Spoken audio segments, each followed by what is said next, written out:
Alright. Alright. Hey, how's everybody doing? Oh. Yo, how's everybody? Happy New Year's for everybody that's, I guess, already into the new year.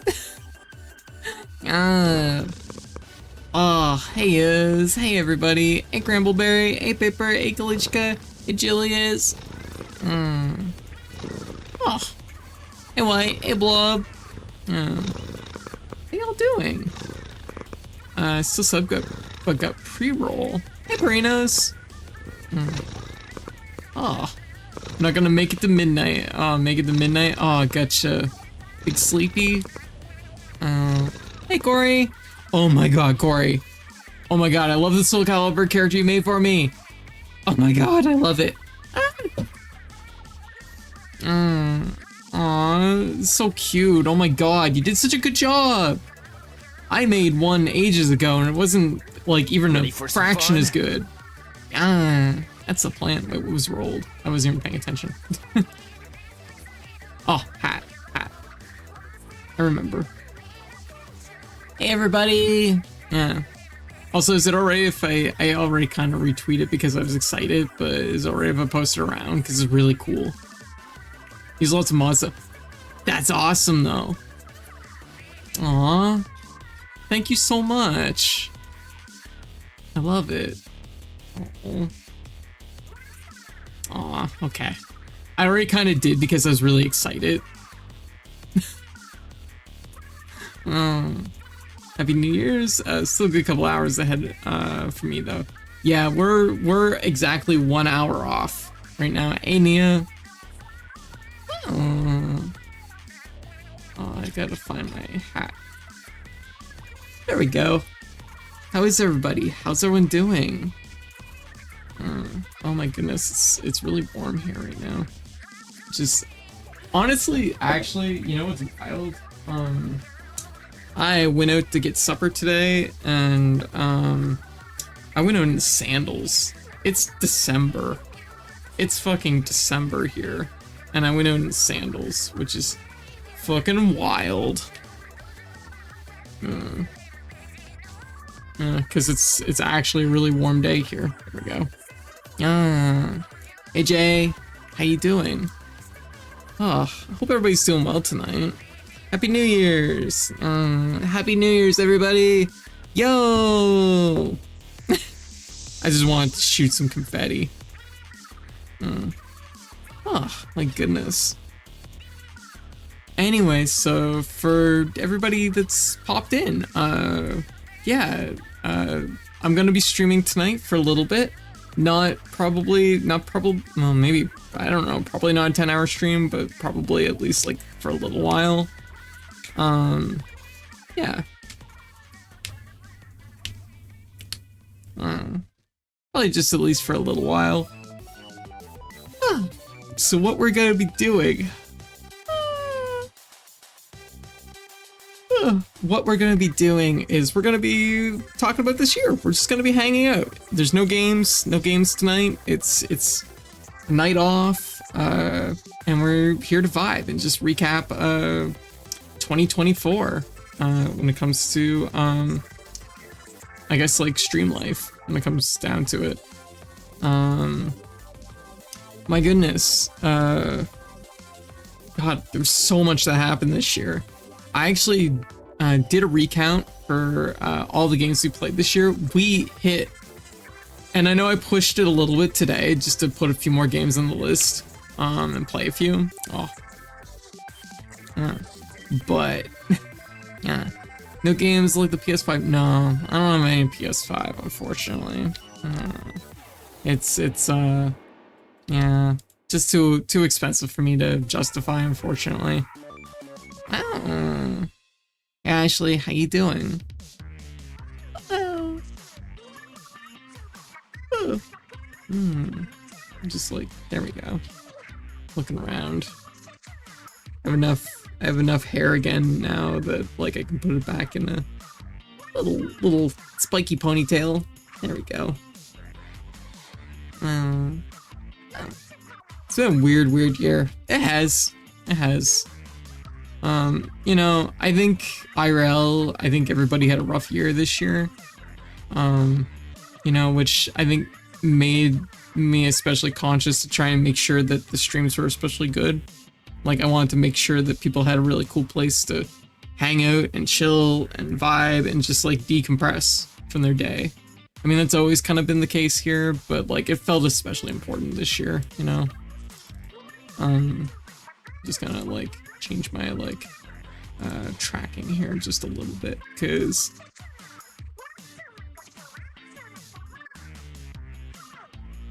actually I guess we're good. Hey Sam, Happy New Year's! Happy New Year's! But yeah, I just have some UFO 50 on in the background, so don't mind that. I wonder if I could add like a... This one's sec, I'm curious. I'm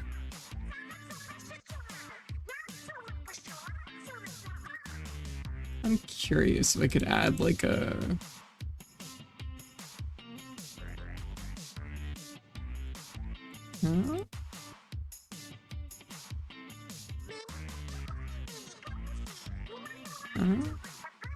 I guess not. Okay. Just curious if I could add like a layer to that. Anyways, yeah, my year was alright, all things considered. Yeah, I think you did really good, White. I think you did really good this year, because, I mean, let's be real, you had a really, really wild year. White went through some tough stuff at the end of last year. Honestly, last year was really rough, but, you know, and kind of being thrown into it this year. But I think you did really good, you know? For all intents and purposes, I think you landed on your feet. My years felt extended. I feel like 2024 felt like it was 2-3 years long. It felt like it was 2-3 years long until July, and then it like from July to December felt like it was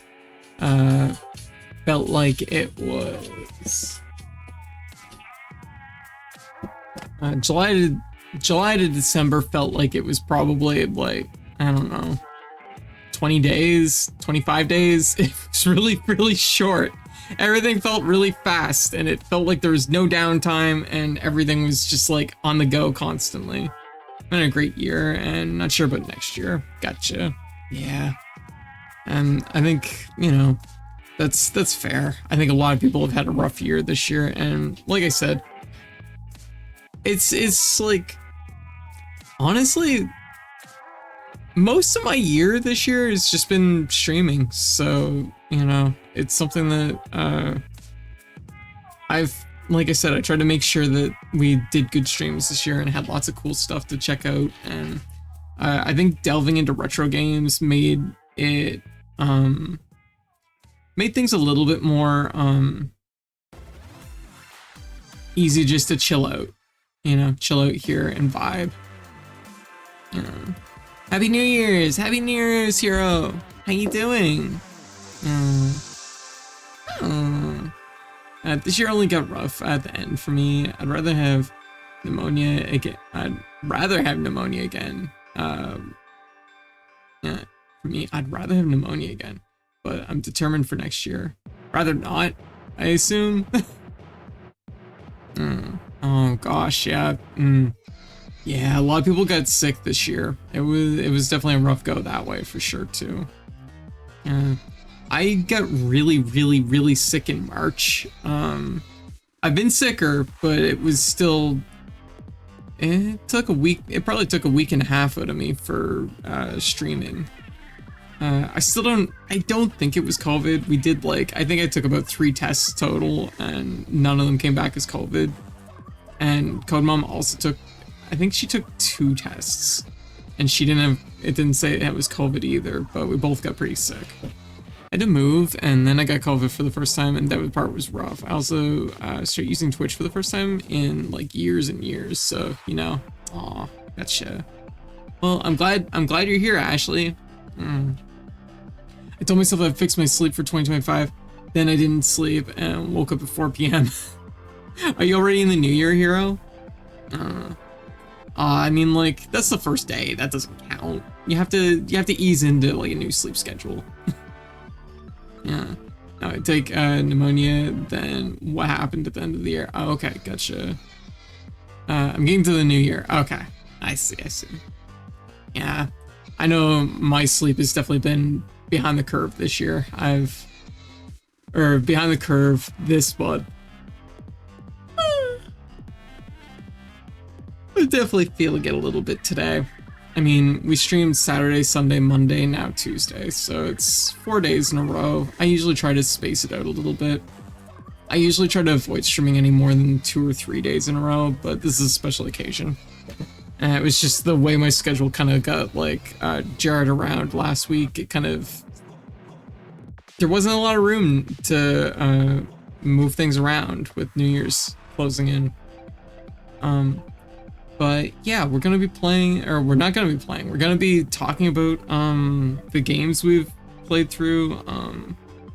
I guess maybe we'll watch some Twitch clips, and we'll just hang out and chat about stuff. And I should get some snacks. I should have made snacks. I should have had snacks here. Yeah, but maybe I'll have some snacks. But hey, y'all should get some snacks. Get a snack. Do it.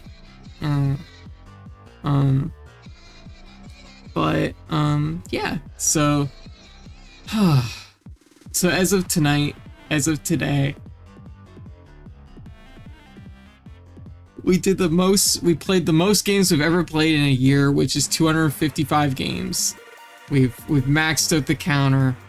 We hit a whopping 255. Hey Wang, how you doing? Happy New Year's. I know it's not New Year's here yet. We'll get a countdown towards in about 50 minutes. I'm looking forward to the stream, or looking forward to if it's currently happening. How does this work? Yeah, FF Games in Hex. Yeah, 255. I did the final count, and I played a few games. Admittedly, I did play a few games today just to kind of bolster it just a little bit at the end, just to round it off on some nice numbers.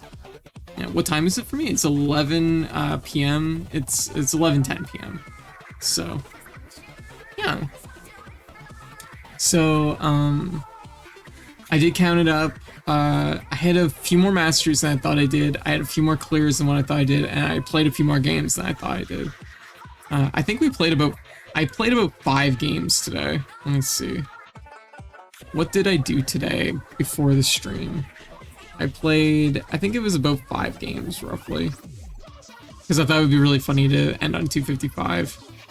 Yeah. You and your weird Canadian time zone, I know, right? It's special. Which involved getting 3 clears and another mastery. So, because I was like, you know what? I don't want the masteries to end on 84 masteries. I want 85 masteries to end the year on. So I got the mastery in Waldorf's Journey. Which technically, if it's counting, just one sec. Where's my calculator?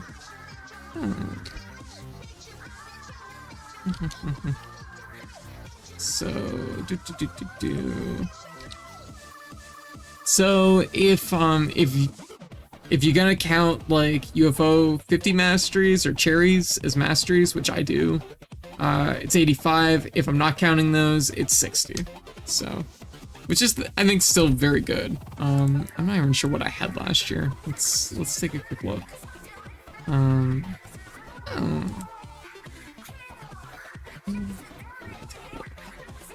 Last year we played 240 games last year. Oh wait, that was this year. Shit, that was the last thing I updated. Yeah. Okay, so last year was here's the last couple years. It's always listed below the stream for anyone that is interested in finding it.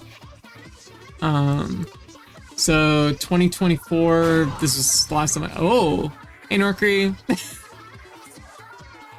1 byte game counter. That means the next year is gonna do 2 bytes, right? Maybe. We're gonna break out into 2 byte game counters, I guess.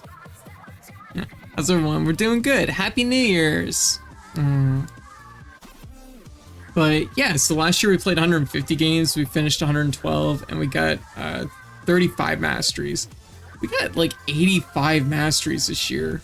Finished 185 games and played 255. That's fucked up. That is fucked up. That's a lot of games. I'm never doing that many again, probably. Gonna split by mitosis and fit on 2 bytes. Oh. Maybe. I guess I can update that now officially. 255, and then I'm gonna. Here we go. But anyway, so yeah, today's mostly just gonna be like chilling out and doing a little bit of stream housekeeping. Hey, Beamic. How's things going? Hey, Bahamut.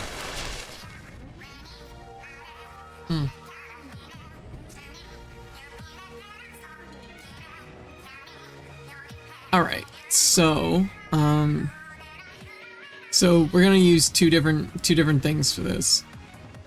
You all know from capitalism, infinity growth is possible and desired. No, no. That said, this year coming up, I have some ideas about some differences I'm gonna do with the stream. Oh, we got a premium. Yeah. Yeah. There we go. There you go, B-Mink. Yeah. So, yeah.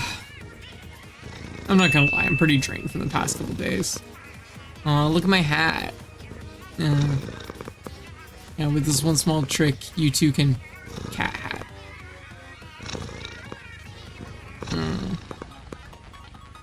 I mean, let's be real. Just add ears to a hat. It's just now, it's even better. You've just improved the hat exponentially. Why isn't there a squiddling band? I don't know what that means. Why isn't there APM? And also, hey Shiggity if I didn't say it. But yeah,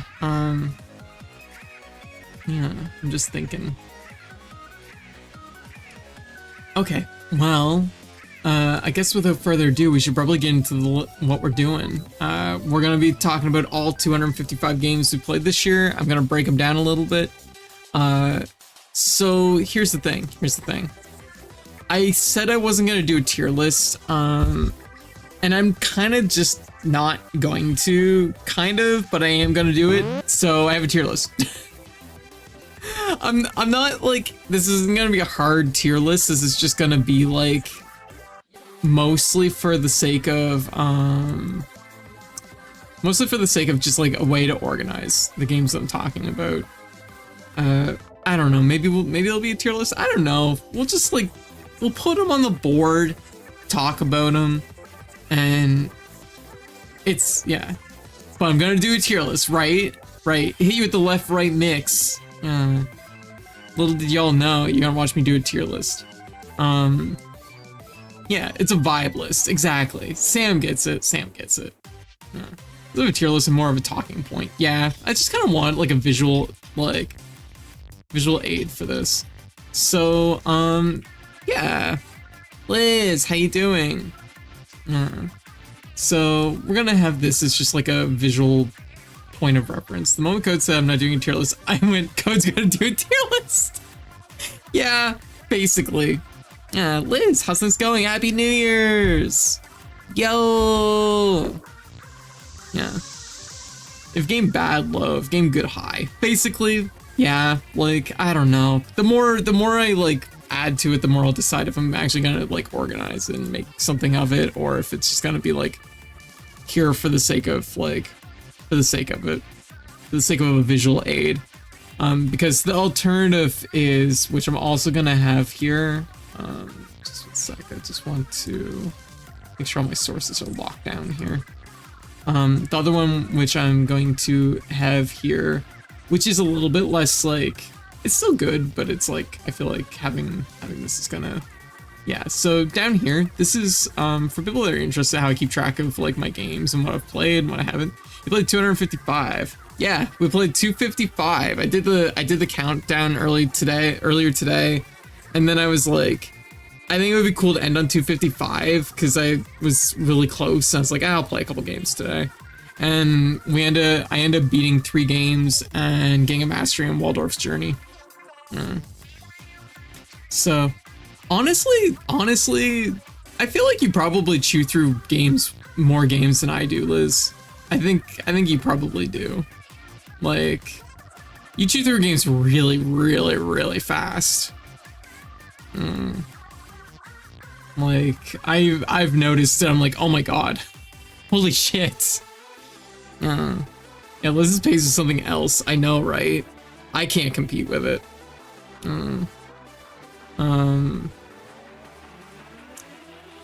Yeah, the last fun rate. Yeah, so like, here's the thing.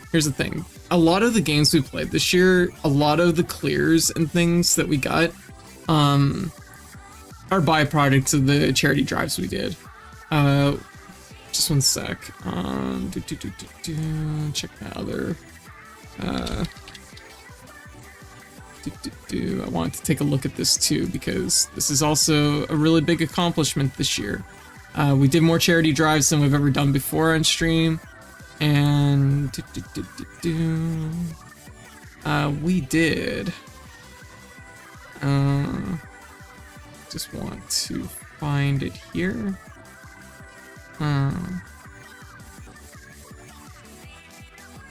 Just making sure. Actually, I'm just curious how much this was.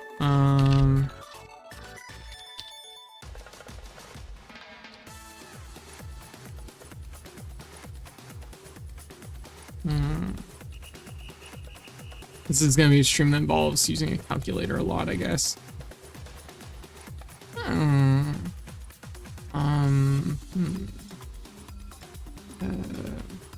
There we go.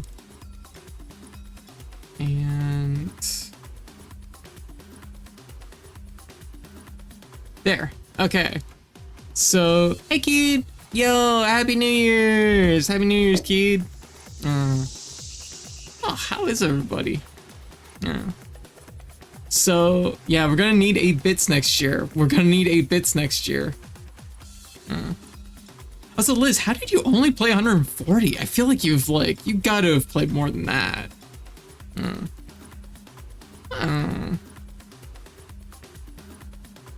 Okay. Okay, so you're counting the ones you beat. That makes like more sense. The ones I hadn't beat, the ones I hadn't beat, I hadn't beaten before. I'm just entirely sure I follow that. 140 this month, maybe. I know, right? Can't stop this goblin. Happy New Year's, kid. We're doing our breakdown. So anyways, this is a little notepad file I keep for only kind of games I beat this year and I had never beaten. Okay, there you go. That's gonna make a big distinction, I think. So like, I played Ocarina of Time this year like 3 times. That's wild. I've beaten that game before, yes. Yeah, so you didn't count it. There's our difference. Because I'll count a game I've beaten before. I'm also counting all UFO 50, yes. I'm counting them all separate because I think they're all super valid games. I think it's fair to consider them separate. Yeah. When it comes to collections, I generally don't count them all as, I count them individually. So that's also a factor for sure. Yeah. With UFO 50, we got or with UFO 50 counting cherries as masteries, we got 85 masteries. Without UFO 50, it's 60. So. Ara ara, meow. Hey PSI, how you doing? Yeah. Yeah, Takakis, how you doing? Happy New Year. Aw, Chili. Oh, very good. Aw, welcome. Are you counting UFO 50 games separately? I think that makes a big difference. Yep. We've played 25 of the games on the list would be from UFO 50. So it's like, there's a little bit of a difference in, I think, me and Liz's like counting structure. So like, for example, like the very first couple lists first couple games on this list is like Donkey Kong and Mario Brothers. I've beaten Mario Brothers 100 times. Like it's not new for me, but we did the mastery for it. So like, you know, that counts as a clear this year. At the beginning of the year, I just consider it like a fresh slate and I count each playthrough. If I'm replaying a game though, like for example, like Super Mario Brothers, for Super Mario Brothers, like I played through it probably like 8 times doing the mastery. So it's something probably more than that. So it's like I don't recount it each time, of course. I just count it the once. Yeah, a collection is a collection of individual games. That's the thing is I feel like UFO 50 especially makes that like point valid because like I think those are all really like legit games. They're all fully fleshed out games. If they had released a pile of fucking exe files, I would have considered each of those an individual game. And like Castlevania Dominia's collection was another one this year, which was a big collection. Yeah, I did 131 masteries alone this year. Yeah, that's a lot. And 55 beats. And then a bunch of I was gonna say Resident Evil. Retro achievement stuff too. Yeah, we're probably about even. I imagine you're probably a bit beyond where I'm at, just because I know like your RA output is way higher than mine. I only did 53 masteries this year, so it's like definitely like a different scale. Yeah, I don't know what I'm definitely thinking about how I'm gonna approach my retro achievements this year coming up, because I think I fenced myself in a little bit too much. Like, I put the guardrails on with the idea that I was gonna do them kind of in a linear fashion.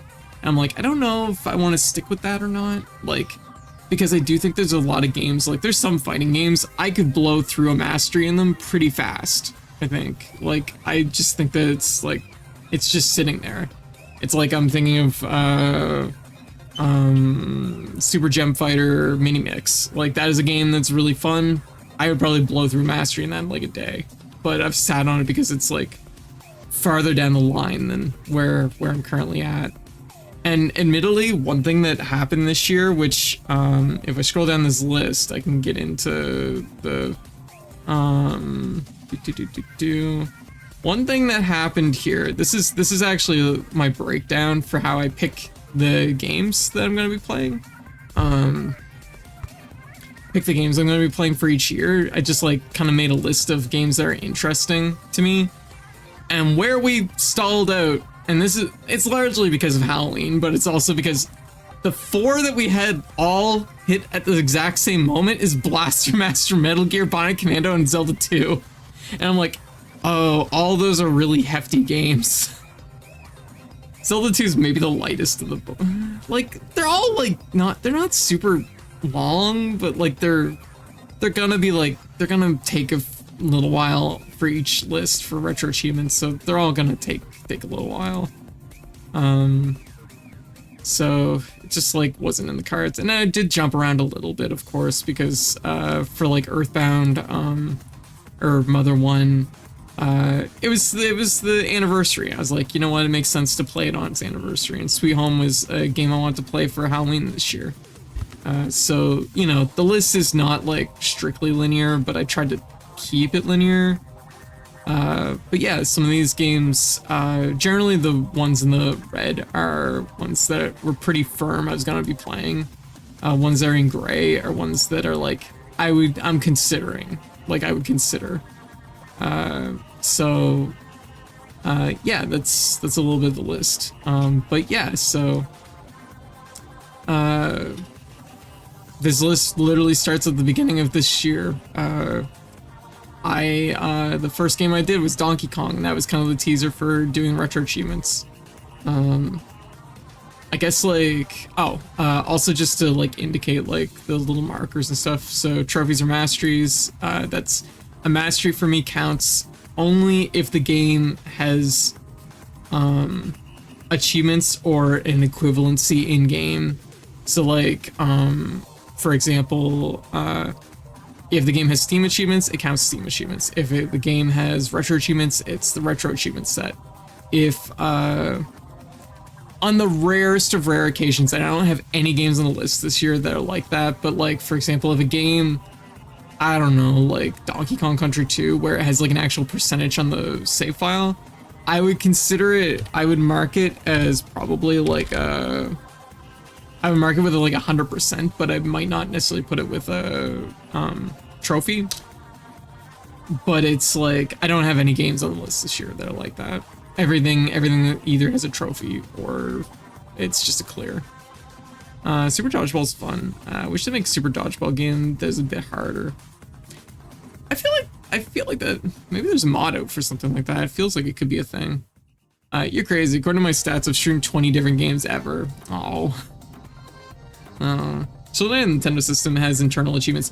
Yeah, see, like, and that's a good example, right? Is like, unlike Nintendo systems, if the game has like an internal achievement list, I would probably count that. I might not necessarily put a trophy next to it, but I would put a 100% next to it.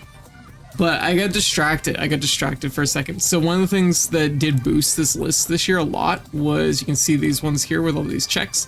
These are some of the charity events we ran. We did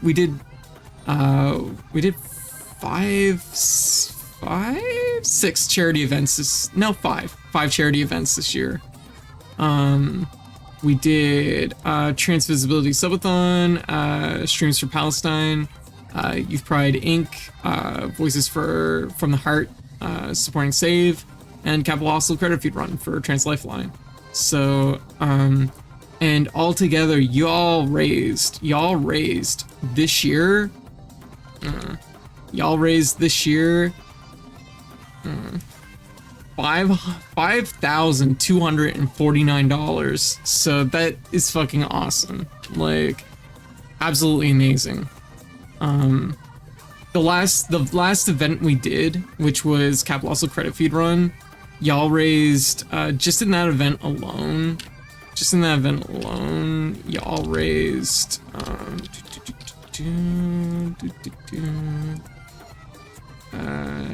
just getting the two numbers here because I have to add them together. Y'all raised $1,612, which is the most we've ever raised on a charity marathon. So that's fucking awesome. Like, I'm blown away. Like, and also I have to admit, all future charity marathons are going to include Twitch charity. Had I realized that it would have helped so much more to have that active, I would have did that on the prior charities, but that was just a learning experience. So going forward, they will all have Twitch charities up. Elevator Action Returns is underrated and unfortunately obscure. It's super good though. I will be doing it again this year because I'm going to go for a double mastery in it. Some of the external services are a bit too much of a barrier of entry for people. Yeah. And that's understandable. So like, that's the thing, is if I'm doing charity marathons, I want to make sure that like there's options for people, right? Ninja Baseball Batman is too good for its name and theme. What? It's so good. It's, oh, well, yeah, I guess I see what you're saying. Another sleeper hit. Absolutely. Ninja Baseball Batman is an amazing game.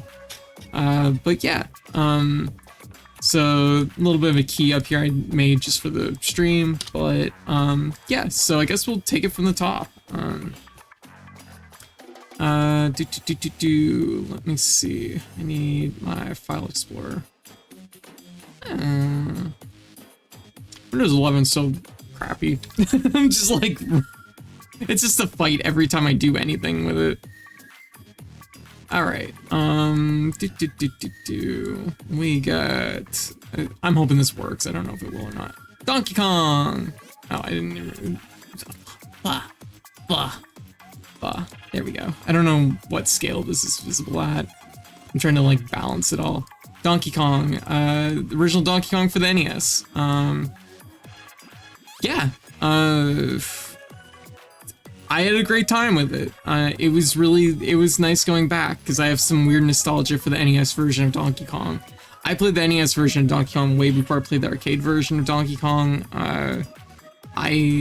So like the arcade version actually is arcade perfect? No. not even fucking close. It's nowhere near arcade perfect. It's really good though, but it's not arcade perfect at all.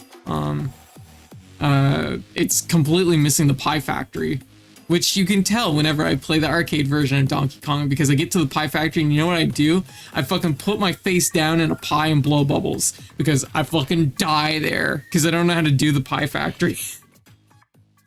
Like the NES version can kind of give you like a basic sense of like how to play Donkey Kong. But like the arcade version is just different. Couldn't be worse than, oh no, there's definitely worse ports. I'm just gonna put the game at B. I'm just gonna put it at B as a starting point, and we'll probably move it up and down as things change.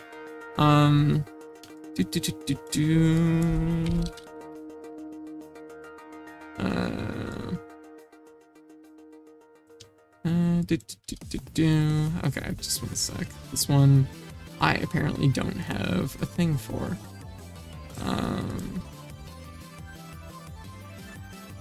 Okay, I'm curious if this will work. It's so weird when you like, oh my god, what the hell?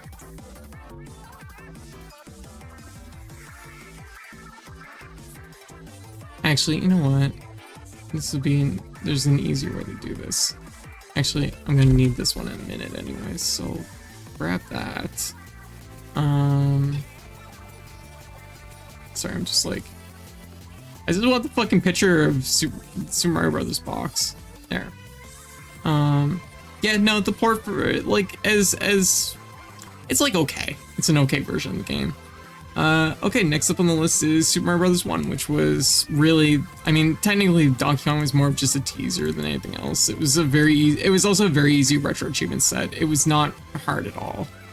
I don't know how long it took me to do, but let me see. I don't know if it actually keeps track of that, or if it just tells you the completion date, I think. Yeah, I did like the whole thing the first day, pretty much. Oh, and then like one achievement a week later, so. Pretty easy set though. Okay, so next up on the list is, sorry, I'm just moving my stuff around here. Next up on the list is Super Mario Brothers. Super Mario Brothers. What can you fucking say? It's amazing. Excellent game. I'll just put an A tier for now. Retro achievement set. The retro achievement set is kind of not great for it though, admittedly. I was not super fond of it. You could say it's super. The retro achievement set, I like on one hand, so here's the thing. Is it the OG Mario Brothers? Super Mario Brothers. Super Mario Brothers. Not the arcade, like the arcade version. Yeah, so this is the original one on the NES. Yeah. A Super, the OG isn't as good as Super. Not sure what that means. But anyways, Super Mario Brothers, excellent. Like, the retro achievement set does have some weird, like, things, which is, like, one of them is collecting all the coins in every world. Which is, like, kind of taxing. I wasn't super fond of that. Looking back at it now, it's like, not a set I would really, I don't know. Like, I would do it because I want the, like, the badge for it, but, like, I don't know. It's, here, I'm gonna change up the music a little bit. Let's do some Valhalla. Yeah, it's not the Versus Mario game. There's an original one with the one screen. Yeah, that's the arcade one. Yep. It's in Super Mario Brothers 3. Yep, as a 2-player mode. Yeah, that's the Mario Brothers versus. Yeah, when you hear like Mario Brothers, like the arcade one, like, or like the arcade Mario Brothers, that's what that's referring to. Super Mario Brothers though. It was a really good playthrough. I think it was really fun. Collecting all the coins. There's an interesting nuance about it that I enjoyed the process of it, and it made me feel like I learned all the ins and outs of the game, which I think is a really nice quality for an achievement set. But collecting all those coins was pretty taxing in some of those stages. Also, it's dialed a little bit too hard, because one of the problems with that achievement set is to collect all the coins also involves getting every coin out of the multi-hit blocks. And to do that, you pretty much need a rapid fire input, because you can't like, to physically do that, it's like almost frame perfect. You need frame perfect jumps. Like if it's 15 coins, you need 15 frame perfect jumps on it. It's like, it's not great. So the set's a little bit too dialed. Definitely could be like step back a stitch, I think. Next up was Resident Evil Village, which we played. We actually beat it in, I think, December last year. But I did play it a little bit this year too. Sorry, just one sec.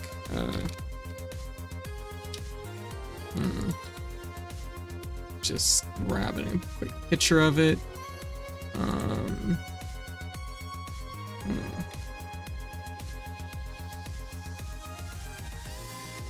All right. That's it. Like, there is, of course, there's always like a weird nuance when doing these lists, because there is things like what counts as like playing a new game, because like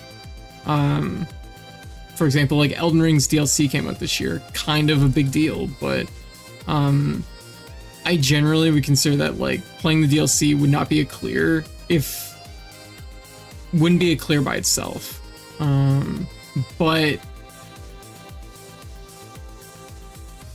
I count the DLC individual in that instance because it had a like full release. So I guess it does count as a clear, but it's like there's always a gray area to it. If I'm not mistaken, we did Rose. Did I have the right name? I feel like I had the wrong name suddenly. I'm like, what is her name? Is it? It's not Rose, is it?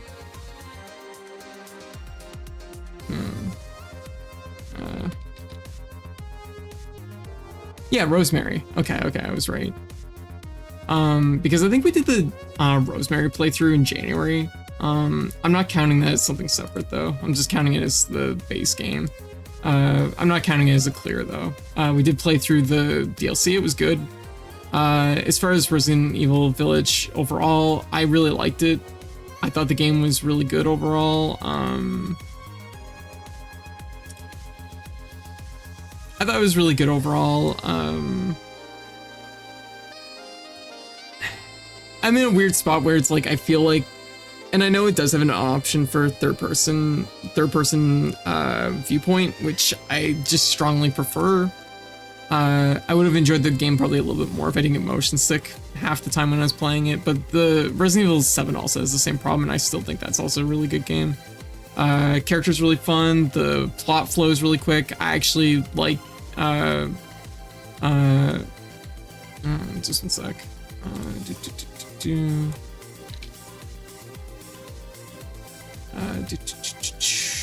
I like Lady D. I like Ethan. I don't know. I just thought it was good. It was a really good Resident Evil game. Just, I know that it was a little bit of a fight for me personally. The DLC is okay. I don't think I like the DLC as much as I like the main game.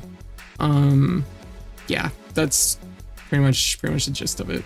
Backpack Hero. Backpack Hero is one that I have an interesting story about Backpack Hero and why we stopped playing it.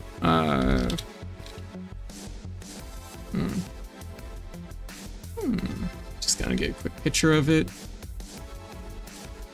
Which I don't typically drop games very easily. Like, I don't know if people have picked up on that one, but I usually try to fight through games if I can. Backpack Hero. Backpack Hero, it's a action, or it's not an action roguelite. It's a roguelite where you basically have a backpack with a whole bunch of space in it. You have to try and fit your tools into the backpack, and clicking on tools is how you activate your attacks. It's kind of something like Slay the Spire, except instead of cards, you have a collection of weird trinkets in your backpack that you activate for doing attacks and stuff. It's really cool. I actually think the concept of Backpack Hero is really good. I do think that it feels like a game that was like a really cool engine that they made, and then they had to build a game around it. And it felt like 80% of the time in the game went into building that engine. Like 20% went into actually building like a story mode and other stuff to do with that engine. Which is kind of a shame because I think the game is really good. It just lacks like a certain level of polish. But the reason why I dropped Backpack Hero is because one of the characters, Crate, I think it's Crate, I think it's pronounced Crate, is this little robot. And the idea with Crate is that you have to put your items in certain like sequences, in certain paths, and you have these switch components. And basically you're making a little program, you're programming a little board. He's a robot. You're programming a little board out of the internals of his backpack. And that's how you activate his stuff. That's a really cool idea. I couldn't fucking wrap my head around it. I could not play Crate. And you need to play Crate at a certain point to push the plot forward. And because I couldn't do that, I actually had to drop the game. I hung on to it. Like I spent a fair amount of time off stream trying to figure out Crate and get a level of consistency playing Crate. I couldn't fucking do it. Some people's brains work this way. I watched Ada play Crate before, and it looks super cool, it looks super fun. And then I get there and I try to fucking make something, and I plug some fucking components into some other components, and then Crate catches fire and dies. So I am mentally incompatible playing Crate, so I don't know what to think about that. Like Backpack Hero is definitely like kind of, man, it's a really good engine, but it needs more polish. It just needs more polish. I'm gonna say a really low B. It's like probably more realistically an upper C. Still a good game though. But yeah, we didn't actually count a clear for it this year. So next up is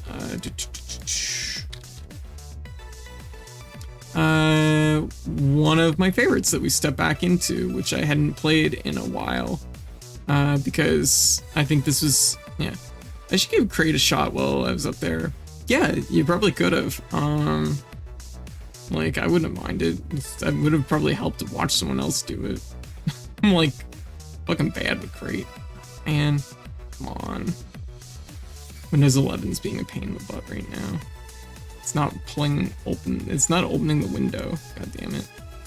Open window. Gosh. Open. Dicey Dungeons. Next up is Dicey Dungeons.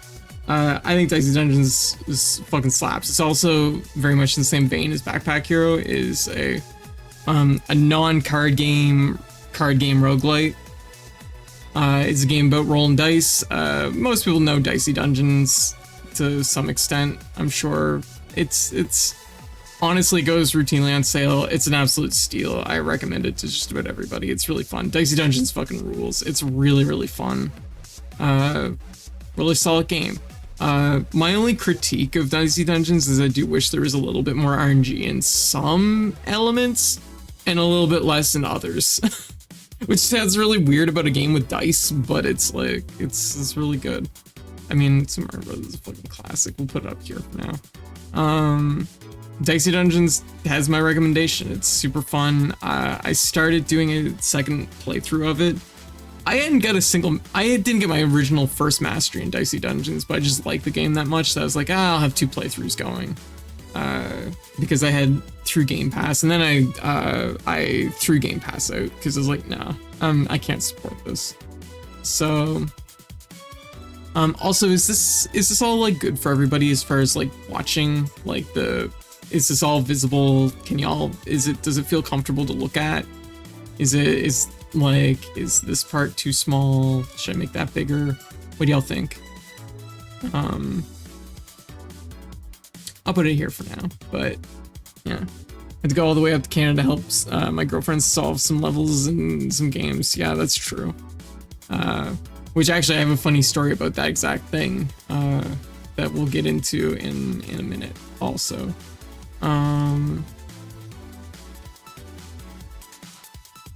Okay, so this game has actually had like a dozen updates since I figured out the reason why Windows is having a hard time there. Here we go. AKXodl. This game is a action roguelite, so it's more like something like Enter the Gungeon. It's very much wanting to be Enter the Gungeon. AKXodl is it is full on doing its best Gungeon impression. It's instead of little honestly, you're just kind of a bunch of little guys in Enter the Gungeon. Now that I think about it, there's no running theme between most of them. Instead of just being a bunch of little guys, you're Exodals, so I guess that makes it pretty good. There's lots of cool stuff in this game. This game has been updated a bunch since I last played it. I want to go back to it at some point because I think that they've brought a lot of content to this game since I originally played it. I actually got my first clear, I think, in December, and then I played it a little bit into January, but I didn't get a second clear, so I'm not counting it for a clear in 2024. It's Enter the Gungeon, but like with less like item synergies and worse guns. It's like somewhere between the spectrum of like Nuclear Throne and Enter the Gungeon, but it's not really as good as either. But like I said, the team that is making this they're clearly passionate. They really want to make a cool game, and I see that. I would be inclined to say it's like a C, honestly, with the potential to be elevated to a B, with some improvements. I know that they recently added like 2-player co-op, which is also pretty cool. So that's pretty sick. Also, you can feed baby axolotls and make them grow, and then they can become playable characters, which is pretty cool. Yeah, the baby poops rainbows. It's pretty okay. It's an okay game. Next up on the list is Wrecking Crew. I've only played a tiny bit of Wrecking Crew before I decided that I was going to try doing, I don't know what I was thinking, Wrecking Crew achievements. This is still back when I was feeling out the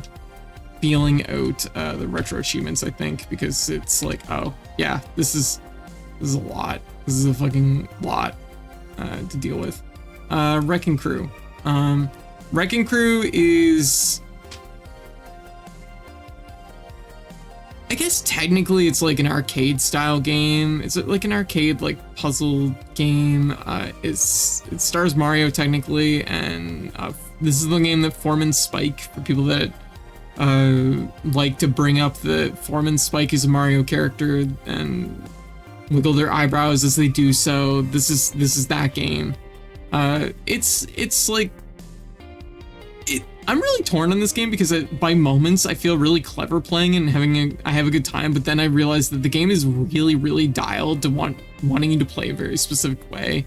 And some stages are like super anal for how they want you to complete them. And if you try to go off the trail to do anything different, you get your ass punched. Spike fucking spikes your ass into the ground. I'm inclined to say it's probably, realistically, probably closer to a D. It's somewhere between D and C, honestly. I think like when it's at its best, and like the ideas that are in this could have been brought it up to a B, but it just doesn't feel great to play. And it feels really bad because when you do start like The thing is I do like aspects of it, but it's like when you do get to a certain point in it, it is really dialed and you're going to lose, like it is going to peel the lives out of you, because you have to play the stage in the exact way that they want you to. There's little things like walking off of platforms where you can't get back up and all you can do is force yourself to die. Things like that the game throws at you. It's like Wrecking Crew is very firmly like a Nintendo game that's right before Nintendo kind of figured out like being like a level of fairness to the player, like figured out that like kind of being fair to the player, because there's like elements in this game that are really, really mean. But like I said, when it's at its best, I feel like it's like in a B, and I feel kind of, I'm kind of about it, but then I get into the harder stages where it really feels kind of rough, where it's like, oh, I walked off this platform, I can't get back up to break that wall, and because I can't get back up to break that wall, I have to just die, you know? And because this game forces you to constantly be moving, sometimes it's not obvious right away when you step off of a platform or step off of a thing or are forced into a situation that you've checkmated yourself. You've put yourself in a bad situation and you don't even know yet. And then then Spike barges, like busts through a wall and punches your ass. I'll put it at like a C. Like, I think it could go either way though for me. Hey Scotty, how you doing? Happy holidays! Happy New Year's, everyone! It's 6 minutes to New Year's here. I just preemptively said it. Okay, got a headache. Well, I hope it clears up soon, and I'm hoping that being here doesn't make it worse. I've been listening to my streams lately, and I'm like, I gotta dial my mic in or something, because I feel like listening to my own voice is giving me a headache. Like, God, that's not good. It's not a good sign. Okay, next up is one that we played a little bit in January. Not a whole lot. This is a game where it doesn't have a really defined end. I feel like I could probably put like, I could put my line in the sand where it's like, I feel like we've done enough to count it as a clear, but there's no official point yet in Lethal Company where you can say you've beaten it. We've done all the stages. Me and Keed and the rest of our crew for Lethal Company has done all the stages. I generally like Lethal Company quite a bit. I do think that like this is a game, while I was on my best of last year, I actually think this game popped off. It was really cool seeing basically an individual dev just like make something that exploded and blew up in such a like interesting way. Lethal Company is basically Pikmin if you were the Pikmin. Like, you get a group of 4 people together and you are going into a factory and you have to collect weird garbage that I guess is treasure or something, and you sell it. And you have to meet the quota at the end of the day. But guess what? The fucking factory is full of cryptids. And it's honestly just a really fun time. I had a lot of fun with this game. I do think it lost some steam though. Lethal Company is the first game where I've ever played where I felt like what happened to Lethal Company is that the modding scene outpaced the game so fast and hard that the actual core game didn't keep up with it to a weird degree. It might be better now. I haven't been back to it since January, but it felt like playing vanilla Lethal Company at a point felt almost off. Like, at a certain point I realized how many mods that we packed into this thing actually made it feel, I don't know, it was almost a completely different game at a certain point. I want to believe that the game is still just as good as it was last year when I originally played it, but I do think like the novelty is kind of worn thin for me at this point. I think I'm pretty comfy putting it in a B. I do like what it represents though, which is a dev that just went out there and fucking did it and made it big. You know, they did a good job. They did a cool job on their game, and you know what? They're still making stuff for their game, and they're still supporting their game and still going the distance. So like, good on them. The sake I drank is getting the best of me. All right, Corey, you have a great night. Okay, thank you again. Thank you again for making the Soul Calibur 6 character. This is super cute. I love her. You did such a good job. You made me in Soul Calibur 6, and I love that. I retweeted it for everybody that's looking for it. It's on my Blue Sky. Yeah, I'm wishing you the best in 2025. You go get some rest, okay? Yeah. Okay, so Lethal Company, I'll put it like at maybe a high B. I don't know. Okay, Pokemon Infinity Fusion. Okay, Pokemon Infinity Fusion comes with a fucking asterisk because apparently Pokemon Infinity Fusion is going through it right now. I played this before it got out that the creator of it is super deep into AI bullshit and being shitty to artists. They announced they're not going through with it. Oh, okay, well that's good. That's a big plus. Okay, last I heard that they were like, oh, they're adding, they're filling out the rest of the decks with AI creations. And it's like, oh, that sucks. But I've also heard some like stuff with the artists. Definitely some like infighting there from the sounds of it. Yeah, they apologize for the reaction to it too. Oh, okay, gotcha. Well, that's good. Yeah, it still definitely makes me side-eye it pretty hard though. Probably gonna, definitely gonna like, you know, keep an eye on that one. So this is like a review with the context of this is before everything that happened. I don't know, my overall feelings is that this is a really cool game. This is like, in my opinion, the Pokemon game to play, but also like the AI thing really does kind of spook me. It makes me want to like drag it down the list. I probably won't make art for them. More art for them. Yeah, that's fair. If they're willing to listen and prove, good. Yeah. From what I saw, they made a really whiny post about how real players want the AI. Okay, yeah, sure.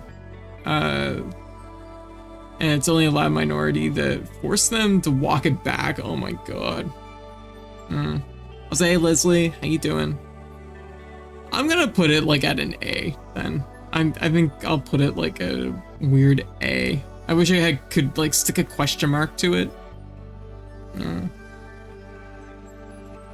You know what? I'll put it in S, but I'll just put an asterisk on it later. If it's gonna be full of AI bullshit, then I'm probably gonna just be like, nah.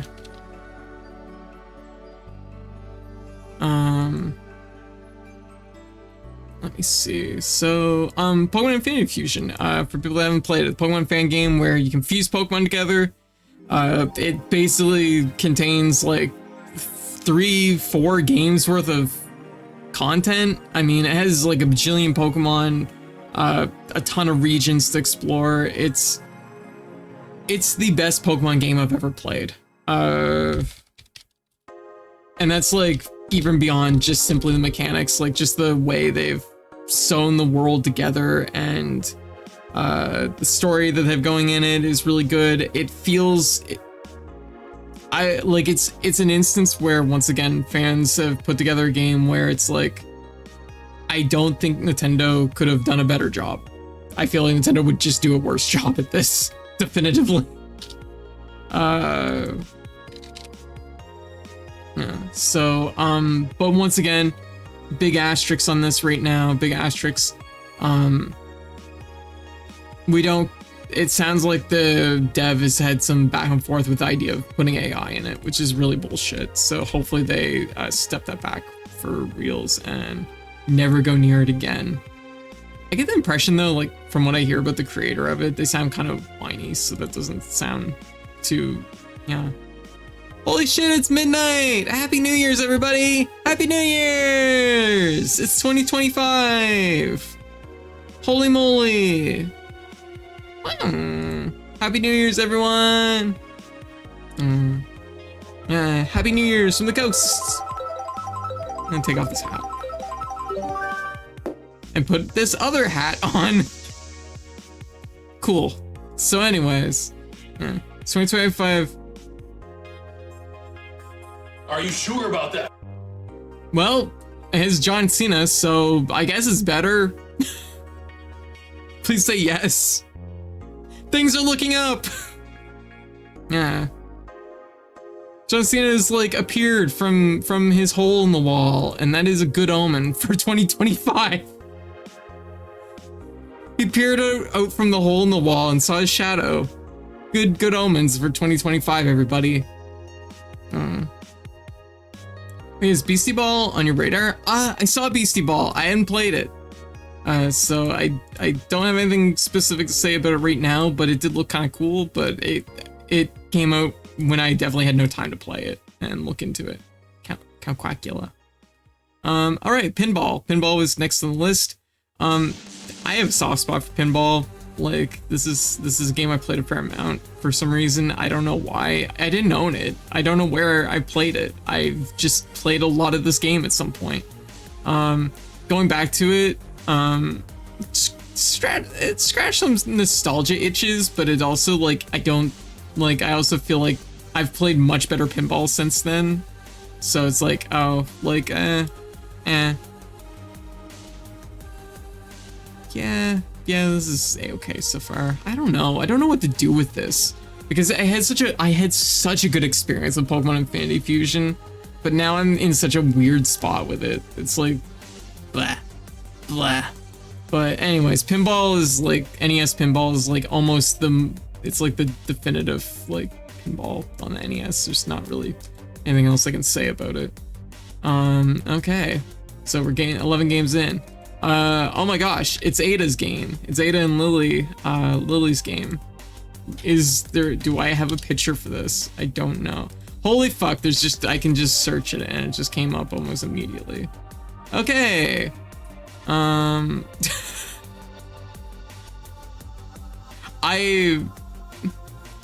This is the picture I captured, but it's not the picture for the game, but it's a picture that says there's something wrong with those pigeons and there's a bunch of butterflies. So yeah, I feel like that captures the energy of Mistia Lorley's Bird Defense Force, which is a game that Kung Fu Basilisk Ada made, and Lily Keysmith made this, and it's Toho Tower Defense, and there's birds and butterflies, and I'm like, you know what? Perfect. It's perfect. Perfect. A plus. I give it an A.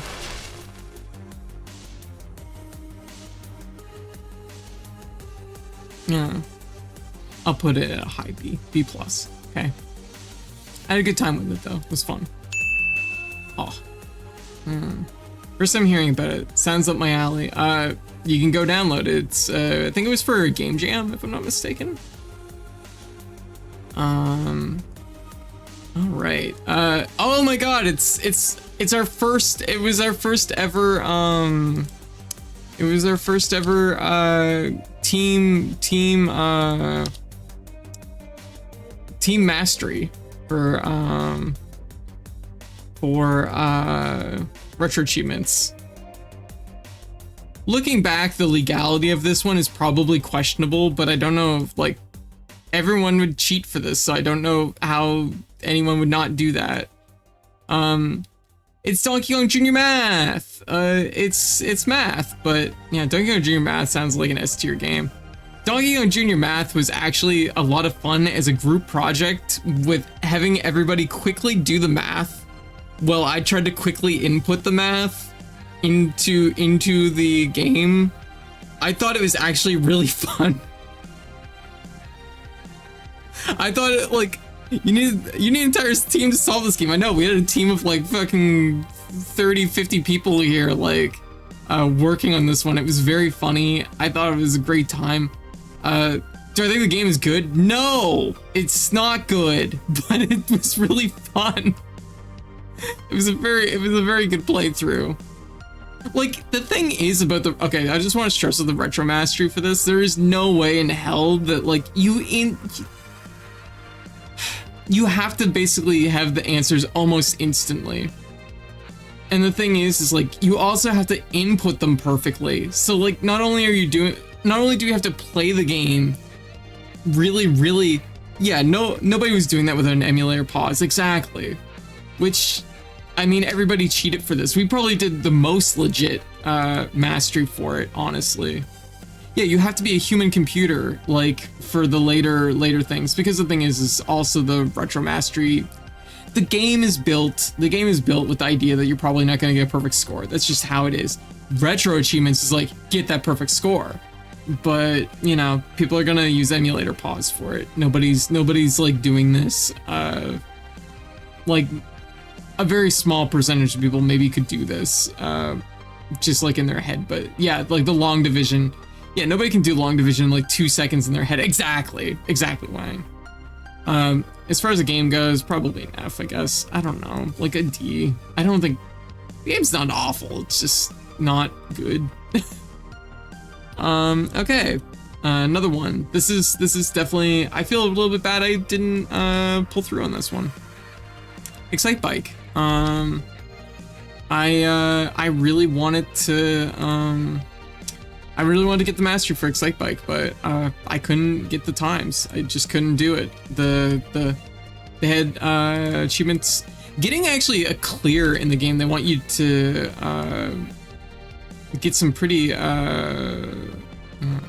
like Excite Bike. I don't think I'd 100% it, but it was fun to play around with. Yeah, and I had a good time with it, and that's the thing, right? This was so like that's like a really important thing with like my retro. Yeah, my retro hunt is, I want to stress, like, I want to play some games and just have a good time, first and foremost. I want us to, like, have a good time with them.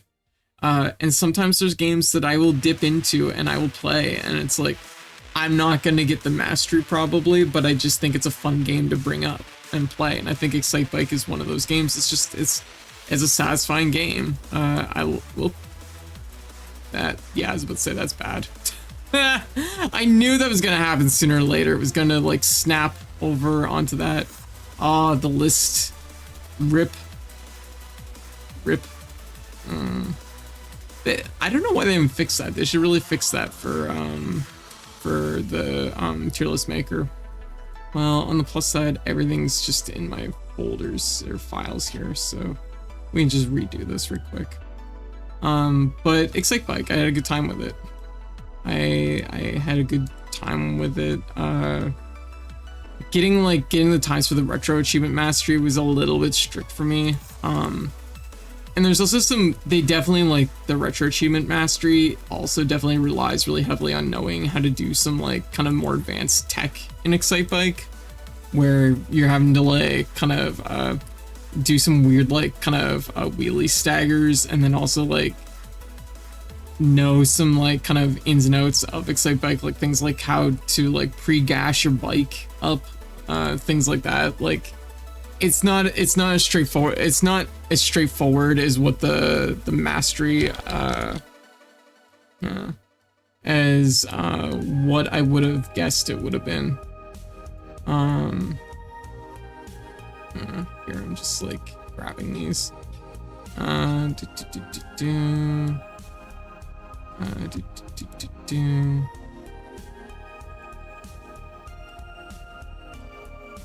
But like going back to some of these games like Excite Bike and some of the other NES games, it's been like refreshing because it's just like it's nice to play these games again.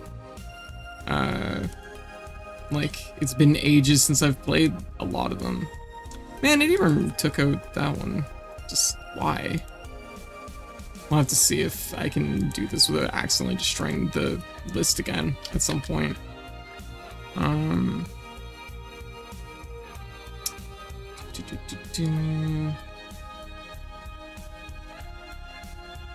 think this is like roughly how I had it.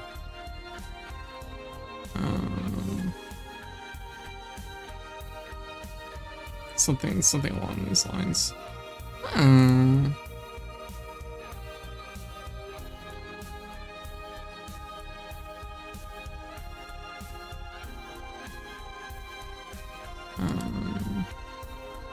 Pinball.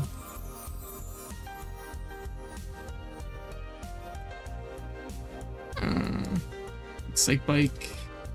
I don't actually really know where I want to put Excite Bike. There's nothing like inherently like wrong with Excite Bike. I do think that like doing the retro achievements for it isn't great. Like, I feel like it shouldn't have been like as cracked of a set as it is, because they definitely want you to do like some kind of baby speedrunner tech, which there's nothing wrong with that, but it's like also probably a degree heavier than what I need, I guess. What else are we missing here? Pokemon Infinity Fusion.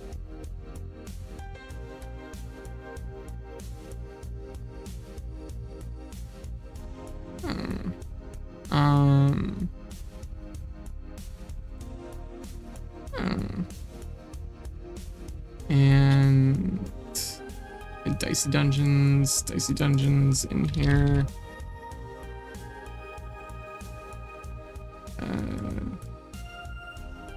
Dicey Dungeons is really good. Once again, this is just like me softly placing them, and it's mostly just for like the visual aid of it. Right, AKXlotl was like my kind of my bar of like a C tier game.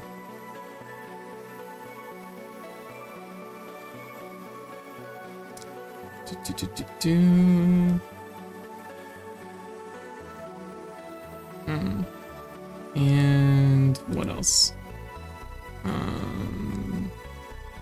Daisy Dungeons, Donkey Kong, Resident Evil, Backpack Hero, Wrecking Crew, Lethal Company, Infinity Fusion, Pinball.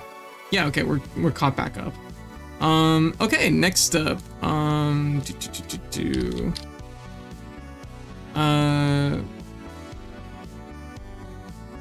Momodora Moonlit Farewell, which is Ardean Slave's game. It's what, the 4th or 5th game in the Momodora series? It's the 5th game. I guess 6th if you count Minoria. Yeah, if you count Minoria, it would be the 6th game. Maybe put the tier letters by the game on what? Maybe put the tier letters by the game on the list. I guess we could probably do that. I don't know. It's fine. Okay, so Momodora Moonlit Farewell. The Momodora series is basically a Metroidvania. You play as Momo, who actually I'm pretty sure you play as Momo in this game. It's one of the Momo family tree, I guess. Yeah. Anyways, use a leaf. You slash things. It's a Metroidvania. It's a Metroidvania through and through. There's a little bit more like Souls energy in this one, I think. Just like the approach to things. This game, I really like most of it, and then it bears some fangs at the last moment, and I just feel really like drained whenever I get into that section. But I think it like sticks the landing. I think the final boss fucking slaps. It's quite good as far as that goes.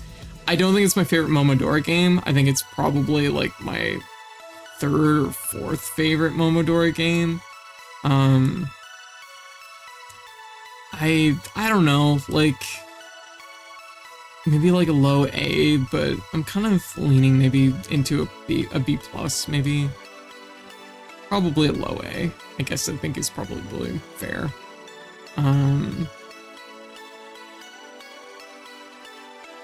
Like, I think these are okay. Momodora Moonlit Farewell, though, is pretty good. Balloon Fight.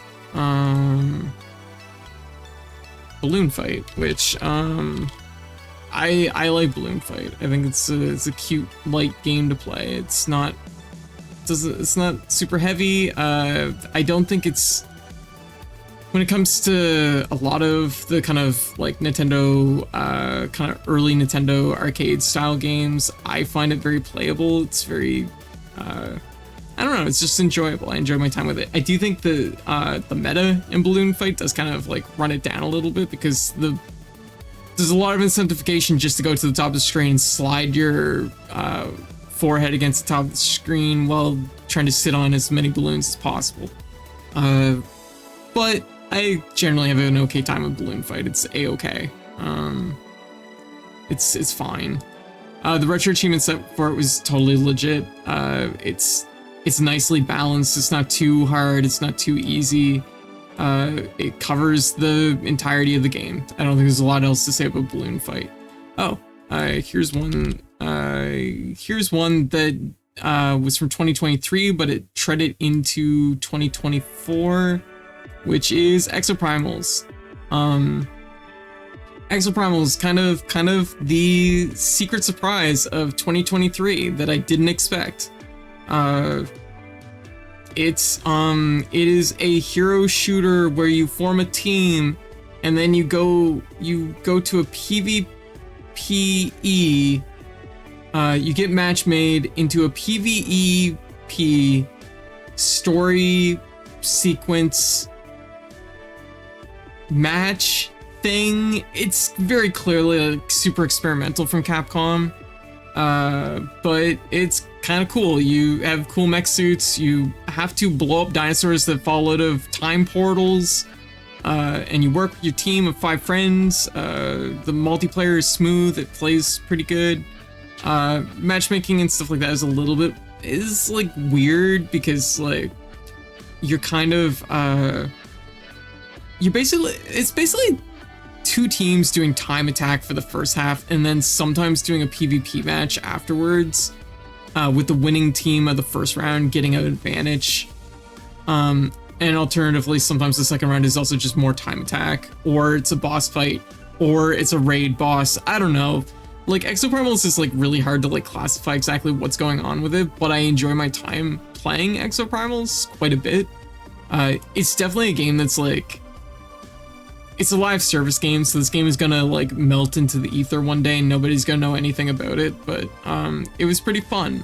They also added Yellow Devil for Mega Man for their Mega Man crossover event, which is quite fun, and all the Capcom crossovers with itself is kind of fun. Realistically, once again, it's a B+, but I probably had an A tier worth of fun with it, so that's pretty cool. I think I actually had more fun with it probably than even Momodora to a degree. Momodora is good though. It is a good game. You know, like, it's a good game. I just feel like part of it got on my nerves to a degree. I'm gonna put it down here. I find the later half of the game is just like really, I don't know. They just really want you to like, I don't know. It's so weird. It just has this one patch in the game where I just feel really like irritable every time I get there, and it happened every time. Like the 3 playthroughs we did, it happened every time. Okay, next up. Oh, okay, here's another NES game that's weird, and I did this one off stream because I was worried I would cause immense amounts of seizures in my viewership, because this game is the flashiest fucking game I've ever played. Which is Tag Team Match Muscle. I played this game as a kid. I remember it quite fondly as a kid. It realistically probably technically the first fighting game I ever played. It's weird.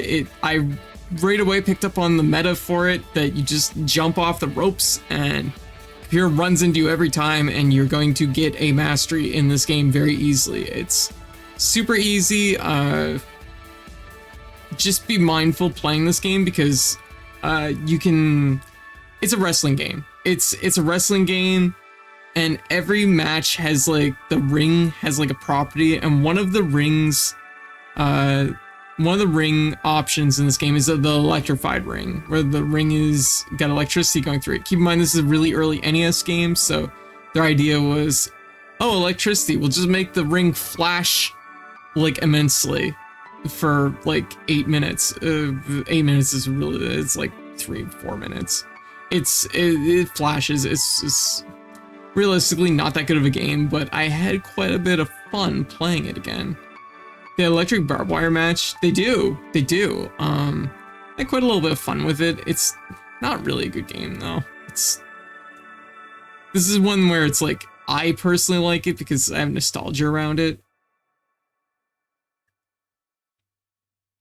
but it's not like I don't think it's very good, unfortunately.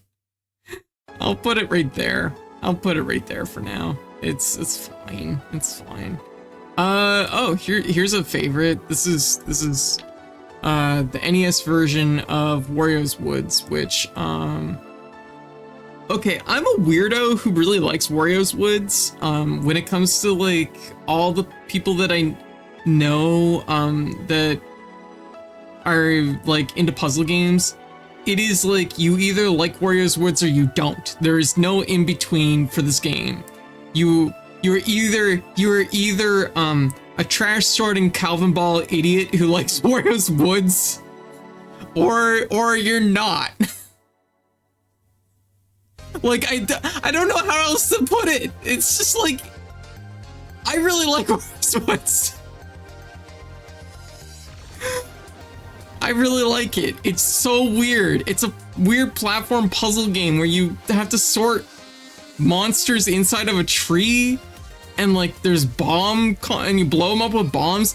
Also, I just gotta say, I said this when I played this. This game should have been a Zelda puzzle game. Had it been a Zelda themed puzzle game, it would have did much better.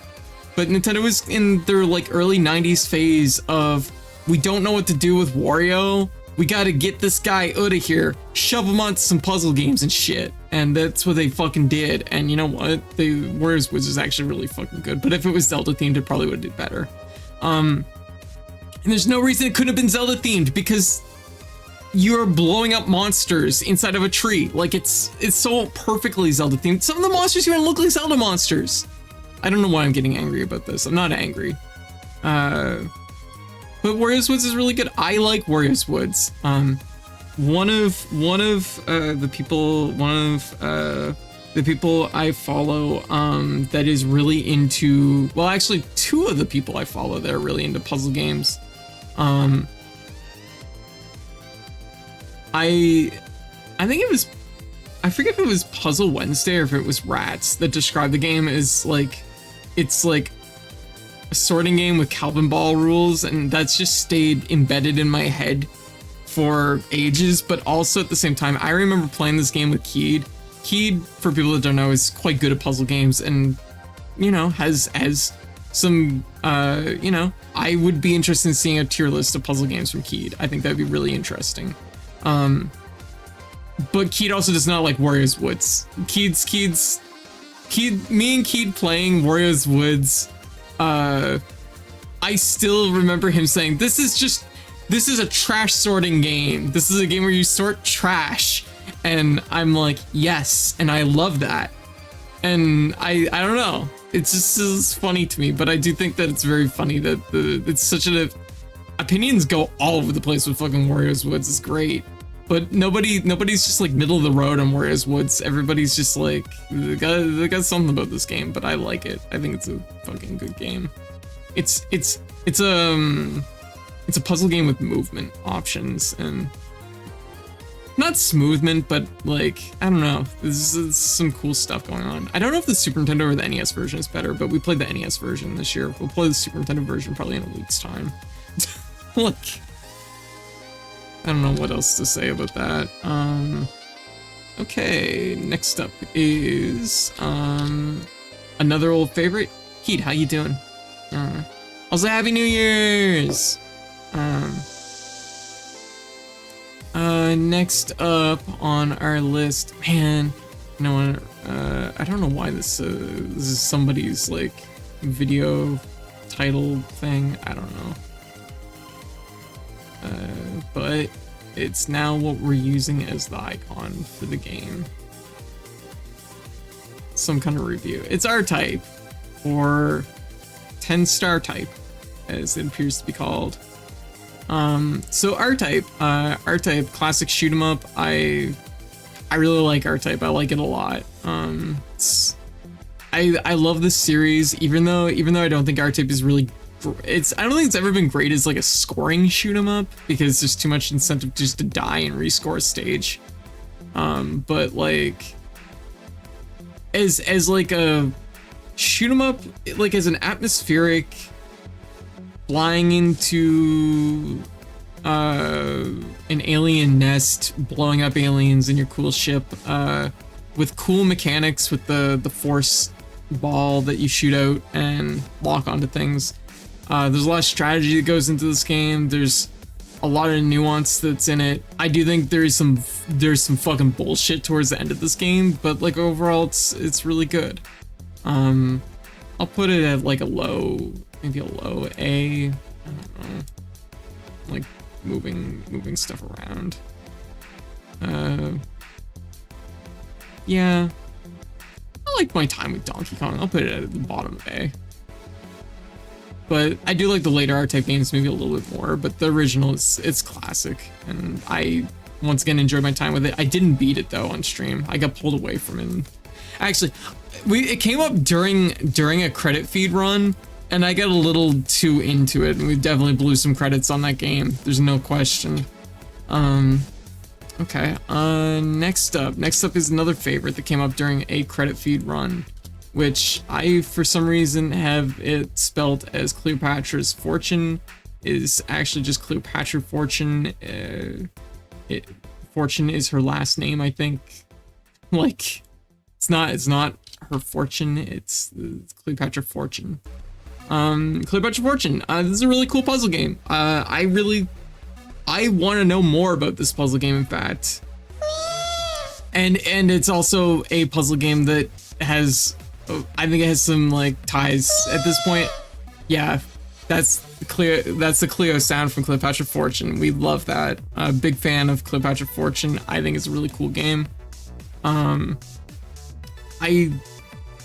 I find it really playable. Maybe not quite as playable for me as like Warriors Woods. I don't know. Warriors Woods, I was my first puzzle game I ever owned, so I was like, I played that game a lot. I'll put it in here though. I think it's a really cool game. Someday I will get that 1cc on that. It is. I'm going to make it happen. Did someone say Pizza Tower? No, I didn't play Pizza Tower. Yeah, big fan of the way here. Yeah, it's true. Okay, so next up is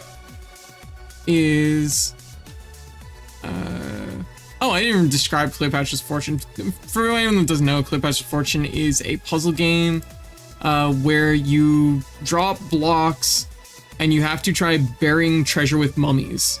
And if you bury treasure with mummies and you block them around, if you put the blocks around them, kind of making them in, basically entombing them. Did you ever have as a long job as a waiter?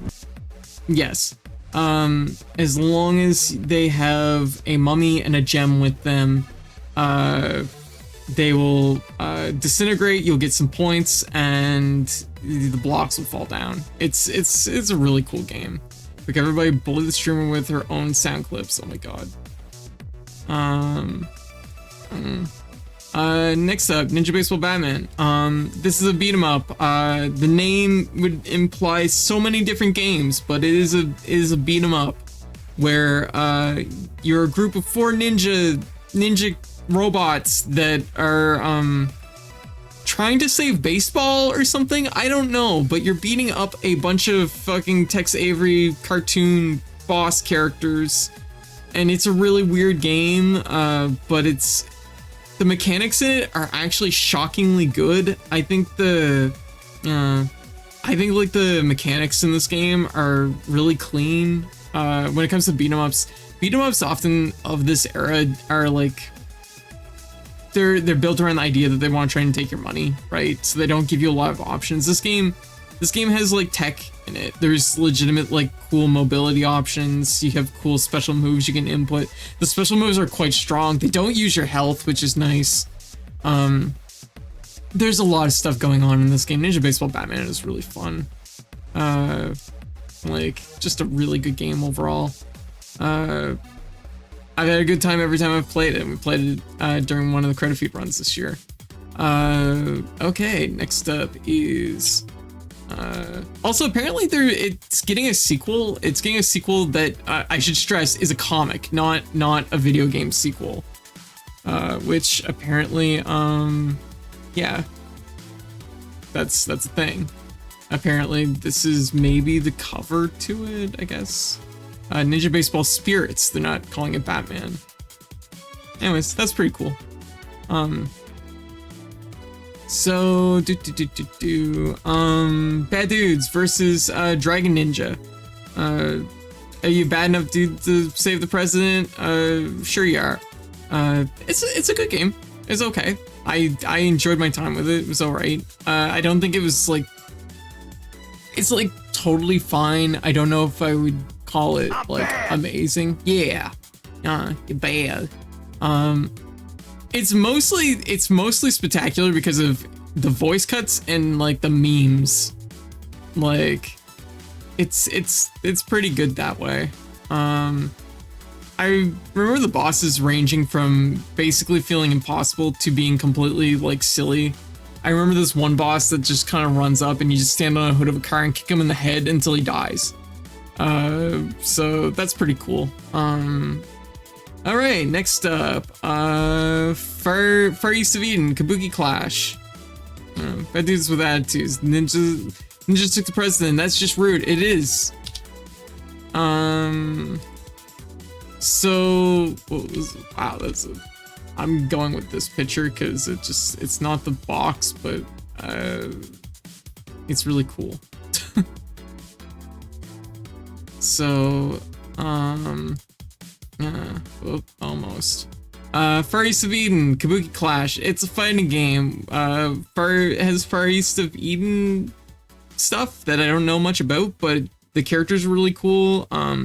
The game itself plays really well. There's some interesting mechanics. I think there's like an item mechanic or something that's kind of unusual.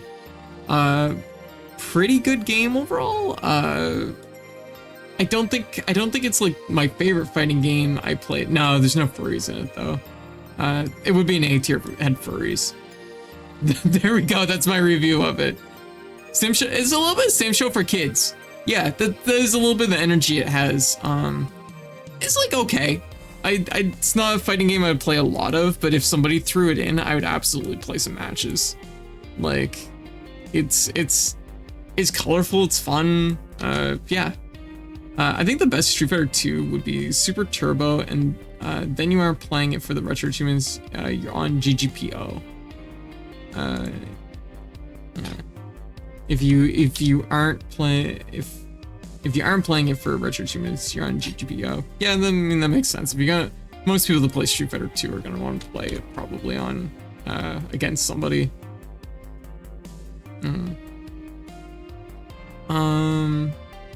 Okay, next up, I have a history with this game. I didn't beat it this year, which I'm a little bit I feel a little bit bad about, but it was because I'm used to the Super Nintendo version. We played the arcade version.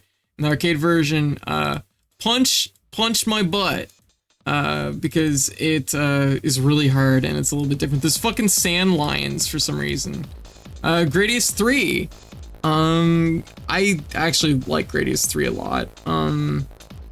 I have some ups and downs with Gradius, but like Gradius 3 is pretty good. I think I like the Super Nintendo version more than the arcade version, which is really, I know there's people that are slapping their desk and they're like, what the fuck are you talking about? And that's because the Super Nintendo version is like hyper laggy and it's not a good version of Gradius 3. It's definitely a far cry from the arcade version. But it's the version I know. I used to play it at Keeds all the time when we were waiting for people to like show up and we were just like chilling playing games. I have immense nostalgia for turning on his little CRT TV with the Super Nintendo hooked up to it and sitting down and playing Gradius 3 while we chatted about whatever. Let's Street Fighter 2 for Ken's theme. Oh, there's lots of good music in Street Fighter 2. Also, Ventino, how you doing? Happy New Year's. Yo! Gradius 3. I would like to go back to it. I will put it at top B tier at some point. The game, I stayed in the Super Nintendo for a long time. It did. Yeah.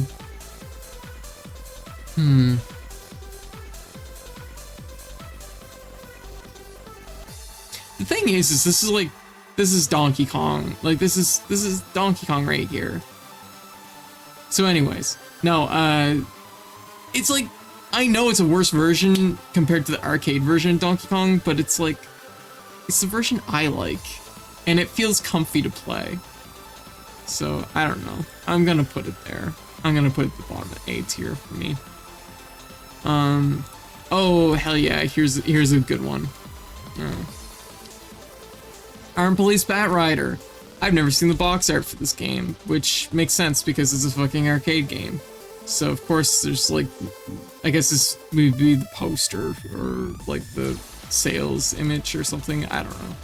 Anyways, Armed Police Bat Rider, is fucking good. It's an amazing game. I think it's a top shelf shoot 'em up. It's one of Aiding's works. There's a bajillion characters in this game. You pick a team of 3 different ships and you fucking buzz through just a really good shoot 'em up. It has I think it's like a normal mode and then an advanced mode or something like that. I forget what the wording is. But the easier the 2 modes is pretty decent. Like, I think it's a really good entry point for if you're interested in getting into shoot 'em ups. It's not super hard. Like, don't get me wrong, it definitely like took the window to me. But if I was to sit there and like practice it, like I think it's pretty like a-okay. Like the difficulty balance of it. Really good shoot 'em up. Excellent. You know what? I'm willing to like slide this up here a little bit. There's some games here that, yeah. Thomas, how you doing? Welcome to Violent City. Ketsui. I played Ketsui this year? I didn't even remember that. Ketsui, which is also a extremely good shoot 'em up, but I think I like Ketsui a little bit less than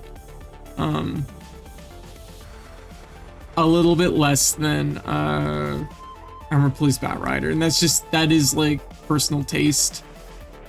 Ketsui is a very good game though. I'm gonna put it like in A tier. Man, this fucking sucks. Looking at this tier list, I hate this. I hate every fucking thing about this tier list so far. I can't believe there's people out there that are gonna see Warriors Woods ahead of Ketsui on this list, and they're gonna fucking put my name in a book, and I'm gonna have to watch my back. I don't know how else to do this though. Like, yeah. Yeah. Right, Liz? That's exactly it. That's the energy. Like, what do you fucking do in this situation? Is like Ketsui better than Ninja Baseball Batman? Yes, for what it is, but it's also like I enjoy it less. So I don't know what to do with it. I enjoy it less than probably I like it less than R-Type, so I guess there we go. See, that's the thing, right? That's the thing, right, Liz? Like, I love Warriors Woods too. It's really fucking good. Jesus loves you. Oh, I see. Confess your sins. Do I have sins to confess? I don't think I've ever sinned. Is that I absolve you of your sins. You have been forgiven. Okay, cool. Well, I've been forgiven. Yeah. There you go, LT. Yeah. Oh man, are the Jesus bots back? I think they are. 2025, I've been forgiven. Hell yeah. Yeah. Need so much pussy. Am I forgiven yet?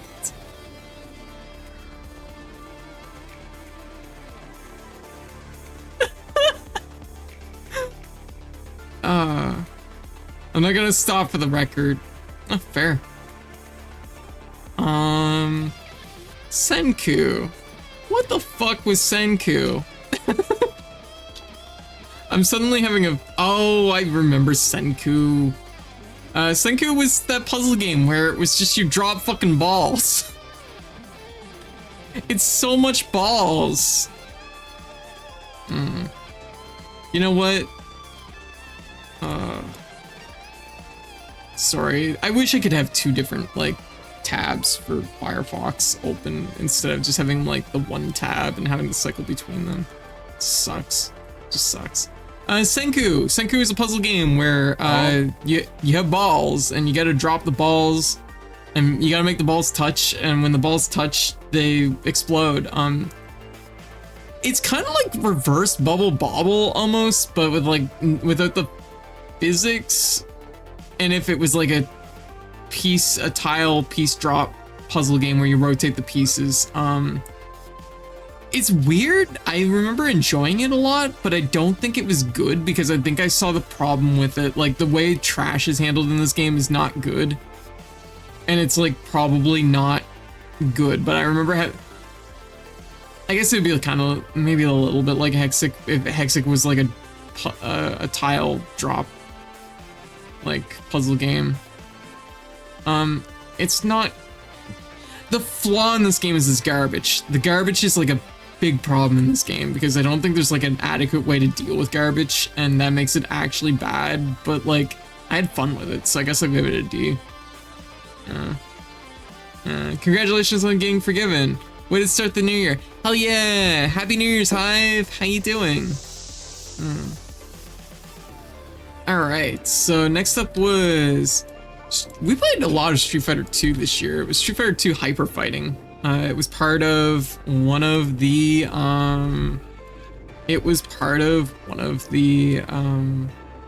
credit food runs we did. It was on the wheel.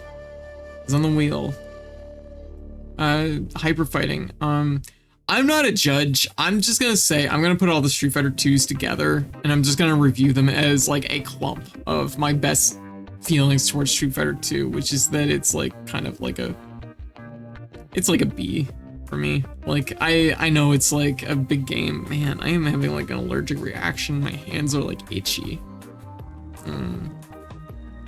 I don't know why. I guess I'm just getting like, I'm too hype. I'm allergic to 2025. Oh shit. Ah, fuck. Hey Peach Roof. Oh, Happy New Year's. Yeah, the flaw with this game is it's garbage, agreed. Allergic to bad game. No, like Street Fighter 2 is probably like, I'm gonna put it right in the middle of B tier for me.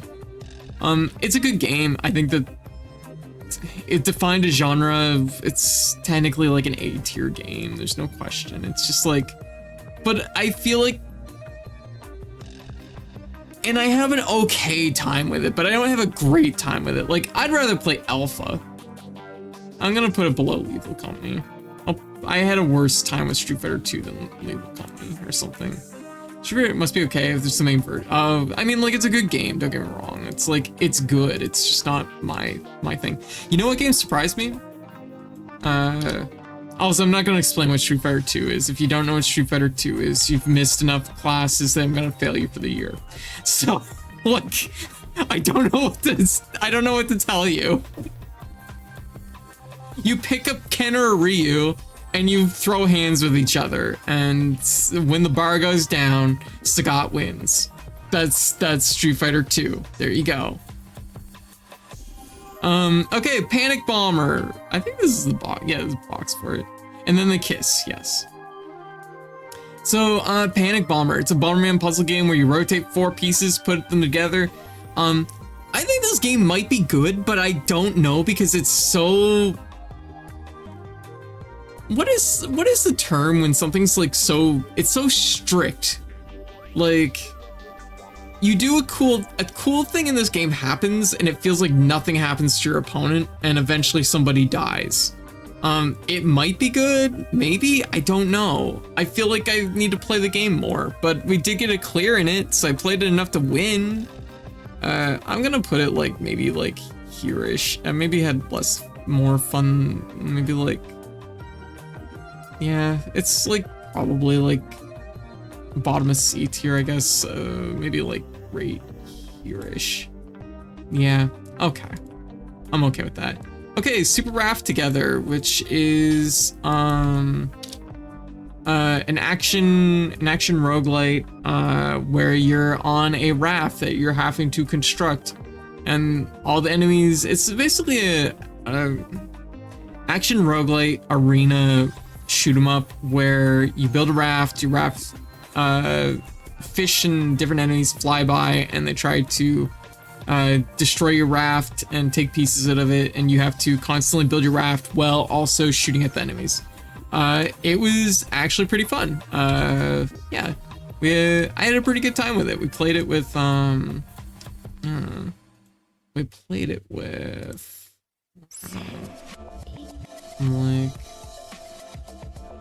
I'm like, oh my god, name's eluding me right now.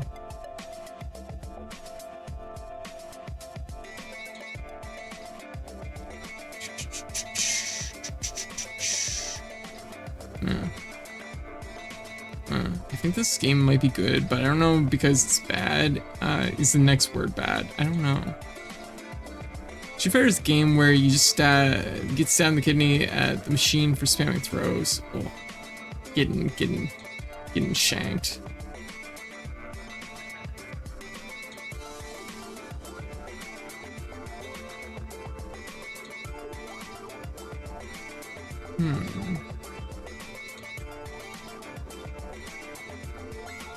My brain is like, it's skipped a beat. Celius, we played it with Celius, god. I was like going through and I was like, wait, who? We played this with somebody. We played it with Celius and it was a really good time. Celius recommended it and it was really, really fun. I don't know how I'd feel about playing it like a lot, but I felt like the time, it was a really enjoyable co-op experience. I had a good time. I don't think it's like an action roguelike that I'd be like playing constantly, but like it was like fun enough. It did maybe run a little on the easy side, but when you're playing something like, it definitely feels like a good coach co-op game where it's like you both just want to hang out, but you don't necessarily want to be like, you don't want to be like sweating it trying to like finish the game. It's just like, oh hey, we were hanging out, we were chatting about stuff, and we had a good time and we beat the game. You know, if you like grab the top tiers at the end of this, you have like Code's game recommendation 2024. Yeah, kind of. We're gonna add a row above this though, and we're gonna put game of the year. That's right. Okay, so yeah, because I think anything in the top 2 tiers I think is like worth 100% like worth playing. Like I'd recommend it to anybody. With that statement being made, I feel like Lethal Company could be an A tier. Like I think Lethal Company like with mods became like much more engaging for me. The base game, I don't know. So, but I mean like it's like an individual working on it. So it's like, you know, you can only expect so much stuff out of the game. I respect them like immensely. Like the amount of work they put into the game is like, you know, it's up there. And they continue to put work into the game, even though I do think the game has kind of fallen off a little bit. Okay, next up is Elevator Action Returns. For people that haven't played Elevator Action Returns, this game is, it's a platformer, but there's an emphasis on like shooting and dodging and using doors and elevators to evade enemies. It is an extremely good action game. I really like it. I don't know if I can recommend any of the other Elevator Action games, but Elevator Action Returns, it's basically like, I don't know, it's like what I would expect from like a Die Hard game or something. Like it's the perfect action movie video game as a 2D platformer. And I don't know what else there's to say about it. It's extremely good. It has my recommendation. If you haven't played Elevator Action Returns, I definitely recommend it. Definitely a hidden gem. A lot of people have not played Elevator Action Returns. You know what is a fucking hidden gem? Fucking Hot Dog Storm, which I played it for the first time, and it was I don't know. You know what I do remember? You know what I do remember about this game? I remember it having a fucking title screen that said fucking Hot Dog Storm, and I was fucking sold on that. I think the game itself was like okay. I don't think it was like amazing. I don't think we were like I don't think it was like lighten my world ablaze, but it is a game called Hot Dog Storm, so I mean, I guess it has that going on. Maybe... I feel like there was issues I had with this game the more like I was playing it, but like, it seemed kind of cool. I had a good time with it, but like not like, yeah. Sonotaku, how you doing? What you up to? Or Sonotakai, how you doing? Happy New Year's. Happy New Year's. Yo, Happy New Year's. Not a taco. Oh, okay. Hot Dog Storm, I'll put it like, maybe like it's like maybe a C. I don't know. The name elevates it slightly.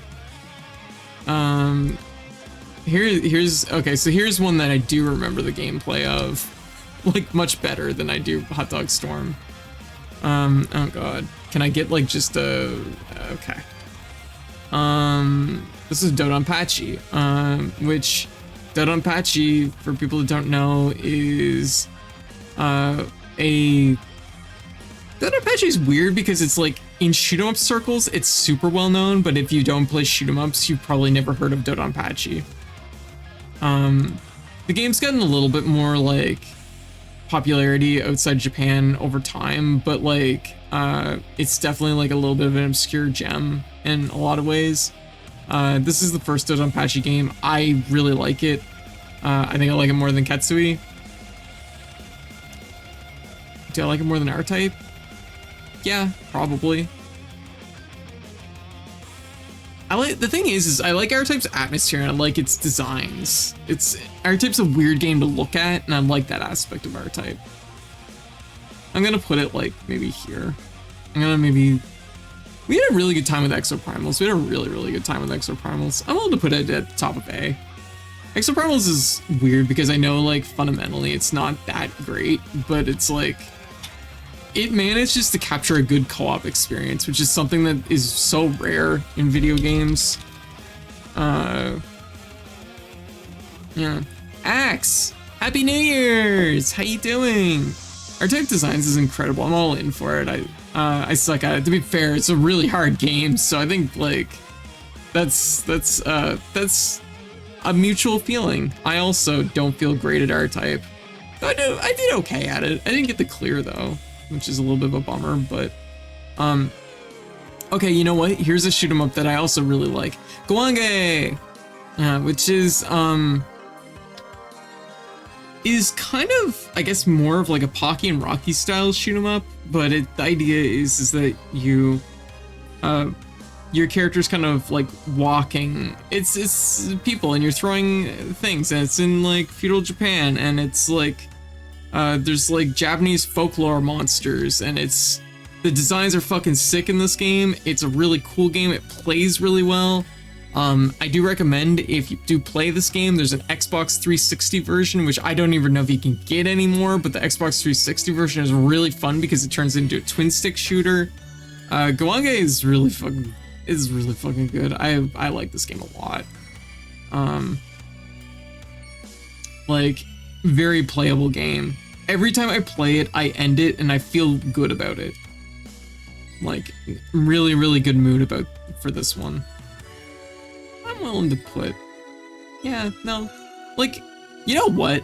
Even though I do feel like this is like gonna make people mad, like looking at this A list, I like it because I'm like, I had fun with all these games. I had a good time with this. Looking at this list of games, this row right here makes me happy. Is backwards compatible and still viable on modern Xboxes? Oh, hell yeah, I love to hear that. That's always a worry when it comes to games. I'm just like, when it comes to Xbox games, because it's just like, goddamn, this is a worry about games in general. Like, I hate this, especially, it's a worry when it comes to shoot 'em ups, is what I need to like say, because it's like, shoot 'em ups are the types of games that fall through the cracks. They exist at one point in a brief moment in time, and then suddenly it's impossible to find them. And like, when you have a good shoot 'em up, you want to hang on to it tight, because like, you don't want to lose that shit, because you might not get it back. Okay, so here's a Street Fighter I do like, which is Alpha 3. I actually like Alpha 3 a lot. I think it's a very playable game. I think it's very colorful. I enjoy Alpha 3 actually a lot. If I was to play somebody that's really good at Alpha 3, I'd probably like it a lot less. But overall, really good game. Alpha 3 is a fun one. And it also has a whole bunch of Street Fighter characters I like. I'm gonna say like probably right in here. I'm gonna put Ninja Baseball Batman maybe a little below Warriors Woods and Cleopatra's Fortune. Maybe something like this. Alright. Darius 2, which I think we played Darius 1 the year before for Credit Feed Run. Credit Feed Run. Darius 2 is we played it, and it's not, how to put it. The problem with early Darius games, I love Darius. Darius has fucking sick designs. I love Space Fish. King Fossil is like, I feel emotionally tied to. Like, but, yeah. Hey, Matt Raff, how you doing? What you up to?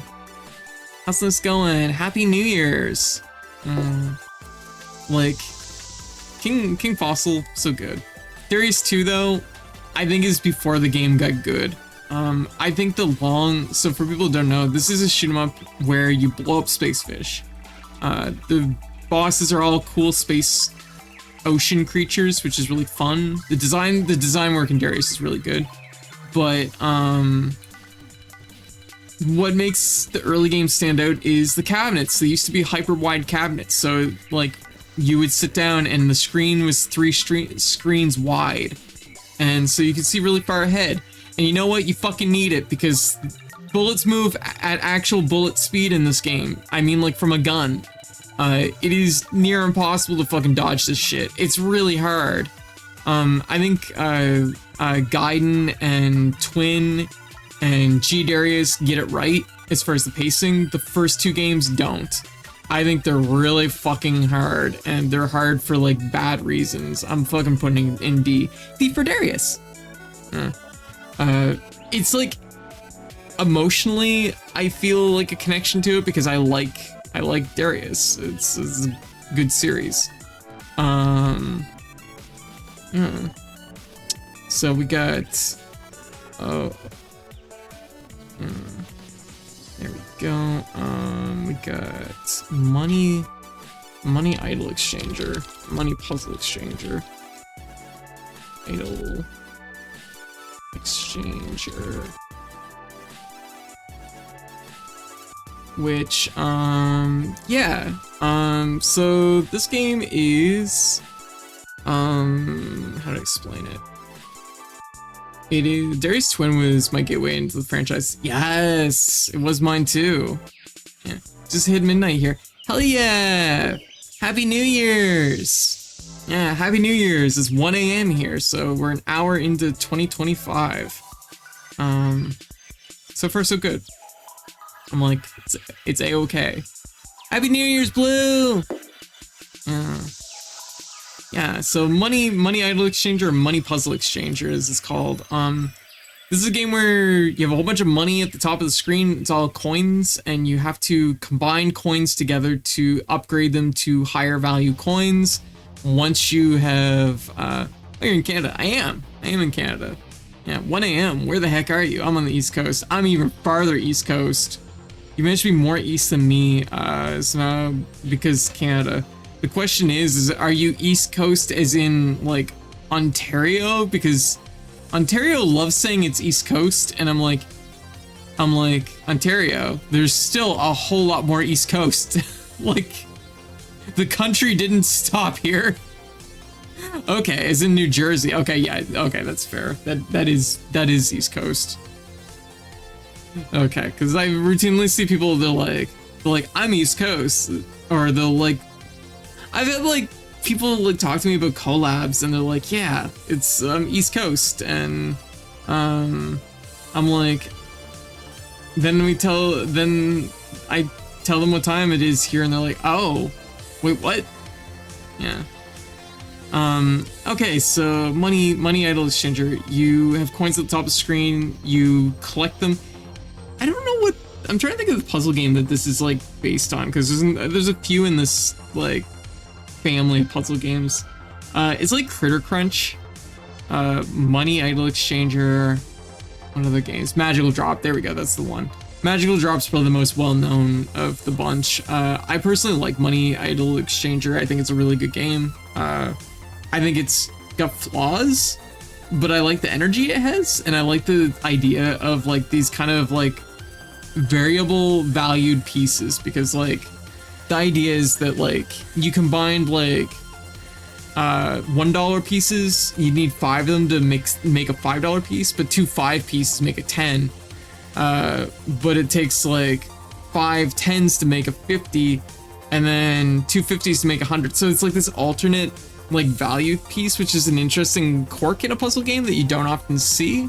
You don't see that very often, where the pieces are like mixed value, and I think that's like really cool. But the problem with my Money Idol Exchanger, and I actually played it earlier today a little bit, is that it the problem is that it uses 2 different buttons for picking up and setting pieces. You have to press one button to pick a piece up and then another button to set it down. And then the other problem is that you have to tap every single time you move over a row. You can't hold. So this game becomes really, really like intensive on the hands after a little while, but I really like the game. I like it a lot. I'm gonna put it up here with other puzzle games, but you know what? No, I'm gonna put it in the B tier for the puzzle games. I'm gonna put it high B. So it's a game. No, I'll put it like here-ish. I actually like this game a lot, and you'll see me play it a lot more in stream this year, I think, because I want to get mastery in it. Do I think I can? I don't know. Contra. We played Arcade Contra, which I don't think I'd ever played before. I played NES Contra, but I never played Arcade Contra. Which, yeah.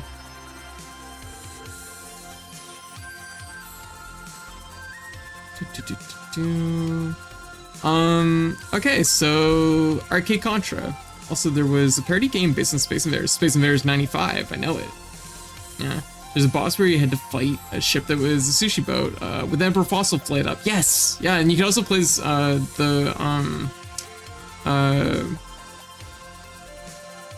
oh my god, why am I forgetting the name of this ship from Darius? Silverhawk. You play as a Silverhawk in it too. What are we ranking? Super Nintendo games? No, we're ranking every game I played this year, and we have 255 games to go. Like we've ranked maybe like 30 games here, and we have a lot to go. Contra, it's Arcade Contra. It's like half of the NES version.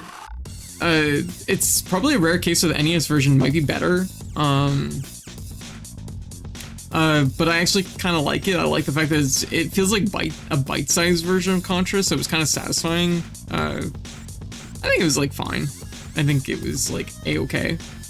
A few hours oh, when I did this last year, it took like 10 hours. So I mean, like this is absolutely gonna take some time. I'll put it like right here. It was kind of comfy. I actually want to go back to it and play more of it. But it's Contra. It's a run and gun platformer. Contra is basically almost it's not the creator of a genre, but it's like it really established it. Gonna go to get some sleep. All right, Thomas. You have a happy New Year. Thanks for hanging out. Aggressors of Dark Combat. This is a weird fucking game. It's one of those games that's like right between. It's right between being a beat 'em up and it was right between being like a beat 'em up and a fighting game. And it's really hard. I didn't beat it because it was really hard to understand how to play it, because it's too little fighting game to use my fighting game knowledge, but it's more than just a beat 'em up. So it fell into a weird spot where I could not beat it because I just didn't know enough of how to treat this game. I couldn't figure it out. Seemed like kind of a cool game otherwise, but it's just like, it's definitely one of those games where it's like, I feel like if I had more time with it, I might like it, but I couldn't figure it out. I'm gonna just put it at probably, I guess singing in Vortex Gallery, playing it after playing it for like 5 minutes to learn a character. Seriously? That's fucking sick. I sat there and tried to figure this game out. I couldn't fucking do it. It's a weird game. Yeah, Scotty, you have to teach me how to play Aggressors of Dark Combat. Aggressors of Dark Combat, not beating the, we tried to cash in on Mortal Kombat allegations. Nanada, Happy New Year's. How you doing? How's things going? I don't know how to play it. I don't think anyone did. Sometimes that's the thing. All you need to do is know just enough to keep you ahead of everyone else. That's all you need in a fighting game sometimes. You just need to outrun the person behind you, is basically the gist of it. Picked Robert Garcia looking dude and spammed his rec up. Hell yeah, that's sometimes all you need. It's probably better than Ultimate Muscle, admittedly. But I know Ultimate Muscle, so... I remember being kind of frustrated with this because I wanted to learn it, and I couldn't piece together why it was the way it was, so I don't know. We'll put it in that space there. Okay. Next up is a classic, another classic, which is kind of obscure. A lot of people might not know it. Shock Troopers. Shock Troopers is like basically if a running gun was top down instead of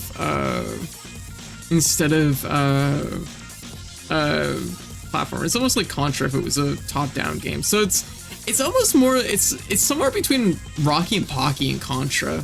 It's that's a really weird way to describe it, but it's basically, it's somewhere between Contra and Rocky and Pocky, but if it was Metal Slug.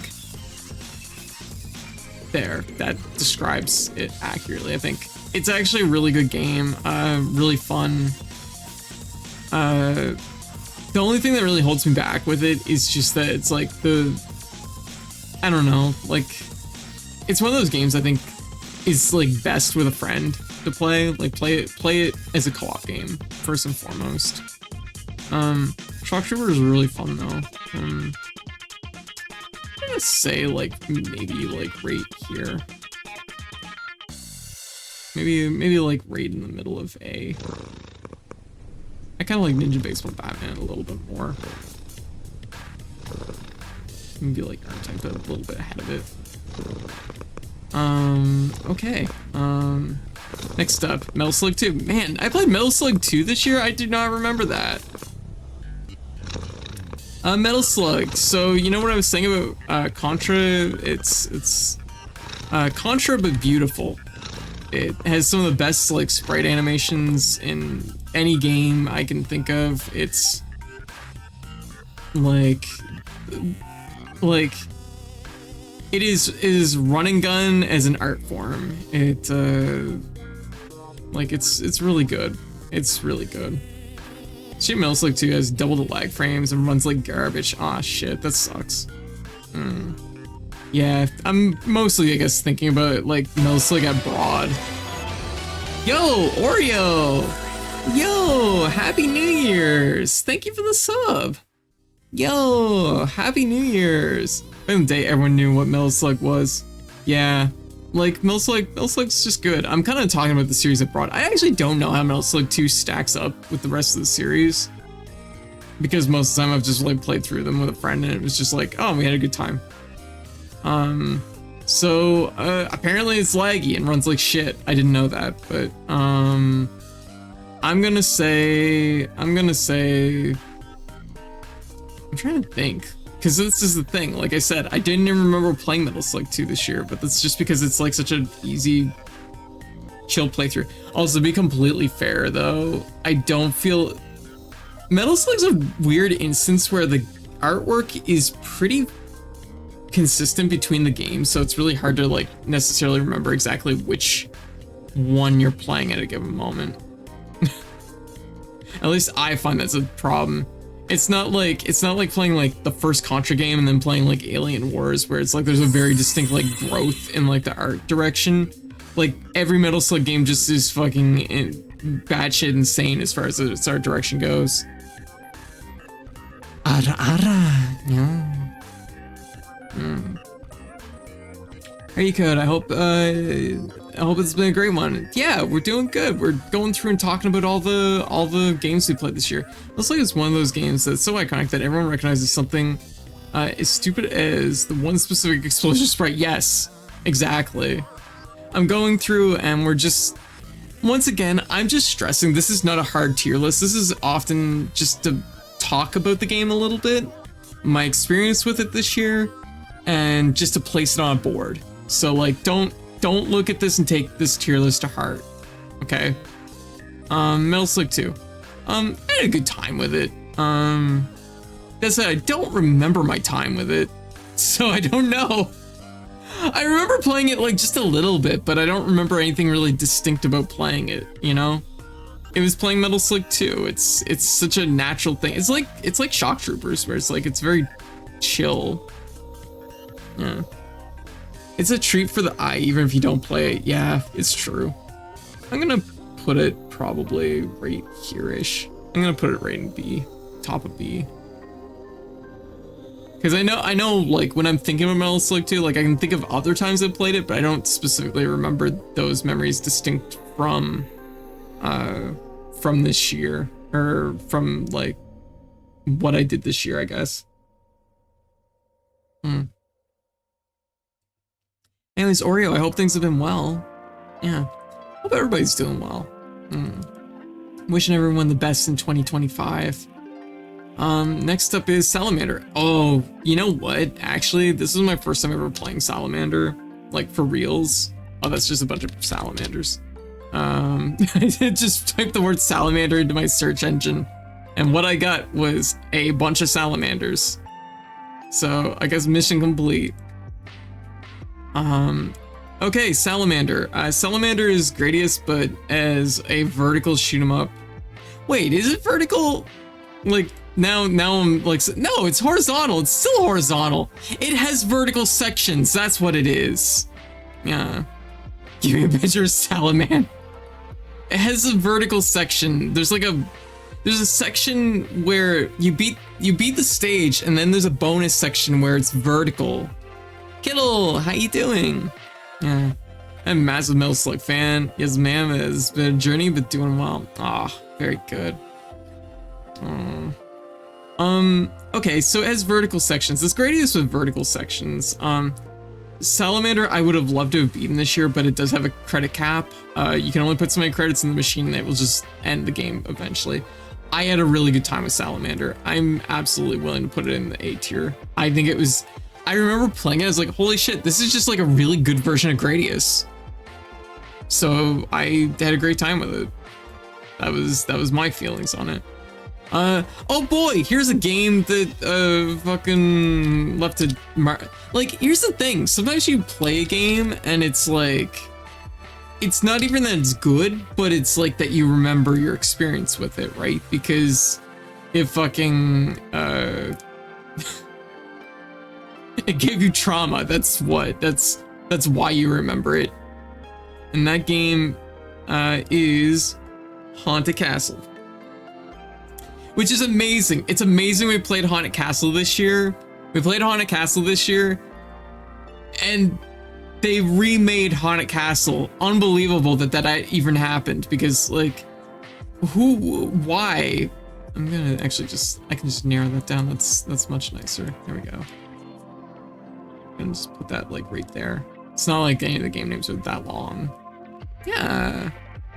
All right, but Haunted Castle. This is, so Castlevania existed before this game, but they decided to make an arcade version of Castlevania, but they didn't have the same team or something, I guess, and It was crunched and it was not good and it sucked, and sudden uptick in Haunted Castle searches thanks to code. I know, right? Finally. So later on this year, they released Castlevania Dominia's collection, which actually had a remake of Haunted Castle done by M2. And they take that game, they hit that thing with some magic because they turned this fucking awful game into something that's decent. I got to, I think, the 4th stage in this, where it's like you're finally in the castle, and then they just like pour flea men on you, covering your body, and you fucking die. Like, I don't know how you're supposed to survive that stage. It's like, it's awful. It's just awful. Terrible game. Haunted Castle, you know what? I'll give it a D. I'll give Haunted Castle a D, okay? I'll give it a D. Okay, next up on the list was Go Mecha Ball. Go Mecha Ball is that a game from this year? No, it's from last year. It's gotta be from last year. What? It came out this year. Go Mecha Ball is a game from this year. We originally played this on Game Pass. This was one of the last games I played on Game Pass.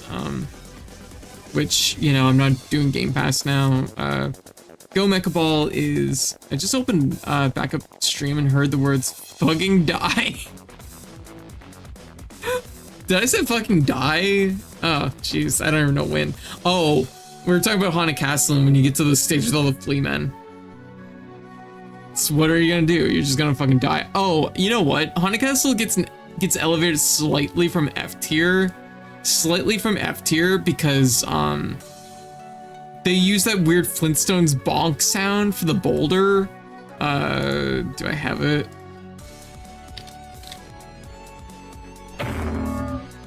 They use that sound for a boulder falling off of a cliff, and it makes me laugh every time. So it's slightly better than Donkey Kong Jr. Math, which I've decided that was actually more fun than an F tier game.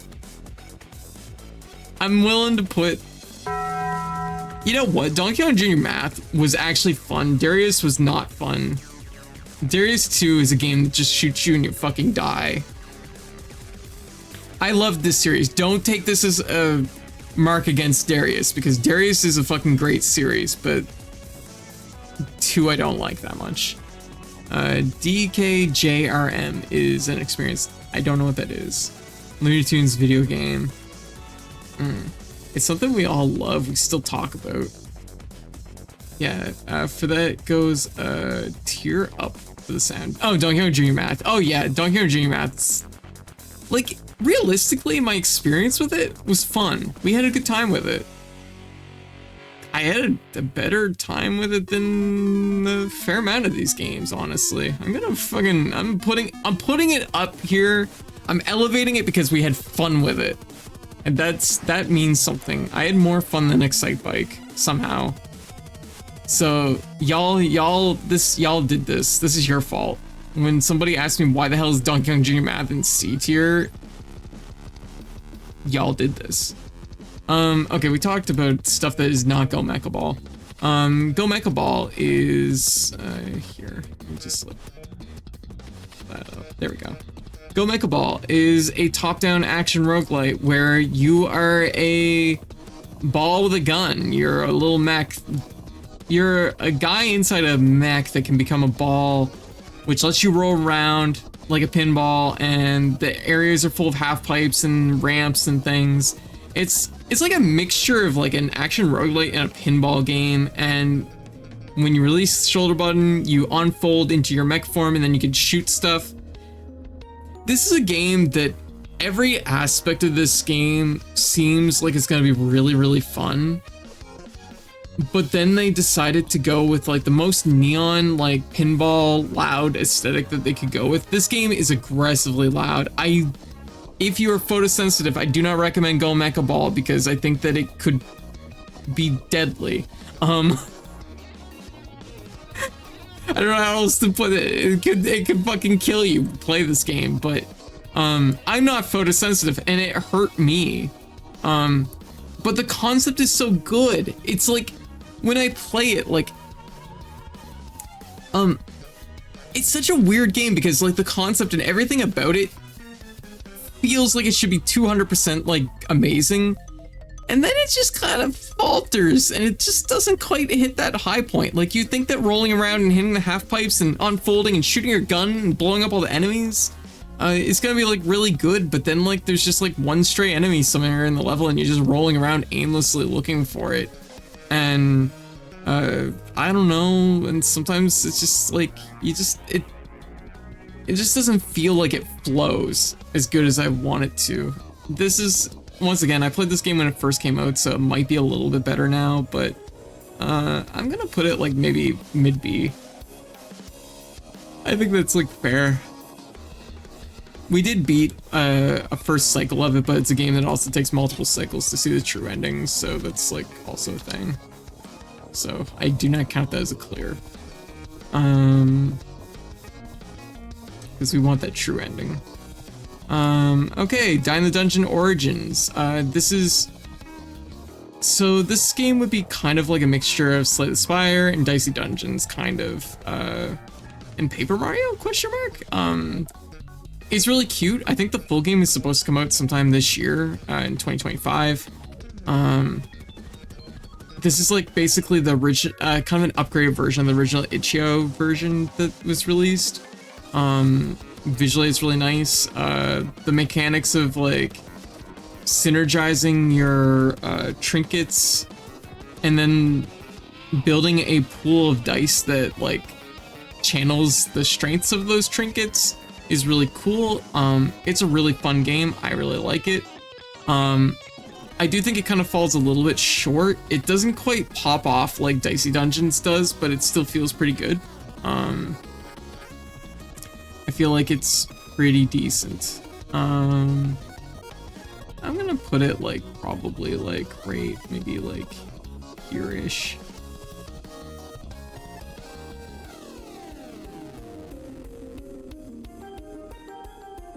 Wait, I really put, did I put Money Exchange Idol in A? Damn, I'm gonna put it in B. I'll put it at the top, I'll put it near the top of B. Okay, thing is that like Money Exchange Idol though.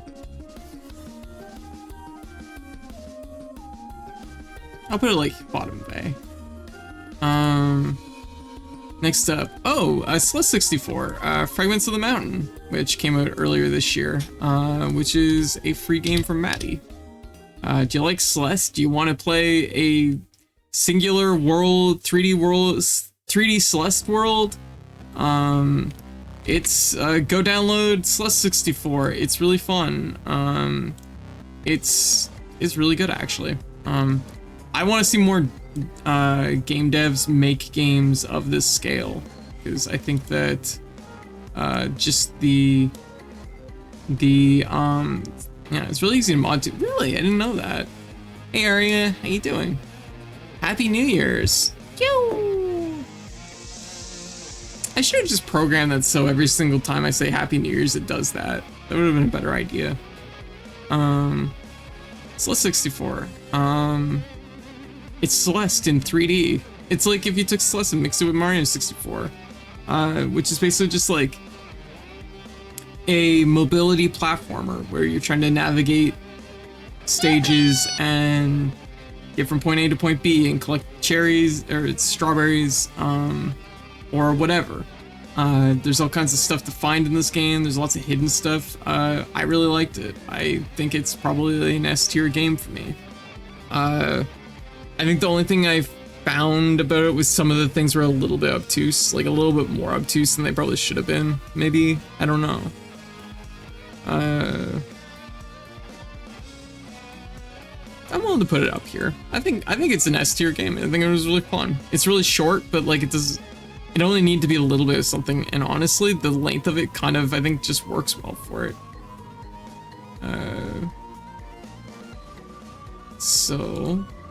Next up is Dr. Mario.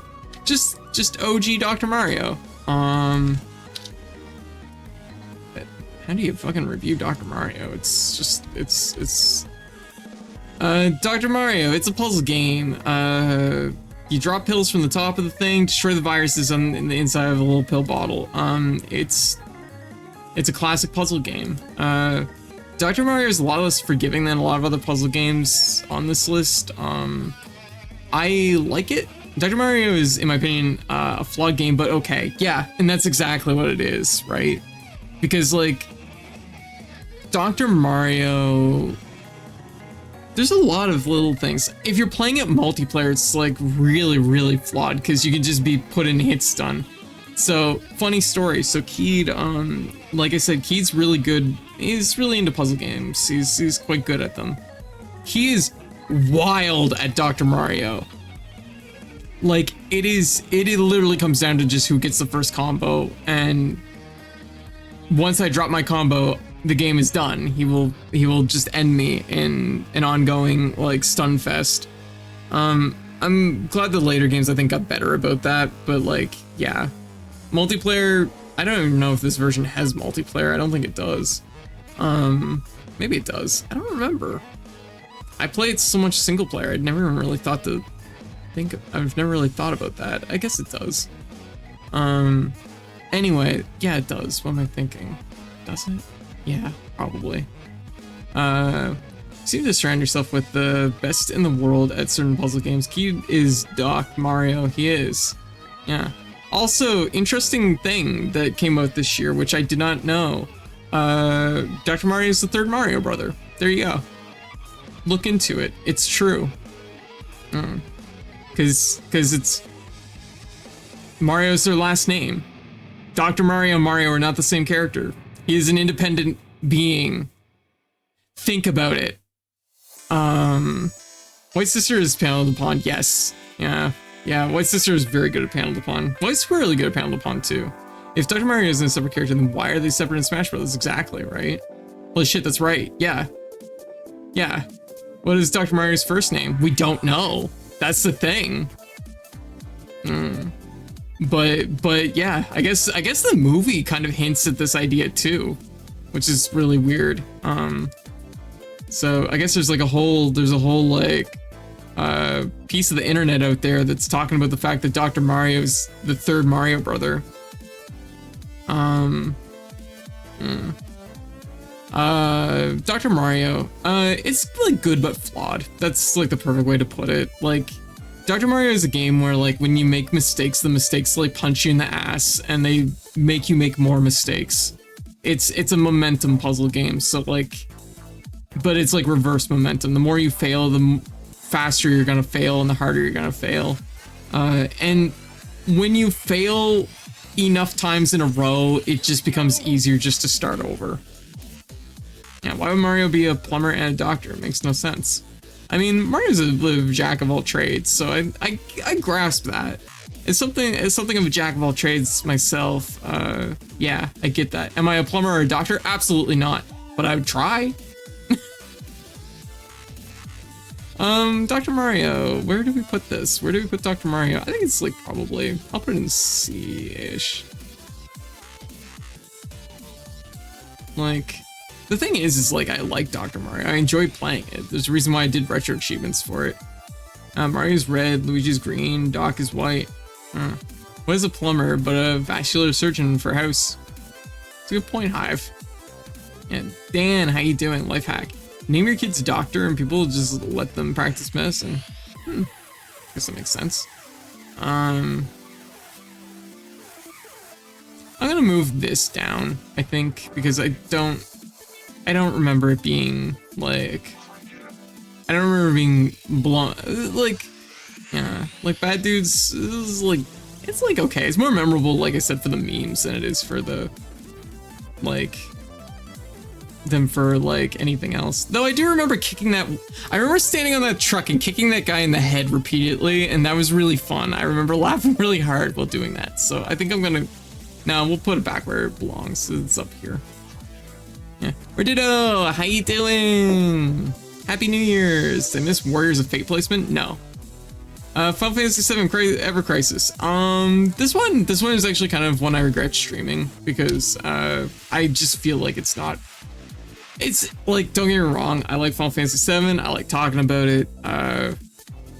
it's a mobile game. It's a mobile game. It's a gacha game. They're trying to squeeze your money. They're trying to squeeze your wallet. Like, I shouldn't be playing those types of games on stream. I'm gonna play Zenless probably sometime this year, so I don't know what the hell I'm talking about. I don't know what kind of moral high ground I'm trying to fucking take, but I'm not that good. So you know what? Fuck it. I did what I did. Ever Crisis. If it's on mobile, it's like an instant F almost.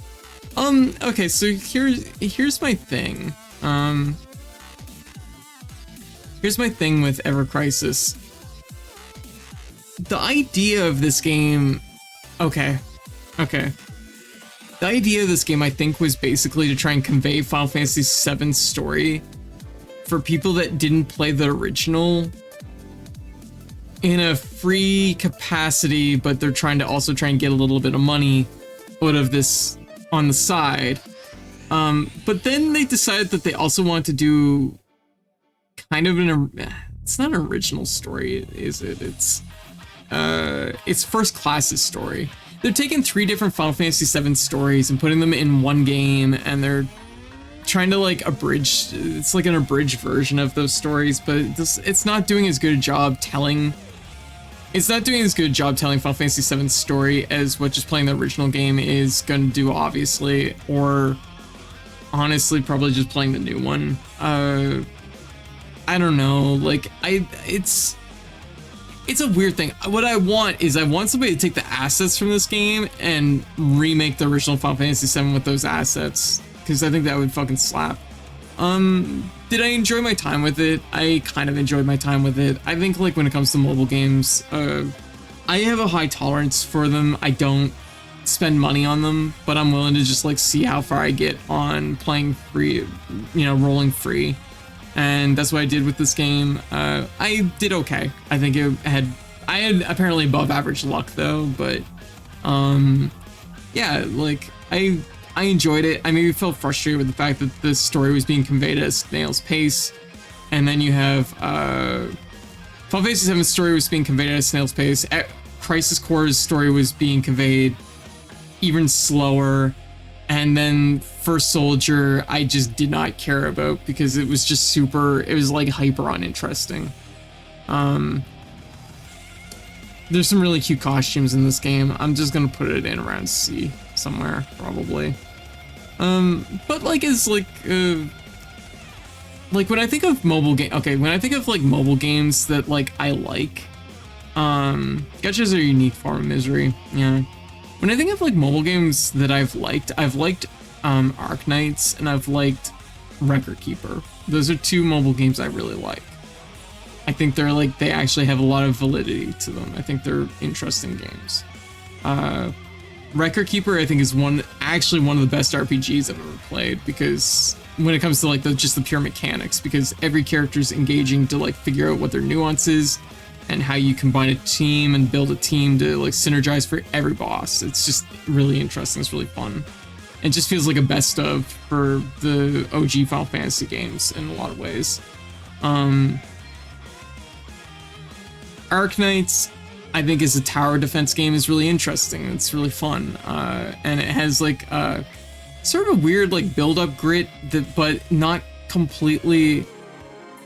Stages aren't completely swept by just becoming OP, but they're not also impossible if you don't level or don't get lucky on your rolls. So I don't know, Arknights does a good job of what it's doing. Ever Crisis kind of doesn't do a very good job of what it's doing, and its battle system is just kind of okay, but it's not terrible. It's not terrible at anything it's doing. What it does what I do kind of like though is it does have the events, and the events are kind of fun because it's just like, oh, it's fun seeing the characters interact and do some silly stuff, but the silly stuff tends to be like less engaging than what I had hoped. Like, it's nice seeing the characters interact in a way that's like not Final Fantasy plot, I guess. My thing about mobile games is that they get hella exploitive. That's what I was saying earlier. It's like, if you want to take the moral high ground of it, like, yeah, I shouldn't even have played it at all on stream. I've got a personality where it could be coaxed into spending money. Gotcha.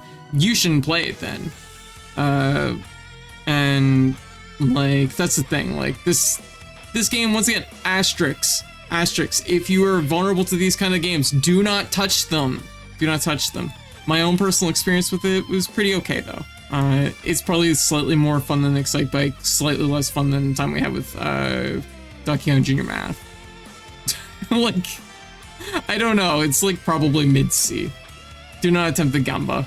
I'm extremely good at playing free-to-play stuff without spending money. See, I am too. Like that's kind of that's like the thing, right? But I know that like we're in the minority when it comes to that. A lot of people play these games and they get like sucked into them. Not Ever Crisis is a case of not a good type of game, but like for what it is, I had an okay time. Oh boy, oh my gosh, we're here everybody. We're here to Scrunkly Mario. Man, we're like in February. Holy moly, we gotta pick up the pace on this. We're gonna be here all night.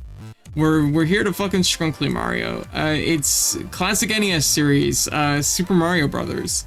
Have you ever wanted to play Super Mario Brothers, but like on the size of a postage stamp? This game fucking... It's like a slightly easier achievement set than the original one. Like it's less shitty.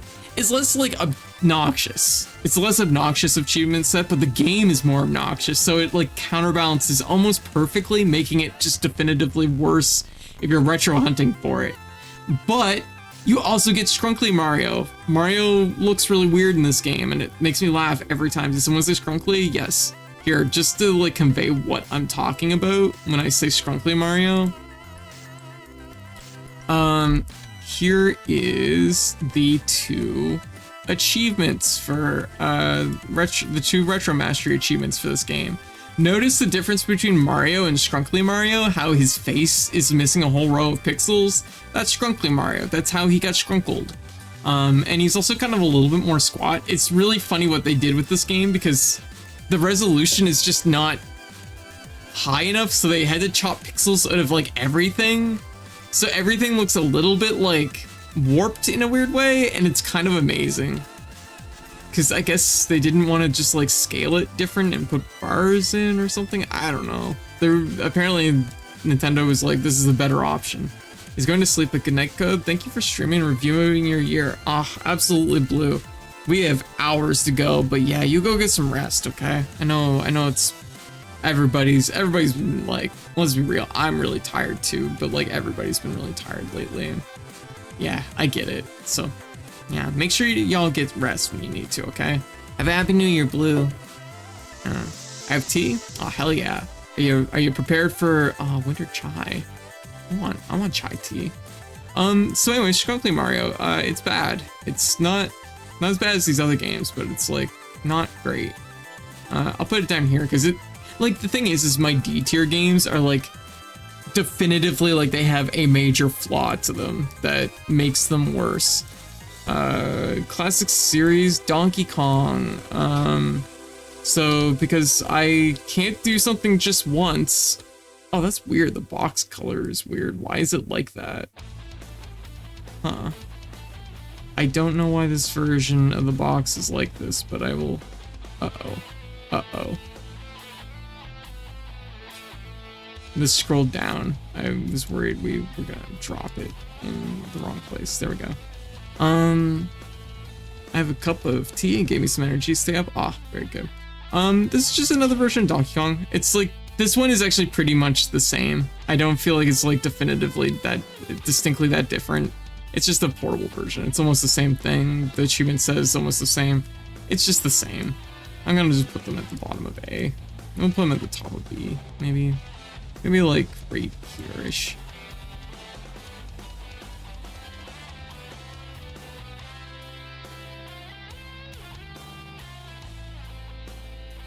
I'll put them right there. Like, don't get me wrong, like Donkey Kong. Just be honest. Like, yeah, I enjoyed classic Donkey Kong. The Game Boy Advance version is okay. There's nothing really to say. It's just the game ported to the Game Boy Advance. It's fine. Okay, next up, another big one, Metroid. I really enjoyed my playthrough of Metroid this year. I had a really good time. It was really fun digging into this game. There's the retro achievement set is really fun for it. It's just enough nuance to it to make you learn some stuff and try out some cool techniques without it being too obtuse or too wild. Just a really fun retro achievement set. Yeah, I gotta get this scrolled like just right. There we go. So Metroid. I really enjoyed my time with it. I'll put it at the top of B because I think that like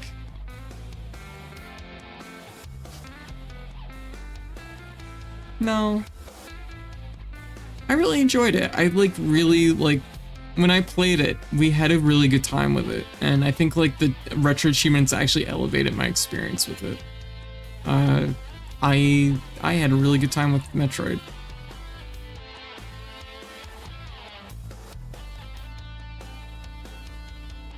Yeah, like I played it and I immediately wanted to play more Metroid because I had that good of a time with it. In fact, I got a double mastery in it because I was just like, I want to play more of it. Like, I didn't feel I want it more. Ooh, here's one. Here is a here. Oh, my battery's low for my headset. Just one sec. Okay, here is an important one. Castlevania, the original Castlevania for the NES. This is an S tier game in my opinion. I think it's amazing. I think the original Castlevania is just chef's kiss. It's a wonderful platformer. It's not super long. It doesn't overstay its welcome, but it feels like you go on a full journey. You feel like you've experienced all of Dracula's castle. There's cool bosses, there's cool monsters, the stages look great. It's a beautiful NES game, like really nice looking. Is the game like hard by moments? Absolutely, and it definitely has a learning curve, but when you learn like all the ins and outs of this game, it's so rewarding. Castlevania is just a gem of a game. It's top shelf. It feels like people would flip out about Samus being a girl in 2025 if it was done today. Yeah, I don't know.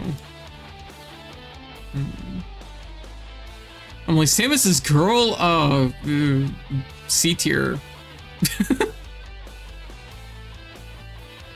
Unbelievable. I can't believe you'd spoil them for me, Kalichka.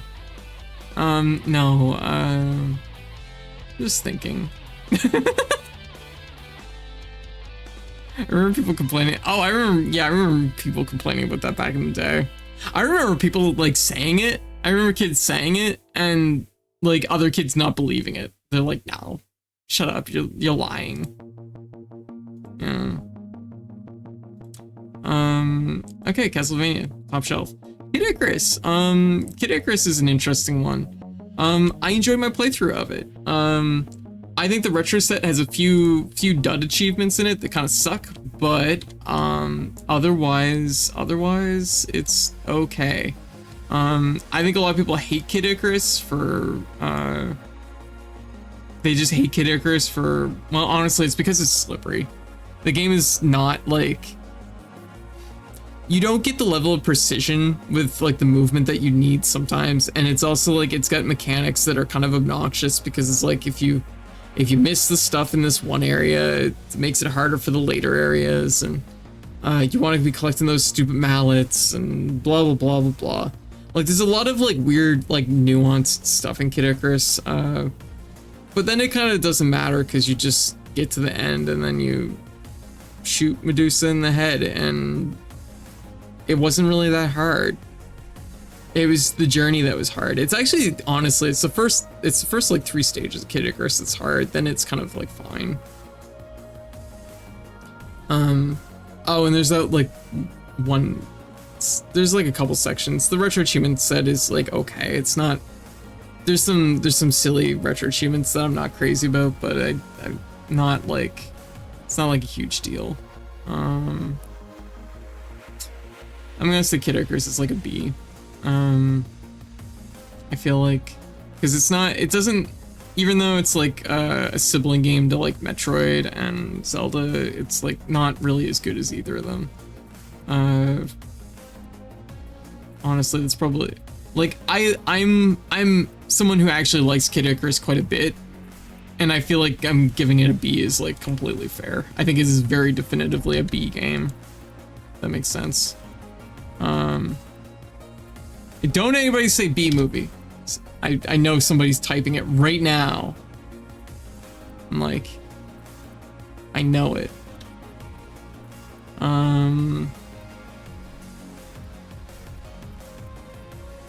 Okay,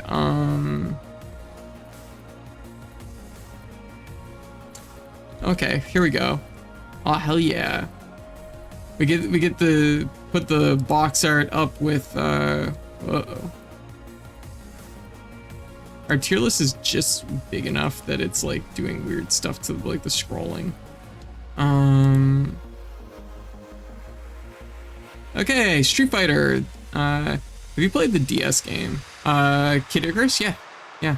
Uprising's fucking excellent. Yeah, no. Uprising is a really, really good game. I wish they had re-released it on the Switch. So Street Fighter, the first in the series. This is where it all kind of began, but it's not really where it began. Street Fighter 2 is where it actually kind of began, but like this was, I guess, popular enough. I've played this game more than I really care to admit over the last year or two. I don't know why. I think it's just because it's been in every like credit feed run. And it doesn't take too long to play through it, so I just keep leaving it in there when I should probably remove it at this point. Like, I've gotten to the point where I've 1CC'd this game. I think the current best score on retro achievements is our 1CC of it. Yeah. There we go. You girl, she's apparently straight from the streets. Like, it's something that, like, it's a hard game. It's a hard game because of the, like, it's so finicky with its inputs and it doesn't feel great. I'm a world champ. Your girl, she's a world champ Street Fighter. Yeah. Yeah. Those pics are going to get extremely small. Oh, definitely. Should I zoom this in a little bit more? Do you want me to like make this like a little bit bigger? So Street Fighter. I don't think the game is as bad as what everybody says it is. It's not good, but everybody's like, the game's dog shit, and it's like for the era it came out in, like it's like kind of to be what it's as expected, basically. I don't think it's that good, but I don't think it's as good or as bad. That's what it comes down to. I've gotten pretty okay at it. I'm just gonna put it probably in like D. It's not, I'll put it at the bottom as C. I'll put it at the bottom as C. I think that's like fair. Actually, it's better than Ultimate Muscle.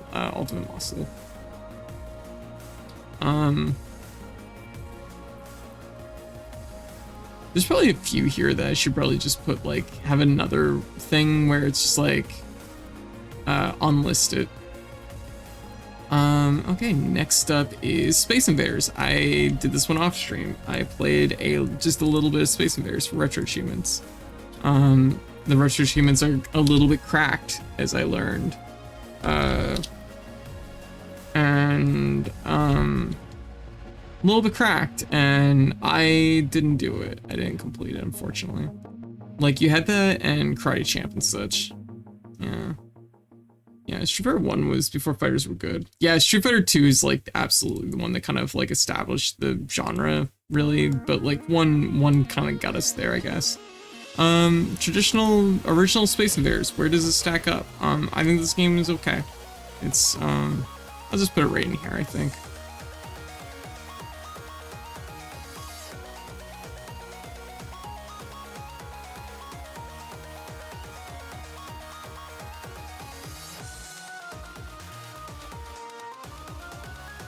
I'll just put rain there. Aliens move left and right across the screen.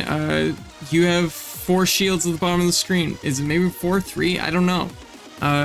Use your little tank at the bottom and blow a hole through your shield and then blow away the aliens. The aliens are also fish. They're sea life. It's Space Invaders and Darius. They're spiritually linked to each other, just so you all know. So you all know that. The little aliens are crabs and squid. That's what they are.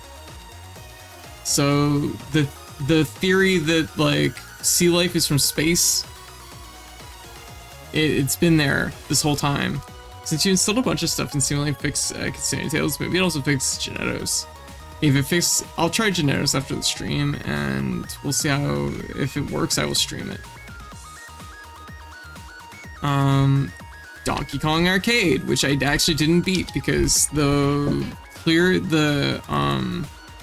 conditions for clearing it on Retro Achievements is to do like 5 loops or 3, I think it is 5 loops, which I didn't get around to doing. I didn't finish it. I didn't succeed.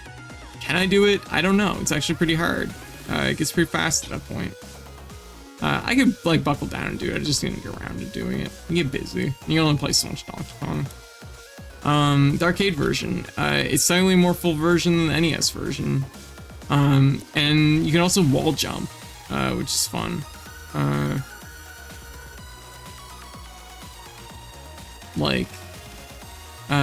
mean, it's a more cracked version of Donkey Kong, but like my comfort level is with this one. Like I grew up with NES Donkey Kong. I didn't grow up with arcade Donkey Kong, so it's still a strange beast. And every time I get to the pie factory, I just bury my face in a pie and die. Because apparently you're not supposed to eat the pies at the pie factory. Pac-Man. Wait, we have like so many games to do.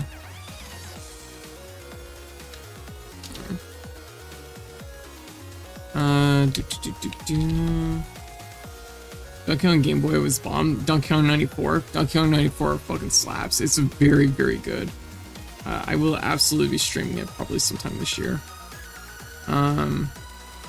Absolute excellent game. I'm kind of waiting. They're doing a colorized version of it, and when that comes out, that's a day one. I will stream that. Like, no question.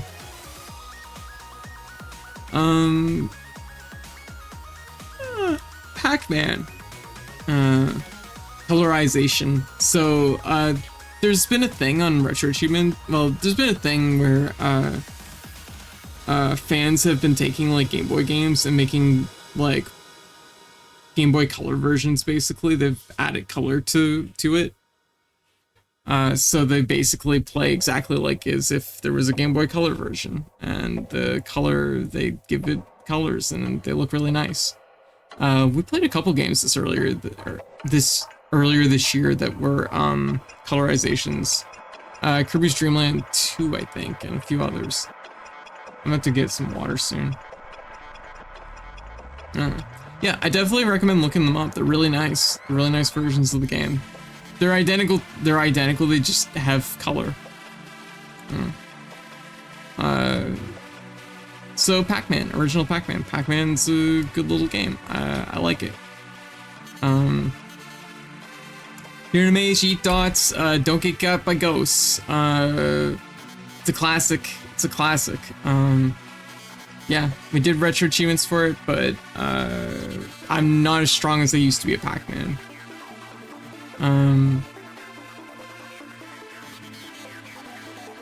Yeah, let's say B.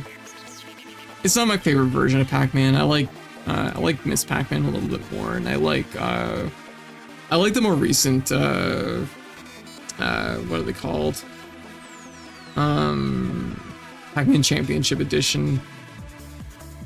I like those versions of Pac-Man quite a bit.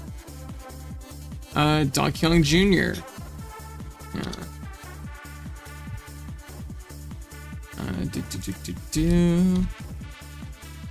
Donkey Kong Jr. is basically just another type of Donkey Kong. It's a single screen arcade game, just like the original.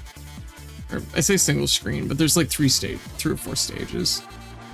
A little bit more focused on mobility and doing stuff like that and going between chains and stuff. It's really fun. I like Donkey Kong Jr. It's good. Have I played Infinity Gene? I have played Infinity Gene. Infinity Gene's really good. Yeah. Donkey Kong Jr. is really good. It's not the one I like played a lot of, but it's like fun. There's the one stage with the birds though and the trees, and I feel like it's always really finicky in a weird way. I'll put it like maybe like around here.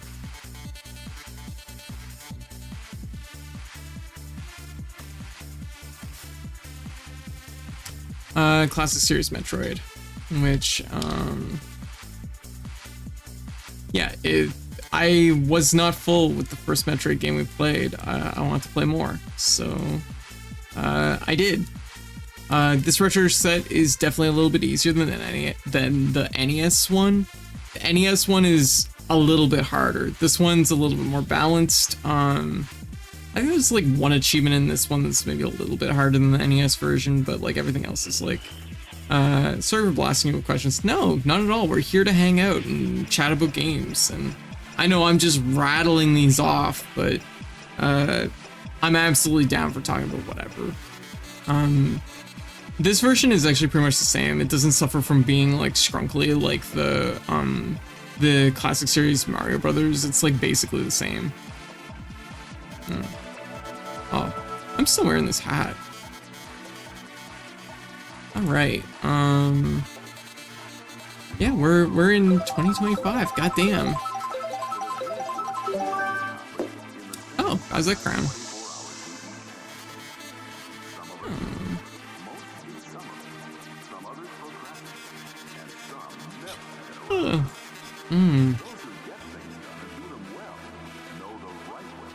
There we go.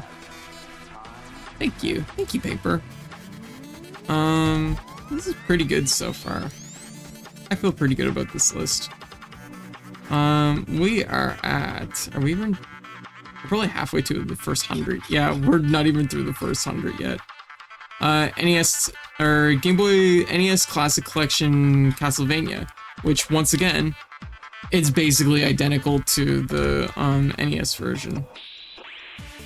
I think this version actually lets you stage select. It lets you stage select, so that's actually kind of a nice addition.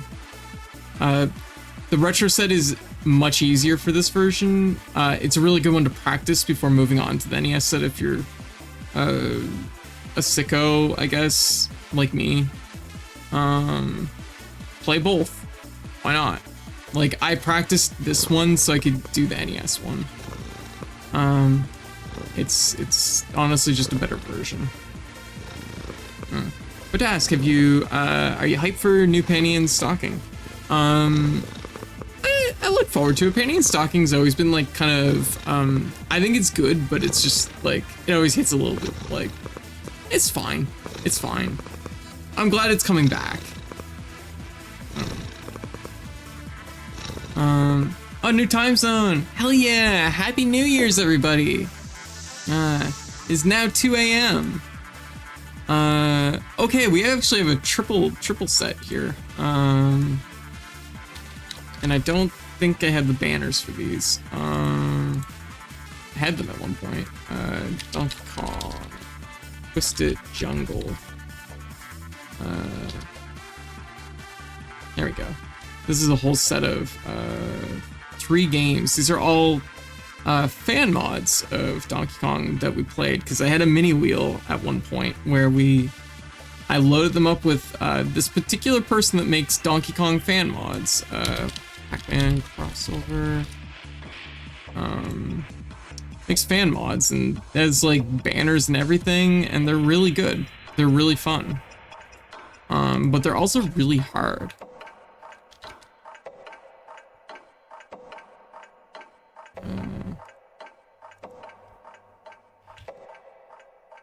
Trying to find. Man, I don't know if we can find the randomizer banner.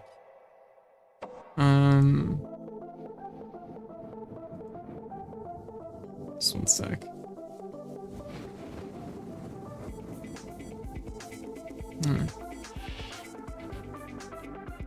Yeah. Loving Mashi's work though. Yeah, same. Yeah. Aw, thank you for the bits, Oreo. What am I thinking of? What am I doing? Sunfish.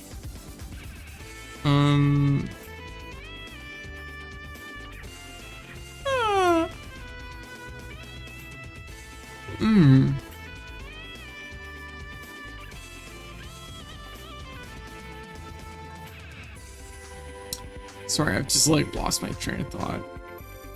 Oh, the banners for Donkey Kong. Right. Donkey Kong randomizer. We'll just grab it like this. There we go. Okay, so these next three. Yeah, the person that made them all is Paul Goes Dev. That's their tag. We played Twisted Jungle Randomizer and Pac-Man Crossover, which got Twisted Jungle Randomizer and Pac-Man Crossover. These are all fan games made by Paul Goes Dev apparently. He's just a guy who makes really cool Donkey Kong fan games, and that's pretty neat. I like the passion. The first one we played was Twisted Jungle, which I think is really, really hard. I found it a little bit too dialed personally, and I found like it a little bit like I just didn't feel like it was as good for me as like standard Donkey Kong. I think it was still.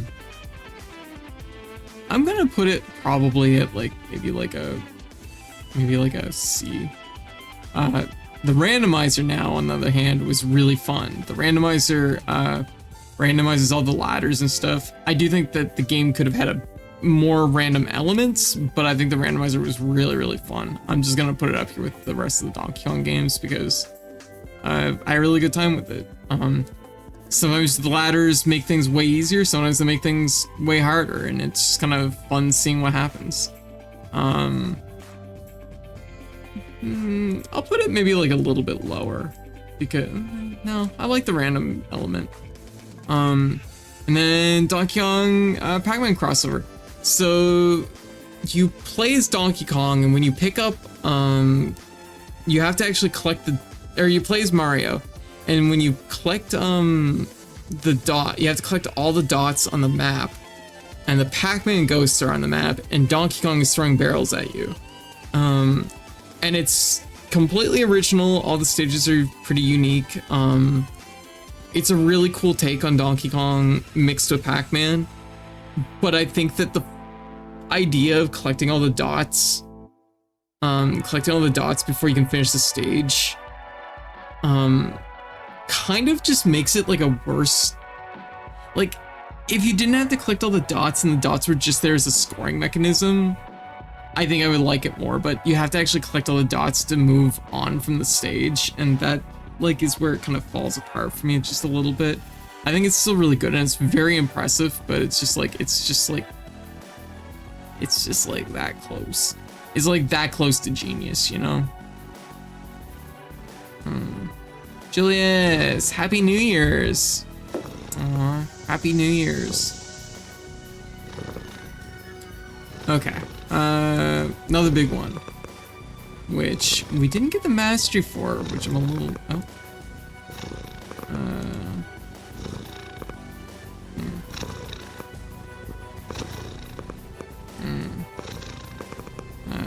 just one sec. I have a thing here that, okay, I'll have to send that message to them tomorrow.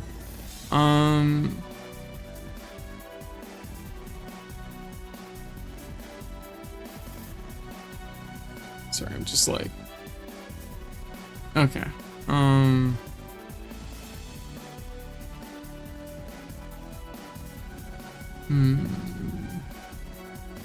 right, back on track, sorry about that. Okay, next two games we got are Zelda and classic NES series Zelda.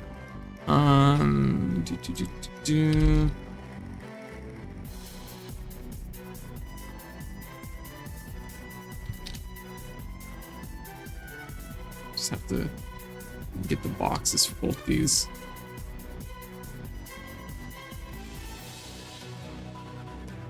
Okay. I wonder if you can save this. I really should have logged in.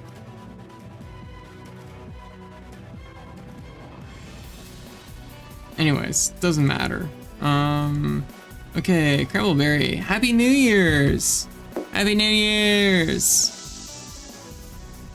Okay, so we had NES Zelda and Game Boy Advance port, the Game Boy Advance port of Zelda.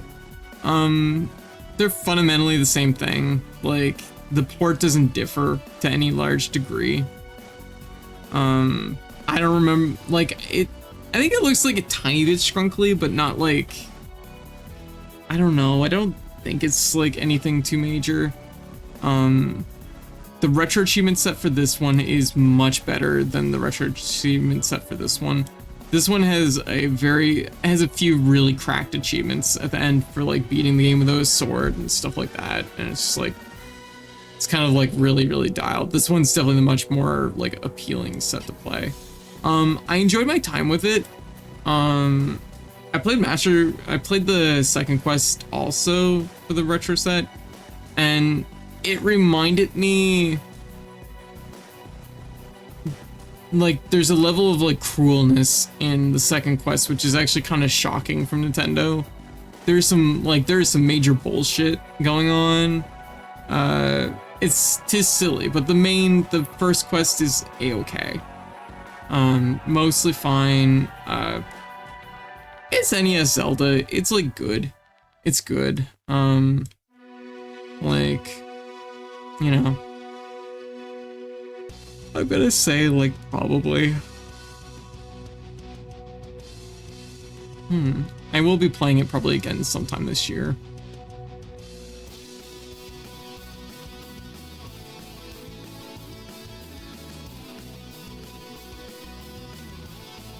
Just like thinking.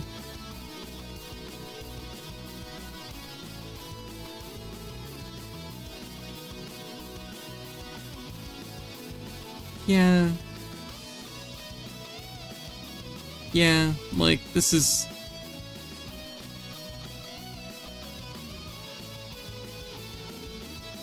like a-okay. Nat, how you doing? Yo, Happy New Year's. Okay, we're gonna finish this one bracket. Oh, lore. That's barely even something to talk about. Lore is a Steam game.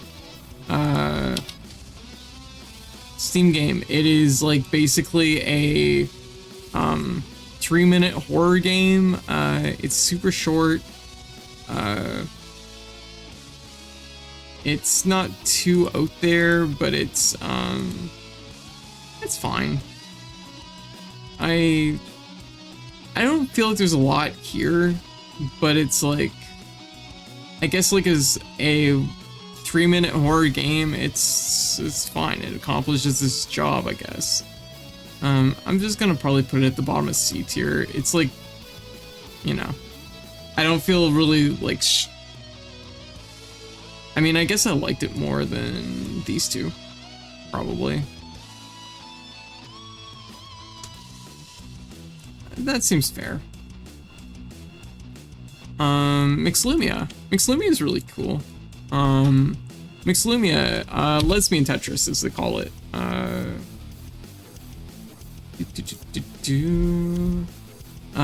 Where you are combining, it's a drop block puzzle game, falling block puzzle game, where everything is on a tilt.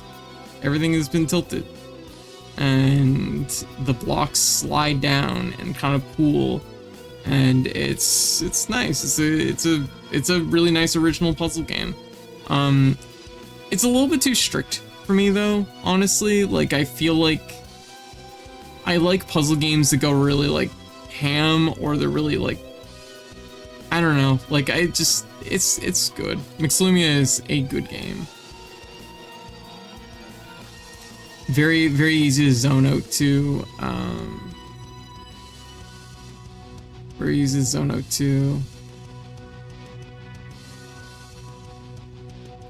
I'll put it like maybe here.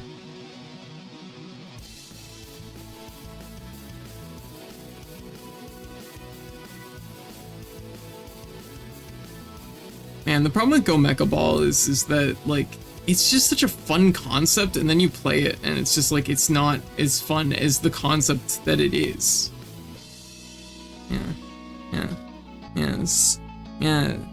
So Liquid, how you doing? How's this going? Happy New Year's. New PC. Oh, hell yeah. Happy New Year's. No more mobile Twitch for this goop. Oh, very good. Congratulations. Cavil. Cavil is another puzzle game. You can tell I go through like cycles of like types of games I want to like play.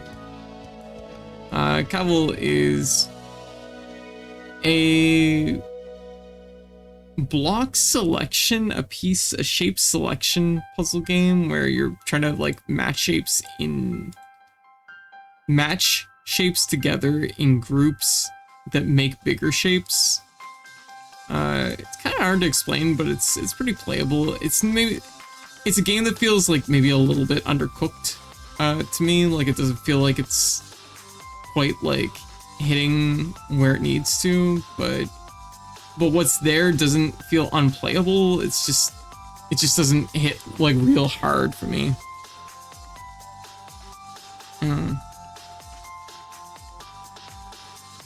Yeah. Oh, spend New Year's with your grandparents, Valentino. Oh, very good. Not used to like enter key anymore. Used to be extra big, and now it's a tiny key. Oh, you have like the smaller enter key. Yeah, I got used to it eventually, but I know what you mean. I don't know why there's a difference between those two, like why there's two variants of enter keys like that.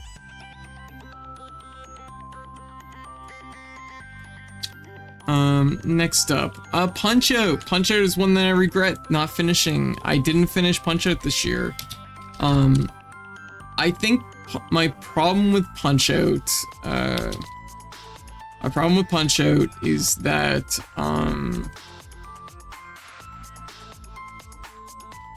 was that doing it on the emulator, I think Punch Out's like got some pretty tight like frames that you have to like play within, and I feel like the delay that the emulator adds makes Punch Out like way harder than normal.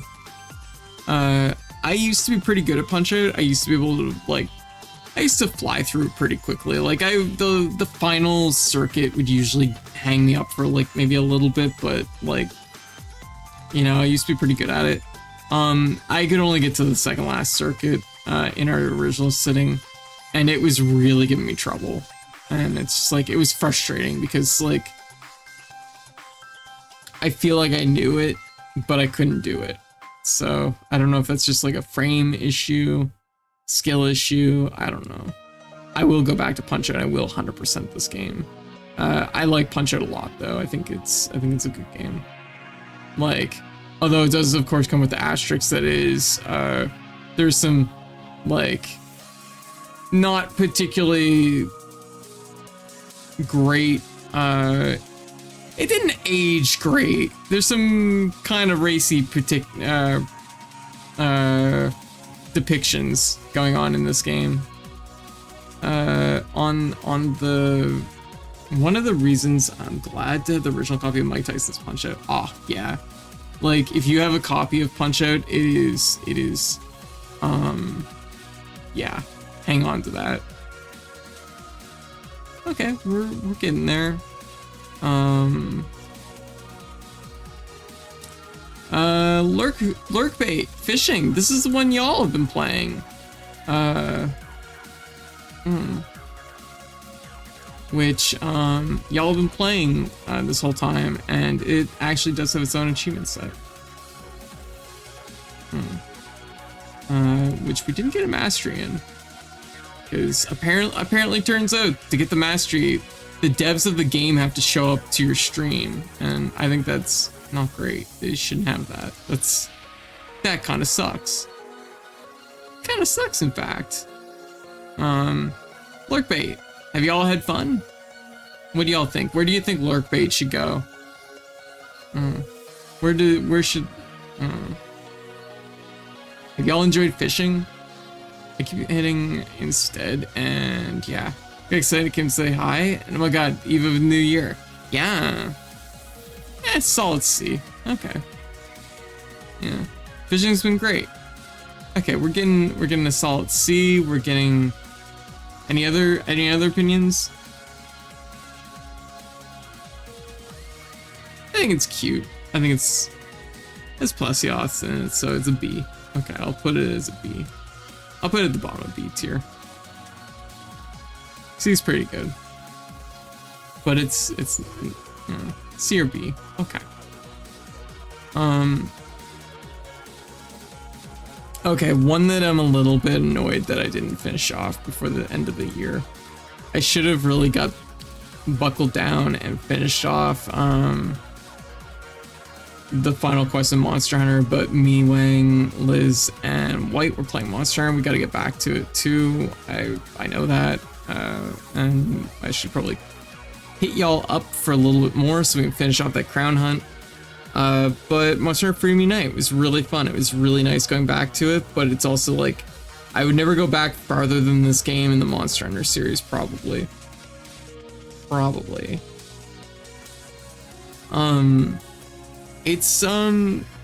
It's good. The game is aged, well, by today's Monster Hunter standards, it's not great, but, I think just the pure amount of content in this game really stands out, and you can really feel like it really firmly established what a Monster Hunter game is. Yeah, it's really good. I love Monster Hunter, and I think it's definitely a top shelf game. I do think, once again, it's a case of a game that this is absolutely an S tier game 15 years ago, but like Monster Hunter games nowadays have definitely like replaced it and bumped it down. Like, I think what makes a good Monster Hunter game, like World, for example, or Rise, those are S tier games. This game, by comparison, is like a B to those. But like, just on its own merits and for its time, it's an S tier. And you know what? Even though it is an older Monster Hunter game, I had a fucking blast playing with Wang, Liz, and White. So, really good time. Duelists of Eden, which is basically Mega Man Battle Network but esports, which is probably not doing justice calling it that, but it's versus mode for One Step from Eden. Really fucking sick game. I think this game is tight as all hell. Really cool idea. I wish I had more time to play it. I think it's excellent. I think it's a really good game. I think it's an S tier game. There's cool deck, like you have all kinds of cards. You build a deck. You have a character. Your character has some cool traits. You play it online against people, and it plays really good. There's very little excess to the game, though. There's very little excess fluff. There's no like story mode stuff. There might be story mode stuff now, like, but oh hey, minor balance changes. So there might be more content now from when I played it, but like it had like an arcade mode, and then it was just online matches. But what it does great. So I have a lot of respect for it. I'm gonna say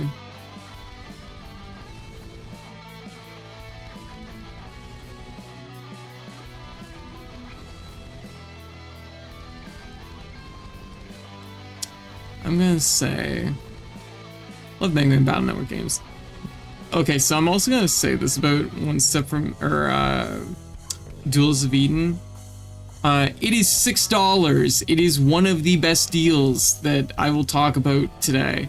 It is not on sale right now. It is just $6 regular price. And if you have a friend, if you have anybody to play this with online that also likes Mega Man Battle Network, or likes that stuff and likes this game, it's $6. It's such a fucking steal. It's a really good game. Like, the only thing that stopped me from playing more of it is just that, mostly just that it's a fighting game when it comes down to it. It's a very different style fighting game, but it just takes a lot of investment of time and sorting things out and playing the ins and outs of it. I think it's really cool though.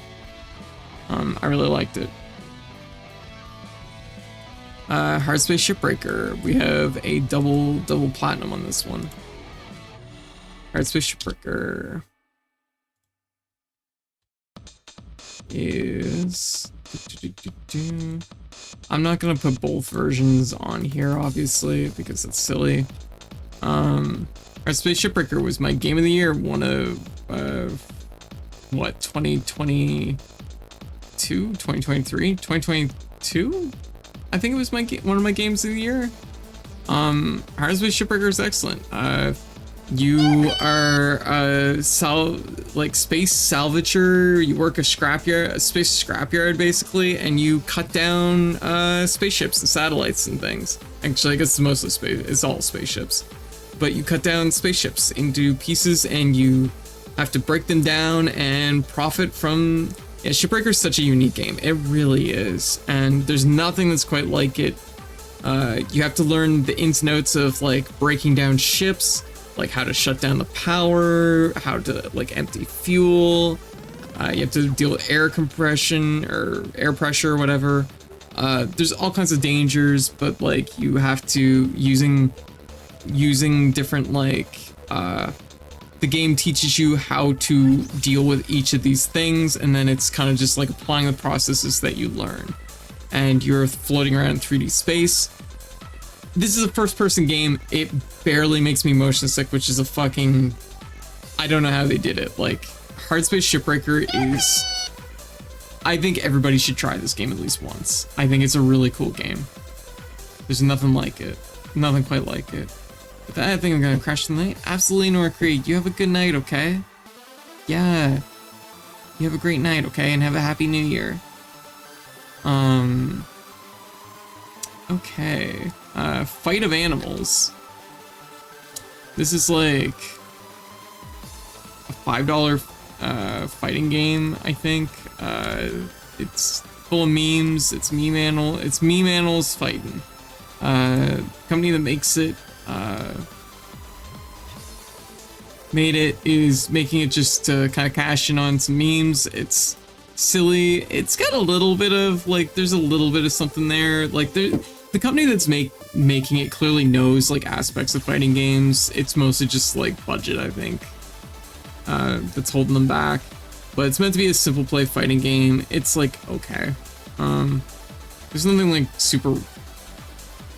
It's like fine. I'll put it down here and see. It's not great. It's better than the original Street Fighter.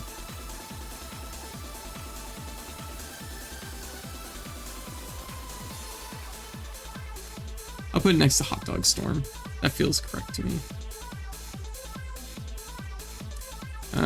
Super Mario Brothers, Super Mario Advance, Super Mario Brothers 2 for the Game Boy Advance.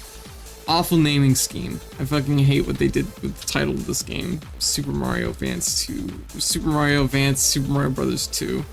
Eat my ass. Like, fuck. Ugh. Awful name. Awful name for a game. Just terrible.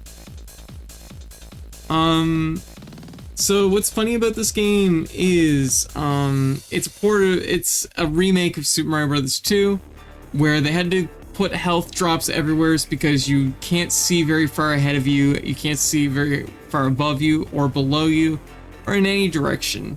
It suffers from the same problem that Super Mario Brothers has, but like to a way higher degree, but it their answer to augment that was just to have health pickups everywhere in this game, which really changes the feel of the game. It also has voice cuts. You can hear Birdo say, "This is as far as you go," a million times, and it's great. So like any Sonic games, kind of, I guess. Hey Butthurt, how you doing? Everything said, I think it's an okay game. It's just like the screen size really is a killer in this game. It is it's a big flaw on a game that's really good that doesn't suffer from that flaw in the original version. The retro set is pretty fun for it, admittedly. It was pretty good. I'm gonna say that it's like right maybe here-ish. I just wish it didn't have like, if it had more screen real estate, it would be better. Yeah. Or Luigi's, oh, just what I needed. Exactly. Oh, hell yeah. Okay, here is a surprise this year.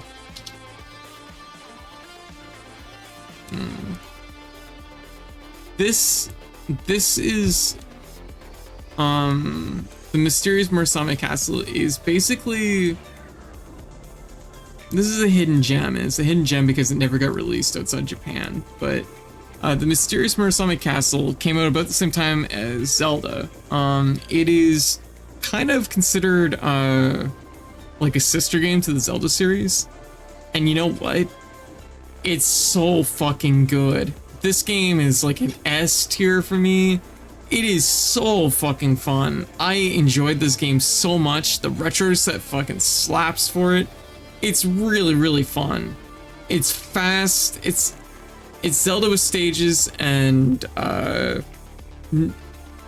it's like, it's somewhere between Zelda and like Pocky and Rocky, but like if it was like really like man, I don't know. Like there's stages, but they're kind of open, but like they're like nuanced. Like the items you're finding are like temporary power-ups, but they're like really important. They make a big difference, and the enemies are really aggressive, but it's really good. I was blown away. I really like the game. I like it a lot. Really fun retro set too. Oh shit, it's the one everybody played. It's Balatro. I gotta see where you put Balatro. Yeah. So Balatro is definitely like a game of the year contender. There's no question. So the thing, so Balatro is poker if it was a roguelite. That's game of the year to A tier, depending on the person. True. So it's poker if it was a roguelite. It's like poker solitaire if it was a roguelite. Where you basically collect jokers, and the jokers modify the game's rules so you can score more points. The idea is that every stage you have to hit a certain score. You have to hit a certain score by making poker hands. But the jokers you collect, and you collect them between stages at shops, modify the rules of the game in different ways, which make it so you can score more points doing certain things. It's kind of like a simple, like, almost genius concept. Like, it's really, really genius. I overall really liked it, but I do find I got a little bit tired of it, but it's like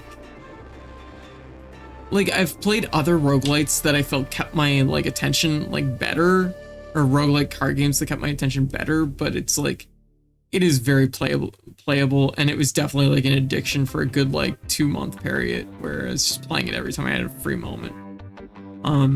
It's really fun, but it's also, like I said, I do feel like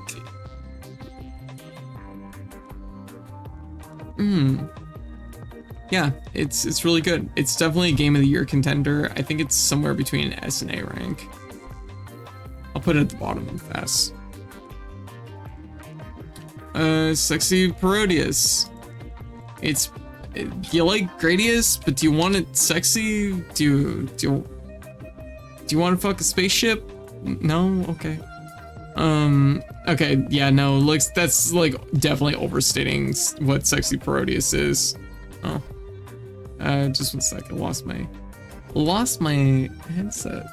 My headset battery just died. I know it warned me like an hour ago and I just realized.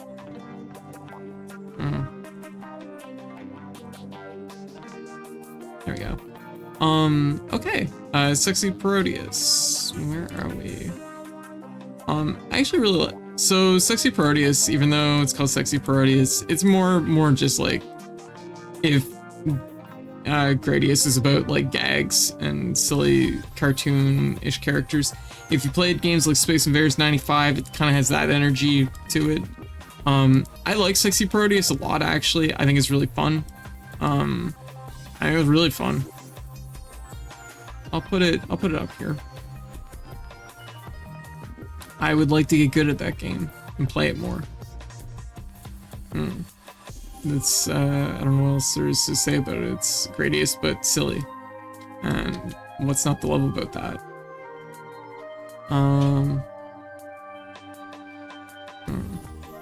I think I probably should have. I've definitely approached this with being too long-winded with each game.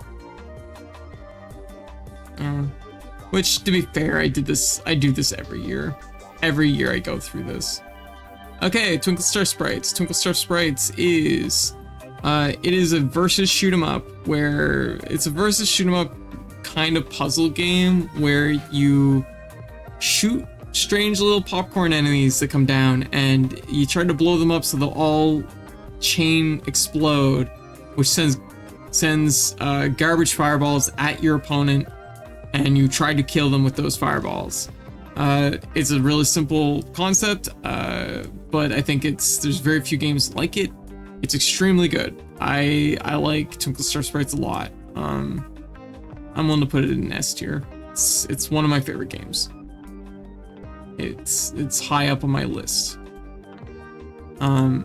Okay, so I'm gonna take a little break because we've been streaming for almost 4 hours, and I'm sure you can all tell, you can all hear it in my voice already, where I've definitely I've went hard.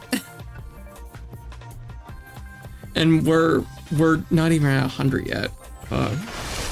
Fuck. Unfortunately, I'm almost out of water, so.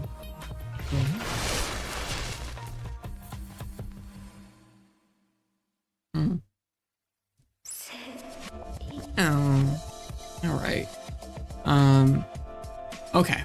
So what I'm gonna do is I'm gonna take a quick break. Probably 15 minutes. Rest my vocals, maybe, I'm gonna refill my water and maybe, get a hot drink or something. Happy New Year. Off to bed? Alright, B-Mick, you have a good night, okay? You go get some rest.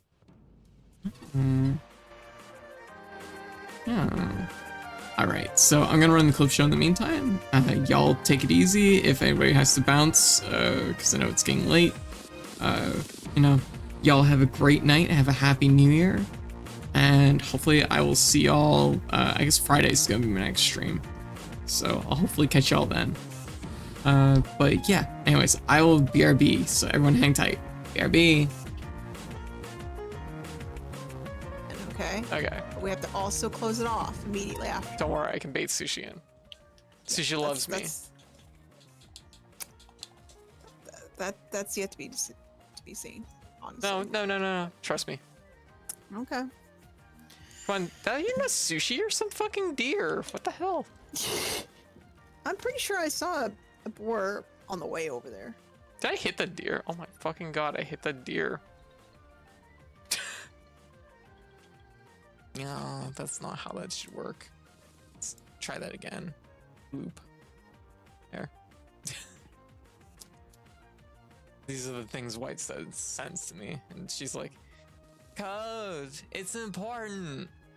And she's like, it's life or death. Help. You must look at this. And I'm like, oh, I drop everything. And then it's this. Yeah. How comfortable do you this? Ugh. Time up. I lasted the clock. Oh. What?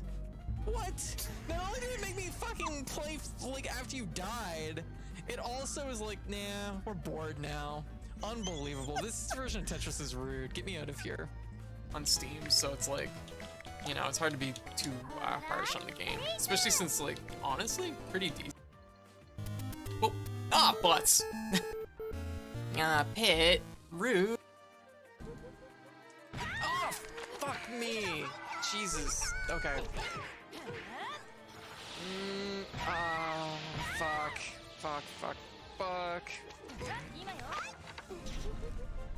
Ah! Okay.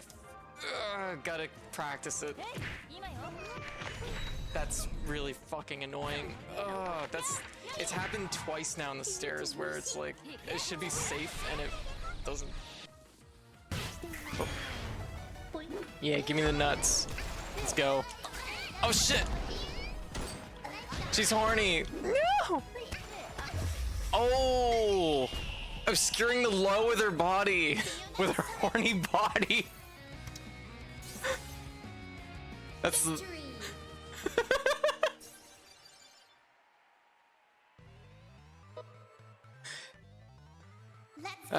the horny mix. Bye.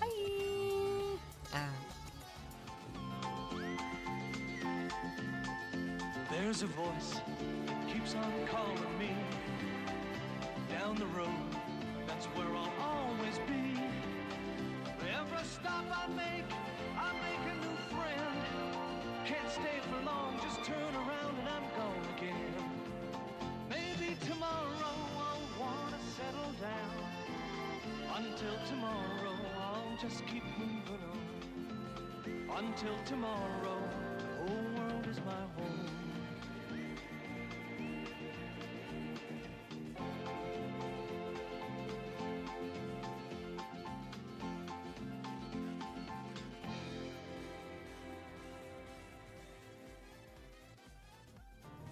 Penguins take rocks as a sign of true love, you know? Oh, that's really sweet. We're not penguins though, but I mean, like, I appreciate the gesture. I mean, I'm not a penguin. I mean, maybe. How does one truly know they're not a penguin?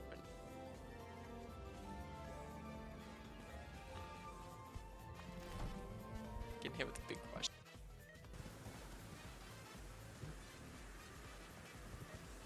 Oof, did not like that. What? What?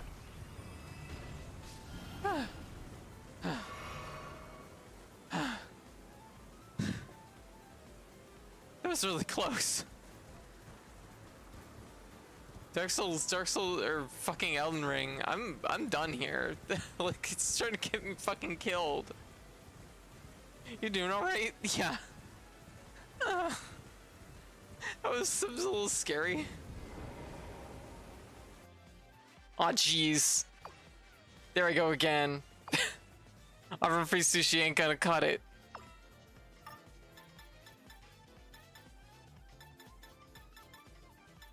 Gonna hit him with this one.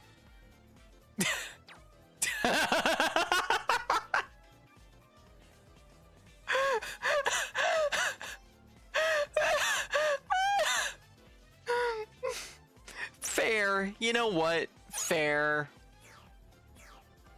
Yeah, alright. Aw, jeez.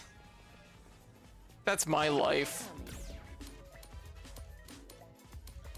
I ain't good enough for Honda, let's be real. Seems like a good price for the low cost ones. Thank you. He's a fucking, like, celebrity. I'm just a strange cryptid. Very good.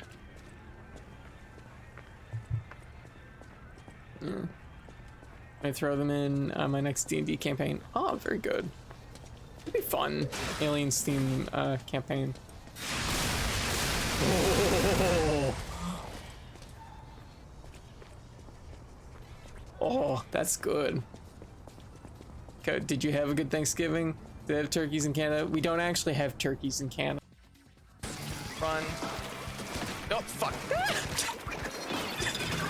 Oh my god! I just fucking threw a cone on him! Oh my god!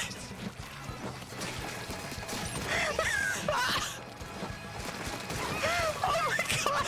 They're all fucking dying now!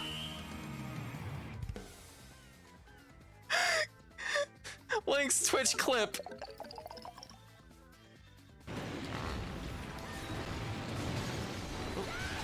Oh, there it is. Just in time, like 20 seconds left before the repel. Bounced off the wing and hit him in the head.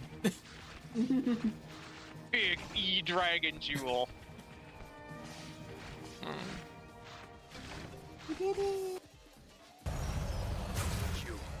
Your remote's laptop.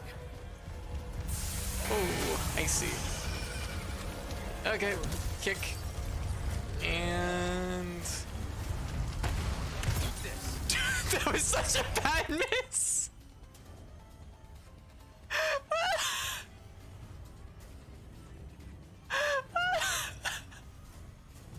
I've actually never seen this game on anything lower than hardcore.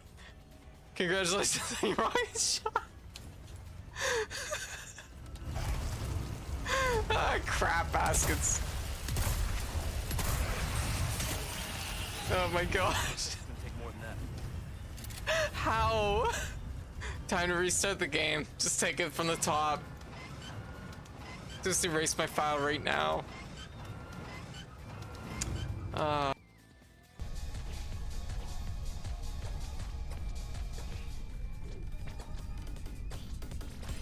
shit. Ow. Ow, ow. Ow.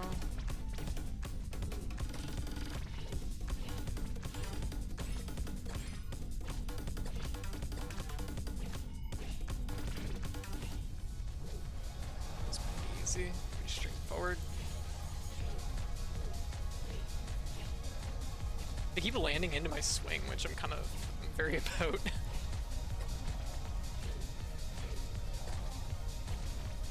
Kind of about the speed of this. Feels really good.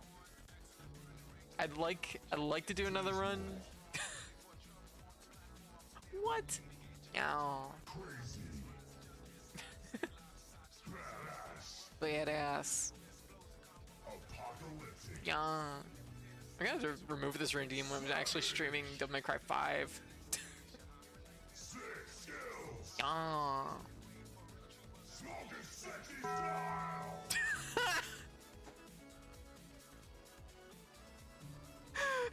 The timing of the Taco Bell was perfect.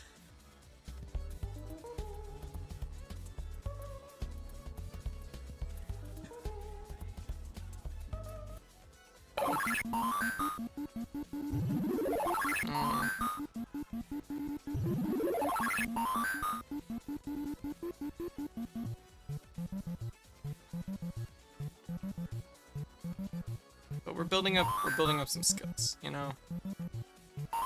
We're learning.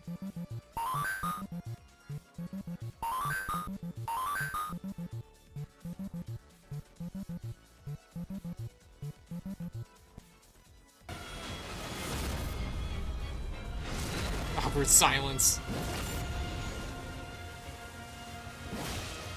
Our armor flanking in unison.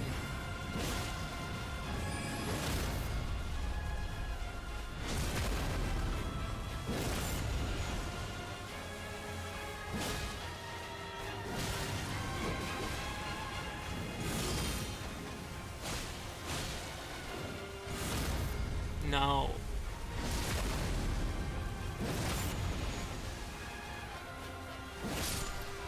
What? What? No! I wasn't done yet! I have more parents to learn!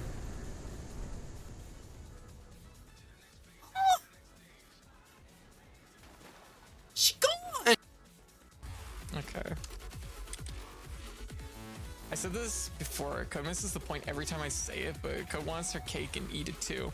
Yeah, of course I do. Why would you want cake that you can't eat? That's stupid.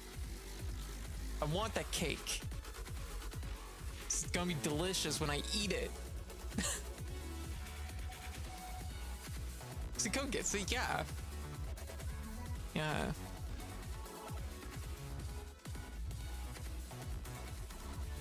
Don't worry, who. I understand the quote. Yeah, see, a better quote would be, I want your cake and to eat it too, so that I could have 2 cakes. That's a better quote. There we go.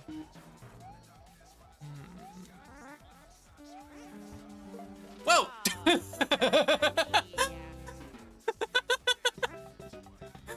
There's been a horrible turtle accident. Help! Send the ambulance. Hey, we could have one of those for cleaning up baby violence. A little vacuum cleaner. Not gonna happen. No. You could even pet it. Call him Charles II or something. You can pet me. Aw, Ziggy. Oh my gosh. What a good bean. Just one sec. I'm like, aw. Where is he? Where is it? Somewhere here. There we go. There you go. There you go, Ziggy. There you go. That's not the voice I would have imagined for Foam Gun. No. Wow, perfect fit.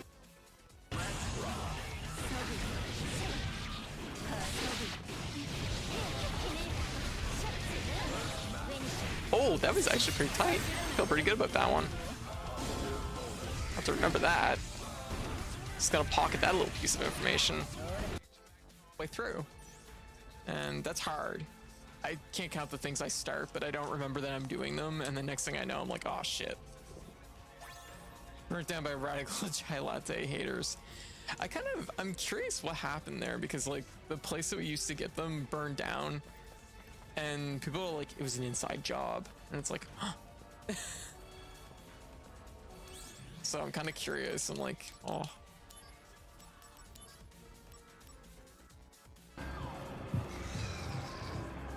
He had the 5. Yo! Yippee yippee! We did it! Yo! Yeah, Blackjack champ! Oh, Card Shark. Maybe someday they'll invent Blackjack without this weird device we stick our hand into.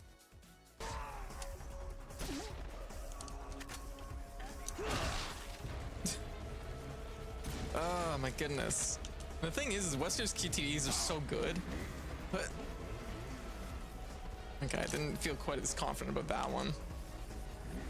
Oh my god, they're all chasing me. Oh, fuck me. Oh, jeez, that was bad. That was bad, but we did have that one wonderful choice. Is there anything here I can destroy? Oh, sorry. Shoot, sorry. Don't mind me. I'm leaving. Bye. Yeah. Oh my god, I can still hear him.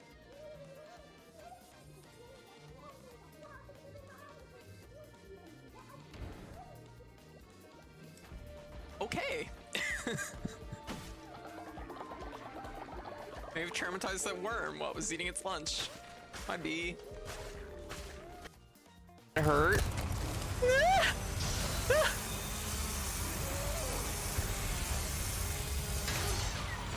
Fuck.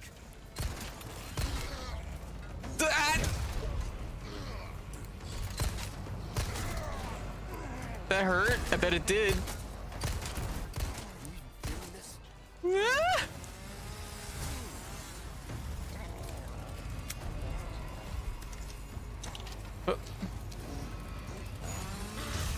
Jesus! Make up your mind what you're doing!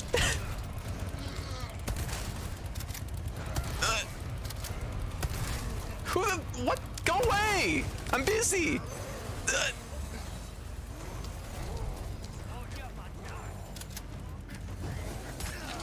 fuck? Seriously? How did that even hit?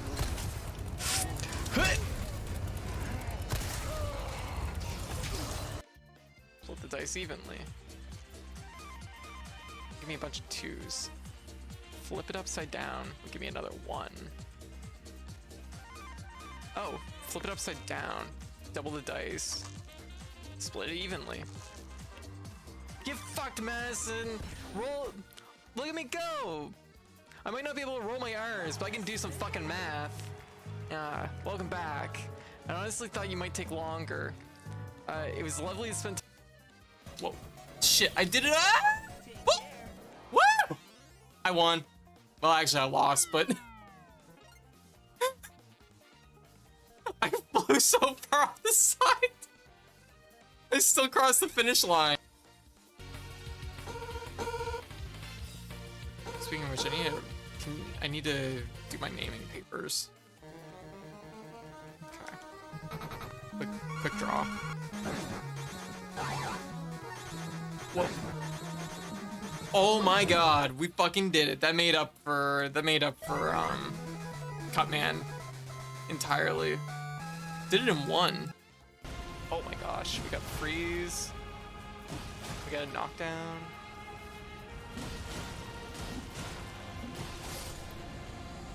Oh.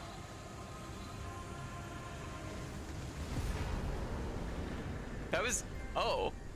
Oh, I'll take it.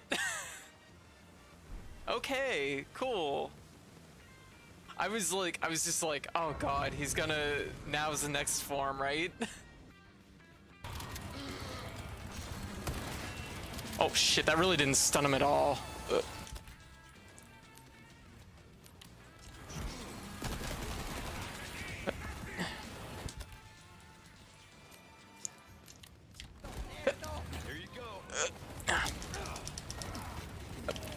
Kitchen knife. Oh, landed on me. Oh, whoa. What? Oh my god, they can fall on you. Oh, what? Oh no, this is the worst. Stop falling on me.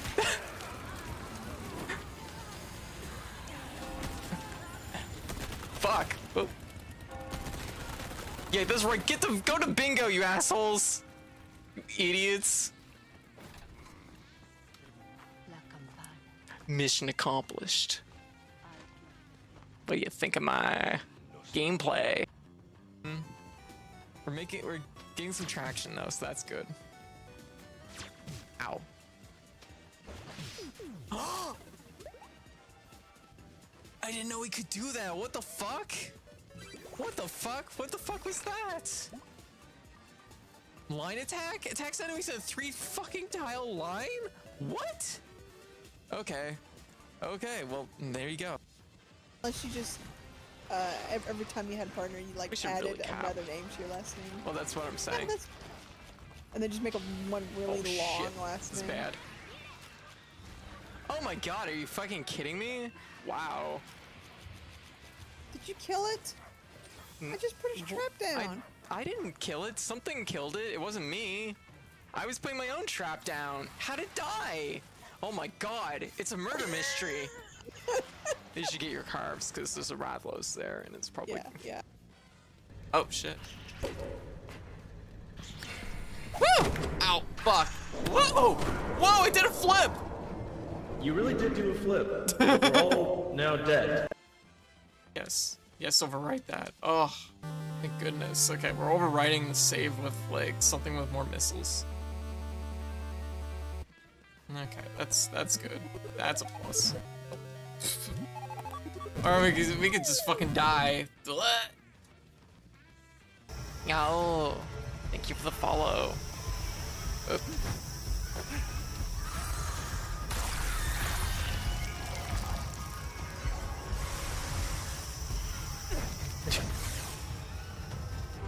Oh my god, it's a QTE.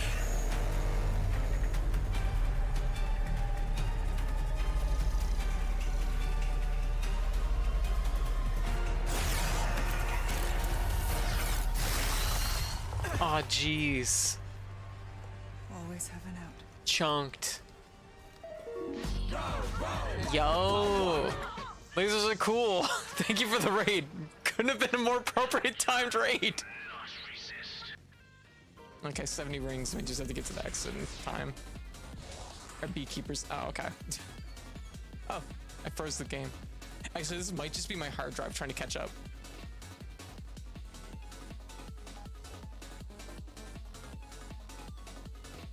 No, this one might be. This one might actually just be the game crashing. No. Oh, there it is. So anyway. I don't like any of that. What? Okay. Uncomfortable.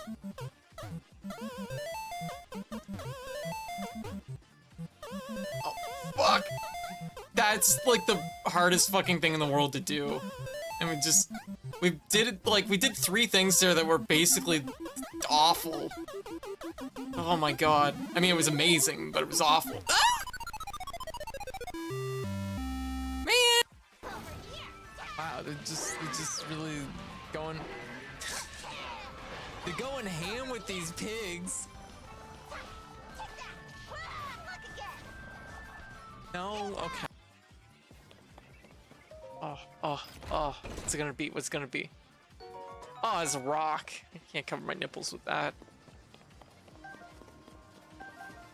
Truly the thing I measure everything by, really.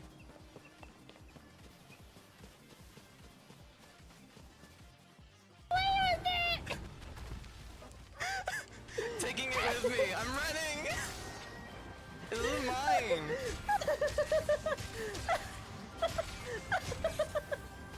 This is like the equivalency of like 2 cat girls fighting over like a fucking piece of chicken from the garbage.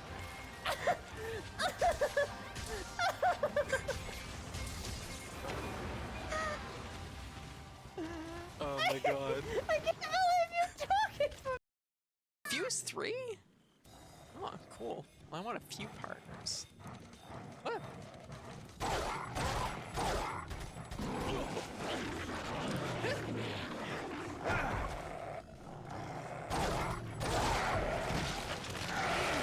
Fuck! Jesus, what?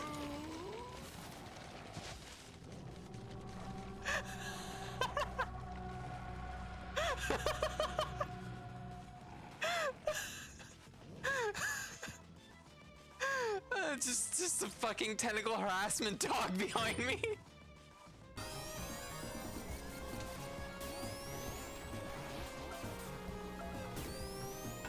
Oh.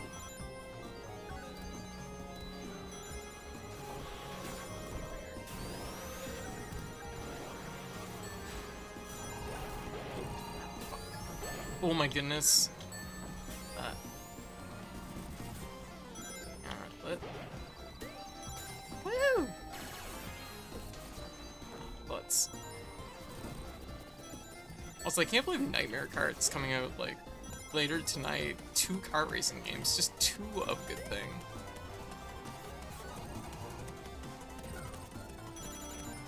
That better not be me. Whoa. That was weird.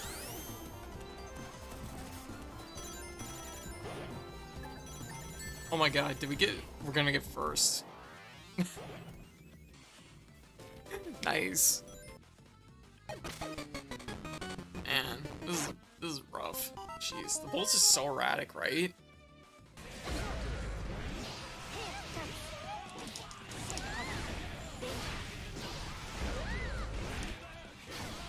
I probably could have did a super there. That would have probably been good. But then I wouldn't have it for this!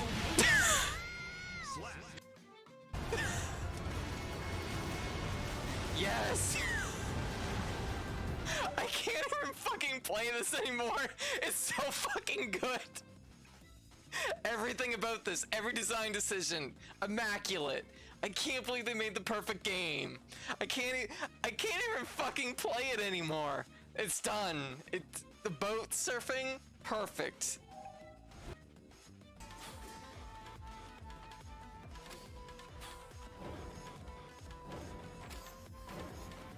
Oh shit. Oh, you fucker! Oh, fuck off. You gonna give me the colors and then label them different, huh? We gonna do this? Yeah. This is the equivalency of fucking throwing fucking sand in my eyes. I'm fucking tear that holy scripture in half.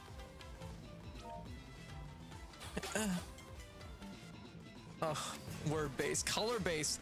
Oh, jeez, they make you fucking. Okay, so. Oh, we're gonna fucking throw hands. You piece of shit. I'm gonna just do this, and if they die, it's their own fault.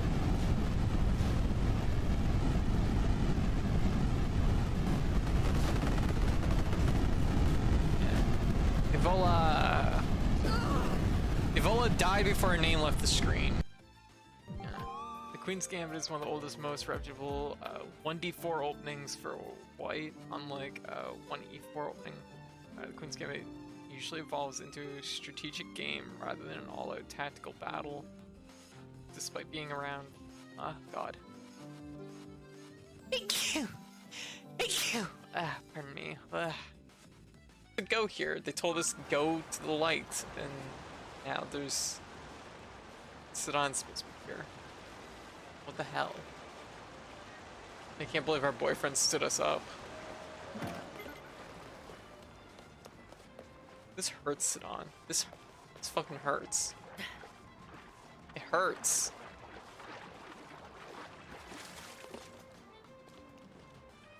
What do you want? Go check the map. Name check the map. Oh shit, it's over there. What the hell's this light for over here then? Sidon, what are you doing up there? You're on the... Wonder I couldn't find you. You can't be on the top shelf. You know I'm short. Fuck.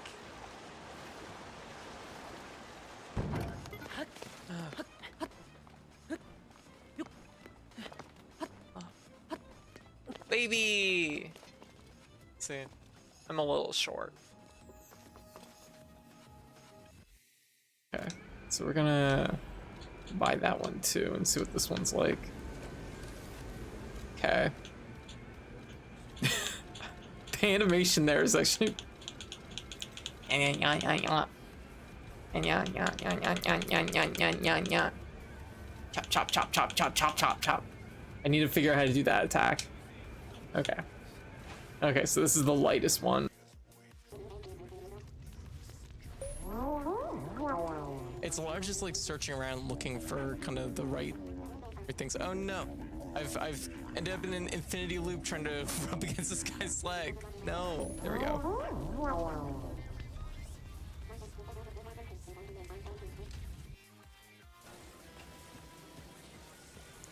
You could literally walk this. Look.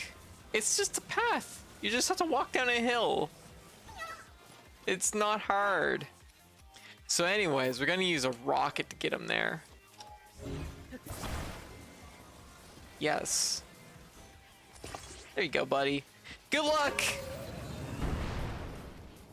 So yeah. We nailed it. Like, watch this. Wait, why did he never come down?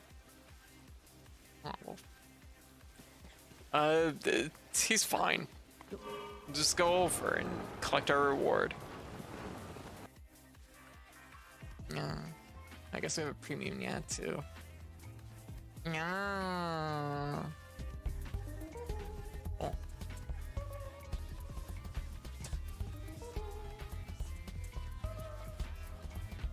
I have too many redeems.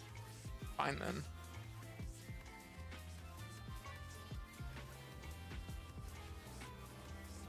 Anyways, as you can tell, I have 2 main redeems.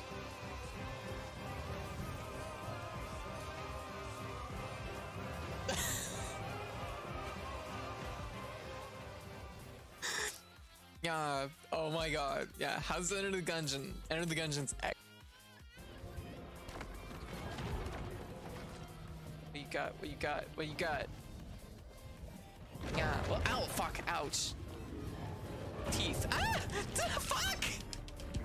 Oh! Right. How many episodes did we get out of her? What baby? There's still a person right under the Splatoon top. jump scare. Yo.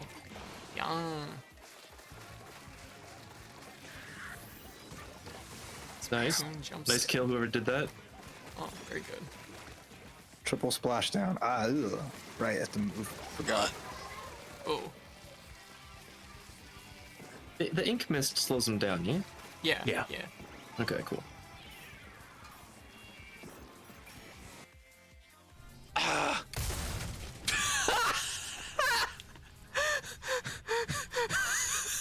It's my depth perception, I swear!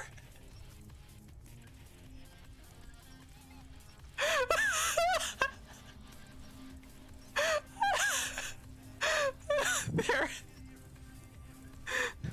Oh god. You little shit. Gotcha.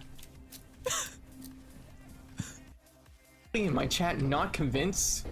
Yeah, they didn't know that I could just literally drop it. Remember the buddy system. Everyone find your buddy and remain close, right? There's only 3 of us. We can't have that many buddies. What? There's only 3 of us. We can't pair off like that. We could all move as a unit. 3 people. Everything okay?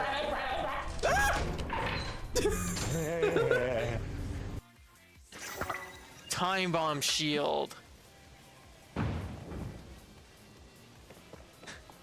My body is ready. Protect me, time bomb shield. Nah, I don't think I should use that. Oh, oh. Huh. Woo! What? It worked. Hey, a chest.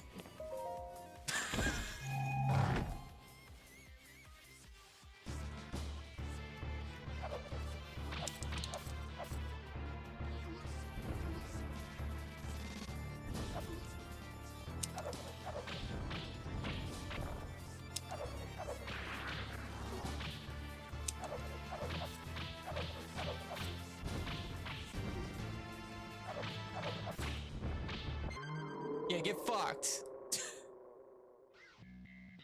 Yeah, that's right. Good. Give me your Dracula orb. I'm taking this and I'm using it for evil now. Oh no. Tell me more about that. Nah. But we've spent all this time together. That's the perfect response. I expected exactly that. But we spent all this time together. I feel like I barely know you. What's there to know? I like sleeping. Yeah, this relatable character. Finally a relatable character in video games. I eat stuff I shouldn't eat.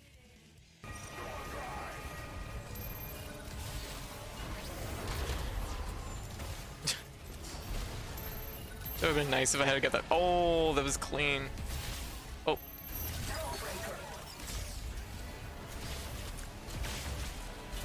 Oh my god, that's so much damage. Oh my god, I got my entire super off. Holy shit. Nice. It was so clean. Uh-oh. Behind? Yes.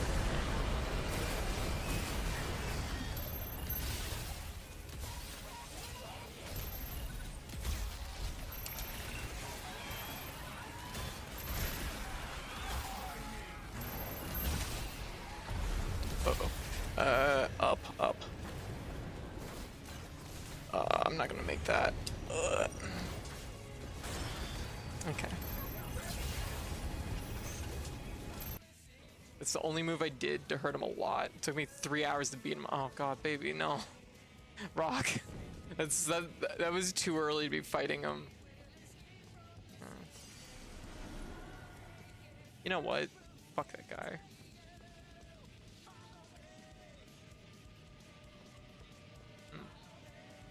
I'm also too heavy to be using it like this. Splinter. Just a random. Rando. Uh-oh. We gotta save our boys. Oh, what? It's the B team. Like... these feel like fucking... These are like Bucky O'Hare characters, like, invading our, like, territory. What the fuck? Because they Rocksteady and Bebop. They called me the beautiful genius. Small jury. But it was all pointless. That was had a criminal organization backed into a corner and then they struck back. Oh. I was in a car with my family when we got boxed in. What happened next was straight out of a crime drama. Oh my god. Jury's like a really bitchy version of Batman. That's fucked up. I was not expecting that. My family was killed. Oh. My family was killed and the world turned its back on me. Oh. Yo, Batman jury mod. Someone do it. She has the hair for it. I spent the rest of my formative years in hell. Oh. Poor baby.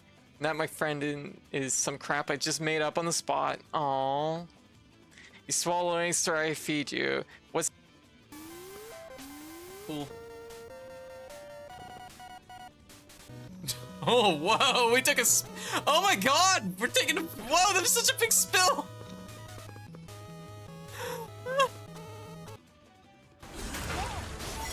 Ah, hell yeah, I needed that. Just do it. Oh my god, we blew her up!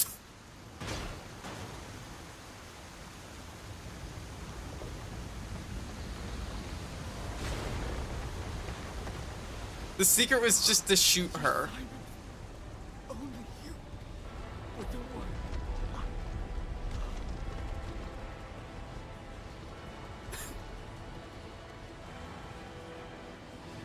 I can't believe that's how it ended.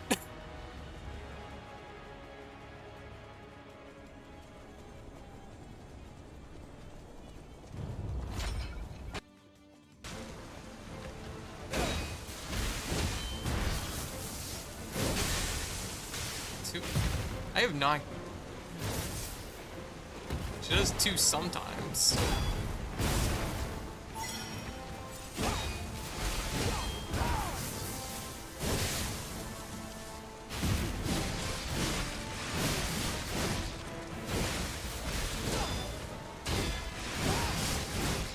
Just do it. Oh my god. No!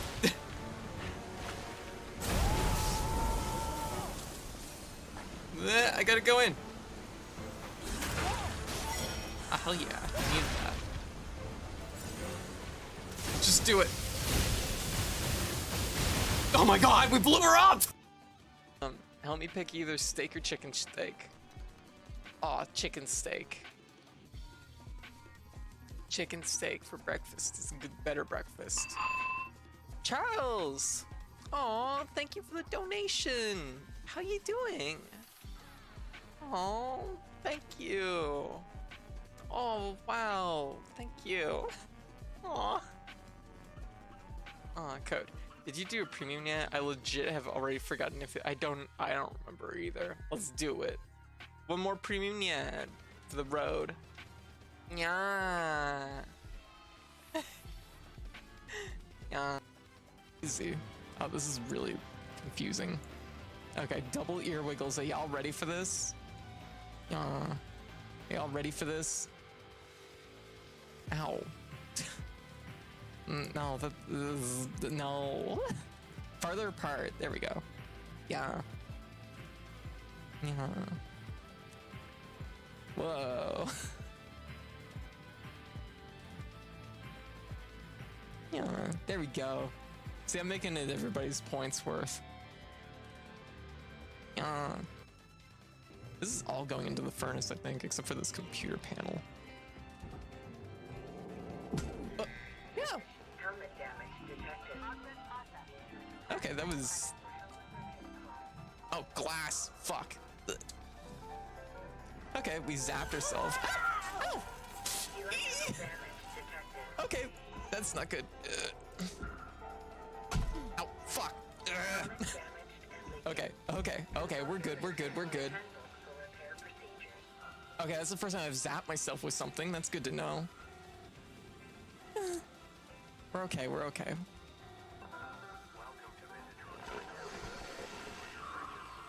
Ooh. We're okay.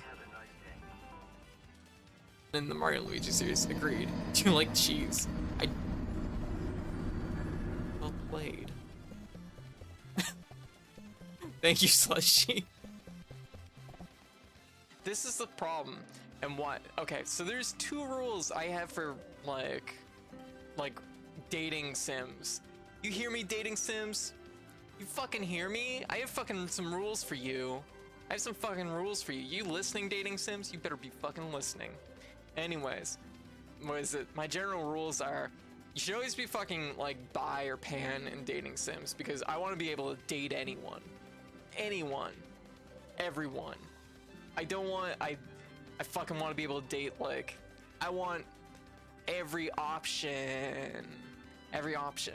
Another rule is, I don't want to be locked into any date. I want to date everyone at once.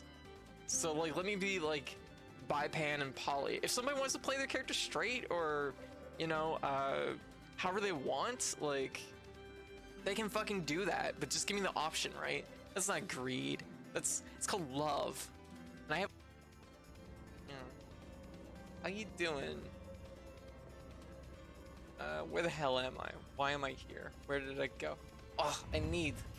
Powerful need. Like a pan of brownies. Oh, hell yeah. Oh, Jesus. Ah! Ah! Fuck. My life. Fuck. Whoa, whoa, whoa. That's a big fall. Shit. Yeah, there we go. Yeah, just put a little spin on it. Oh, there we go. Yeah, we're unscrewing. We gotta unscrew the fuel tank. Yeah. We gotta unscrew the fuel tank to get it moving.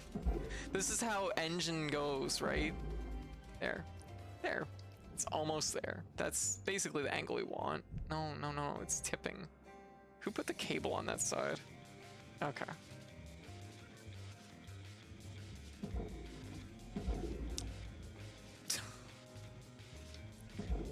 Yeah. Anyways, but no, like, I like all art. A strong advocate against white chocolate. Not that it doesn't taste good, it's just not good for you. Most of it's not good for you. Yeah, we talked about this one the other night. White chocolate is the fatty leftover from chocolate processing. Damn, it's fucked up. You know what? After I eat chocolate, I'm the fatty leftover from chocolate processing. I beamed early. I don't know why. I'm sorry, everybody. It usually doesn't happen like that. Ah!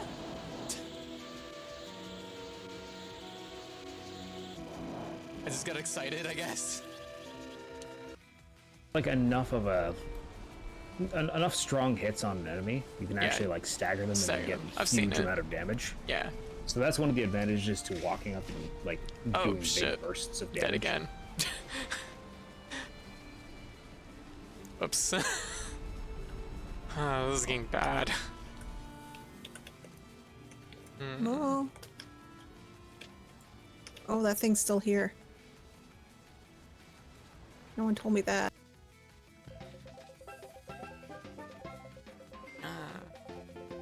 Buster, how is Frog Fractions? Is it good?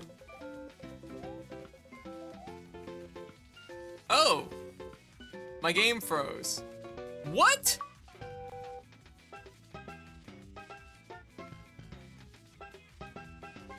Y'all saw that, right?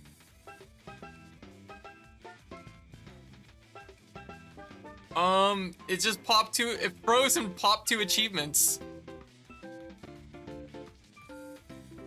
Okay! Oh my god, it's still popping achievements.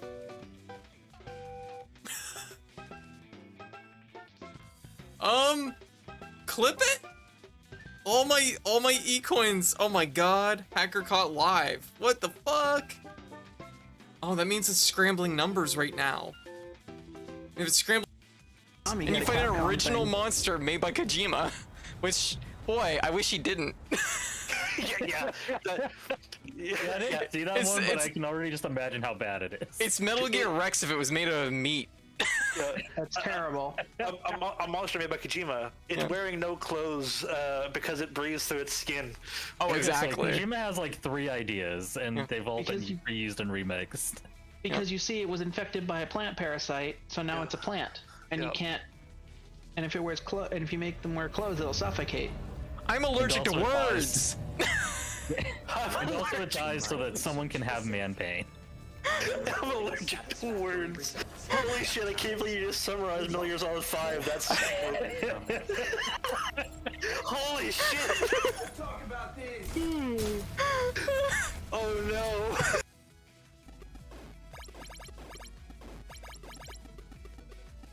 Yo, we did it! Oh fuck, we dropped her! That killed us! Turns out if you break Pauline's legs, you just fucking die! What? Whatever. She survived the initial fall. What the hell? What the hell? Okay. Okay. Is it the T virus? No, I think we ate something bad. Oh wait, no, we had like, we're pregnant. We're pregante. We're pergonant. We're making baby. Yep, see those are the... So that's why it took me 22 minutes to take 2 pills. I probably wasn't 22 minutes. Oh, water, thank you.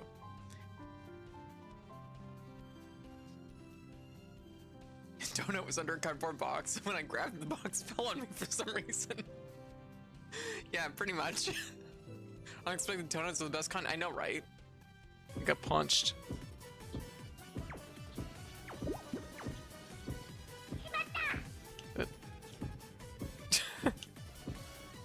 Oh, look at this. This is a good setup.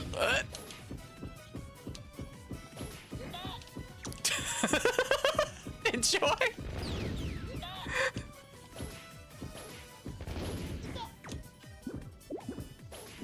Now I just have to... No! No! Oh, we were so close. Oh, that was good. It leaves the box. It lands perfectly. Like, I know everybody's probably seen this before. This is my first time seeing it, though. Lands perfectly outside the box. It shed the box on its way up. Like a rocket, like, shedding its, like, boosters. That's amazing. I love it. Like, he like hucks it, but it like leaves the box and goes the cheesy bread. Oh my god. I love it. I know nothing else about Breaking Bad, but this is clearly the most important part. Oh my god.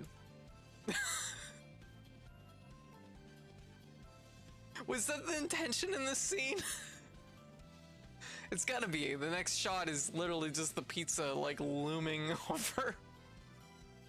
The next shot is just literally this. That was unfortunate.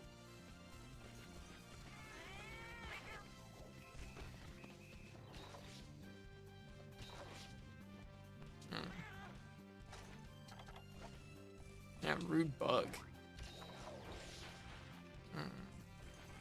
Very rude.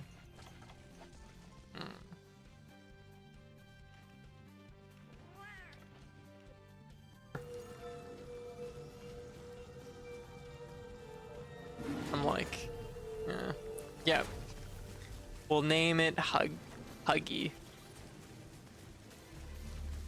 Because it just loves hugs so much.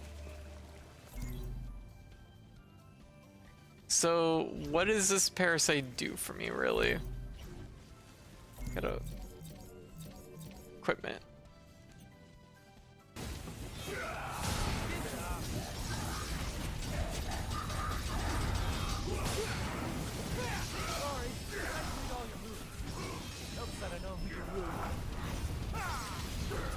Fight me!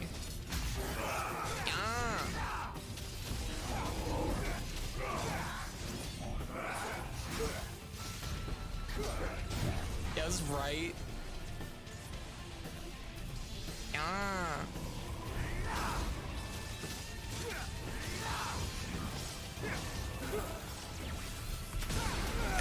No, there's 2 hits to it.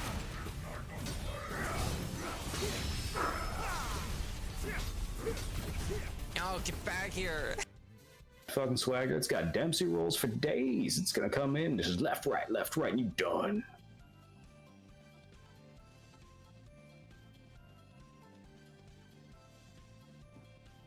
Are you sure it's not that one? What if you try harder? Make it fit.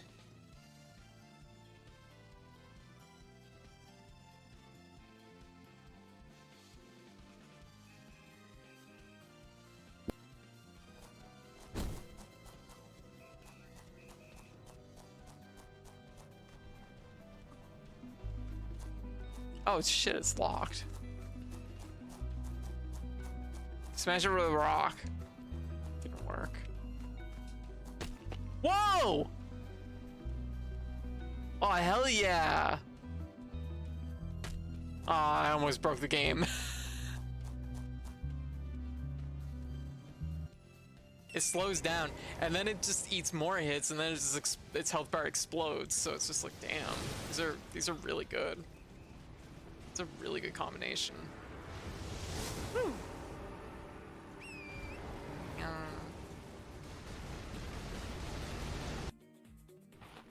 We found a thing, and it threw Keyed at me, and Keyed died. Oh. Yeah. Did you record it? Yeah. Yeah, did you get it on film? Yeah, I got it on film. Yeah. How much that's... we have left? Yeah. Ah, all right. How much do we have left? Not Are we out of film? We gotta go. The thing's right behind you, Jackie. You gotta go. Oh fuck! Oh my god! Oh god! Hit the button!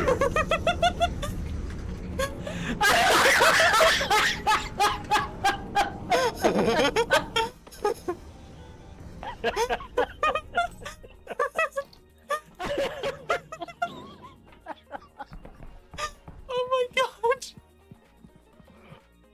Attacked by dinosaurs.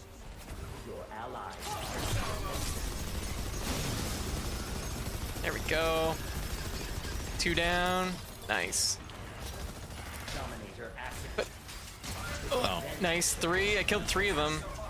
4. Someone Nice. I think they it's activated the Dominator. Oh.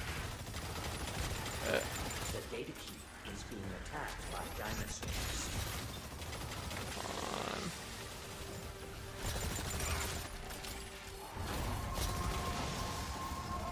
I'm a nuisance. Demonstrate exemplary combat ability by defeating the enemy team. Oh my god, they have King. They have what? Another one down. Oh my god. They're getting walled so fucking hard. Oh. Oh, we gotta...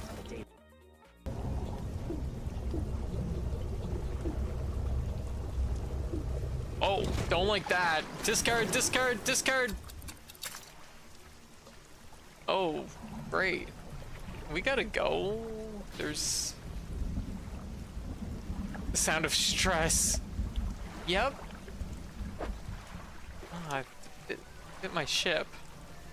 This is like gently nibbled. Oh my god, gently nibbled my ship. As one does.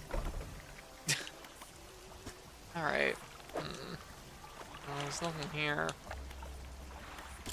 I think we should sleep and think about what happened. I know, nippled my ship.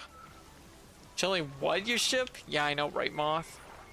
What'd I miss? There was a big fish, and it nippled my ship, and I lost my shark. Oh my god!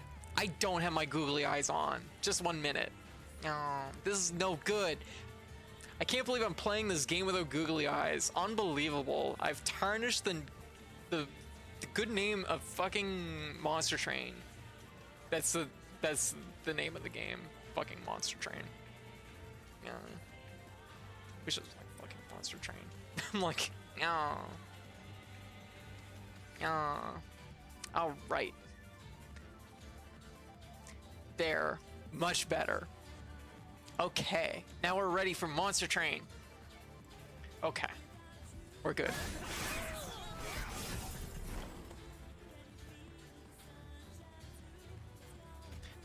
I can't believe it. I was playing this game without googly eyes. I was feeling it in my heart. I was like, this game feels unplayable to me right now, and I couldn't place why. Did they fare? Did either of them seem like a good fit for me? No, I don't want to make a choice. Neither of them were. Only me. Fine. I see, so that's your pick. As for me, I think I'll go with both. Yeah! Marisa! Hell yeah! Oh. Yeah, this is so good. Love that poly energy. Love to see it. Chef's kiss. Oh, yeah. You can slot yourself in too, you know. Oh, hell yeah! Oh my god, this is the best quest line ever. This is the best thing ever. There truly is happy endings. She just marries you, I know, right? Lady Marissa's love knows no bounds. I'm so happy! Hey. I'm moving. I'm almost there. Yeah, that looks like... I think that's code. Yeah, this is me. Hey. Yeah. Hey. We found a thing, and it threw Keyed at me, and Keyed died. Oh. Yeah. Did you record it?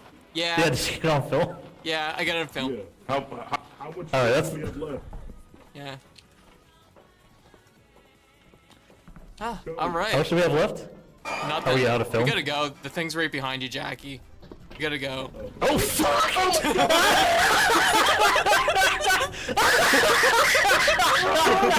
Oh, God! Hit the button!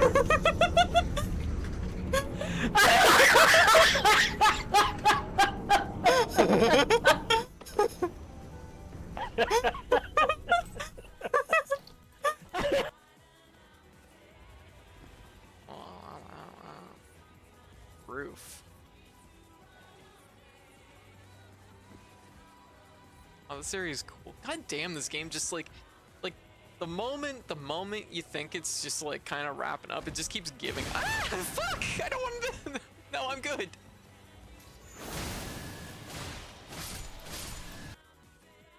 If it's more fighting type than flying, we could try and confuse it. Nah, maybe get the attack off. Could be fighting poison. Oh yeah, it's true. Could be fighting poison. You're right.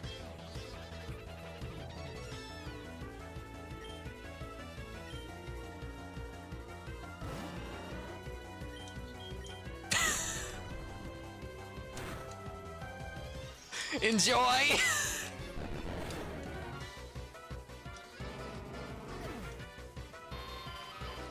See, told you. Hand grenade, perfect strategy. Just fucking cram it in that thing's mouth and like dive for safety.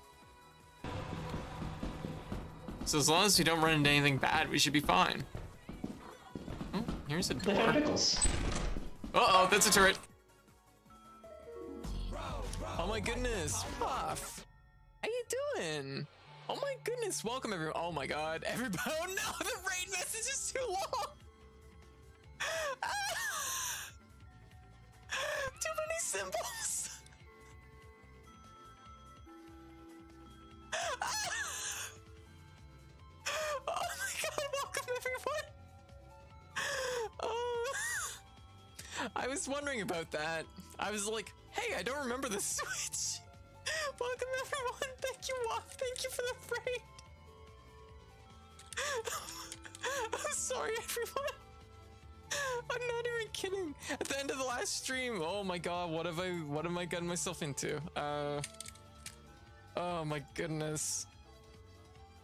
Oh my god. What break time? Hey Shiny, welcome everyone. Welcome. Like, we did the Nintendo Direct, and that ended up being like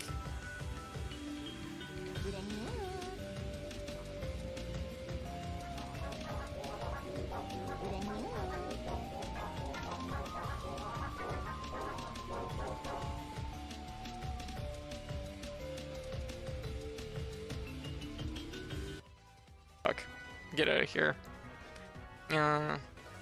Alright. Fairy Fire against the Steel Fighting, if you can outspeed it would work. Yeah, true.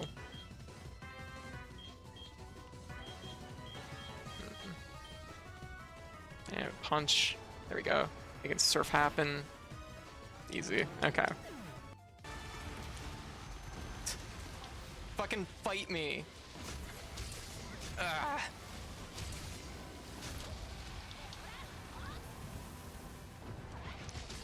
Yeah.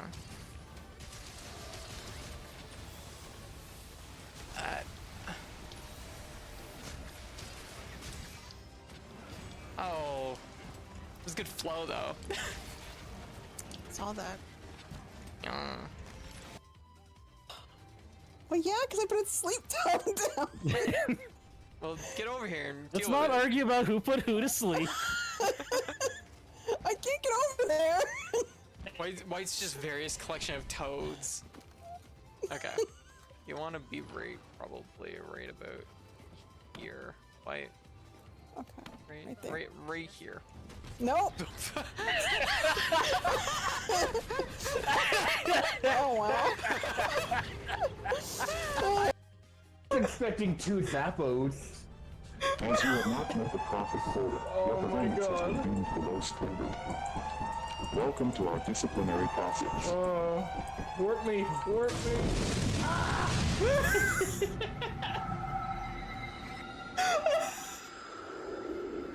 We did it.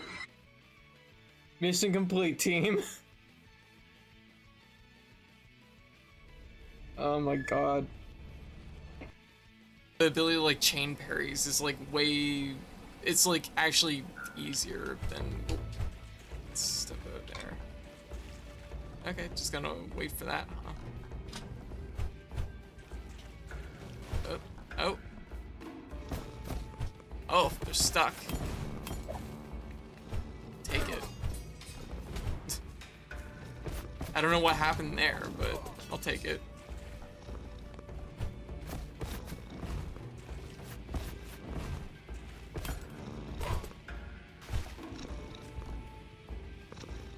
I didn't refill my stuff again, did I?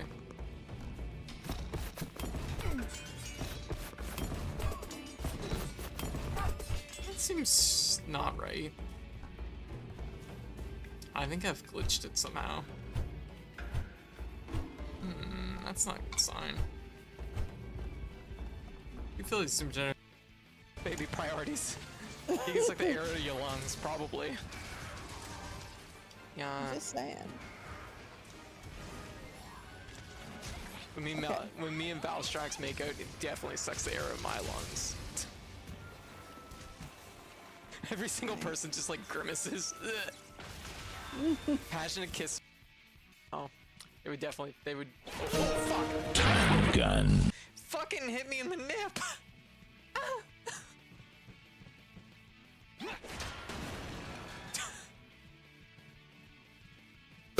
This got my fucking nip axe chopped.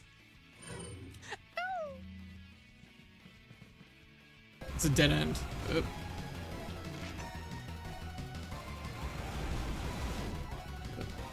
so many things here.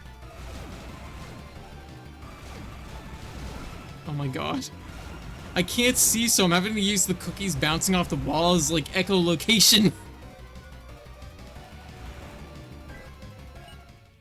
Okay, we made it. Was I Asian? You can actually see me leaning up to talk into the mic. I'm like, this is what's gonna happen. This is what happens if I get a mic arm or a tentacle that can hold the mic above me. I'm just gonna be like, don't think about that too much. Yeah, hey Sharky, how you doing?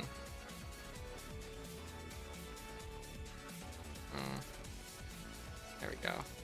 Had to restart Steam, and of course, the fish pond runs through that, so. Also, Drago, how you doing? What you up to? Here, I I owe you a bunch of things because they were redeemed in the middle of the game. The enemy team's victory is near. Demonstrate the necessary skills to avoid. There, one down. The enemy data key has progressed. Got another one over here. 2. Dinosaurs down. The data key has been reactivated. Platform here? There, your cube's broke. Reach the objective. Beginning preparations for aerial transfer of the data. Preparations progress more quickly when Witch Doctor's down. fighters are near the data key. Okay. Continue escorting the data key. Okay, another one's down. Data key transfer preparation 60%. There's a witch coming in. Oh. Aerial transfer will be initiated soon. Got a platform. There, they're down. We got it. Just put the thing around the glider. I know this works. Go! It's not close enough to the edge. What am I doing? I just glide to it. I'm clearly making this into a task that more of a task than it should be. There.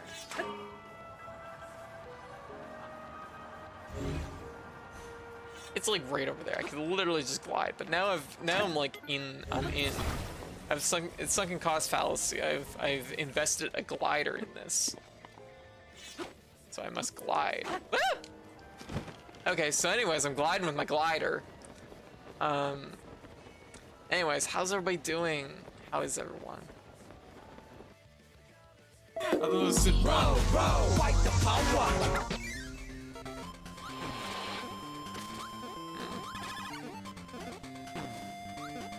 Little known facts.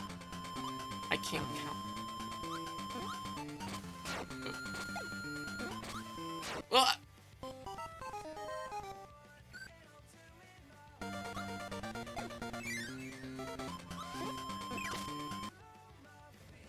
Cloud, this Yeah. is my hometown.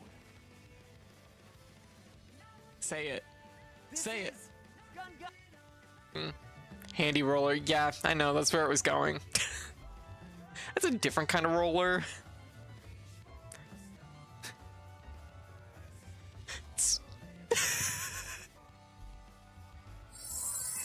It's 4 p.m. It's time for your handy roller as I hold up a fucking rolling pin. Anyways, so welcome to my channel. Welcome everyone.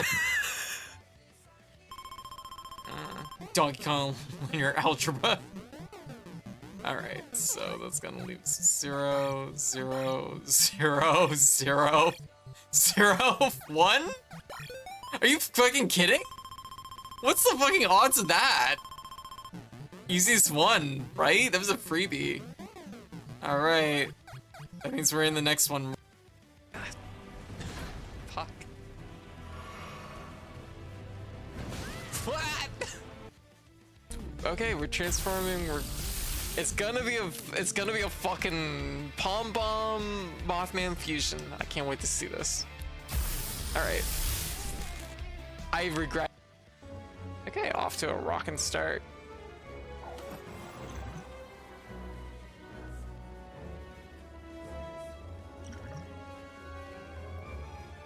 Wait, does it cost 0 for the rest of this combat? Did anyone catch that? I read it, but then I forgot because it left my field of sight. It said this combat. We fucking just cleaved that one. Carlos ain't putting up with that shit.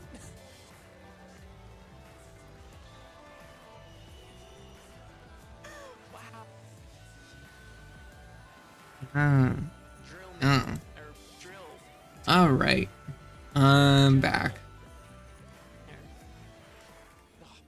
There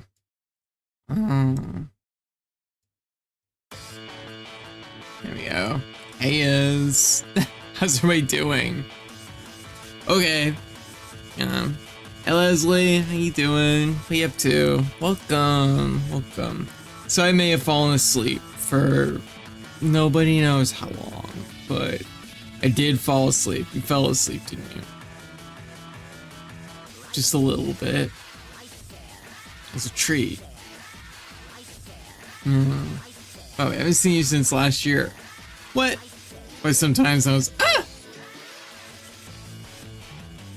Happy New Year's, everybody! Woo! Good, my stream went pretty well. Oh, very good. Weird eyeball band thing. Oh my god. Wow, I went right out. Does anyone know what? No, I don't think it matters too much. Okay. So, Goblin, how you doing? I knew it. Yeah, I got sleepy. I mean, let's be real. I spent the last 3 hours almost talking straight through the 3 hours. As sometimes I'm like, I forget like how much like how much area it uses. God damn it, it's almost 2 AM here. Someone just got the crap out of me with fireworks. Oh. Hadn't heard much before now, but they sound like they're right next door. Oh, I see. Yeah. I hope the new year treats you fantastically. You too, Positronic. Noah said to tell you a happy new year for them. Noah? Question mark? So, what woke you up?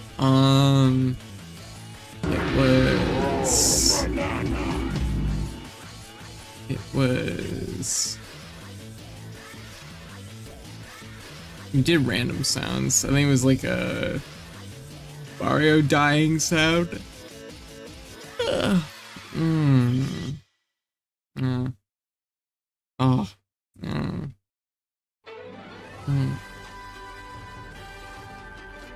Yeah.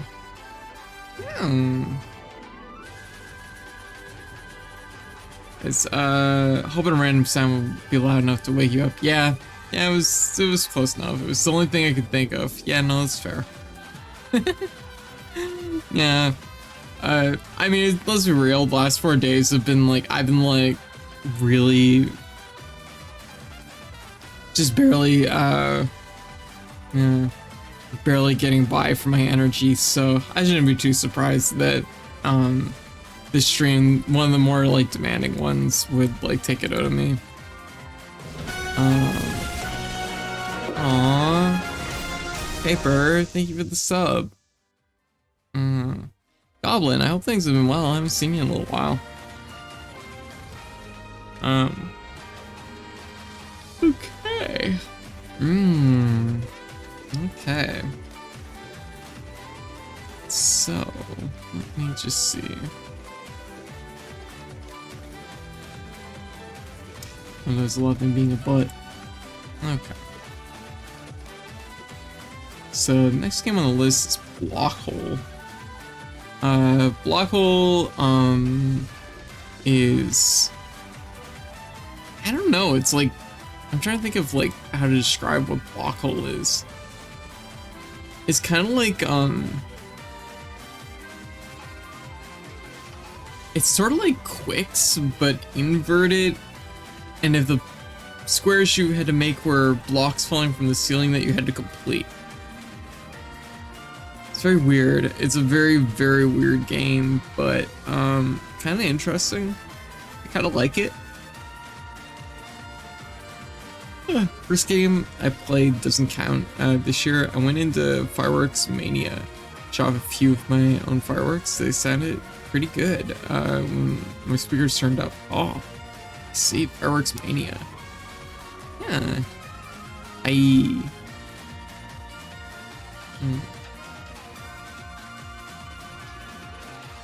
But yeah, no, Blockhole.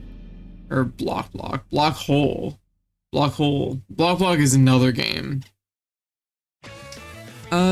Pretty okay. It's not like the greatest game in the world, but it was kind of interesting. I'm willing to put it like probably down around here. It gets pretty fast. Like the main thing with block hole is just that you're completing these blocks. But kind of at its core, it's the only thing you're doing.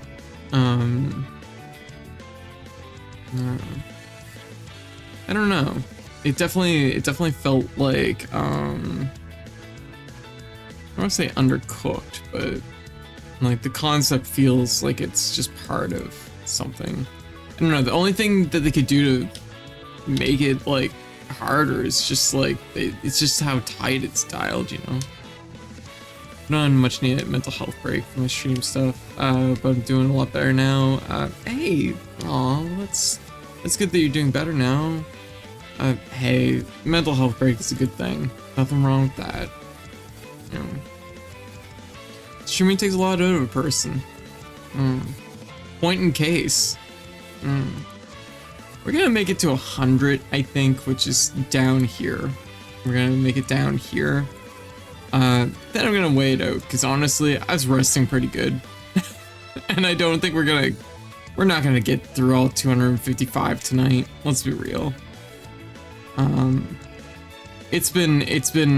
I've put out a lot of energy over the last few days, and I can definitely feel it. So, Ghosts and Goblins.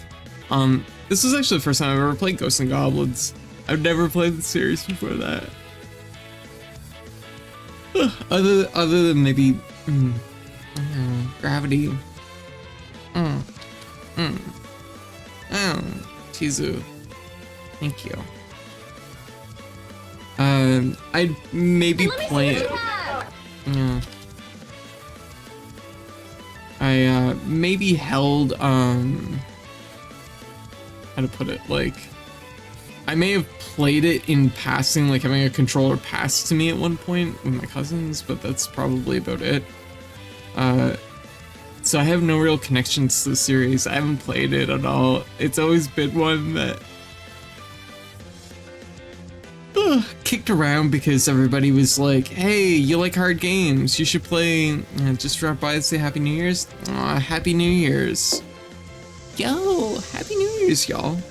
Anyways, I'm gonna bounce. Alright, White, you have a good night, okay? I'm probably gonna get some rest soon, too. I'm definitely feeling sleepy. I should have known. Thing is I only have really my bed to sit on besides sitting in this chair, and I stood up for a moment and then I sat down on the bed and then I was up and I went to sleep. So yeah, Ghosts and Goblins. What I played, hard as fuck. It's hard, but we made it to like the 5th world. 5th world. I think I did pretty good. I felt pretty proud of how we did. So I feel pretty good about it. I'm willing to say that like this game is really hard though. And it's like hard in a way that doesn't feel particularly fair. And what I got to felt really unfair because it's just like, what do you fucking do in this situation? I'm gonna just put it probably down here. It was engaging, but I think like the later games I'll probably like more. Maybe it's something we'll dip into this year. I don't know. Last Blade.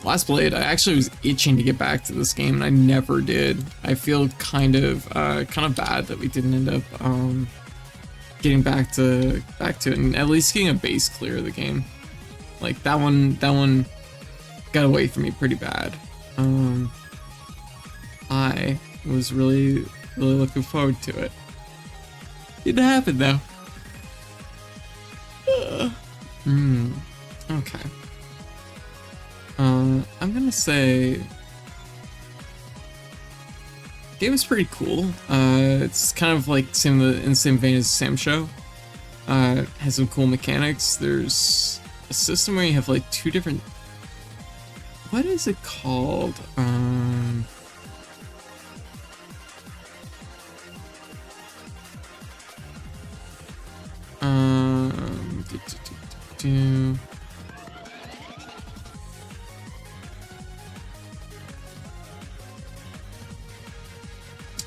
because there's like 2 different like systems you can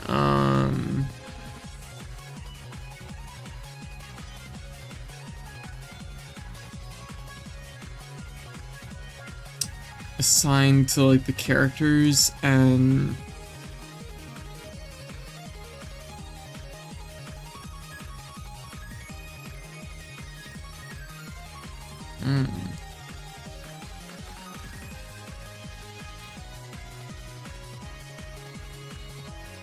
I'm just like, I have to watch it for a split second.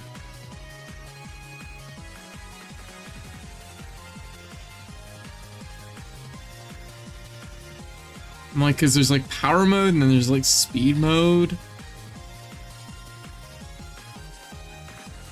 I'm trying to think of how they described it, because I feel like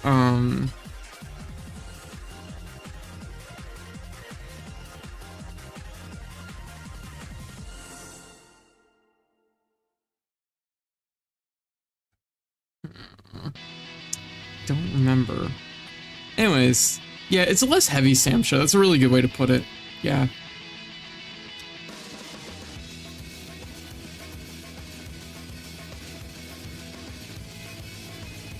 I can't find it. But I remember it being very funny, the description of power mode and speed mode. I'm like, oh, that was the wording I would have chose, but it was funny. One is single hit massive damage, the other is combo oriented with attack cancels. Yeah. Last Play is really fun though. I really liked it. I've never really firmly gotten into Sam Show, but I've always had like kind of the, yeah, I love the feel of that game. Ooh, yeah. The Fortnite on this list, shaking my head. Fortnite, huh?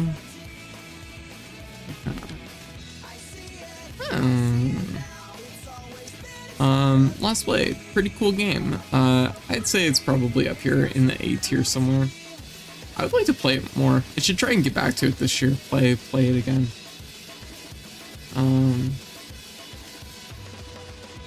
Yeah, like probably right in around here.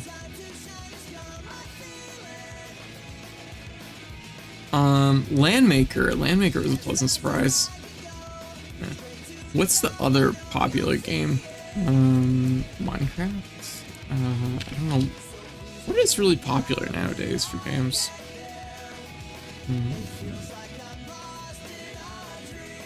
I don't know. Oh my god, is that the fucking case art for Landmaker? Oh, jeez, wow. That's, what the fuck?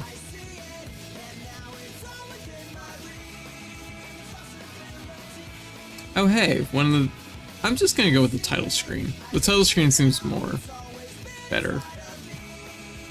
Landmaker is kind of a strange puzzle game where you're at like a 3/4 view and you shoot like kind of square diamond hexagon type shape. Well, they're not hexagons, they're diamond shapes at each other to stack them in ways that make the buildings of the same color larger in size, and they make little combos, and actually kind of a really sick puzzle game. I want to play more Landmaker at some point because I was really surprised. It seemed really, really cool to me.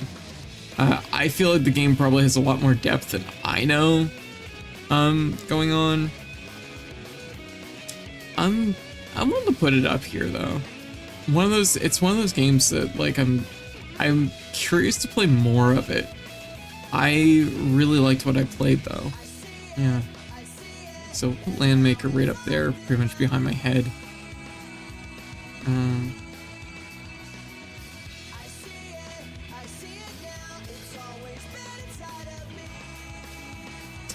Okay, Darius Gaiden. Hey, it's Darius, but like when it kind of got good. Darius Gaiden is yeah, it's legit. I think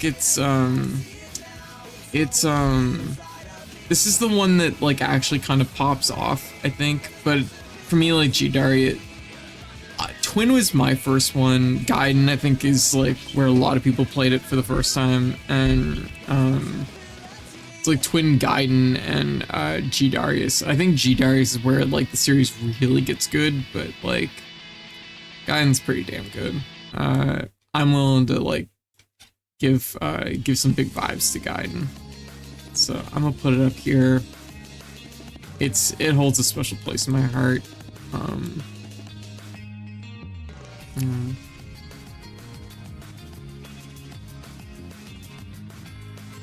It's kind of up here, around this range.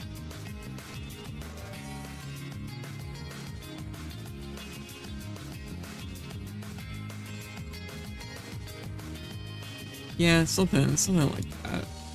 Landmaker is like an interesting one because it's a game I don't know much about, and we played through it, and the playthrough was so fast that I was kind of just left wanting more, because we kind of blew through the arcade mode really quick. I wonder if there's a retro achievement stuff for Landmaker. Missed you putting Punch-Out up. This is a solid game. Punch-Out is really good. I like Punch-Out a lot.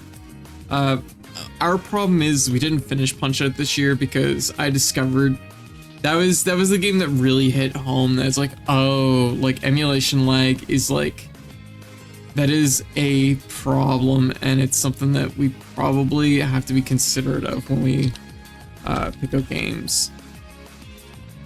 Because let's be real, Punch-Out is like dialed pretty tight sometimes, especially towards the end. Yeah, all the Punch-Outs are pretty good. Yeah. Terror Diver is really cool. Also, Landmaker does not have an achievement set, which is a little bit shocking. Someone should, I'm gonna put a request in for that, because seems like a really cool game.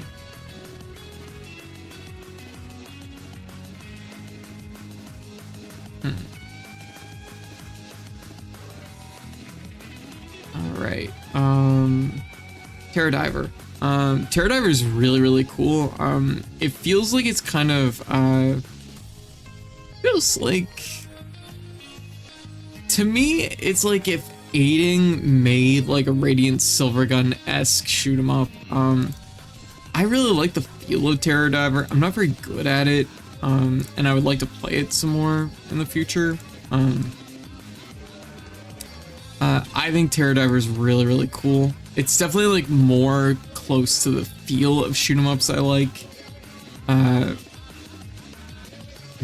this is a weird fucking list. I usually don't put my console games and my arcade games so close together. So it's weird seeing how they like kind of thread together and stack up.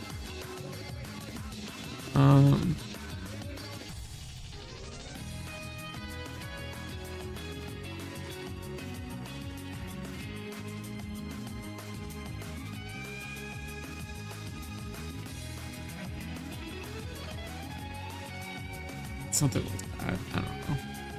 Like I said, this is mostly just like vibes. I'm not trying to make a tier list like beyond just like talking about the games, putting them kind of where I kind of feel like they could kind of sit. They're like semi-organized within their tiers, but not like in a hard way. If a game is in a tier, it's like that game is pretty good. You know, if it's in the place that it is. Gunbird. Gunbird's a Capcom shoot 'em up. It's really cute. Man, is it a Capcom shoot 'em up? It is, isn't it? It's fucking wild, ain't it? Is it a Capcom shoot 'em up? Is that like in my brain? I said that and now I'm like thinking about it and my eyes are like narrowing. Gunbird's not a Capcom shoot 'em up, is it? It's a Psycho shoot 'em up. I don't know where that came from. Maybe I'm thinking Gigawing. I'm probably thinking Gigawing. Anyways, Gunbird is not a Capcom shoot 'em up. It's Psycho shoot 'em up. It's really good. Yeah, it's past midnight here on the West Coast. Hell yeah! Happy New Year's! Welcome to 2025. Yeah, the sleep hit's good in 2025. Felt pretty good.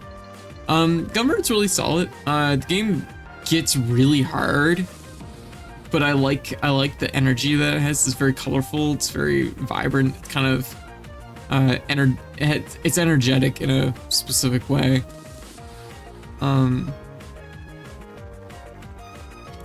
I think maybe it could have used maybe another mechanic or something to go with it, but Gunbird's good. I think it's a solid game. I'm willing to put this up here.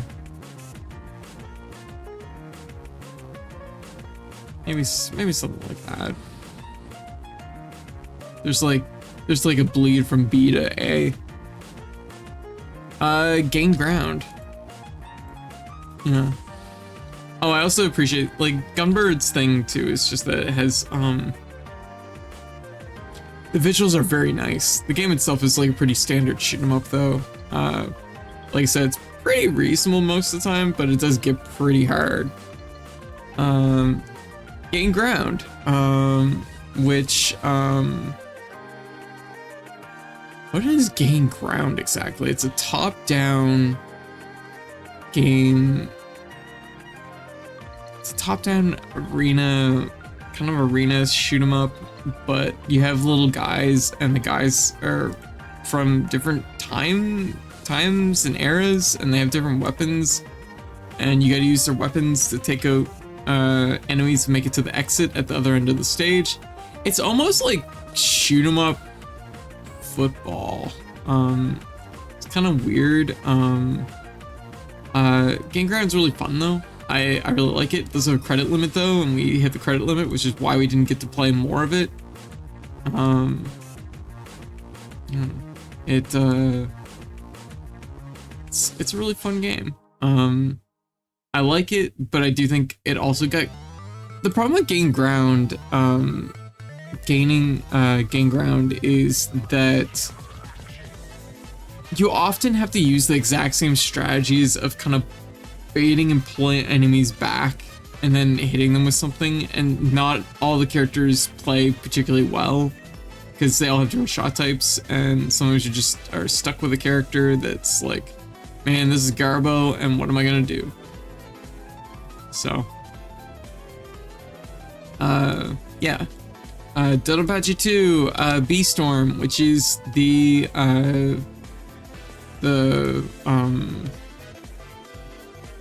I guess like the less official like sequel to Dodonpachi. I don't know. It's a weird one. It's a weird game. Apparently trying to capitalize on Dodonpachi's success, but I don't think they quite like hit the right vibe.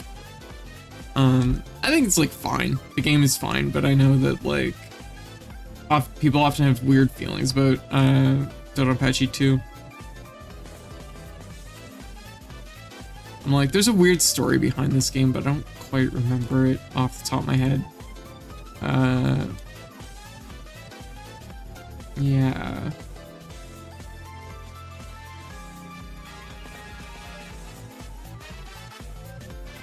It's the only one that isn't developed by Cave, and it feels it when you play it. It does, like, yeah, that's right too. Yeah, Dodonpachi 2, despite its name, was not developed by Cave, and so it was developed by Taiwan-based IGS, International Game Systems. Yeah. Bahamut, Happy New Year! Yo! Yeah, I don't know. I like played it. It wasn't like awful, but it was definitely like, it doesn't have the same energy that the first game had, or most of the later games have. I'm willing to put it like probably in a like C, a B, maybe a low B. I think, yeah.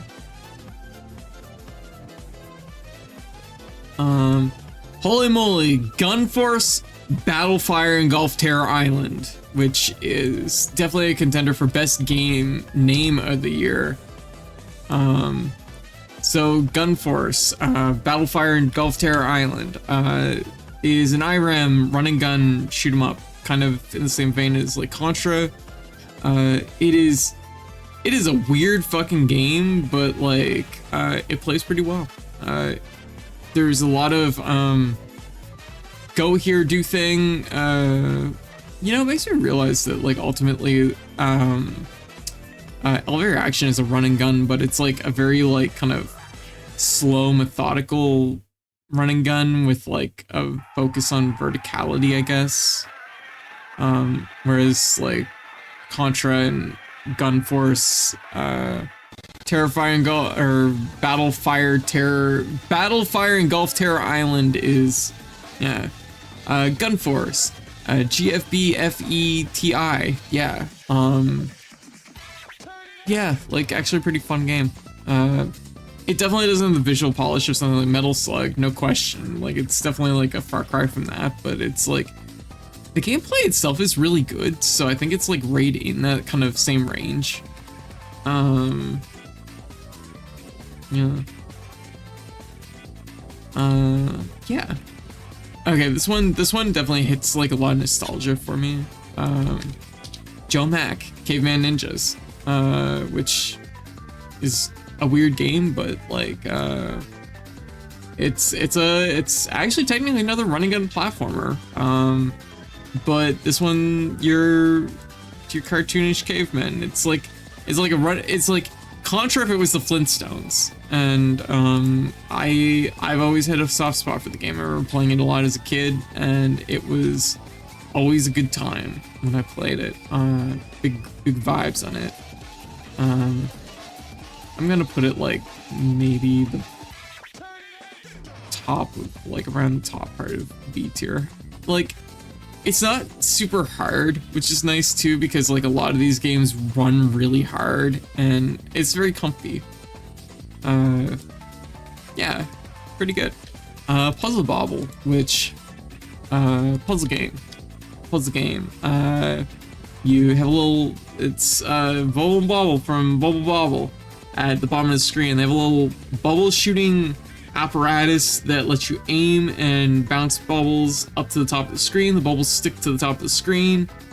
Match 3 of the same type to have it explode and drop down. And gravity and how the bubbles connect to one another is a big factor. So if a whole bunch of bubbles are connected by some reds and you shoot a red bubble up and it connects with those reds and it blows up, everything that was connected to those reds falls.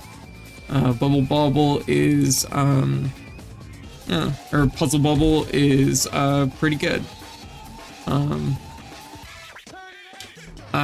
Actually a really fun puzzle game that uses like, it's not just about combos, it's about like looking at how you can aim and connect things to make interesting, like there's like a high risk, high reward. It actually does kind of a similar thing to Dr. Mario, where like if you make poor shots, you have to go out of your way to try and wipe the stuff that you built up because now it's stuck to the current like puzzle. Definitely a more fun puzzle game than like I give it a lot of credit for. Yeah, it's really good. It's really fun.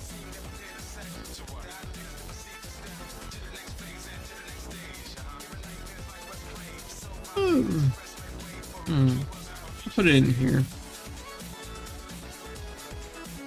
Twinbee Yahoo. Another really cute shoot 'em up. I don't know how it stacks up like gameplay wise, but I had a really fun time with it. This is like the second or third time I've played it, and I'm getting closer and closer to doing this. Like, it's not gonna be a 1cc. It's not a 1cc, but I do it pretty clean at this point. I really like Twinbee Yahoo. I think it's a really fun shoot 'em up. It's, once again, it's one that kind of pops for me because it's visually really nice. It's really cute. The bosses are fun. It's a lot like Parodius, where it's like, man, do I have Parodius above Zelda? What the hell am I on?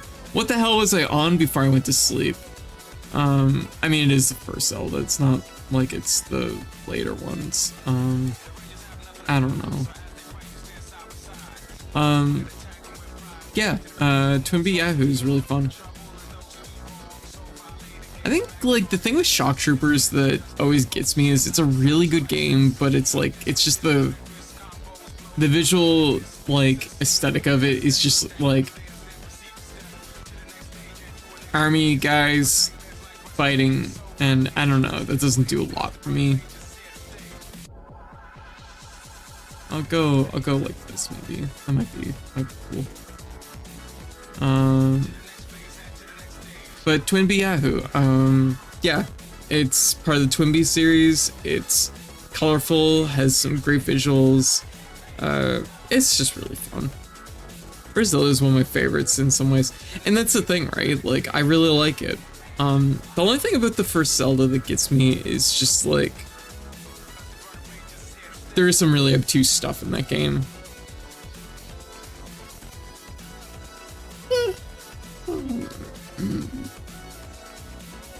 But like, when you get those secrets, when you do find them, and when you do figure out things, it is really satisfying. I'll think on it. I'll probably slide around half a dozen times before I like settle. Moja, which is a weird little puzzle game where you have a cat friend. It's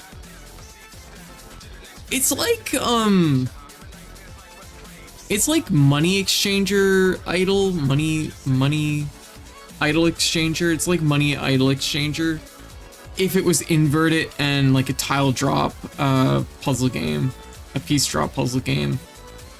So it's actually just taking that formula and actually just inverting it and throwing it on its head.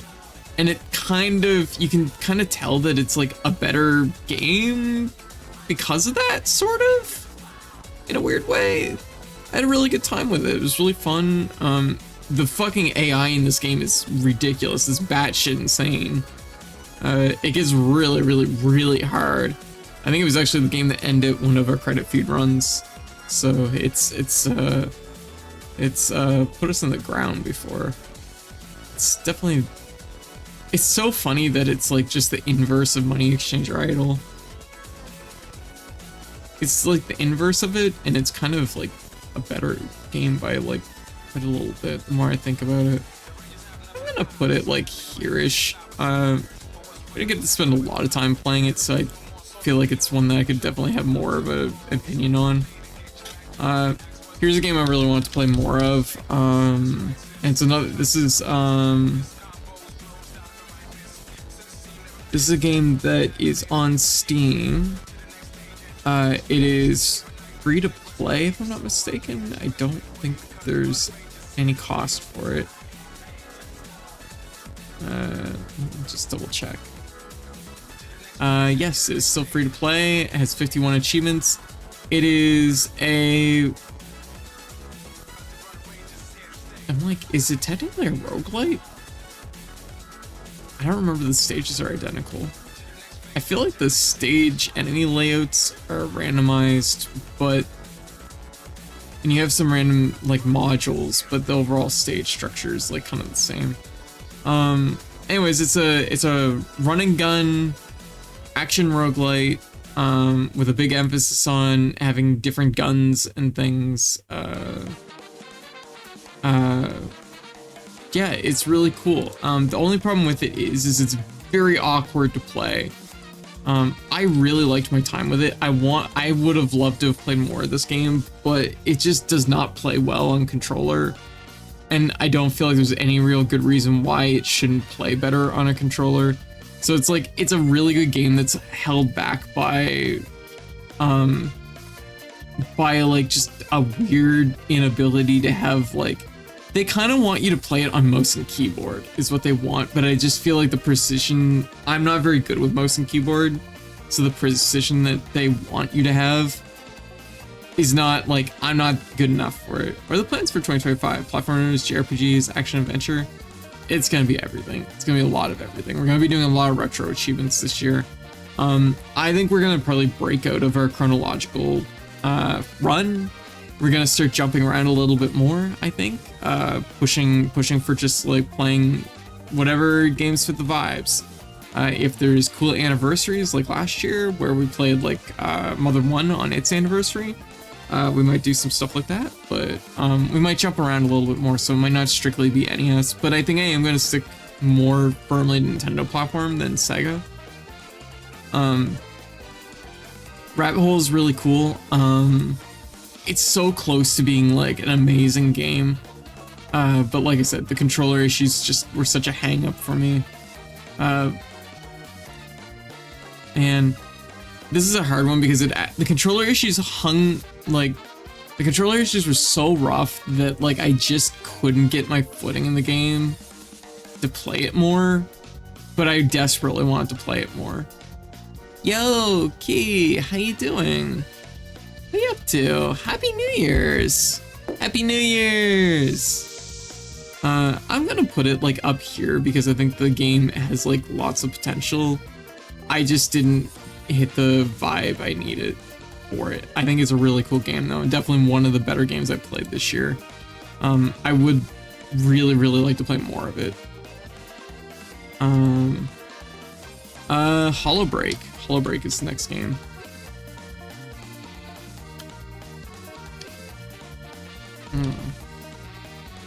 Hollow Break is a Hololive fan game. Man, did I not play Hollow Cure this year?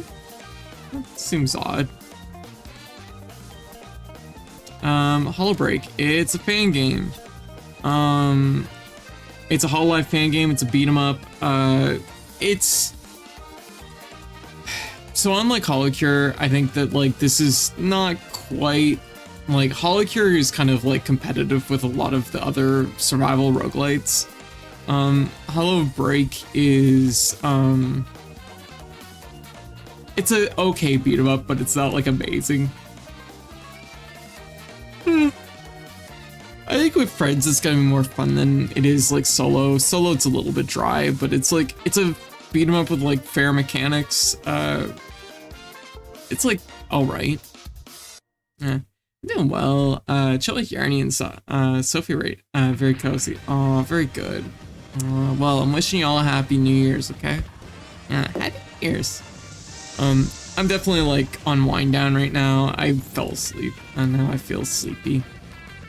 But also I kind of don't want to blow up my vocals. I'm a little worried about that because the first like 3.5 hours we just were like going like that the whole time. Just talking about some of these games. Content warning, that's another game from this year. Content warning is another game to kind of capitalize on the success of Lethal Company. I think it's content warning is a weird one because how to put this?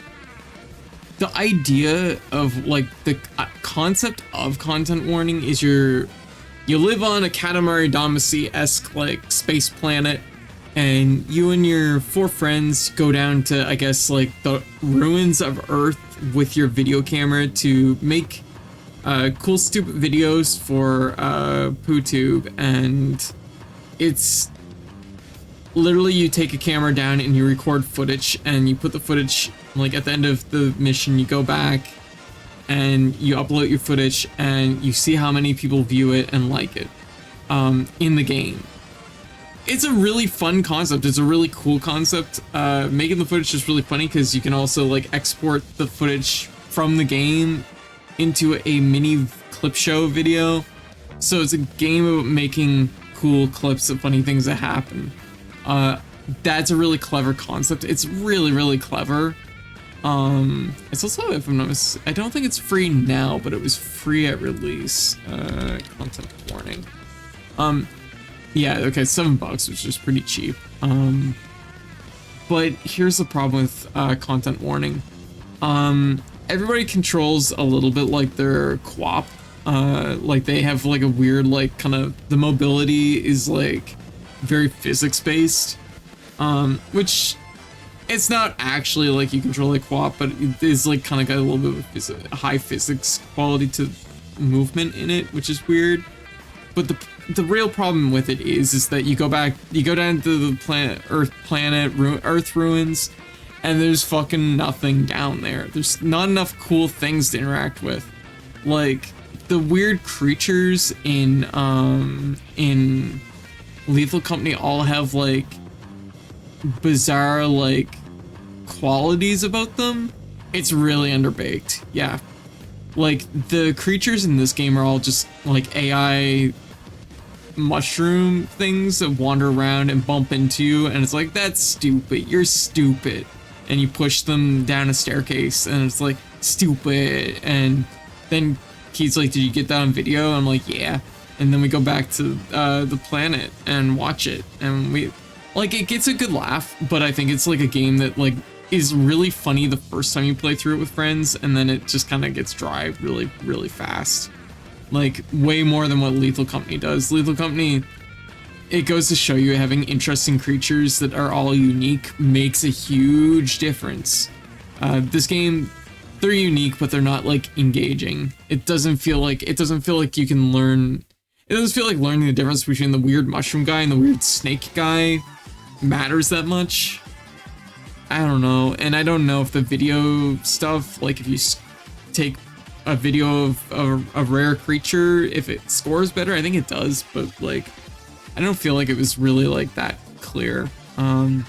It's definitely a game that's, like, underbaked. It's cool, but it's like, yeah, it's definitely a game. Maybe, I know they've done some patches, so maybe I'll go back to it someday and we'll try it out again. Oh shit, Liza P is on this list. Fuck. Liza P was my game of the year, one of my games of the year last year. Yeah. Oh. No. Oh. There you go.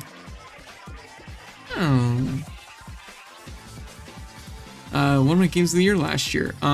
Liza P. Liza P. Liza P is the Pinocchio Soulsborne game, where you play a animatronic, an android, I don't know, a puppet, basically a puppet. You're playing a puppet character in I don't know, it's like kind of like a it's like a future, it's a past, it's the past, but it's like kind of got like modern qualities. It has, I don't know what you call it, it's like a, like, it's like the early 1900s, late 1800s, but with like kind of animatronic robot technology where they invented people, I guess. Anyways, can you become human? I don't know. That's the question that the game is like asking. Anyways, but you go around, you have a cool puppet tool, which you can make your own weapons in this game. It's really, really cool. It's like steampunk, I guess. Yeah, it's pretty fair. That's pretty accurate. You can make your own stuff in this game. You make your own weapons in this game. Weapons are composed of 2 parts, a handle and a blade. It's honestly really fucking fun. There's a reason this game is up there for like was my game of the year last year. I had a really good time with it. It is a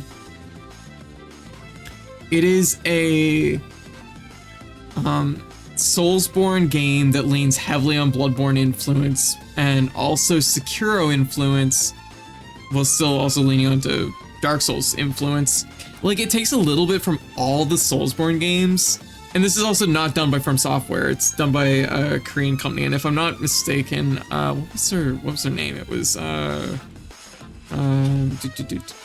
it is done by Round 8. And apparently this was like their last ditch effort after making a whole bunch of projects that like bombed. So it, seeing this studio literally make a game that competes like completely on every level, it competes with all the other Soulsborne games from Software directly. So if Liza P is fun, it's actual fun despite being super difficult. It is. Me and one of my close friends have been talking about Liza P every time we've hung out for like pretty much a year now at this point. Liza P is great because it's not afraid to differentiate itself in ways. It doesn't just follow the formula that From Software did. They looked at it and they do some things different. And some of those things that they do different are really smart choices, and it feels really good. Like, you know, there's a element to it where it's like, it's nice to see somebody like take the formula and like not just do exactly the same thing, but like look at how they can kind of improve it. Like, it uses the formula, but it doesn't like feel purely restricted by the formula. But it's also, what I was gonna say is, it's also a game that really cleanly balances offense, defense, parrying, rolling. All these actions have value. This isn't like Dark Souls where some of the games the shields are really good, some of the games the parrying is really good, some of the games the rolling is really good. In this game, everything feels really finely balanced. You're gonna use every tool in your kit in this game. Congratulations on your diamond, cat! My voice is just completely like shot at this point. I got really passionate earlier, and it blew up my voice a little early, I think.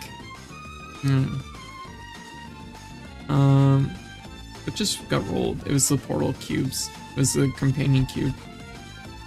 I haven't played Portal in ages. It's a game I should go back to sometime.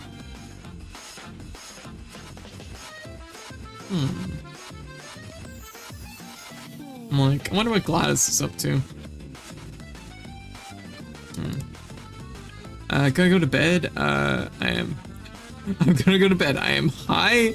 It is totally making me tired. Oh, okay, fair enough, cat. You have a good night, okay? You go get some rest.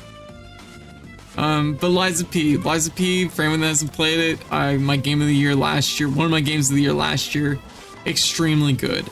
Worth every cent. I played through it, I think 2, maybe 3 times total so far, and I've been waiting for it to go on sale on Steam so I can drop on it again, because I'm gonna play through it again probably in the future. Also, I just gotta say that the narrative of the game, is like supposed to be like Pinocchio, but it doesn't lean super hard. It tries to be a little bit of its own thing. There's a lot of like fairy tale references and things going on there. I don't know. It's interesting. It is a little bit linear, but like, honestly, I don't really care because it's just like what it is so good. You know? If it was linear and bad, that would be a problem, but it's linear and good, so. Oh, here's a classic. Here's one that, here's an important one. So, it's Super Mario Bros. 2 for the NES. I really like Super Mario Bros. 2. This is, once again, a game that hits a lot of nostalgia for me. I think Super Mario Bros. 2 is really solid. It's, of course, it was originally Doki Doki Panic, later reskinned to be Super Mario Brothers, and also a better game than Doki Doki Panic because you can run and there's just better. It's not racist, so that's also really awesome. The sequel teases are very cute too. Yeah, I can't imagine Liza P not getting its sequel. I think it's Round 8 put themselves on the map with Liza P, and I'm wishing them the best because I think they did a bang up job, and you know, good on them. Super Mario Bros. 2 though, yeah, it's just a really good platformer. I really like it. I like the mixture of using you pull up the veggies and you throw them. I think that's kind of fun. The stages are all really interesting in this game. There's the whole like short route via the warping, or playing through all the stages.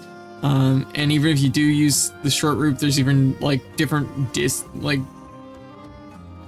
there's like the shortest route, and then there's like a few other different routes you could take through this game. You have 4 different characters. Peach, you can play as Peach, and that's awesome. You can fly, you can float around. This definitely did some things to my brain. so that's awesome. And it's the things that are in this game just interfused with the rest of the Mario series, and the Mario series wouldn't be what it is without Super Mario Bros. 2, without Doki Doki Panic. Yeah, it's really fun. I'm gonna put like Twinkle Star Sprites maybe down here. I really like Twinkle Star Sprites, but also, man, fuck memory. No, I'll put it like this. I think this is like fair. My problem with Rabbit Hole is just that I'm so frustrated that I couldn't play it like better. If I was better with mouse and keyboard controls, it would have been fine, but it's just not very good on controller, and there's no comfortable way to play this, and it just aggravates me. It's really good though. Super Mario Bros. 2 though, excellent game. I could see. Yeah, no, I feel like it's a-okay right here. I'm putting it at the bottom of my S tier. I think I have a soft spot for Mario games too, so like that's legit. And I had a lot of fun with the retro achievement set for it. The retro achievement set for Super Mario Bros. 2 is actually really good. Cats organized neatly. This is a little I don't know if there's a term for it, but like block fitting puzzle game where all the blocks are different cats in different shapes, and you have to fit them all together, and it's really cute. It's not a very elaborate game, but it's you know what it is? This is a little bit of like, it's Resident Evil 4 inventory Tetris.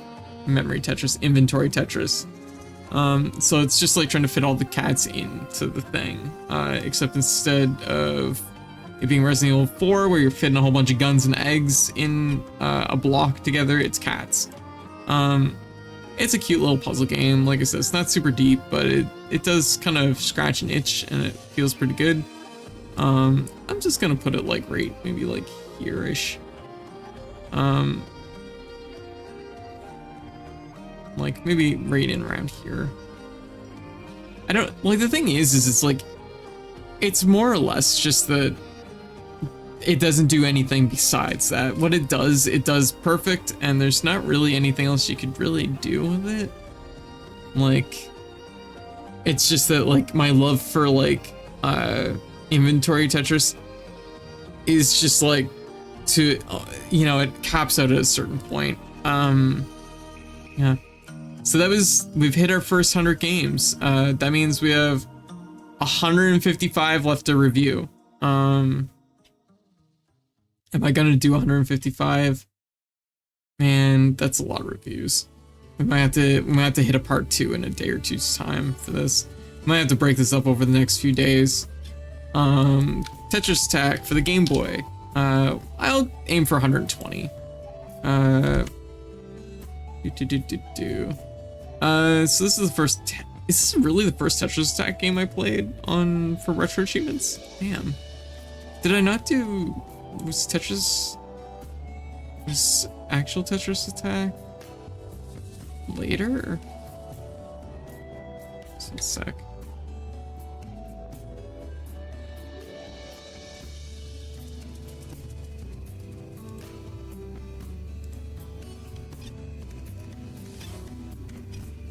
Yeah, I did it later. Would you look at that? It's quite a bit later. Apparently I did the Game Boy version of Tetris Attack first. Tetris Attack, or Paneled Upon. It is a tile dropping puzzle game where you actually no, it's not a tile dropping puzzle game. It's the tiles come up from the bottom. They come up from the bottom in this game. So they come up from the bottom. You have to sort them around. Chains of 3 or more explode, and you need to match them vertically or horizontally. And the thing that makes Tetris Attack really pop off is the fact that there's like a hit stun to it, and you basically play like garbage block badminton with your opponent, garbage block tennis. So when a garbage block drops from the ceiling, you can pop it by popping some bricks next to it, and it will convert them into bricks. And if you they will stay floating for a few seconds, which gives you time to line up a combo. And then when those blocks fall down, if they make a combo, you're gonna send a volley of garbage blocks to your opponent. It's a great game. It's a really fun puzzle game. I like Tetris Attack a lot. It's definitely, as I get older, more and more I realize like Tetris Attack and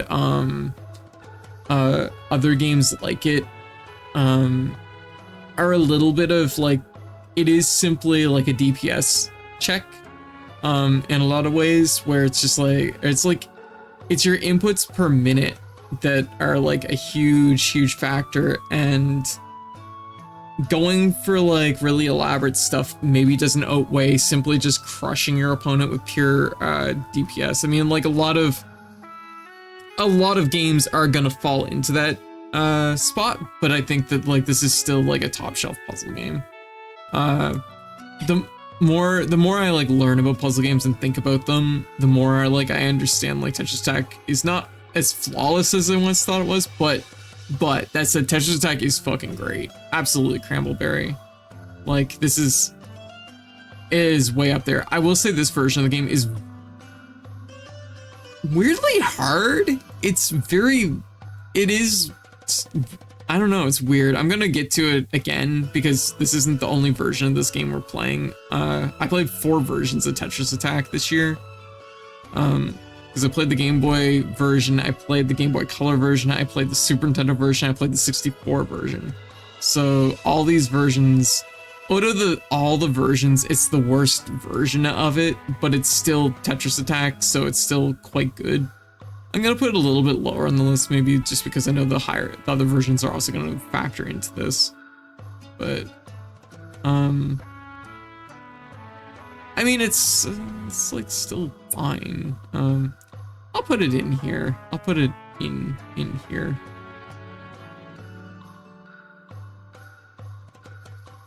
Yeah, no, I think that's the spot for it. That's it right there. But Tetris Attack Panel Depart is really good. Holy fuck, do I have Panel Attack on here?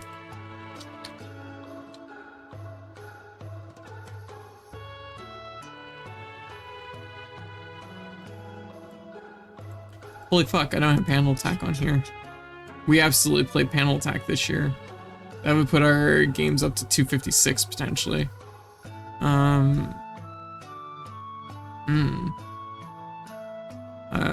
Panel Attack is not a game you can beat though, so it's just simply that might put it up to 256. I'm just gonna put it in here at the bottom. Panel Attack. This one we'll get into later. Yeah, for anyone that is interested in Panel Depart, Tetris Attack, I highly recommend looking up Panel Attack,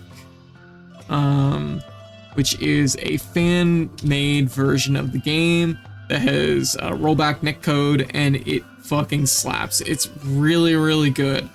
Definitely worth the download. So, definitely if you don't have it, it is, I think it's a must download. And it's also like, getting matches on this is like instant. And it also, you can, yeah, it has rollback netcode. It's really good. If you haven't played it, Crammelberry, download it. You'll love it. If you have a friend that if you have friends that you play Panel or Tetris Attack with, I haven't run it on stream in a little while, but like, getting matches in this is so instantaneous and so fun, and it just goes right into it. Never had a problem with it, and it was also made by competitive like Panel Depart players, so it has all kinds of extra little stats on your match when you finish a round. They give you cool little ranking things. You can do your own visuals for it. You can like play with certain like block types from certain versions of the game.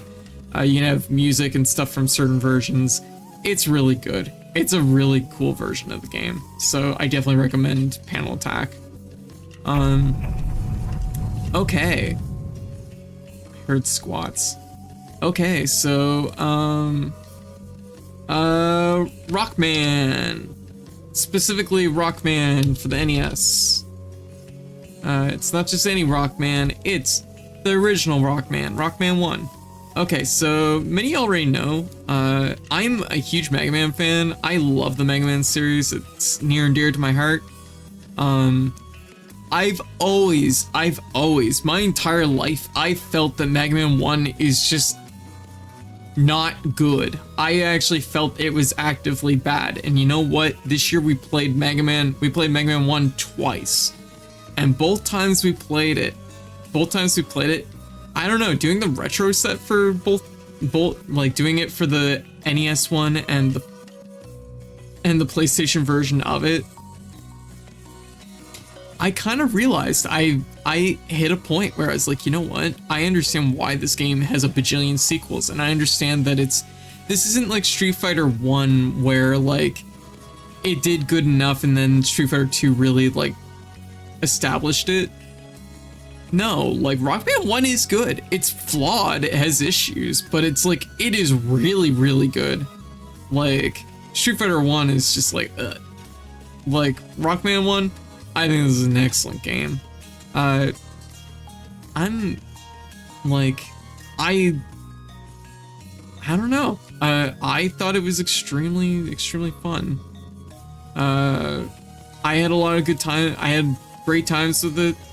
Don't get me wrong, there is problems with this game. The gravity is definitely like way too cracked in this game for a standard Mega Man experience, so it does feel weird that way. But once you acclimate to it, it's not a problem. The bosses are all nuanced. They have the weaknesses all makes, I guess, like sense, or like the weaknesses are fun to like use. The bosses are well thought out. The stages are really good. There's only like one spot where you can kind of get stuck, which is unfortunate, which I always thought was Garbo too. But like once you know the nuances of the game, I think it's actually quite good. I'm inclined to put it up in S tier, and I know everybody's like, oh, but the other Mega Man games are so much better than it. And you know what? That means that they're even higher up than this game. I'll put it at like the bottom of S tier. I had a really good time with it. Doing the retro set for these games, for Rockman and Mega Man 1, I don't know. I just fell in love with it, in kind of a new way. And I gained a respect and an appreciation for it. It's also a little bit shorter than a standard Mega Man game, so it's actually very like easy just to blast through this game, which we're gonna be doing because we're gonna be playing Mega Man Powered Up later this week. I think these eyeball things can go. They're blocking our ear wiggles. I'm giving y'all premium ear wiggles in here. Yeah. Oh, we didn't play Mega Man Legends this year, but Mega Man Legends is really good. I'm gonna have my New Year's resolution to BR to give up swearing, drinking, and smoking nicotine. Then I remembered I have to work this week. So I fell back on the resolution I've used the last 25 years to make it to the next year. Oh, okay, well that's fair. Hey, sometimes we need that dopamine, we need the things that like work for us. I mean, I don't think I could give up swearing. I swear a lot, but I mean, it's like, I don't swear at people. I just swear because it's like how I say like a lot. It's just a verbal tool for me. And oftentimes I'm just swearing in excitement. I'm like, fuck! And because I'm excited about stuff. But yeah.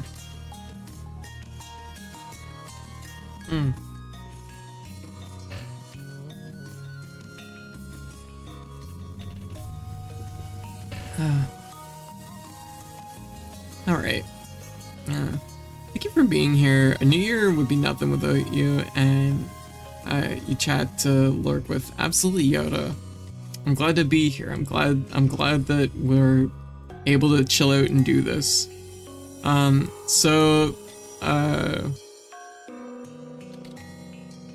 we did, we also did at the same time, because I was working on both achievement sets at the same time, learning the nuances of Mega Man 1. We also played the PlayStation version of the game, which is basically just like the same. It's identical. It's, for all intents and purposes, identical. There's like a weird change with like the pause glitch being like different, but it's like fine. It's the same game. It has some remix music, but the remix music I think is just worse than the regular soundtrack. So, I don't know. It's like fine.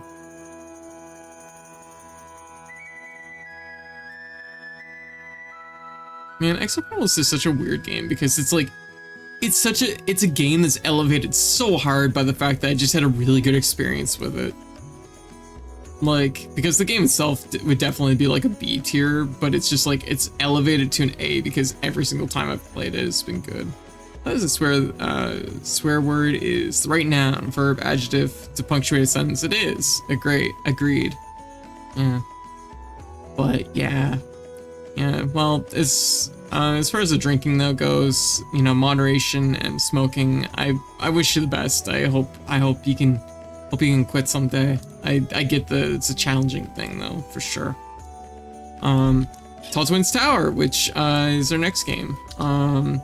This one was a set that Liz did, and I was like, I gotta check out that Goblins retro achievement set. I gotta check out the rest of Liz's sets too, but honestly, I got behind the curve here. If we'd, yeah. Also, Happy New Year's, everybody. Happy New Year's. So Tall Twins Tower, wild fucking name for that game.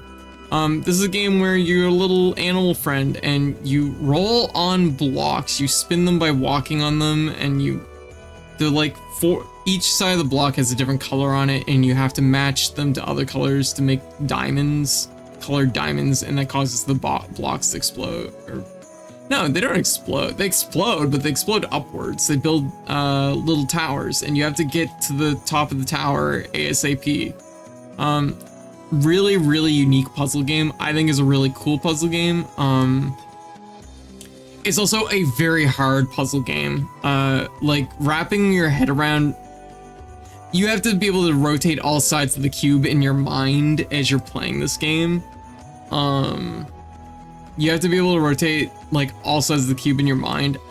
I don't think my love of it is gonna ever be as high as what Liz's love is for it, because I think it's her game. But I think I liked it a lot. I really want to go back to it, but I do think there's a limitation to how much I can stream it personally.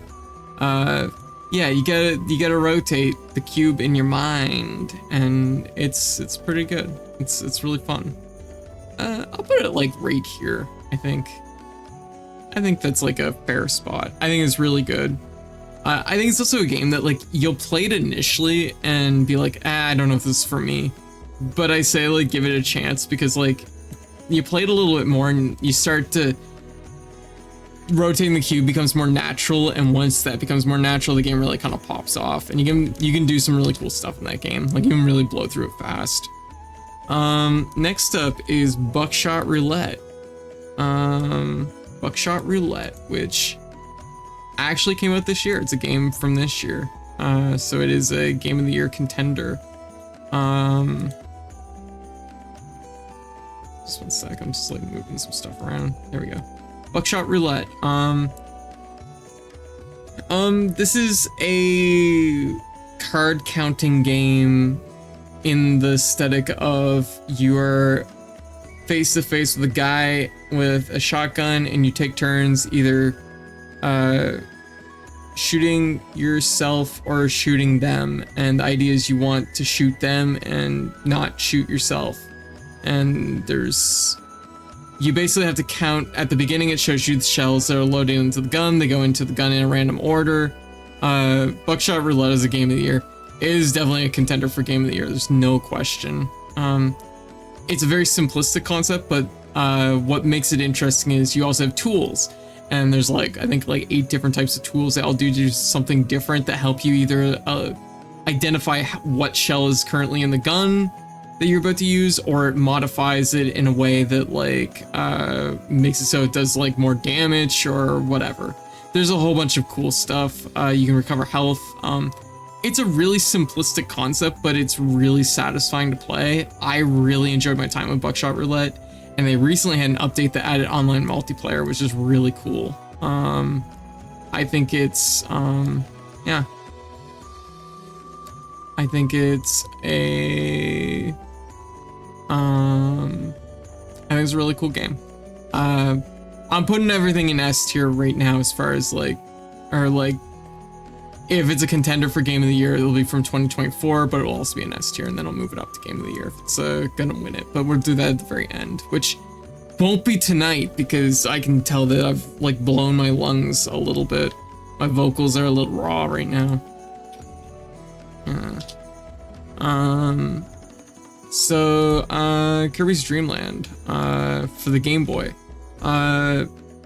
This is the first Kirby game. This is before they knew what they wanted to do with Kirby, which makes it a weird oddity among like Kirby games because Kirby does not gain power-ups in this game. He's just a floaty boy. He just puffs up like a balloon and flies around, and that's all he can fucking do. Like,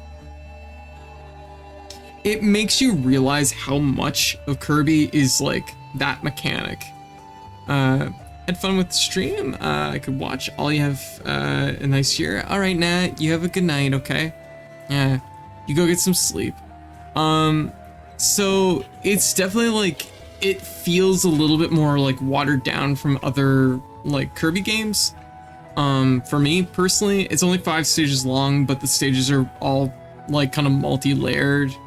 It's not a very long game, but it's pretty satisfying. It's a pretty good little game. I think it's probably better than Kid Icarus, but it's probably not like a lot better, and that's mostly because I don't know, like it's like fine. Yeah. Also weird. Really, I do like it with this direction, even without the ability. Yeah, like you can tell, like when you play it. Here's the thing about playing this game. Even without the copy abilities, there's so much character in this game that it just oozes good feelings. Like you play it and it's like, I had a really good time with this. It was really fun. So like you play it and you absolutely understand why there's a bajillion Kirby games. But it's also amazing that like Kirby was it's such a charming game, even without his core ability, that it still was good enough to get a bajillion sequels. You know what I mean?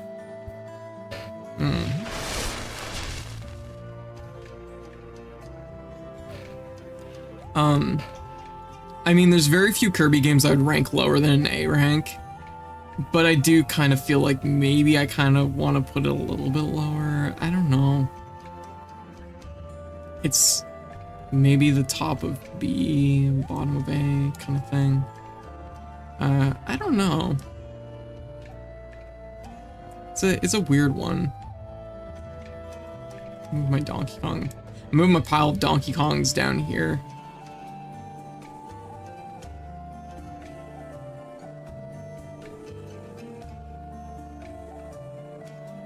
I will say the retro set for this does have some whack achievements though. They're all fine except for one. Pardon me. One of them, which is an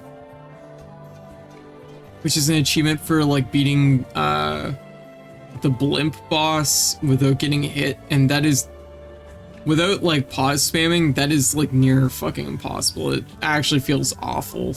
Like that achievement dragged the whole fucking set. Like all the bosses have like no damage achievements, which is fair, but like that boss was not designed to be beaten without getting hit. Like, I think it's one of the lowest ranked Kirby games for me, but it's still like a B+, A-. Sakurai debut game. Yeah. Let me see. Yeah, because I'm trying to think if Sakurai worked on... What else he worked on? I don't know. Okay, here's a big one. I'm gonna just tell people right now. And this is without a doubt. Yeah. So when I put this game on this list, I'm putting it up here because I'm just telling people right now, it is not just an S rank game. This is a game of the year contender, and I am going to like Buckshot. I got to think about a little bit. This is one of the contenders for game of the year for me. Dr. Robotnik's Ring Racers, which this is like a first for me. I've never had a fan game be like a game of the year for me. Dr. Robotnik's Ring Racers absolutely deserves it, like through and through. It is one of the best kart racing games I've ever played. It is a free download, has amazing netcode, a bajillion characters. It has a fucking unlockable system with all kinds of things to unlock. There's like, God, there's how many tracks? There's like, what, 10, 20, 30, 40 times 4? I don't know. Like, is it 40 times 4? Yeah, that's probably about right. It's probably about 120, 160 tracks or something like that. It's fucking ridiculous. This game just goes so fucking hard, and it's got everything. It's fucking sick. If you haven't played Dr. Robotnik's Ring Racers yet, play it. It's so good. Lafina, Happy New Year's. I cannot stress enough, this is a must play for anyone that likes kart racing games. And even if you don't like kart racing games, this can still be a really, really fun game. We've run quite a few lobbies of it over the past year, and it's been a blast every time. The music's great. I always feel hyped up playing it. The mechanics, okay, so here's something that you'll hear a lot of people say. People will say it's like, it's too mechanically difficult. Once you get over the little hurdle of learning the mechanics in this game, don't get me wrong, they are hard mechanics, but like once you get over that, it's just like the world opens up to you, and everything is beautiful and wonderful, and it's great. It is worth like playing some matches of this and getting a feel for those mechanics. The biggest ones is just like understanding how to ring boost. Like, this game answers kind of the problem with like Mario Kart with like snaking. So in Mario Kart has a mechanic where you can drift. You can drift your car, and when you drift for long enough, you build up boost, and when you boost, you get a little boost from it. So what a lot of people do is they drift, boost, drift, boost, drift, boost, and they do that over and over on straightaways and things like that. Yo! Seahorse! Happy New Year's! Yo! Yeah, Paw Braid, how you doing? How y'all doing? Yo, Fuzzy Days, welcome. Lumi, welcome. Vedalina, welcome. Oh, well, Vedalina, you were here already. Cici, welcome. Yeah, Peria, welcome. Nico, welcome. Heavy Arms, welcome. Seahorse, welcome. How y'all doing? What y'all up to? Yo, Seahorse, thank you for the sub. Aw, thank you. Yeah. How you been? How's things been? Happy New Year's, everyone. Happy New Year's. Yo, Keon, thank you for the sub. Aw, how y'all doing? Layton, what's up? How y'all doing? Yeah, Seahorse, how did your sets go tonight? How was your stream? How's things been lately? Here, let me give y'all, let me hook you up with some dopamine. You need some dopamine? I'm like, wait, y'all come from Seahorse's stream. Y'all are topped out on dopamine, I'm sure. Oh, Neo, thank you for the sub. Sorry it was off stream. There we go. Yeah, I played Bad Apple on the hour. Oh, hell yeah. Very good. Layton, thank you for the bits. I could eat those. Yeah, how y'all doing? Welcome. I hope everybody's doing well. How y'all doing? Wow. Oh my god, just now got the Apple Drop New Year's Eve. Yeah. Oh my goodness. Doing good. Oh, I hope things have been well, Seahorse. I know we haven't like haven't had a whole lot of time to chat and hang out. Oh, it's been a busy season. This has been one of the busiest Decembers I think I've ever had on stream. Like, it's been a lot. How y'all doing? How is everybody? Yeah, how's everyone doing? Yeah, I kind of figured. I think we were both kind of going through it. Yeah, like, holy shit, same, right? Both going through it. I know, like, I'm day 4 right now of, like, I'm on a 4-day streak, which, I mean, isn't, like, a huge deal, but, like, every stream has just been, like, over this month has been so much. It's been, like, intense. Oh, weird, didn't get a sound on that one. Aw, thank you, Layden. Thank you for the sub. Yeah. Aw, how y'all doing? Welcome, everybody. For anyone that doesn't, yeah. I didn't know you went camping. Yeah, for anyone that, doesn't already follow Seahorse, definitely drop Seahorse a follow. Seahorse is like, does DJ sets, plays all kinds of games, just an awesome member of the community, like a pillar of the community. Does like all the charity marathons, everything, like just wonderful. Yeah, the streams are intense. Oh, oh my god. White went to bed a few minutes ago. If she had been here for that, she would have been like grinning ear to ear. Yo, Lumi, thank you for the bits. Take my pocket bits. Aw, well, thank you.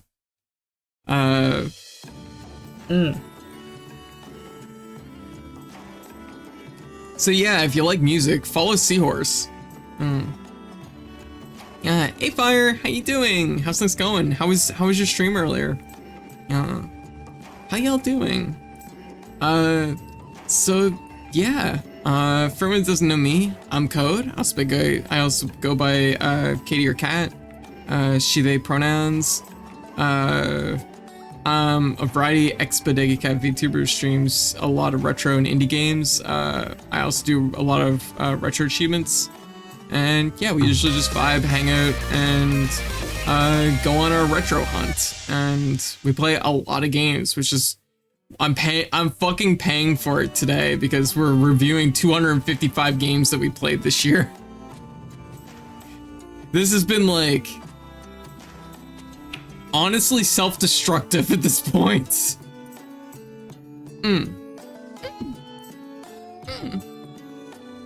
Yeah. Oh my goodness. But yeah, so we're going through and reviewing all 255 games we played this year. It has been a ride. I'm not gonna make it tonight, but we're gonna do as much as we can. That's like counting the individual UFO 50 games as separate games. Gotcha. I am too. I think it's an injustice not to count them as individual games because I think they're all really well thought out ideas. So I think they're very full fleshed out games. If it was just a folder full of exe files, I would count them all as individual games. So yeah. But no worries. I mean, like, everybody has like you know, different amounts of stuff going on for sure. Yeah. It's been a full year. A lot of yeah. So yeah. It was good and also a mess. But good. It was a good mess. Hey, very good. I mean, honestly, let's be real. Like most streams are at their best when they're a little bit messy. Like my stream earlier when I fell asleep on my break and then White played sounds through the soundboard to wake me up. That was a messy thing and it made my stream better, right? Right? So I had a minor nap on my break. Yeah, she like kept playing like the Mario game over sound through the soundboard and it eventually woke me up. Yeah, I thought it was a bit of a long break. Yeah, no, I went out. Yeah, I went out. I fell asleep. Yeah, I've been like really drained. for some reason, Christmas break really took it out of me this year. I thought having like a couple days off in a row would be really good for me, and it turns out I was just really busy the entire time. And then I got back to the stream, and we had a weird little stumble shuffle where we were gonna stream Friday, and I was gonna have like kind of a couple more days off in here, but then it ended up being that I was gonna stream 4 days in a row. So we're at the end of our four days in a row right now. I slept a hell of a lot the last few days, probably caught something when family was visiting. Oh, gotcha. Well, make sure you get lots of rest and hydrate, and make sure you eat. Yeah. So if it is something, you'll be like well prepared. Yeah. But hey everybody, welcome. But yeah, if retro indie games and chilling out and vibing and chatting sounds like your jam, feel free to drop a follow. I'd love to meet you and hang out and vibe with you.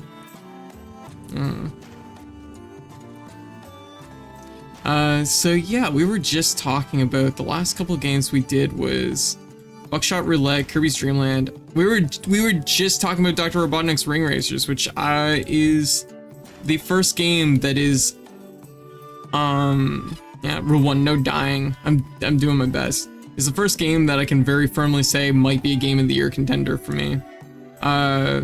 It's the first time I've ever had a fan game be a game of the year contender, and I think it absolutely, this game fucking slaps. For anyone that has not played Ring Racers, I just gotta say it again, go download Ring Racers. It's a top shelf game.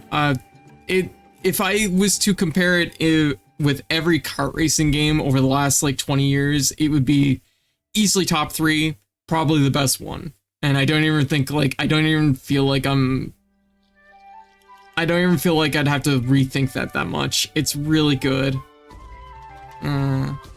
Like, Ring Racers is worth your time. Also, the netcode is excellent. It's great with friends.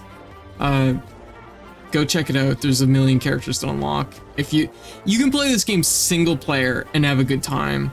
Yeah, mechanics are intimidating in it though. Okay, so I was talking a little bit about that. I think the mechanics are definitely more complex than a lot of kart racing games, but they're not as intimidating or as complex as I think a lot of people have let on. I think a lot of people came into this game. It's the fighting games of kart racing. It kind of is. It's definitely got like a mechanical depth that isn't in a lot of kart racing games, but I think the things that it brings to the table are really good. I think the only time that the mechanics feel maybe a little overbearing is some of the really late cups in the game have some stuff where it's like you're doing the aerial like air dash boosts in specific directions to land onto the track like multiple times in the same track, which is maybe a little bit much, but like you can slowly learn these mechanics. You can add most of them gradually into your like playing of it. They don't hit you over the head all at once. If you do like the cups in sequence, you will be gradually introduced to a lot of the mechanics in this game, which I think is what you say also applies to fighting games. So yeah, it's kind of true. I think Ring Racers is definitely worth it. Like, definitely worth checking out, especially if you have a few friends that are kind of also starting the game at the same time. Like, the mechanics, you all learn it around at the same pace. So yeah, it's basically just like a fighting game in that way. But yeah, packed with single player content, packed for multiplayer content, loads of Sonic characters, lots of deep cut references, 120 stages or something ridiculous like that. The music, the soundtrack to this game is shit. It's just so fucking great. Unless you go through all the tutorials at once. Okay, I'm also gonna warn people the tutorial is definitely like gonna be a little overbearing. There is a code that you can find it on, like, there's a thing that lets you skip the tutorial. So you can just skip the tutorial and just kind of take it at your own pace. The tutorial it's honestly probably the big reason why this game has a reputation as being like really intense, because people get to the tutorial, they're suddenly hit over the head with every single mechanic in the game all at once, and they're like, this is too much. But like most of the races don't use all the mechanics. The big one is mostly just filtering your rings into your engine, because the idea is that in this game you pick up rings, and rings give you a little bit of a speed boost. Unlike Mario Kart, drifting doesn't like pick up your speed naturally. You have to actually put rings in the engine as you drift to really kind of do a Mario Kart style drift, which is a counterbalance mechanic to Mario Kart, which basically means that snaking doesn't really work in this game. It only works to a small extent because you need the rings to be able to pay for it. But like, yeah, no, everything about Dr. Robotnik's Ring Racers is well thought out. It's one of the best kart racing games ever made, which is actually kind of wild too, because like the actual official like Sonic racing games are pretty good too. Like they're really high on my list, so go figure that. Yeah. So really good. I know it has no ties to that. Just interesting that suddenly Sonic games are every bit as competitive with Mario Kart as but yeah, anyways, let's move on to our next game. Rusty's Retirement. This is just a little game. This is an idle game that came out earlier this year. It's really cute. You have a little robot friend, and they have a farm. And you just like, you gradually grow different veggies and things, and it's an idle game. It's very chill. And it runs on your desktop. It just sits at the bottom of your desktop. It's very good for people like me that just want, like, I have other things to do, but I also like multitasking a little bit as a treat. And I like looking down at Rusty doing stuff, and I'm like, oh, Rusty needs more power generators, and I build them. Really cute game. Really just like a cute game. I'm gonna put it probably at the top of B tier. It's just cute. It's fun. It's not super deep. But it's like satisfying. I'll put it like maybe like around here-ish. Maybe, yes, like right about here. Also, this is not like a hard tier list. This is mostly just to give a visual element to the games we're talking about. That's mostly what this is up here for. If you look at it and you're like, what the fuck is wrong with her? Why would she put Wario's Woods up here? It's because that's my vibes. That's what I felt at the moment, and I've been shifting it around this whole time. Another version of Cleopatra Fortune. I already have Cleopatra Fortune on the list, so I don't have to add it again here. It's up in A tier, once again, just for everybody that's, joined recently. Cleopatra Fortune is a puzzle game. You have, basically, you build little tombs to put mummies and gems in. The mummies and gems only get scored when they're in a tomb, so you have to use blocks to like encase them, and is a really cool puzzle game that kind of has a little bit of Tetris element going on, but in like a interesting fresh flavor. And I think it's a really fun take on Tetris, where the focus is not just like making block lines, it's actually trying to score those mummies and gems. For anyone that likes puzzle games at all, it's definitely worth checking out. I really like it. And I want to get one CC in it eventually. Also very fun retro set. Okay, next up is, ooh, hey, Crow Country, which is also a game from this year. And, yeah.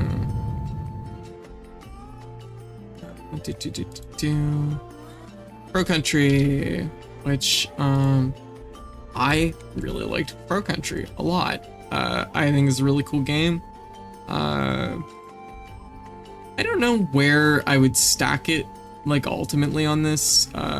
I'm actually gonna put it up here. I'm gonna put these up into like Game of the Year contender, because they are all games that are in 2024. These are the only ones I can score for Game of the Year as per the criteria. Technically Celeste 64 is can also be scored up here. At the end of the list, once we get through the 255, we'll actually look at these and probably move them down to where I feel like they should belong. I will say Buckshot Roulette, or Crow Country. Buckshot Roulette is quite good though. I did have it in A, the bottom of A though. In Slush 64, or bottom of A, top of S. Top of A, bottom of S. Crow Country. Crow Country is a low poly survival horror game in the style of Resident Evil. It leans really hard into the idea of like the kind of low poly element of it. It kind of has almost a Final Fantasy VII-esque look to it. But it's like it's high resolution, low poly. Crow Country is really, really fun. It's not super long. Super Mario Bros. 3, everyone knows that the sequels get worse. Like, people thought Jurassic Park 3 was terrible, so I can't imagine Mario Bros. 3 getting past D tier. Like, what does that even mean? So Crow Country. If you like Resident Evil, you probably really like Crow Country. It's a little bit more pocket-sized than Resident Evil. I found the puzzles really fun in the game. They were pretty straightforward. I think there was only one that felt a little bit too obtuse. Except for that stupid mushroom eating puzzle. What the hell is going on with that? They're like, there's this whole thing that they're like, these are poisonous mushrooms, these are not poisonous mushrooms, and then you go to a table and it's like, eat the mushrooms that aren't poisonous, you eat the mushrooms that aren't poisonous, and then you just find out that it's like, oh, you solved the puzzle by eating all the mushrooms. It's like, why did you teach me the difference between poisonous and non-poisonous mushrooms? How am I supposed to, why would you do that? So I sat there looking at a table with 3 poisonous mushrooms on it for like the longest fucking time, wondering why I didn't solve the puzzle. That was a weird one. Anyways, everything else though, really good. Really good. Also, fun twist. Well, sort of fun twist. It's actually kind of a dark twist, but like the plot twist in this game is interesting. It's very, very interesting. Yo, Chibi, Happy New Year's. Yo, Happy New Year's. So, definitely one of the games of 2024, Crow Country. I would recommend it though, for just about anybody, honestly. It's a pretty good game. It's very well rounded. I think like it could have been a harder game. I think the difficulty was maybe a little soft. I don't know. Like, could have been a little bit harder. Okay, next up is Polka Rogue, which, okay, so this is another game where I have to give a little bit of there's a little bit of comes with an asterisk next to it. Polka Rogue had a whole bunch of fucking shit fucking go on where it came out that the creator was transphobic, and I had played it a bunch, and then that came out, and I was like, okay, well, I'm not playing it now. And then they left the project to apparently go find God or something. I don't know. It was a wild ride, Polka Rogue. And then I guess like the rest of the team was like, yeah, we don't like, they sucked, and like, you know, the creators sucked, but, you know, we're not like that. We, you know, trans rights. Yep, they left to go pursue religion or some shit. It was the weirdest fucking thing. Anyways. So they had like a big success, and then they were like, no, actually, time to go find God. So anyways, Polka Rogue. I think it's in good hands now at this point. I think it's like, we're in a good place with it. It's basically a Pokemon fan game where you,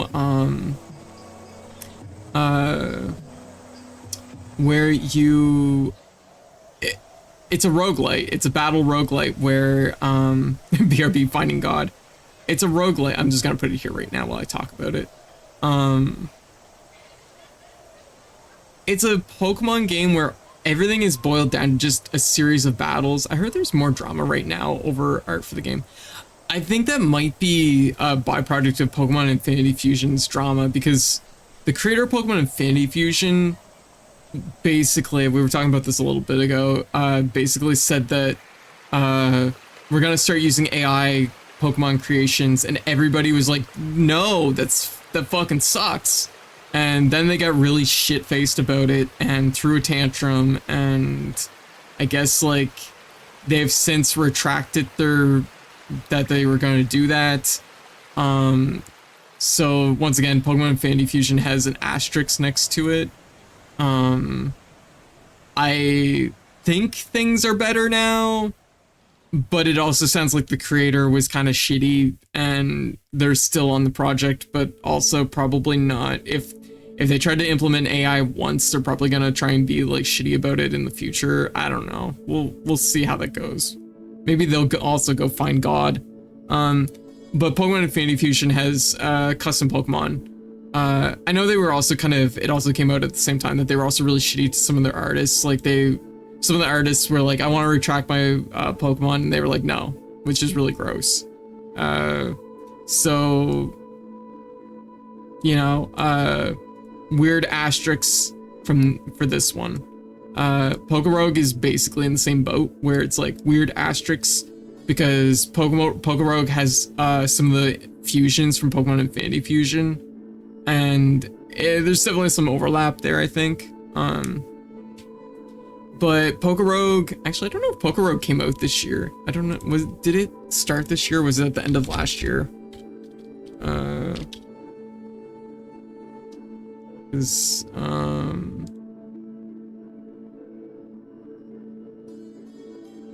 I don't know. I don't even know how to find this information out. I think it's technically a 2024 game. Okay, but anyways, to talk about Pokorogue specifically, once again, now that I've like specified the asterisks with it, Pokorogue, it's Pokemon boiled down to just a series of endless battles. You just go as high as you can. You have the option to catch Pokemon here and there. You do trainer fights, all this stuff. But you also get like basically the equivalent of like relics or trinkets or whatever, which modify the things for your team, modify the game in different ways. And you're trying to play into those synergies. It's a really cool concept. It actually is a very, very fun, fast way to play Pokemon and get that, like, have it scratch that itch. I would consider it right almost hand in hand with Pokemon Infinity Fusion. Infinity Fusion is great because it captures the energy of like a really good Pokemon game for the adventure aspect of it. Pokorogue captures the energy of if you just really want to do a whole bunch of battles and you don't want any like running around. Sometimes you want to run around and go on adventures. Sometimes you want fucking battles. Like that's kind of what this comes down to. And this game is 200% funneled into doing the battle portion of Pokemon. You get to like flex that like competitive knowledge if you're into competitive Pokemon. It definitely takes a lot of liberties. It's not just like strictly Pokemon. They definitely take a lot of liberties. Shiny rates are like through the roof, which is really fun, and shinies actually have modified abilities and things like that. There's so many like little mechanics to explore in this game, and they're all really fun. They're really well implemented. I'm gonna put Pokorogue up here because I think it is actually a 2024 game. So that is one that we will be considering for Game of the Year. Once again, another case of it's a fan game, which fan games are going off this year. Like, kind of wild, honestly. Can I just click download, or is it gonna just like fuck it up? I click download. Download image. Download image.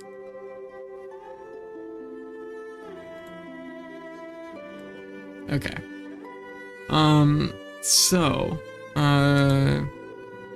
Pokorogue. After Pokorogue, wow, we went on a fucking Super Mario Bros. 3 bender.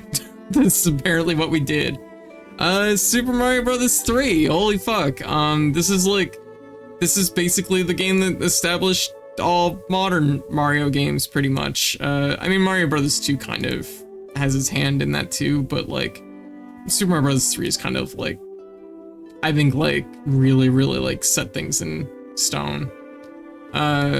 Super Mario Bros. 3 is like one of my favorite games. I love Super Mario Bros. 3 so much. Boy. I'm like, which side of Castlevania do I put it on? That's not something I want to weigh out right now. I'll put it here. I'll put it here for right now. Now, if you look at cinema, no. I'm not looking at cinema. Sequels always get worse. So ergo, Super Mario Bros. 3 has to be bad. I see. I'm trying to think of like an instance where Hammer Bros suit. Yeah. Yeah, right. Tanuki suit, raccoon suit. Super Mario Bros. 3. It's Mario, and it's like I said, it's kind of the Mario game that established all other Mario games. I think this game is just really tight. There's a really good sense of like, it brings like, it really solidifies like the world Mario takes place in. The enemies all have tons of character. Every world is really unique. There's a lot of stages in this game. Every stage in this game has something a little bit interesting going on with it, which is a trait that Super Mario Wonder kind of dips back into, which I really like. Even if the stages aren't long, they're interesting. You know, everything about this game is pretty spot on. You can play a short route with the warp whistles, you can play the long route, play the whole way through. It's a really fun game. It's just really, really solid, and I don't think there's any other place I could put it than right here. Okay, so next up was the terribly named Super Mario Advance 4 Super Mario Bros. 3, which, if I find the person at Nintendo who fucking named the game that, oh, for the love of God, they better start running. Cause like, awful fucking name. So this is a Game Boy Advance version of Super Mario Bros. 3. So a lot of the Game Boy Advance versions have problems with like the field of view, because the field of view is like dialed a little bit tighter than it is on the NES. It is a little bit of a problem in this game, but I felt like it was a little bit less of a problem than it was with Super Mario Bros. 2. Super Mario Bros. 2, it suffered with that, like, really badly.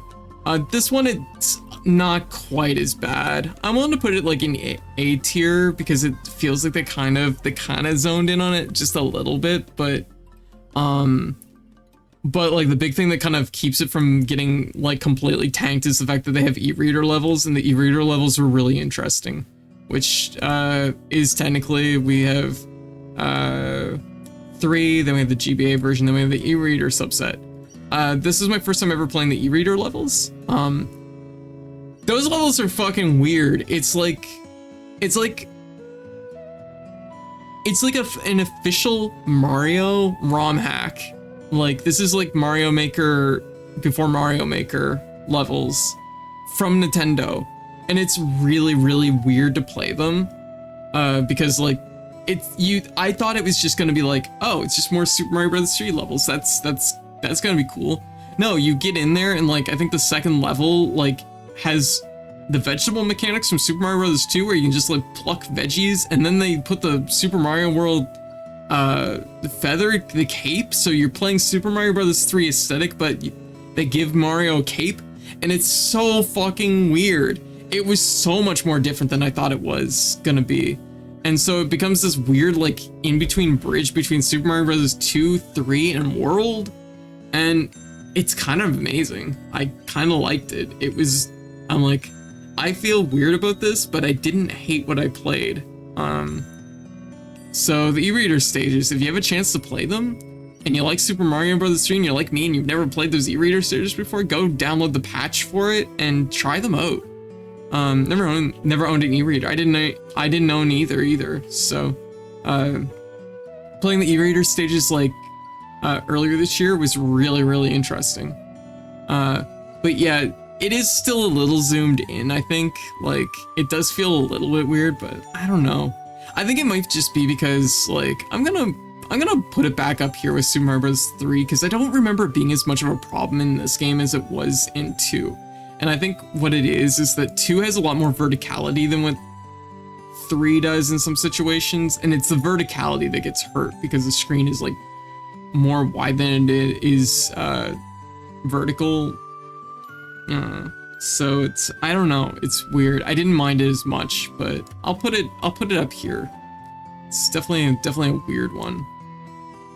Maybe like that. I don't know. I've never had to put in my head, is Super Mario Bros. 3 better than Castlevania? And that's not some, once again, I still don't want to think about it. We'll just put them in there and we'll just like pretend. I mean, they're all in the same tier, so it's fine. Okay, another contender for another 2024 game. I didn't play that many new games this year, so there's only gonna be like a handful for 2024. Zetzillions, which is a what is Zetzillions like? How do you describe Zetzillions? It's like Mad Max meets Gurren Lagann as a card game, and that should really convey a lot about it. It's a relatively cheap game. I think it's like $10. It's well worth the price of entry. You play I think you play just one sec. You play Foam Gun, and you pilot the battle planet Baby Violence, and you use a cannon to shoot your minions at other planets to attack them. And ideally you want to either blow up the planets or populate them to such a degree with your minions that you just capture them. It's a really weird kind of take on the Slay the Spire like card game roguelite genre. It's completely like 100% carried by just the pure like batshitness of everything that's going on in this game at any given moment. The cards are all wild, the bosses are all wild, the enemies are all wild, the characters are all wild.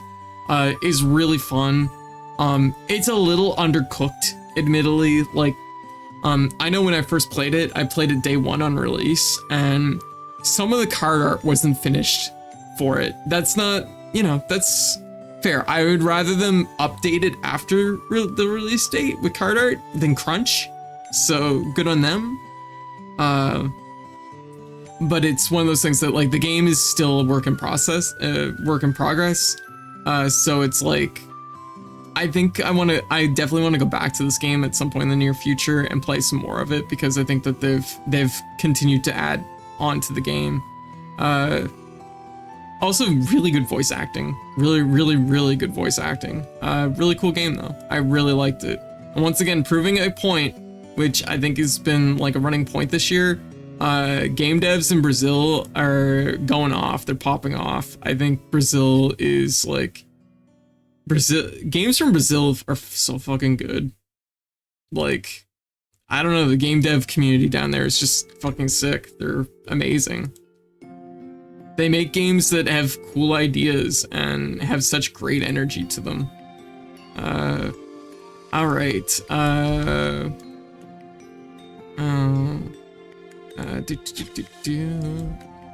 Yeah. Next up is You Are Peter Shorts, a game where you are Peter Shorts and you're just a little guy wanting to chill and grill, and you just want to chill and grill, and you get abducted by Area 51. The government wants to use your incredibly simple DNA to make clones, a clone army of other Peters. So you are escaping, you're Peter Shorts, and you are escaping Area 51, and you are saving all the clone Peters at the same time. It is a great concept. I really like the ideas in You Are Peter Shorts. Mechanically, this is a Metroidvania where your character plays like a Smash Brothers character. You Are Peter Shorts does have incredibly simple DNA though. He has no arms, so you play as a Smash Brothers character that can only kick, which means that sometimes you play like Captain Falcon, sometimes you play like Kirby, sometimes you play like there's a lot of variants. There's a lot of different Peter Shorts clones that are mixed with different animals and things, and it's interesting collecting all the Peters. It's a fun game, but I do think like it's brought down a little bit by the fact that some of the platforming sections in it are a little bit like too tedious. There's a section in like in particular, where it's like a wind tunnel where you're just constantly trying to get like flung correctly by some fans. It's not a particularly good section, and I think it dragged the experience for me. Everything else about the game though is quite good.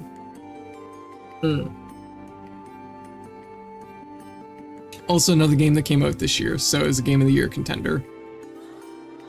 Multiverses. I only played a little bit of Multiverses. It got its official release after, I don't know, they did some weird fucking things in with Multiverses where it was like, this game had a whole bunch of like good vibes built up from the community, and they fucking spoiled it. And I don't know, like, I imagine that was like largely not the devs' fault and more executives that were like, no, we can't release the game now, hit the brakes. And they hit the brakes, and then it got handed around. I don't even know if it was the same devs, same team. It got shuffled around. They added, yeah, WB Strikes Again, exactly. I think it was largely ruined by like upper management. The core gameplay is pretty good, but like after it went MIA for a while, it I guess technically a game that came out this year, even though it kind of came out before like 2 years ago or whatever. So Multiverses is basically Warner Brothers Smash Brothers. It includes characters from Warner Brothers, Cartoon Network, a bunch of movies. Like it's Warner Brothers tapping all their IPs. When it originally came out, it was actually a very, very competent Smash Brothers clone. It's injustice called a clone. It was a really competent platform fighter. It was really fun. I played it actually a lot at the time, and the netcode was pretty good. Everything was pretty good about it. And then like they were like, oh, actually the game isn't out. It was actually just a beta, and they kind of yoinked it from everybody.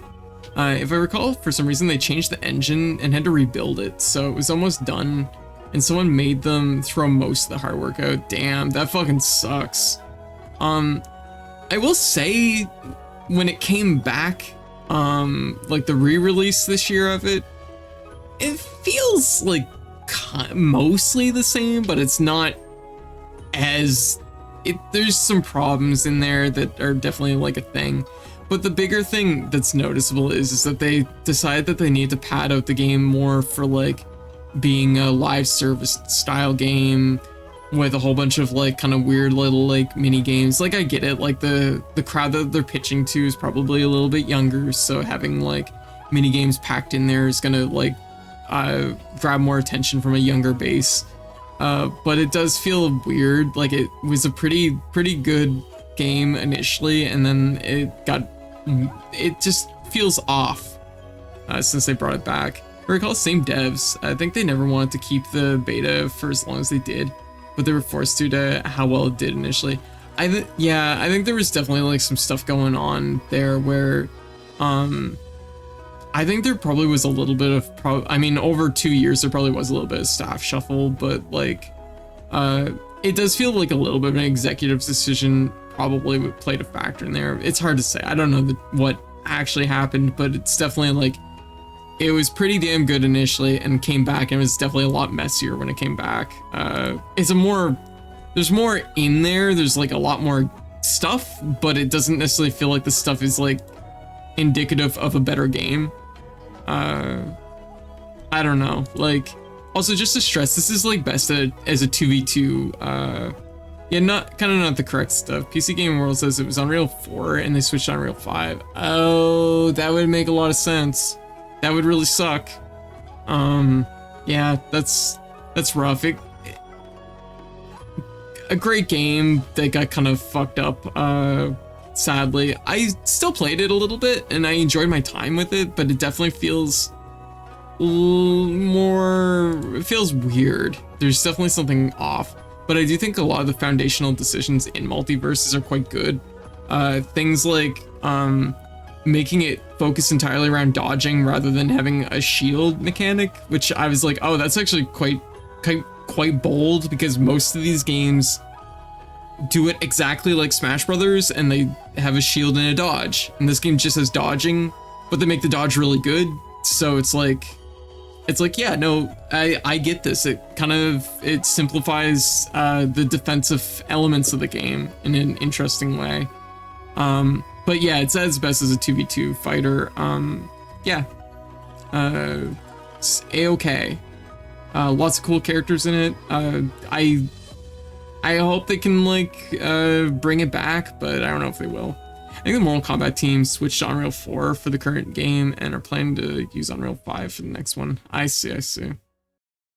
Yeah, that might be a little bit less noticeable though if they're doing like a brand new game. This one got hurt by the fact that people played it and it felt really good initially and everybody liked it, and then they brought it back and it just didn't feel the same.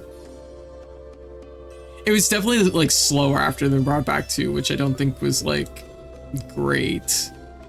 Okay, here's an interesting Splatoon side order. I'm trying to find there we go. Splatoon side order. We dipped back into Splatoon 3 for a little bit this year.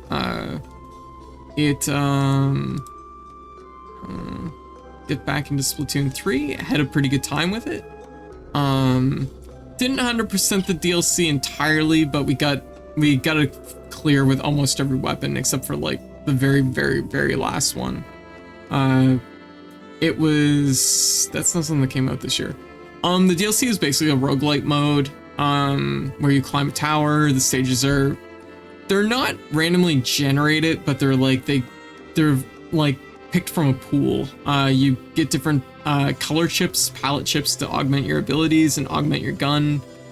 You get different and upgraded strength and stuff like that. But there's also chips that just improve your mobility and just different traits. It's a pretty cool little roguelite. I don't think it has the fullness. I enjoyed my time with it, but I do kind of wish that. I think it's a good start, but I feel like if they come back to this, they should definitely flesh out the ideas more. Honestly, I feel like if they had Splatoon 4 and actually just had the roguelite mode be one of the core modes in the game, I think that'd be amazing, but hard to say if that would happen. If I'm gonna play a roguelite, it would not be the roguelite I'd probably choose most of the time, but I'll put it probably somewhere in A tier, probably somewhere. Wonder if that's W forcing teams to use Unreal 5 during the PS3 360 gen, midway forcing all of their devs to use Unreal 3 engine before 3 was finished. I have no idea.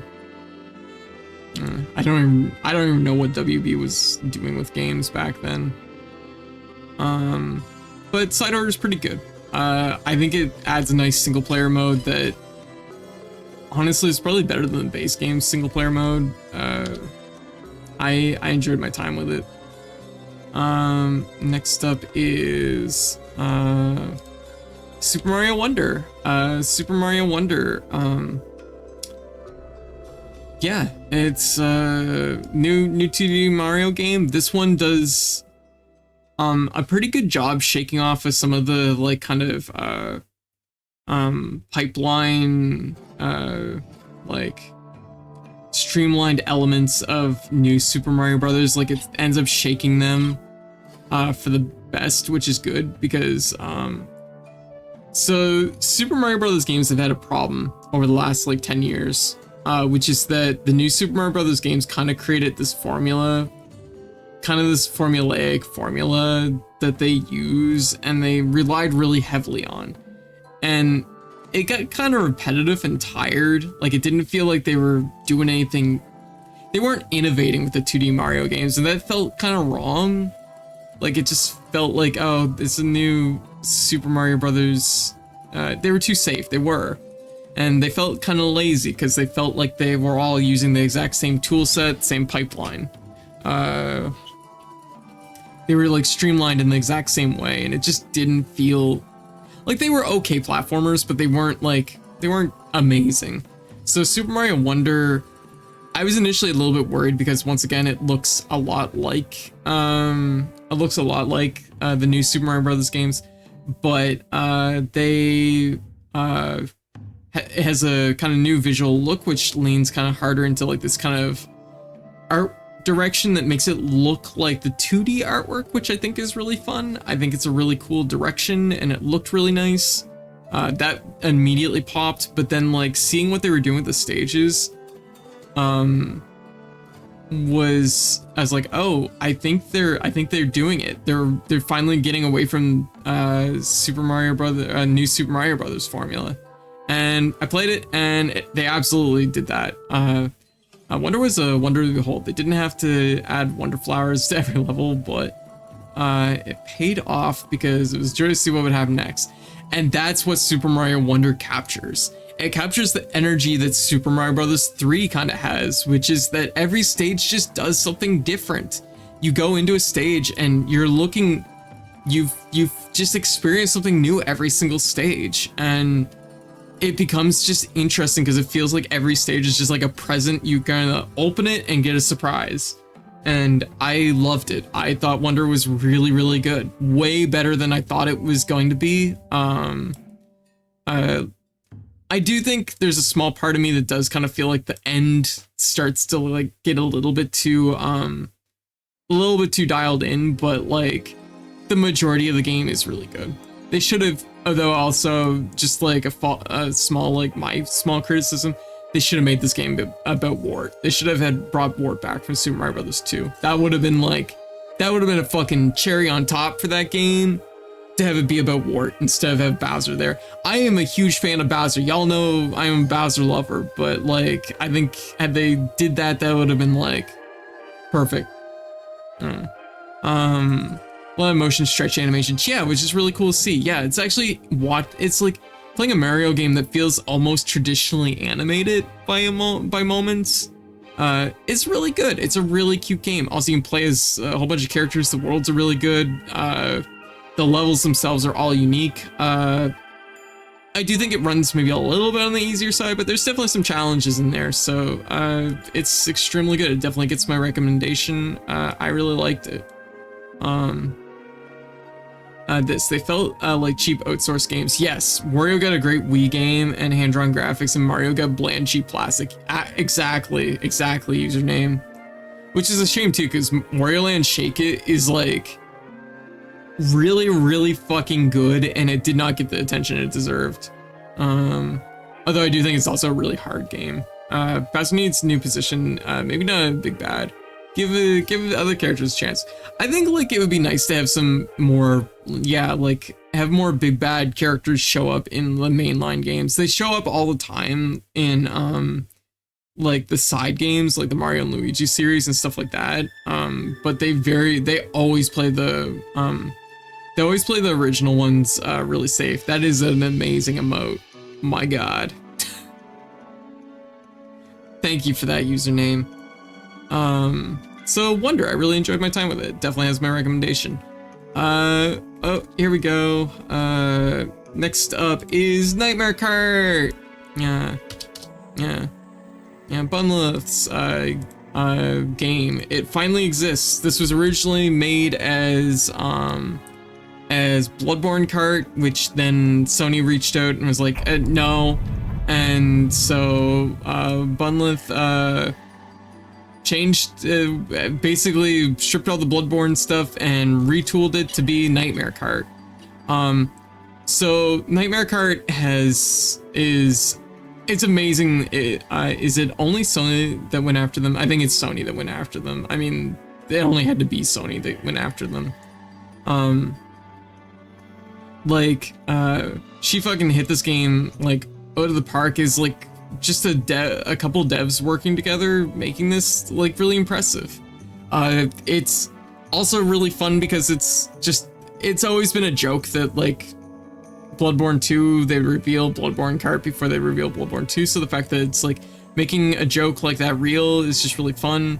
Sony owns Bloodborne, yes, it's Sony owns the rights to Bloodborne. So just amazing job. Really not a lot of tracks, not a lot of carts, So here's the thing, but the single player experience is pretty good. It's fine. You get a little bit of variety. There's some like kind of Twisted Metal style like versus stages, and there's like there's a fair amount of cards. There's like probably 8, 10, 12 tracks maybe. But like here's the problem. Any other year, Nightmare Kart would have probably popped off in a much bigger way, but Ring Racers that have been in development for like ages at this point and came out like a few months before Nightmare Kart, and it really like kind of took the steam out of it. Don't get me wrong, this is not a knock against like the game, because the game did a great, like Bunlove did an amazing job with this game, and everyone that worked on it did an amazing job. But if I was to play a kart racing game, I'd be playing Ring Racers like every single time. As a single player, as a single one-off experience playing through Nightmare Kart, really fun. There's some fun stuff in there. There's some, it's great. It's a great game. It is also a 2024 game, so we'll just put it up here for now before we score it or like rank it. Okay, I have a really interesting one to talk about. Cat God Ranch demo. Cat God Ranch demo version, which let me see if I can find this. So if a demo has achievements to it, I will include it on my list as a standalone experience, because there is an emphasis that the demo wants you to play it multiple times and treat it like maybe a caravan game or a time trial game or whatever. And I'm about that. Like, that's okay. That's a great way to pitch your demo and get people to play your game. So Cat God Ranch is almost like board game style. Like, you have a farm, you have so many spaces on the farm, and you got to put as many animals that score points. Every turn, animals do certain things and interact with other animals and score points. It's an interesting idea that it's a really interesting idea that I thought was kind of a light, fun game to play, and I played the demo quite a bit until I got the one achievement in the demo. And something weird happened afterwards, because this was the game that was up for Steam Next Fest. I was like, hey Kaz, Happy New Year! Happy New Year! Yeah. Yeah. Oh my god, 6 a.m. Happy New Year, everyone! I wonder if we're at the rollover yet, where has all the time zones, or is everybody in 2025 now? What's our last time zone?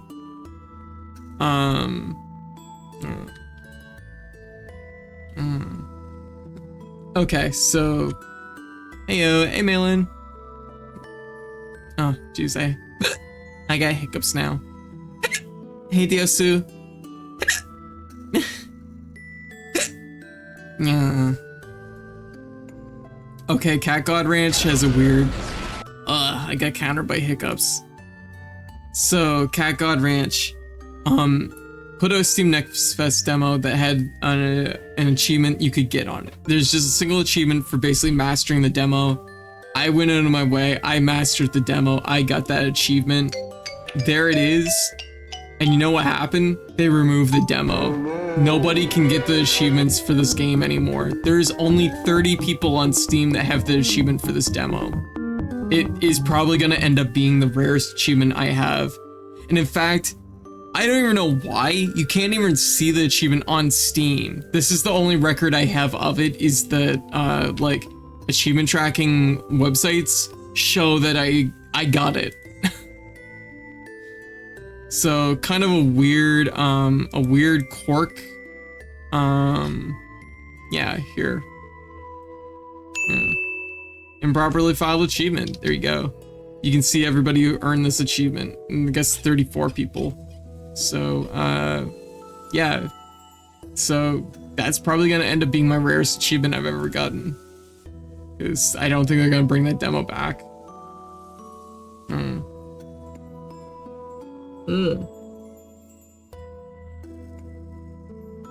So anyways, that was pretty cool. But yeah, Cat God Ranch, great time kill game.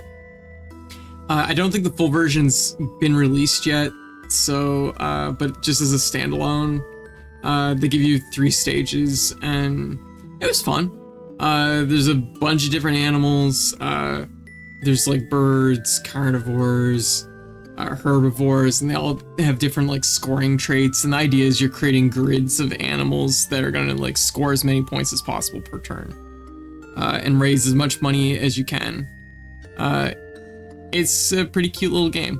Chichin, how you doing? Happy New Year's! Yo! Does anyone know yet if all the time zones have cycled in 2025? Yeah, Sana, heading to bed? Alright, you take care, okay? You go get some rest. We're 7 hours in. We're doing pretty good. Alright, so next up is... Elden Ring, Shadows of the Erd Tree. I didn't get to finish. I didn't finish this. I didn't finish this one because I ran out of time before White showed up, and I didn't get a chance to finish it. So I feel really bad. It's 1 a.m. on the West Coast. 2 a.m.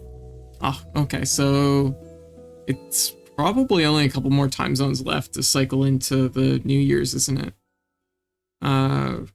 Tavishi, how you doing? Happy New Year's.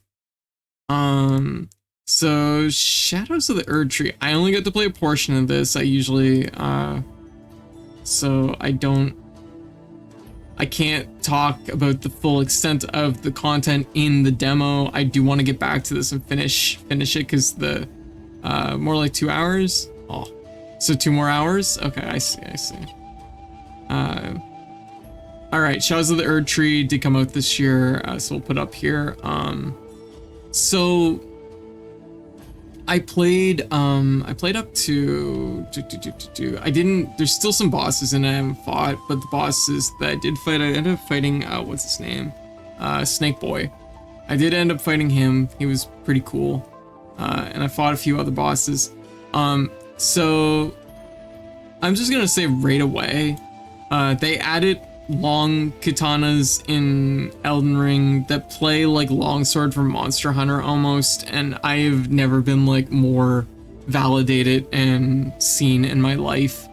I fucking love those weapons, and even today I wake up sometimes in the morning, I wake up and like I'm just like laying in bed and I'm like, yeah, long katanas, and then I like go back to sleep. Like my day was made. I really like this content. I like the DLC. I think it's worth the price of entry. Elden Ring is already like a game that's fucking packed, and the content, this content I actually think I like in some ways more than the base game, because it's more, I guess it's just because it's smaller, it's easier to like, it's more like bite size. So I feel like I don't know, it feels more directly crafted, and I kind of like that a little bit more. But yeah, it's really good. It has my recommendation. I want to play more of it. Another game that got a big content update, I mentioned Bloodborne, trick weapons, that's katana that becomes really long. Oh my god. Maybe. Bloodborne's so good. Next up is Rusted Moss, which had a huge content update. They added 2 new areas to the game. We weren't able to complete, actually they added like 3 new areas to the game. The 2 new areas were really good. 2 new areas were really good, really full. They added some cool stuff, cool items you can get. Really cool enemies. Those areas are really nice areas. They're some of the best areas in the game, and that says a lot because this game has a lot of really cool areas. If people don't know, Rusted Moss is a Metroidvania where you use a grapple line to swing around, and you shoot a gun, and Fae have come back to the world, and humans are being pushed to extinction, and it's a really fun game. It's a really interesting game. it's a great game. It's just a great game. It was one of my game of the year contenders of last year, I think. When it came out. Actually, it wasn't the contender. It was one of the 3 that I picked for game of the year. But Rust of Moss is really good. The new content just is more of a good thing. I was not able to complete the super hard section because they have 2 new areas and then they have a 3rd area that is kind of like meant to be like the super challenging, like for sickos only area, and I got like 3/4 of the way through it but could not finish it. Really good though, really good game, lots of good content. It has a level creator too, which is really cool. And there's just lots of good stuff there. The devs are really awesome, and it was really cool hanging out with them. So, because they routinely swung by for the streams. They swung by. It's a game about swinging. It's a pun. Okay, so anyways, Kirby's Adventure. Kirby's Adventure for the NES. This is the first Kirby game where Kirby does have power. He can do his copy ability. And it's a really good game. It's a really good NES game. Like, you can tell that like this is the one that really like formed Kirby into what Kirby is nowadays. Like, this is definitely like, it is up there. It is up here with Metroid, and it's definitely like, it's definitely an A tier game. Is it an S tier game? I'm inclined to say it might be like here. Yeah, the hub area is very charming. It's super charming. Once again, just establishing Kirby as being incredibly charming, a really fun character, very expressive characters like DDD. You know, it's just fun. It's just a really fun game. It's not the hardest platformer out there, but it's a fun platformer, and that's like what Kirby is kind of centered around for ages now, and that's awesome. Don't get me wrong though, there is like hard modes packed into these that are legitimately do have hands. They'll make you sweat a little bit. The retro achievement set for this game is great until you get to the minigame achievements, at which point it is really rough. That crane game achievement still kind of haunts me. I fucking hated that achievement. They really should go back in and like do something about that, because it fucking sucks. After that, we did Metroid 2. We're up to July, because I started playing Metroid 2 in July, so... So Metroid 2, Return of Samus. Ever since I played Metroid 1 earlier in the year, I was itching to play Metroid 2. I didn't want to jump ahead on the Game Boy, but I was like, no, I need some Metroid in my life. So I need some Samus in my life. Metroid 2 is really good. I'm inclined to say probably in this situation, probably a high A tier, low S. I think that, so here's my thing. I think there's some really obtuse stuff in this game. Like when it comes to like doing the 100%, getting all the items and everything, there's like, man, I remember wandering around a lot in this game. Once you learn the structure of it, it's not too bad, but there's definitely like, there's a lot of rooms that look the same. It's a little bit hard to navigate because the smaller screen size and everything. So it does fight against some like hard things on the Game Boy, but the game itself is quite good. And I think the core idea of like, it's kind of openly exploring each area to like take out the Metroids and then like move on to the next area is really cool. Yeah, like it's overall pretty good. It's different from the original Metroid, but like also good. Evolution of Metroids is very exciting. Yeah. Like it's weird because I played Metroid 1 and I felt like my opinion of the game got elevated like a lot when I did the retro achievement sets for it, because I just like, I learned a lot more about the game and the nuances were really interesting and engaging. I felt Metroid 2, the more I did the retro achievement set with it, the more like like I definitely got to know the game better, but also I just felt like there's things about it. Like there's some things that are just like, you gotta roll up the wall and there's this one spot in the ceiling that you can blow up to get like a missile tank. And it's like, how would you ever know? You know what I mean? Like the obtuse things in this game do, I think, kind of drag it a little bit. But everything else is quite good. So I'd say it's in around the same area. I think it's an improvement, but like in here somewhere, like somewhere between like these two ones, I think, probably. Kirby's Dream Land DX. We were on a Kirby kick over the summer, I guess.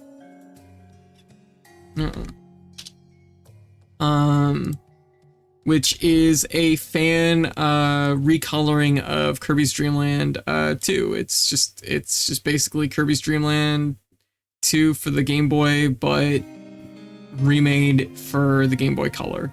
It has the new palette is really nice. They did a great job with it. It feels like playing a game that's like basically like feels like a fancy NES low-key Super Nintendo game at that point. Dreamland 2 is pretty okay overall. This is the one where they were like, what if Kirby has animal friends? And the animal friends modify his abilities. So you have the ability, but then you have the animal that changes the ability. So it's almost like the fusion thing from Kirby 64 for Crystal Shards, where you fuse two different powers together to get like a power. It's almost like that, which is really cool. I think overall the stages and everything, I think pop a little bit less than Kirby's Adventure for me. Just like a little bit less. I'm inclined to say that it's probably like in here-ish. I don't know. Probably in here. Which, I think Dreamland 2, 3, and 64 were made by the same team. Yeah, I think they probably were. One day we will get a Kirby game with power fusion animal buddies. Yeah, maybe we'll get another one at some point. That's what they brought back the animal buddies in one of the more recent Kirby games, didn't they?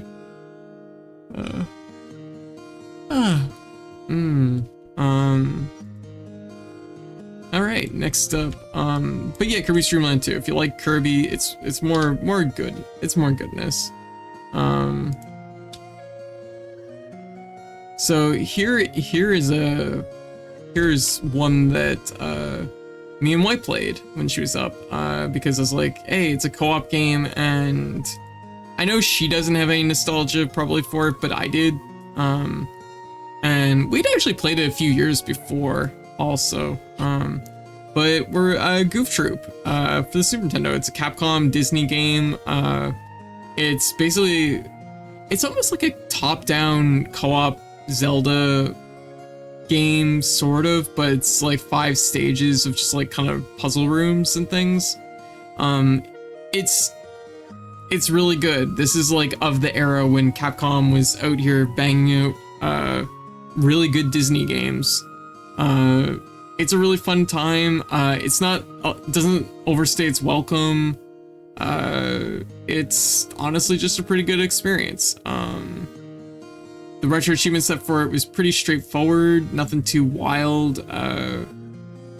There was maybe a few things that took a few tries, but it's mostly just like the clunkiness of retro achievements by moments. Like overall, had a good time with it. I'm gonna say probably like a low A tier.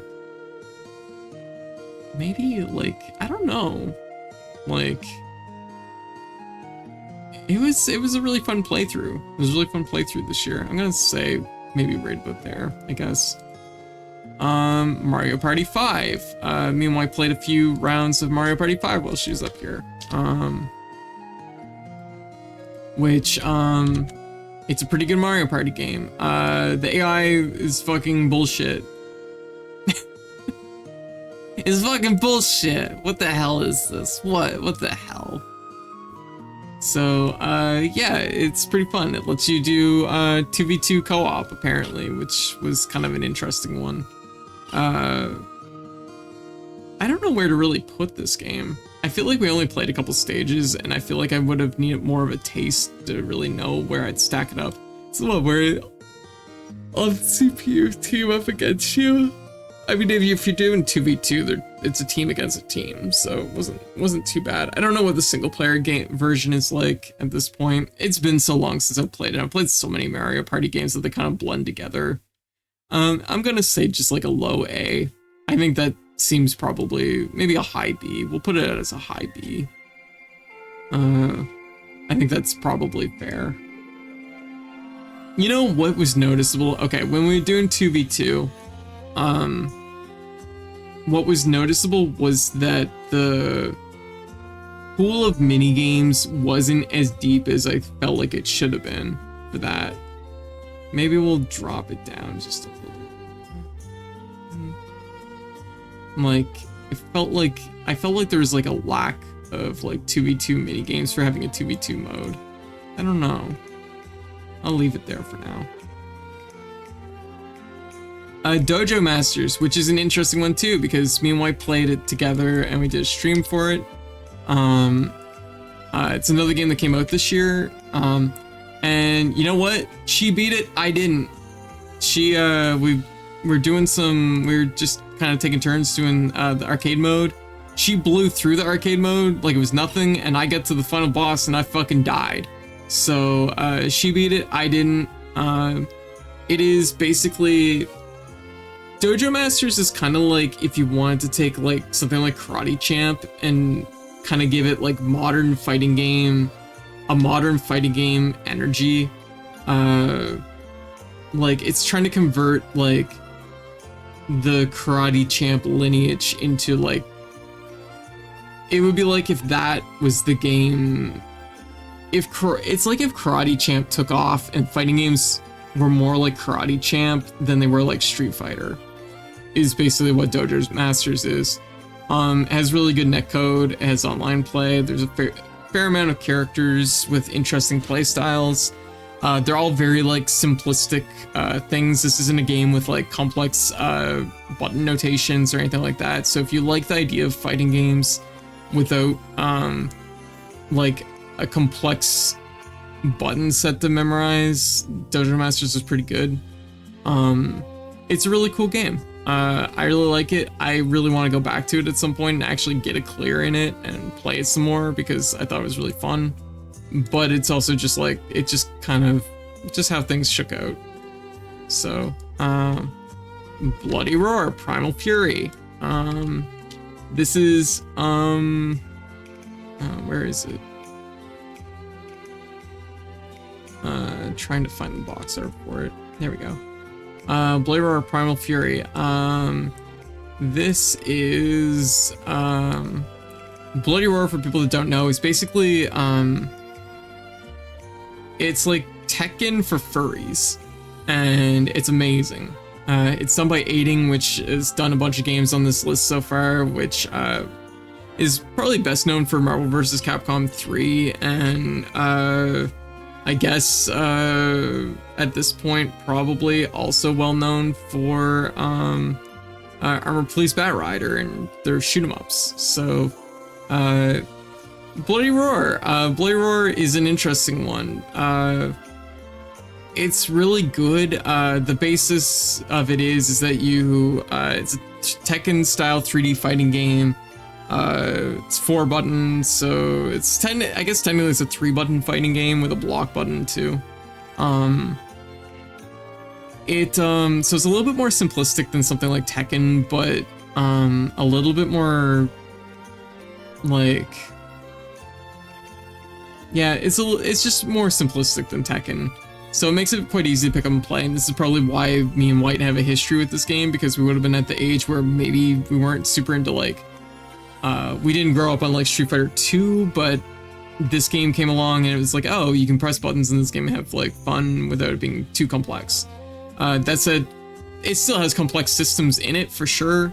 And one of the complexities of this game is that you can fill your beast meter and then you can just fucking press a button and beast out and you turn into a animal furry monster version of your character, and you have access to another button and more moves and stuff like that. And it's really cool. Blade Roar is one of those games that's just like, this is just a really fucking cool game. Definitely worth checking out for anyone that has maybe not played Blade Roar or dipped into it, especially if you like stuff like Tekken or Soul Calibur. And want something that's maybe a little bit lighter. This used to be a favorite of me and Keed. Whenever people would be over hanging out, we'd routinely throw this game in, and it was always popular. It always did well. Just a really good game, you know. That said, so the thing is about Bloody Roar is that it has big problems mechanically. Sidestepping is way too strong in this game. And there's not enough like horizontal move coverage to like counter it well. It gets, when you start getting like really into the ins and outs of this game, it becomes a little bit of like a little bit of a standoff where you just circle and somebody presses a button and that person fucking dies. Don't get me wrong, like, I mean, it is what it is, but it's like, that is something that definitely detracts from the experience a little bit, because it definitely hits that point. Like, I mean, like, in our circle, we're not even like we have a pretty good fighting basis, but it's like, Blade Roar did, like, kind of fall down to that point, even with us. I wish Blade Roar hadn't died out of greed. I love playing it with friends after school, right? Yeah, like it's got that energy. So here's the other thing about Blade Roar. Konami currently owns Bloody Roar, the rights to Blade Roar. Konami, you don't have a fighting game you're on. Get in on that fighting game action. Hire a team out. Hire Aiding Out to make a new Bloody Roar game. That's money in your pocket. Just fucking do it. Just fucking listen to me. Like, you got my number. Call me. Do it. So anyways, Blade Roar, it's quite good. I'm gonna put it like kind of middle A tier, maybe in around, you know what, I like it more than Alpha, so like I should definitely be scoring it higher than Alpha at the very least.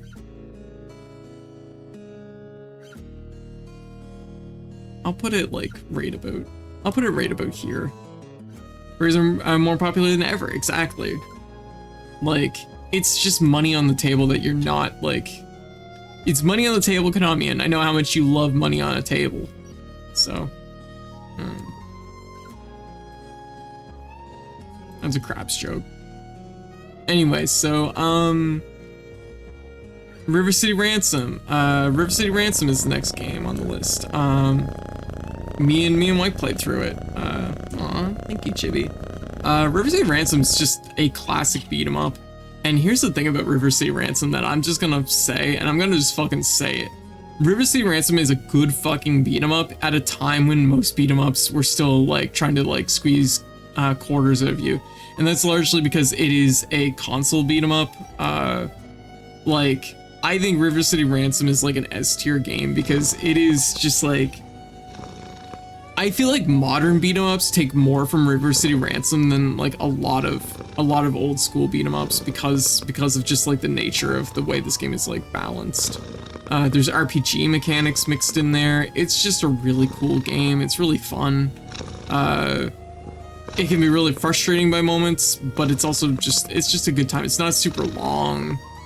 It's River City Ransom. Like, it's just fun to play through. The retro achievement set was pretty fun for it too. There's like one achievement in there that's maybe a little obnoxious, which is to play through the game, like run from the beginning of the game to the very end of the game without like getting hit, which is a little bit rough, but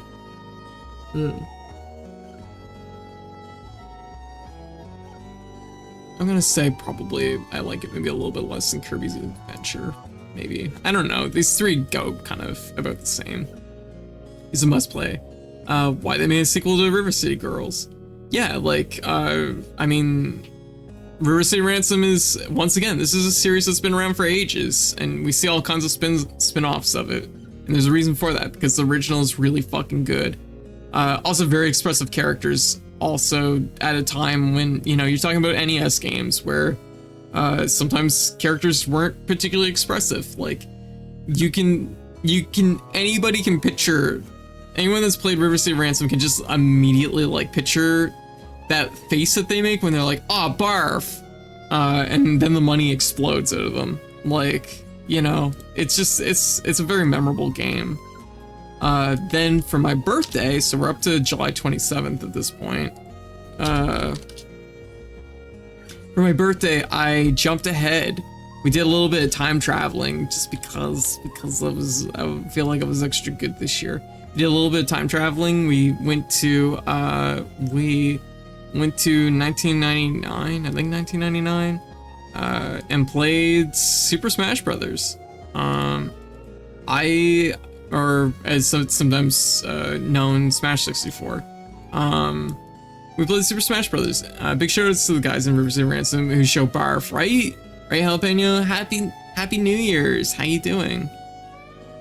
Super Smash Brothers. I like 64. I think it's a good game. There's definitely like things that stand out to me that like I look at it and I play, like playing it, I'm like, oh yeah, like these are problems that definitely got fixed with Melee in the later games. But like Smash 64, considering it basically invented, it for all intents and purposes invented the platform fighter genre. Great game. Really good. Good character selection, good cast. Like, it's a small selection of characters compared to the later games, of course, but it feels like they hit a lot of really good beats. Lots of good references. It's Smash 64. There is a feeling in Smash 64 that like this game feels a little bit different than all the other Smash Brothers games, in a way that I like. I don't know how to describe it. There's just something about it that like kind of pops with this game by moments. So anyways, I wanted to play it for my birthday. I missed River City Ransom on the list. It is in S tier because, boy, you know what? I'm grading things really high. If I was really focused on this, I would probably move a lot of this stuff down a little bit. No, I don't think these are D tier games, though. That's the thing. I feel like we'll have to do a hard shuffle, though, at some point here.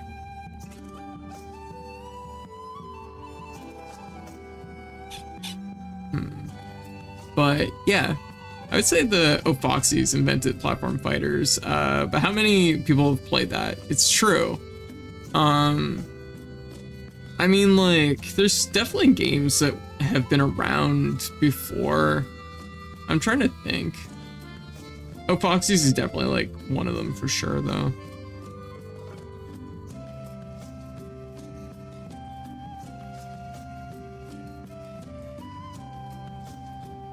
My brain is just like, there's like a blob, an amorphous blob that's in my head right now that's like, there's definitely a game I'm thinking of that feels... Foxy's is really good though. I actually was planning on playing it this year on stream, but didn't. It was on actually the credit feed run wheel. For credit feed run, it was on the wheel for a couple of them. We did the multi-set for Smash Brothers, which was really fun, which apparently got delisted. I did the me and White did the Kirby Superstar multi-set, which was fun, which involved playing through most of Kirby Superstar. I'll have to do a solo run of it at some point, but the multi-set was really fun. It was really enjoyable. I think it's mushy too. It's all good. Yeah, I might just be thinking of nothing. I think you're probably right. Foxy's probably is the origin of platform fighters. Kirby Superstar. So Kirby Superstar is, without question, is an S-rank game. It is excellent.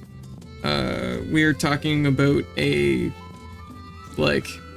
it's 6 great games in one. or 8 great games. What am I saying? 6. It's really good. Kirby Superstar. To me, like, Kirby Superstar is the game that I always think of when I think of like what really like formulated Kirby into what Kirby is now.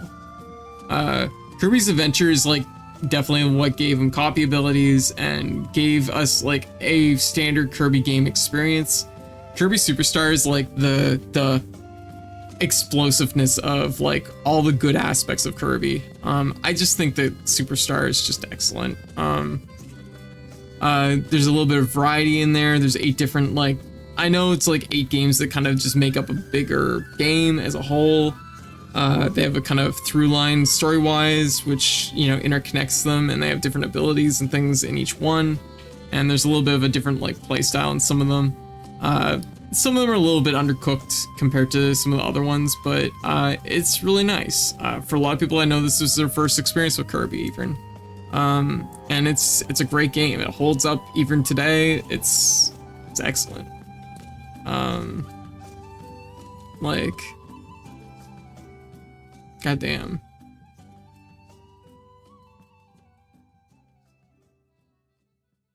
Boy, I'd have to really think about this. This is really hard. I really like Castlevania. It's so hard. It's such a hard thing to do to sort this list. Alright, next up is Dokapon Kingdom Connect. Me and White started a playthrough. We didn't end up finishing it, but I've played Dokapon Connect, or I've played Dokapon before. Dokapon Kingdom is, it's, if Mario Party was also a JRPG and somehow even more evil. So, Dokapon Kingdom, you spin your spinner and move around a board. You try to fight monsters. You have there's like a mini RPG battle system that kind of has a rock, paper, scissors structure, but you also have equipment that you get and you level up your character. Dokapon Kingdom Connect is a re-release of the Wii version, the PS2 Wii version that came out like 20 years ago, 15 years ago. Oh god, probably closer to 20 years ago. Anyways, no, not 20 years ago. It's closer to 15 years ago. The Wii PS2 game, maybe it is closer to 20. I don't know. It's like 18 years. It's probably right in the middle. Anyways, it's really good. I really like Dokapon Kingdom. I think I wish there was more games like this. It's just that it doesn't, I don't know, there isn't. So Dokapon Kingdom had to get re-released, and I guess it's the only one. This version has online play, which is really cool. I haven't got to test out the online play, but the local play with me and White was fun. It's definitely like my memories of it are more fond than, and it might just be that like playing it with one other person instead of playing it with 3 other people changes the flow of it a little bit. I really like Dokapon Kingdom a lot. I'm willing to put it as like a high A, maybe. The only problem is that there's no like, the map is always the same every time, and the events are largely, there's a little bit of RNG, but it's not like a lot of RNG, which is something that like, to me, I wish it had a little bit more going on. There's like a really good, it's like the bones for what could be a much better game down the road, which I wish more devs would look at. I know there is a game on Steam that's like Dokapon Kingdom. What is it called? Let's see if I can find it here right quick.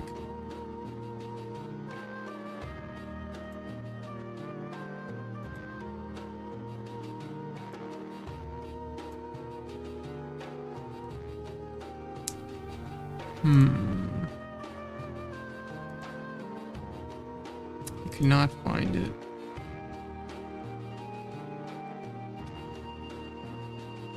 I can't find it. I don't know what it is. Okay. Anyways, Dokapon Kingdom, I really like it. Kind of an underrated gem, and it's currently on sale on Steam for $22. So, 100% orange juice is one of them. I think 100% orange juice is pretty close, but not like 100%. Got the Dokapon energy. It's made by the same person that made the what is it called?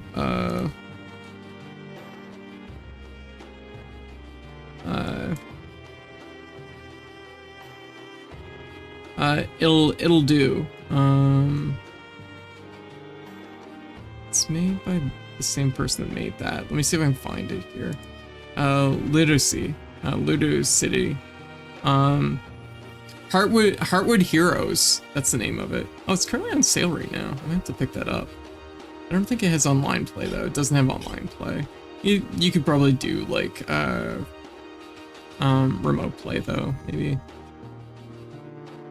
Yeah. So Heartwood Heroes is an attempt at making Dokapon a new Dokapon Kingdom game. Wild how it's not 100%. That's false advertising.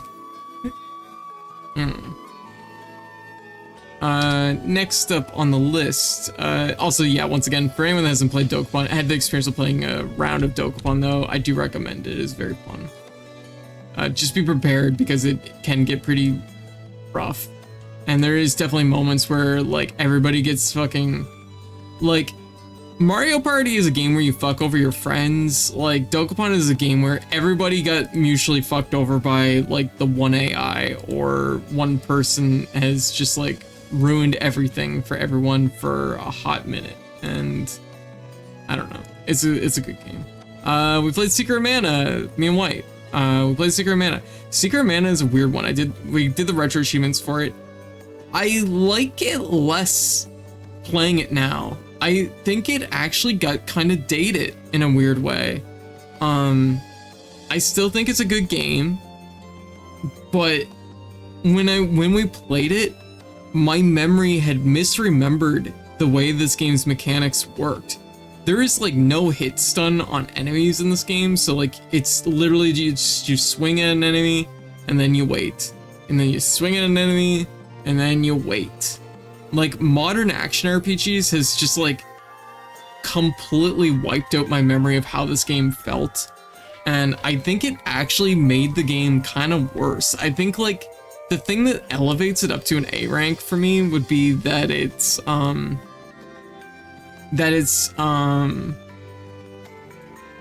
just like a really good aesthetic. There's a lot of good music. The presentation is excellent. There's lots of cool stuff in this game, but it's also like, man, like I could not get over the gameplay, and playing it with White was like, she was using a lot of spells and stuff like that, and it was just like, it's so hard to like get a hit in. Man, it's like a turn-based RPG, but you can walk around between turns. It is.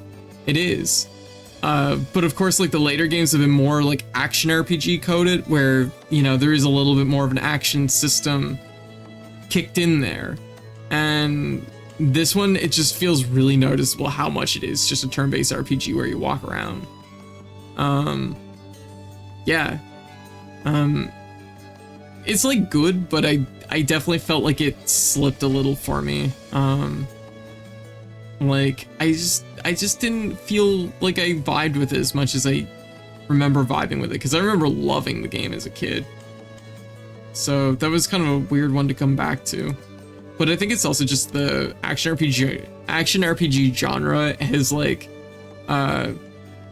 grown so much and become so like mechanically firm. Surely if they remade it, they would improve the combat, right? Oh my god, I know, right?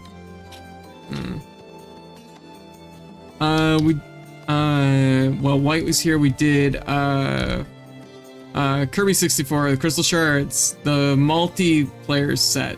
This was actually just playing the mini games in Kirby 64 Crystal Shards. Is this the actual box? I didn't remember it having 64 in the title. I guess it does. So, Kirby 64. I don't know how to rank this one for like actually reviewal purposes, because we only really played the mini games for the retro achievement set, which was really fun. The mini games are actually quite fun in this one. I like this game a lot. I would consider it probably, I like it maybe more than Kirby's Adventure, so I guess I would put it somewhere up here probably. Like, I have pretty fond memories of it. Why is every Super Nintendo remake that Square has ever made, been good to great, except for Secret of Mana? I don't know. I have a feeling that a little bit of it might be just that Secret of Mana kind of gets their B team a little bit, maybe. I don't know. I don't know really what it is, though. Yeah, it's a shame because Secret of Mana is really good. It deserves better. So next up is Tetris Attack Panel to Pawn. This is I talked a little bit about what Panel to Pawn is earlier. It's a tile swapping puzzle game where you match 3 or more, and it has a weird floating hit stun mechanic where things hang for a little bit, letting you set up combos, and that is like the foundation of what makes this game amazing. I really like Tetris Attack a lot. I'm gonna put it probably, this version of it is probably gonna go up here somewhere. Where is it? I'm gonna put it like here. I'm gonna put it like here, but I'm gonna probably move this version of it down a little bit because I think it is just like a worse version of the Super Nintendo version. Like it's the same fucking game. It's just not in color. And it's like I don't know how else to like I don't know what else to say about it. It's just not as good. It's the same fucking game. It's just this is a better version of it. How many points do you ding for the game not being in color? I mean, it's a game about matching colored panels, so I don't even fucking know how they got away with that. Like, it's fundamentally the same game. It still plays just as good. It feels good. I guess you can't do multiplayer as easily, so I guess that's probably something. I guess I'll just put it at the bottom of... I'll just tuck it down here at the bottom of B and not think about it, okay? That sound like a plan? Okay, we're in agreement. We're in this together. Pokemon Puzzle League, because we were playing all the Tetris Attacks while White was up. So White grew up on Pokemon Puzzle League, which is Tetris Attack, but also Pokemon the anime voice cuts the game. It's Tetris Attack. It's more paneled on. It has a cool 3D mode, but the 3D mode doesn't really work very well in emulators, so that was unfortunate that didn't really shake out. This one is a little bit more different than like the Super Nintendo Tetris Attack because it does have extra content packed in there. I'm willing to put it at like a bottom S tier maybe. Even though my personal feelings are that like I like Tetris Attack because that's the one I grew up with.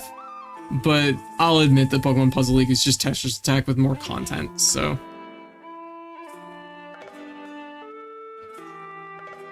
What else is there to say?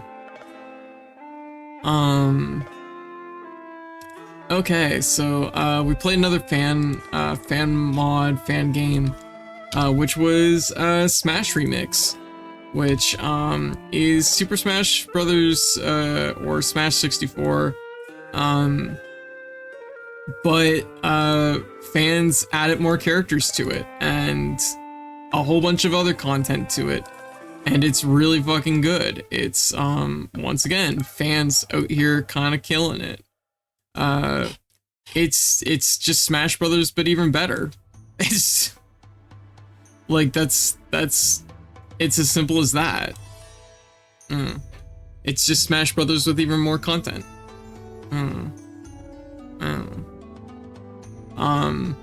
Has Bowser in it. You can play as Giga Bowser, which is really fun. Has all kinds of characters. Has Goemon in it, which is awesome. Has Mewtwo, has Wario, has Banjo-Kazooie, has Conker. They should. If they haven't added Trans Conker, they really need to add Trans Conker. yeah, no, it's been good.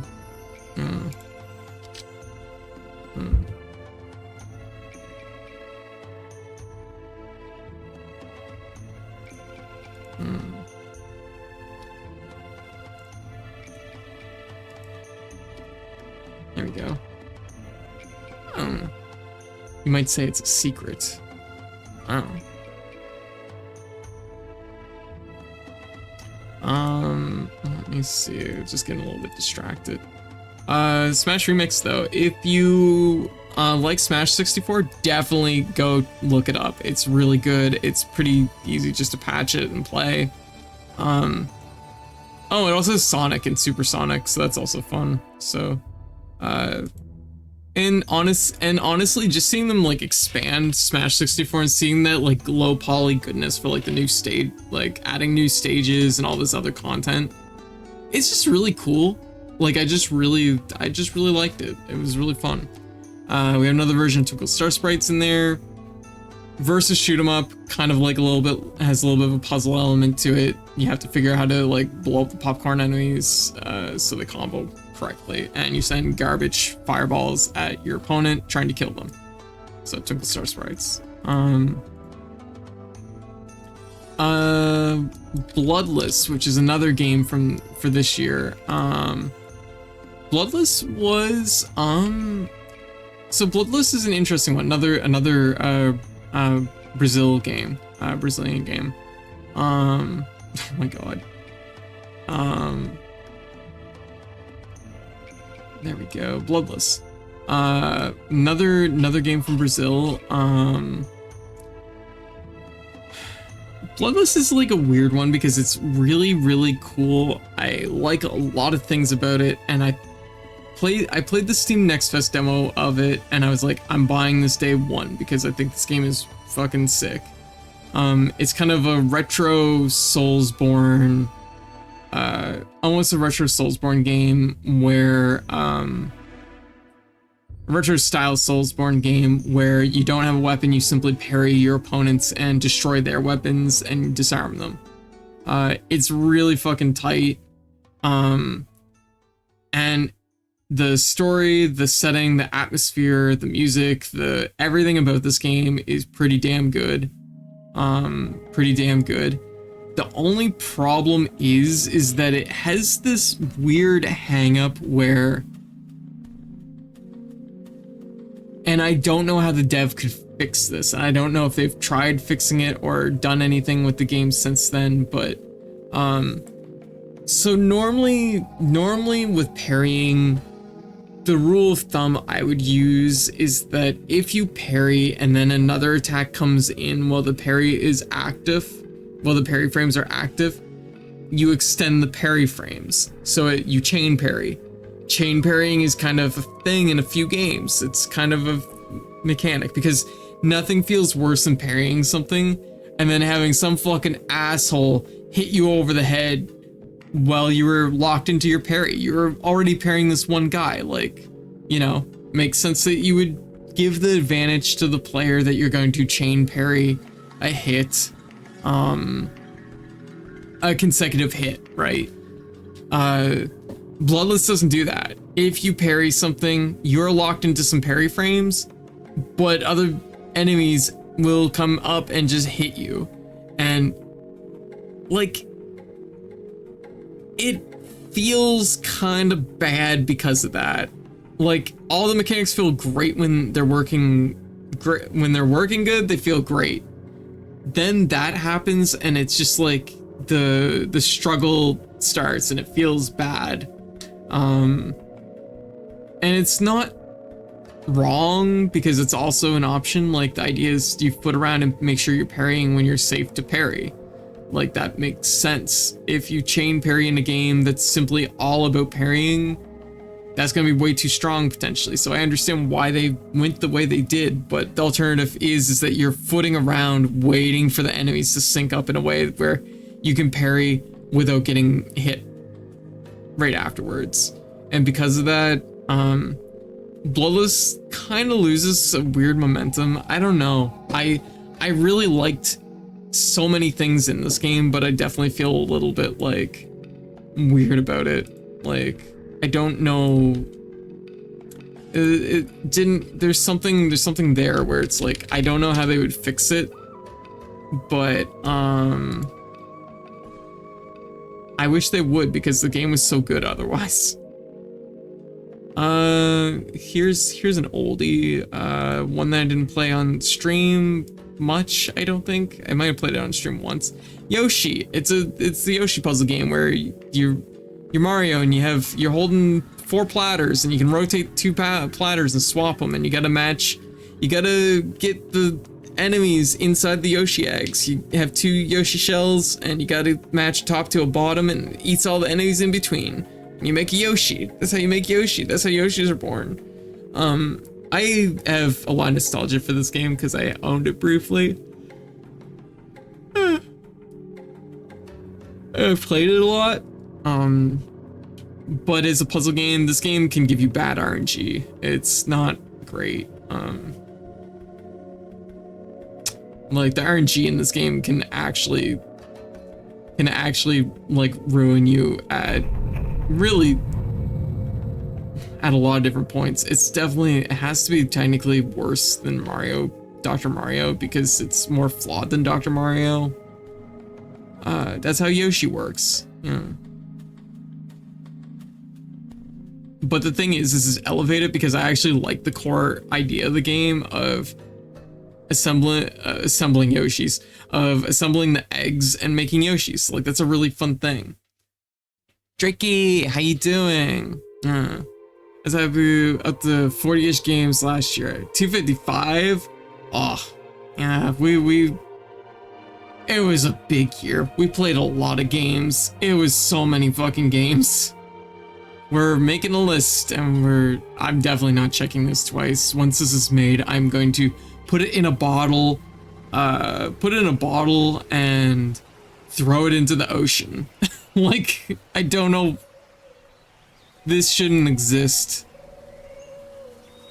This is an affront to all things video games.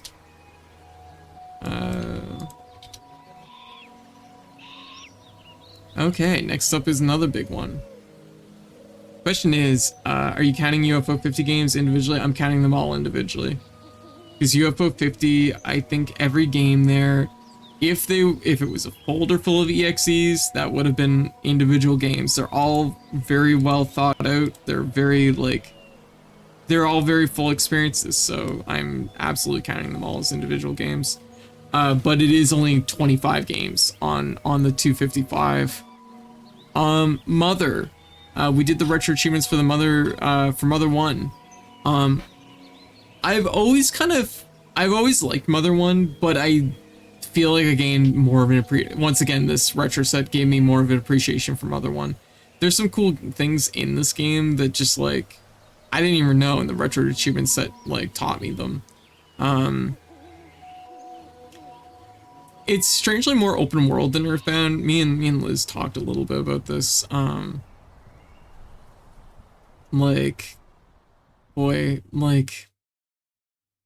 I really liked my time with this. It was really good. It was a really good stream. I don't stream a lot of RPGs, so like it was a big one.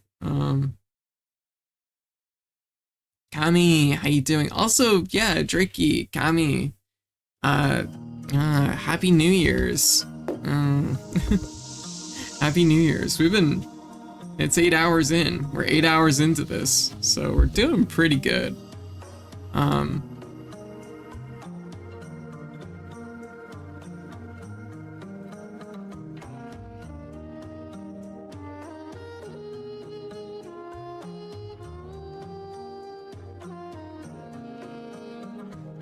Yeah.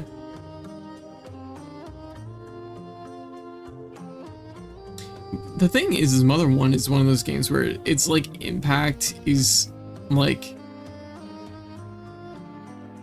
it's up there because of like what it is. When I think about like its gameplay and everything like that, as an RPG for the NES, it is actually pretty ahead of its curve. I think it's surprisingly dynamic. There's a lot going on there. But it's also like, there's a lot of games on this list that I really like, and it's really hard to know where to put it on here. I'm gonna just put it like here-ish. It's a lot of games. It is a lot of games, and we've been reviewing them for 8 hours. I've been talking for practically 8 straight hours, except for an hour-long nap I apparently had on my break. I'm extra sleepy. Let me see. We're still a long ways from 200 games, but we're probably pretty close to 150. Let me see. 110, 20, 30, 40. Yeah, we're gonna be at 150 at the end of this. I think that's where we're gonna stop for tonight. WarioWare trial version. This is another retro achievement set that we did. I just did this on my own time because I just thought it would be kind of a fun little one to have an icon for, and it was an easy mastery. And honestly, it works as kind of a surprisingly decent standalone game. Like, I would say as far as the original WarioWare goes, just as a general like review, I would say I would put it quite high. I think it's an S-tier game. Yeah, like, I think it's up there. I'll put it up right about here. I think I could probably, you know, there's honestly probably a split I can make in between S and A. Because I don't think I'd want to move some of these down that far, but I do feel like a B plus or an A minus or an A plus S minus would probably help like sort this list a little bit more. I'll think about it though. So we got Mega Man 2. Mega Man 2 is played Mega Man 2. Just give me 2 seconds. There we go. We only did one version of it. I only have one mastery for Mega Man 2. Mega Man 2 is my first Mega Man game, baby's first Mega Man game. I have a lot of like nostalgia and a lot of like intense feelings about this game. It's I love Mega Man 2. It's definitely like up here for sure. But you know what's funny about it? After playing Mega Man 1, and having like doing a double mastery of it and really like taking apart Mega Man 1, Mega Man 2 feels like a weird one to me. Like, it absolutely establishes the feeling of the rest of the Mega Man games, but it's like 3 feels like it really like firmed it like firmed that up, like, but it's like it almost feels like a weird like in between the two games, because like Mega Man 1 is like short, sweet, it's got problems, it's not perfect, but it's like it's you know, it's not perfect, but it is really good. 2 doesn't suffer from those problems. I have a lot of nostalgia around it. The retro set was pretty good as a whole, except for Airman. Airman can fucking, I'm gonna throw like a fucking hammer into his fans. Like, it's really good, but it's kind of strangely neutral, I guess is what I'm trying to get at. 3 feels like it kind of goes a direction, and actually maybe goes a little bit too far in a direction. But yeah, I don't know. I really like 2. I didn't feel like it elevated. You know what it is when I played Mega Man 1, when I played Rockman 1, it felt like it elevated my opinion of the game. Mega Man 2 I already held quite dearly, and it didn't feel like it elevated my opinion of the game anymore. Throw a leaf shield into Airman's face. You can. I mean, so here's the thing. The Rockman 2 achievement set has one for beating all the bosses without getting hit. Not getting hit against Airman is really, really hard because his tornado RNG is, there's, I think, 4 or 5 patterns, and they're really, there's a couple that are really tight, and there's a couple that are really like loose, and Airman will give you deal. He will hand you. We're at the Airman Casino. Every time we go fight Airman, we're at the Airman Casino. He deals you out 3 cards, and of those 3 cards, one of those could be one of the patterns that is really hard. It's like almost a frame perfect jump to get through without getting hit. Sometimes he just deals you 3 easy cards though, but it's really frustrating trying to do the Airman fight. You have to open with the Airman fight when you're doing all the bosses no damage, because like it's just random if you're gonna get like the fucking awful patterns. Okay. Oh, I almost skipped Castlevania 2, Simon's Quest. Anyway, so I think it's more than Mega Man 2. it didn't elevate it anymore for me. I already really liked it. There wasn't any more to gain from it. Okay, Simon's Quest. Simon's Quest is a weird one because I think it's like, it's not as bad as everybody goes on about, but it's not great, but it's absolutely a game you have to play open book. We played it open book for the mastery. I just want the cute icon. There is a ROM hack out there that fixes Castlevania 2, and we will play that someday because I think I've heard different people talk about it, and I hear it's really, really good. So maybe someday we will play that. We didn't play that because we were doing the retro achievements.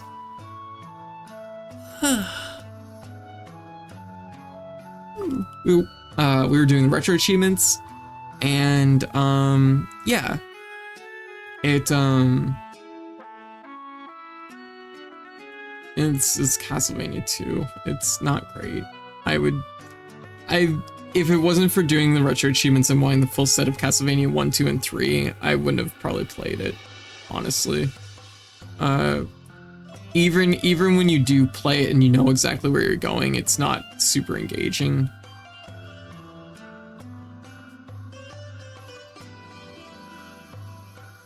The thing is I want to put it next to Wrecking Crew, but I don't know if I should put it on which side of Wrecking Crew I should put it on, because Wrecking Crew actively is mean to you. Castlevania 2 is like just not great. It's a game that's like it's got big flaws. I'm gonna put it down in D. We're putting it in D. Positive stream say, what a terrible night to have for a curse. Yeah, what a terrible night to have a curse. Mega Man games had a child's touch. After the first game, Capcom set out flyers for kids to drop new monsters for the game, so it's cool, a cool concept. It is, yeah. Actually, really interesting thing. I believe it. Which 2 Robot Masters? It's, I think, for Mega Man 4. Is it? It's Dustman and it was Dustman and one other.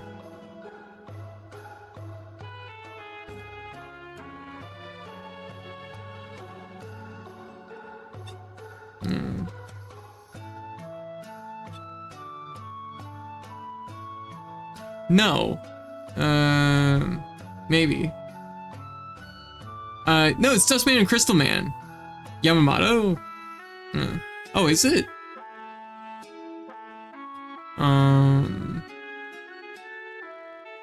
Let's see.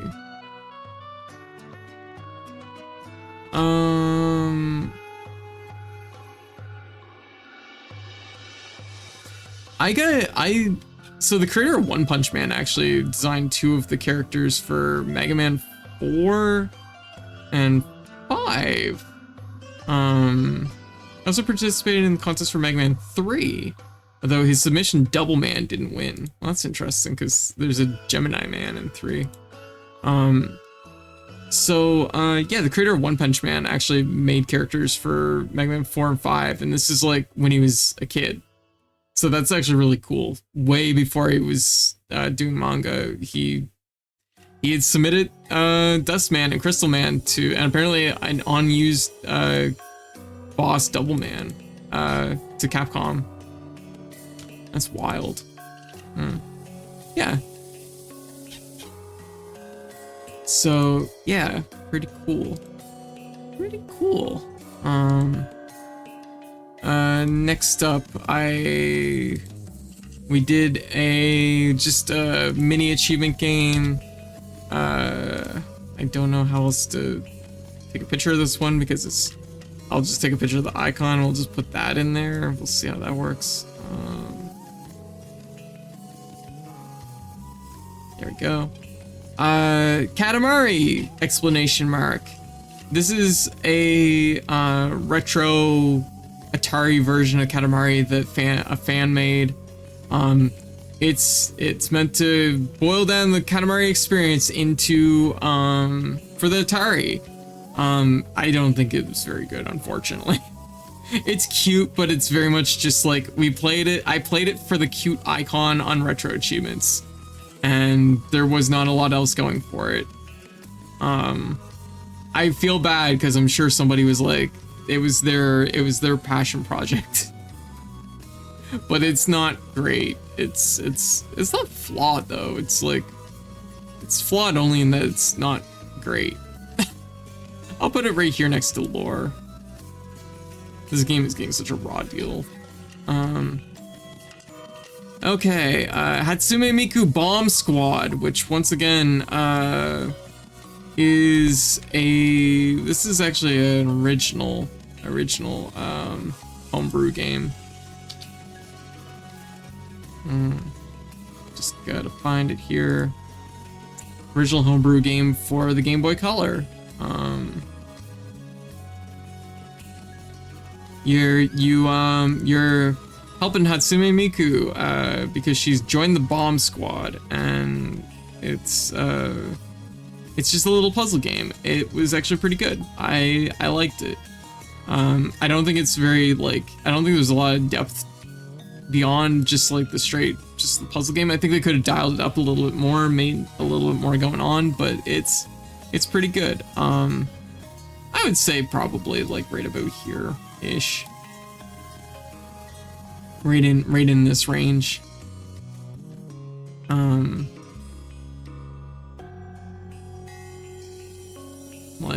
Yeah, I feel like that's pretty good.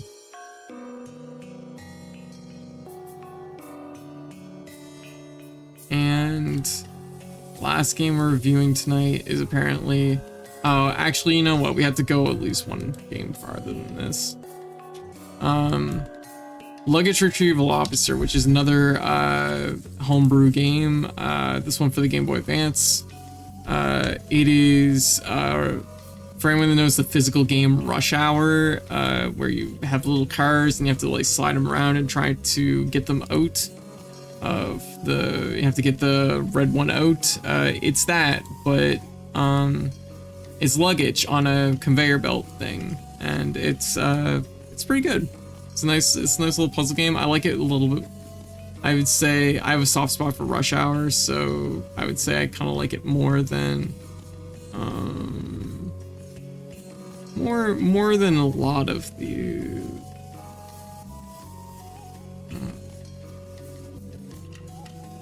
I'd say maybe right about here ish.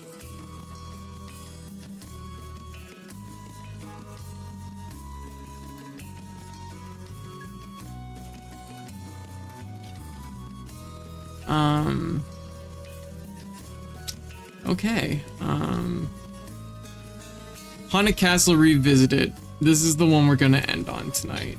Haunted Castle Revisited is the first. It's the only original game packed in the Castlevania Dominius collection. Is done by M2. It is basically a reimagining of Haunted Castle, which, if you notice, is second from the bottom. Not a good game. It's not very good. M2 fucking worked magic, and they took this game and they made it really fucking good. I've been thinking so much about wanting to replay this game again, because I just feel like one playthrough was not enough to enjoy all the goodness that it has to offer. It's not very long, but it's very satisfying. I think it's definitely an S-rank game. It's really quite good. They took this awful game and they made something good out of it, amazingly.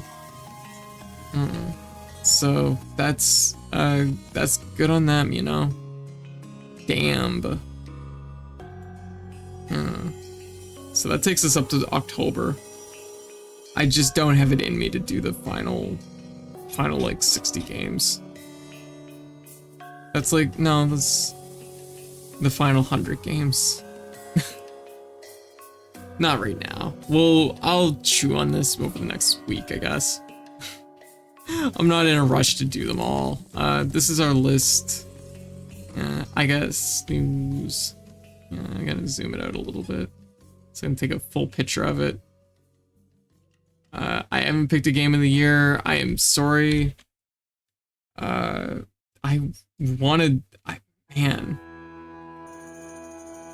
We're just too tired. It's so many games.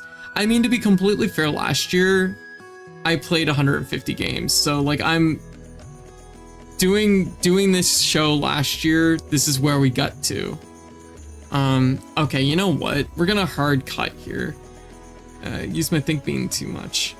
Yeah, we're gonna hard cut. We're gonna do the remaining games for 2024, and we're gonna pick out our games of the year, okay? So, the remaining games for 2024. So,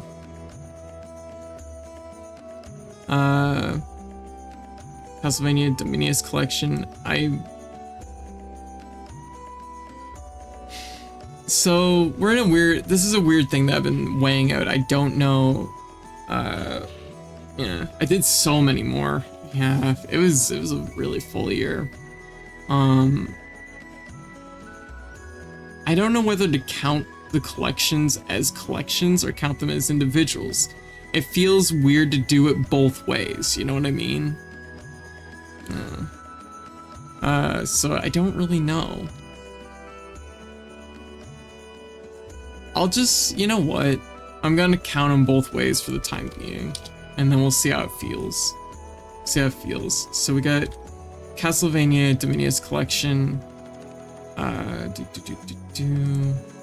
Put it in here. It's literally like a bunch of fucking S tier games stacked together. Like there's really no way around that. It's super good. There was a Dead Estate update, so I am including it in my 2024 list, which unfortunately I didn't get through all the content in Dead Estate. The Good Night update, but it added a lot of content. Can't find a picture for. We're just gonna go with this one. And I do like Dead Estate a lot. So Dead Estate, or apparently Dead State as it's, let's see here, it's so good. I just did both Cordelia's challenges today. Hey, very good.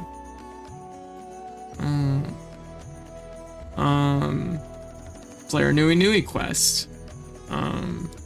Another one that was very good. Actually, sorry, I'm like, just to stress, Dominia's collection includes Castlevania Dawn of Sorrow, Castlevania Portrait of Ruin, and Castlevania Order of Ecclesia. It's 3 really good DS Castlevania games in one bundle for like $30. It's an absolute steal. I know Konami hooked me up with a copy of it, so comes with an asterisk. I'm you know, I like these games a lot already, but I'm in a position where there's no way that I can't look like I'm not shilling for them. But they're very good games. So, yeah, thank you again to Konami for hooking me up. I appreciate it. It was very good. Flare Nui Quest. This is basically Hololive Mega Man. Very fun game. Really fun. I enjoyed my time with it. I played it the year before. When did we get Symphony of the Night? That's a good question. I don't know the answer to that. Yeah. And Dead Estate added basically another whole route to the game that added another set of endings on top of like 60 new items and a bunch of more challenges and stuff like that. So Dead Estate, and also Dead Estate is basically, it's like 3/4 view Binding of Isaac, but it's like less gross than Binding of Isaac, and it's still pretty gross sometimes, but it's not as gross as Binding of Isaac. I like Dead Estate a lot. So moving on, past Flare new quests, we're moving on to Marvel Rivals. I played this a little bit off stream. This game fucking hates OBS. Like, it is really hard to get this game to stream correctly in OBS. I played just a little bit of it. I've never played anything like Overwatch because I get motion sick, right? So because I can't play FPSs, I've never played Overwatch. I see the enjoyment of it. I don't know if it's really like something I would play a lot, but like I get it. I get the appeal. It's basically like it's Marvel Overwatch. That's what it is. Like in a nutshell. It has a bunch of characters though. And it's maybe maybe the characters are maybe a little bit more simplistic than Overwatch, but that's maybe also just me not knowing Overwatch that well.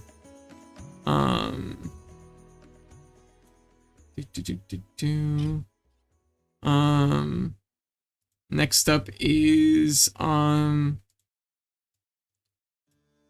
Awaria, Van Ripper's latest game. Completely new endings and floors. Can only take that game in doses. What game? Dead Estate? Yeah, it could be kind of a lot. It's true.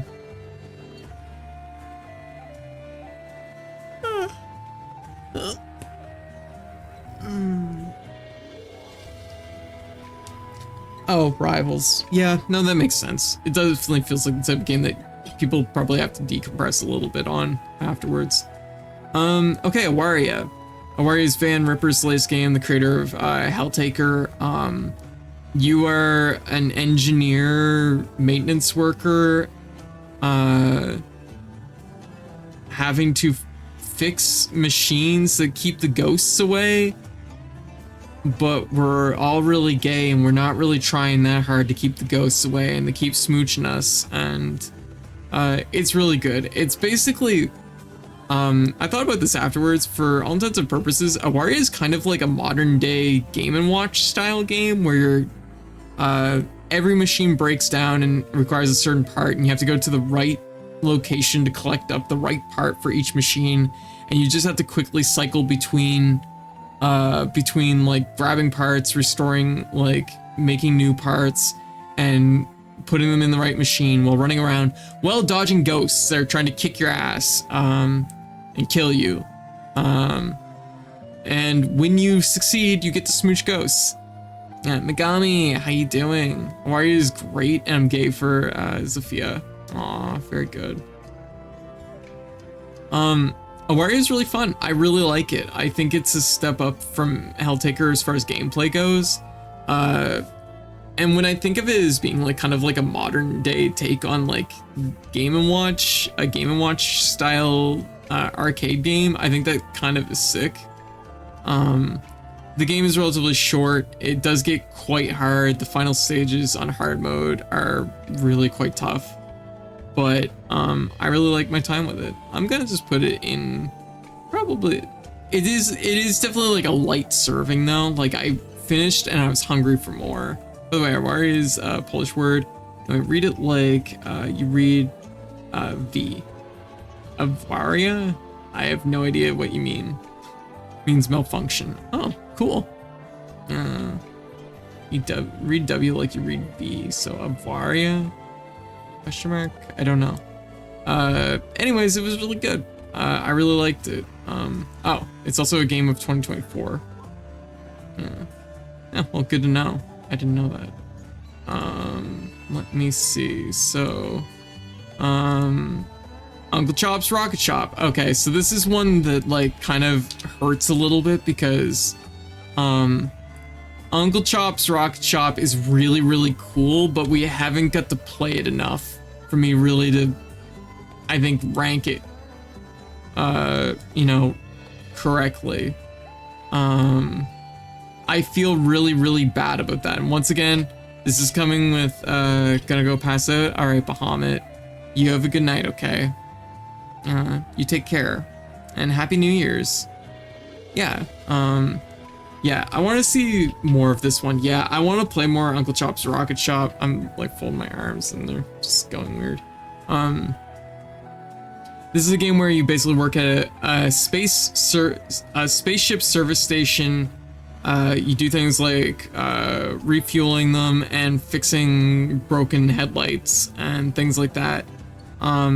And spaceships are fucking crazy in this game. It almost has a little bit of like Rick and Morty's style, like space is fucking crazy and it's gonna make you crazy thinking about how any of these things work. Like oxygen is just made by a tiny planet that is stored inside the ship that has slugs on it, and sometimes if it's not working you have to realign the slugs. They're snails, they're not slugs, they're snails. And make sure they're being fed correctly, and that's how they have oxygen. I don't know. Anyways, you're basically given this manual that conveys all the things that you need to do to troubleshoot and figure out what a problem is with a component of a spaceship. Yeah, and it's basically handled sort of like Keep Talking Nobody Explodes, but single player. It's really, really cool. It's a really cool game. I really like it. I don't know. I wanted to play more of it, but it just arrived. It arrived in December. It was originally scheduled for, I think, October. I'm glad that they pushed it farther forward, but it also made it really hard for me to like squeeze it in. So it's like, yeah, it's a tough one. I don't know how I could rank it, but I will say this: everything I played of it so far is extremely good. So, it's good. I know that much. Is it Game of the Year material? I don't know, because I just feel like we haven't got enough of it in just the short time we've had to play it. On the flip side, here's a game that also I get to play in December, but is a much shorter game and a much more straightforward game to play, which is,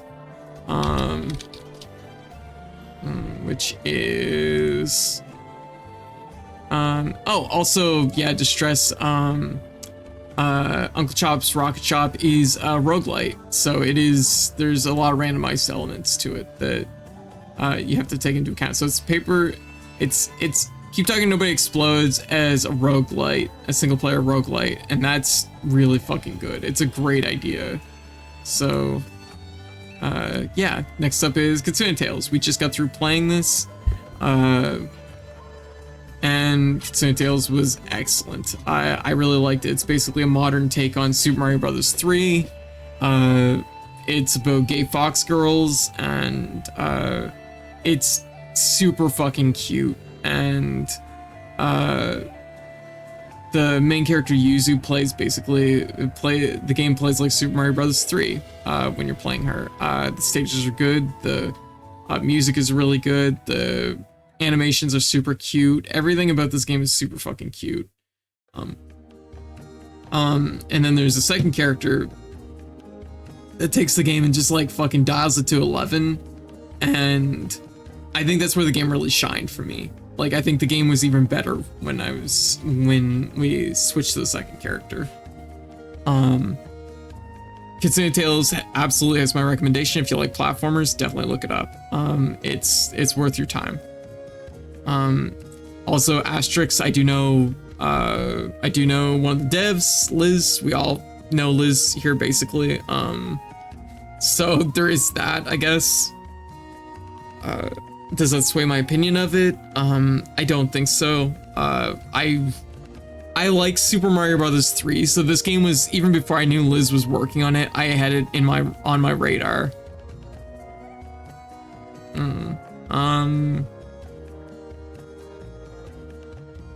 What am I looking for? And UFO 50. UFO 50.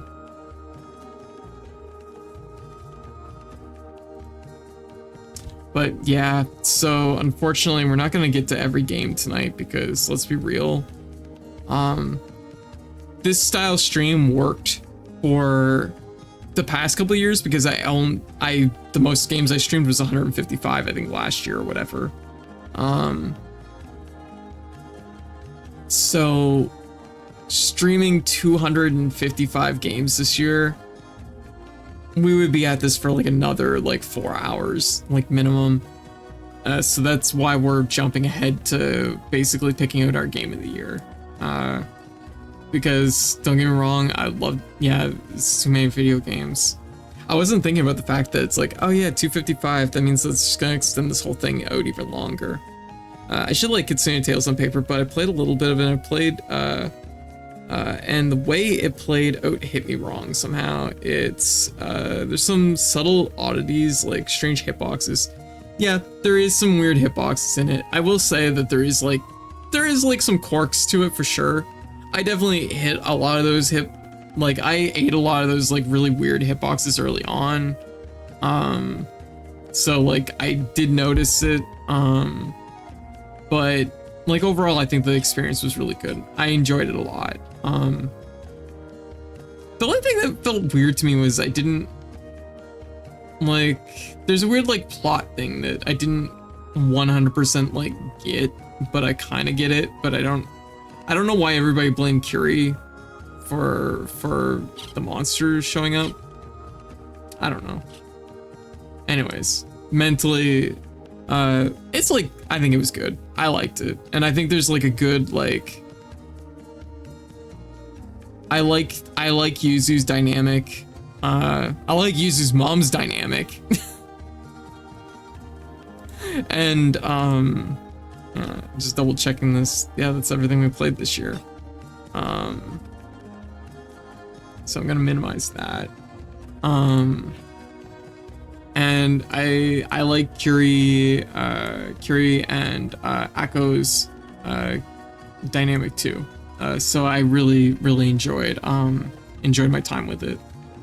I just didn't get why there was a conflict in the first place. See, that's how I felt, right? I didn't really understand that 100%. Just that everybody blamed Curie for some reason, and it's like, oh. Okay, so we're gonna start sorting our games from this year. Oh, I didn't talk about UFO 50. Okay, UFO 50. It is literally 50 games. It is $30. It is less than $1 a game. Every single game in UFO 50 is probably every single game I've played, or the 25 games I've played on the collection.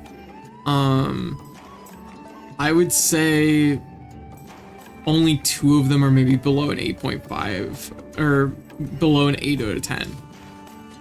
Like, most of the games in this collection are extremely good.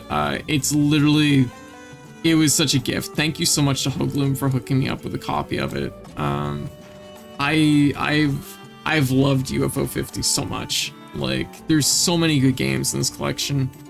You got platformers, you got all kinds of genres. And we're only halfway through it. There's still another 25 fucking games in this collection.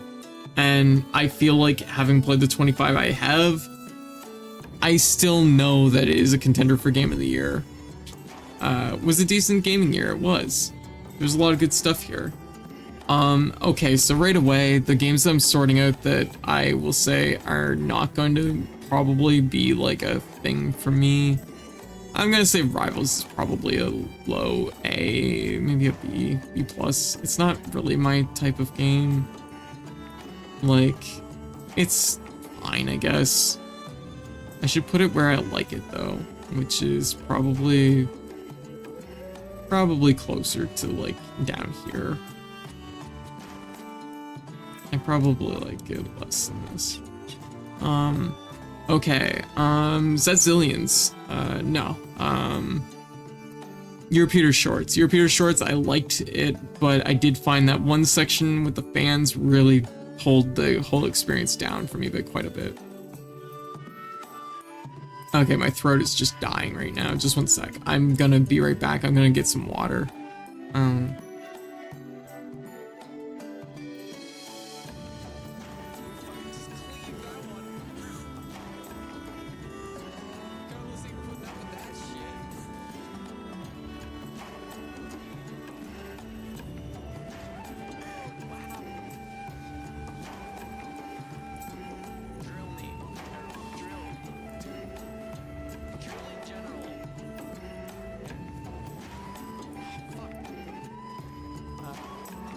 My instincts kind of took over. I remembered, even though I didn't. Well played, Hammer Bro. Ooh, that was like 0 speed. That was really weird. Oh my god. It can't make up its mind. Oh shit. Sorry, that was. Oh, I accidentally dropped a basil keys. I accidentally flash bombed in a random direction at basil keys flipped out. Guess what I did? Yeah, it's cool. Guess what I found? Yeah. Oh, come on, big guy. That's gonna hurt. Ooh, that's good. Do we need that banana onion model scaled up, or is that proportional to your preference? Here, just for y'all. Just 1 sec. It's only topical.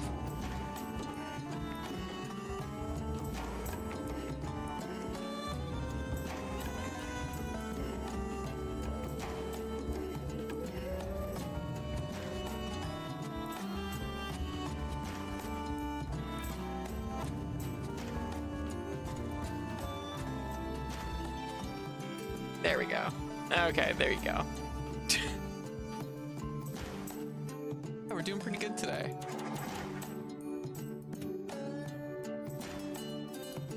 We're doing pretty good right now. I think the big thing that's helping me is I made the game windowed and oh. I got an achievement for that. Fail is throwing trash away. What? I didn't fail, it went right in. Fuck off, achievements, whatever. Eat my ass. My door now.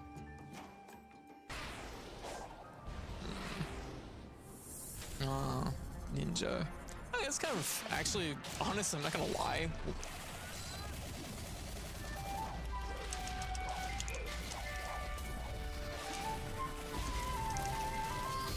Get fucked.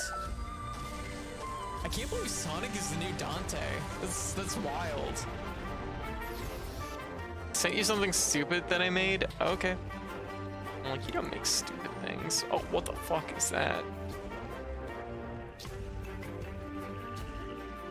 What do you want me to do with this? What am I supposed to do with this? A gift, really? Thank you? I guess. Well, it's a safety traffic pine cone. Thank you. Baby is giving me a pine cone. Thank you. I appreciate it. Look at it in all. Oh my god, it's huge. Look at this pine cone. Everyone in this chat is just like, yeah, I know, right? Look at this thing. Wow. It's wonderful.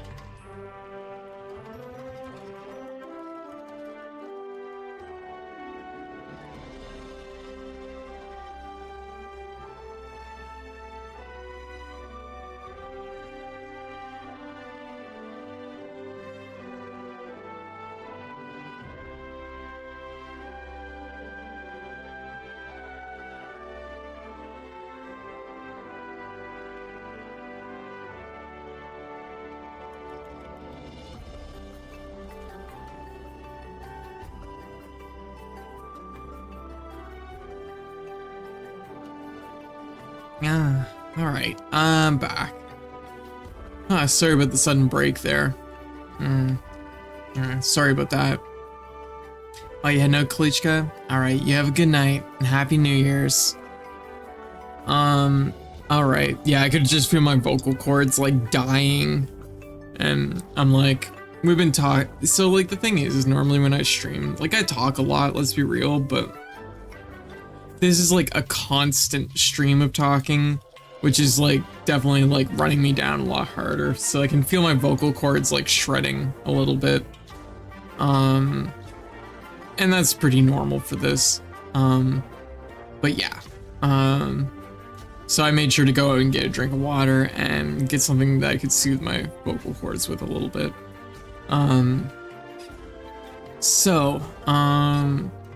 Yeah, where were we? We were just starting to get into our 2024 lineup. We had just technically Haunted Castles 2024 also, which it's technically quite good, but not my game of the year. Momodora is also 2024, also not my game of the year. I think it's quite good. I moved it up to, I'm gonna put it up at the top of B. I think the game is good, it's just I have some nitpicks with it. Yeah, drink some more water. Yeah, I made sure to refill my water. Yeah, like, it's the constantness of the talking. Like, I know I'm gonna be burned. I'm not gonna have a voice tomorrow, probably. And Europeater Shorts. I love the idea of this game. The one section with the wind really pulled it down. It's the same idea as Momodora, where it's like one section kind of degraded the whole experience to a degree for me. I probably enjoyed Europeater Shorts maybe a little bit more than Momodora. Probably a little bit more, but I can't believe I'm putting Secret Mana in a B tier. I feel like old me would be like rolling in her grave. Okay. Awaria. I really like, or Avaria, I guess. Actually, okay. Dead Estate is absolutely an S tier, but I just don't think I can give it Game of the Year because it is like the content is extremely good. Pardon me, is extremely good, but like I just can't give it Game of the Year. It's a game from like 4 years ago at this point. Same with Elden Ring. It's just not gonna get Game of the Year. I do think it's extremely good, but no, like, so what else we got here? This one's a demo, so we're not counting it. Or rather, it's not gonna be a Game of the Year, obviously. It's a fucking demo, but I did enjoy my time with it quite a bit. Once again, it's kind of a weird puzzle game, so it kind of goes down here with the weird puzzle games that kind of hit weird, I guess.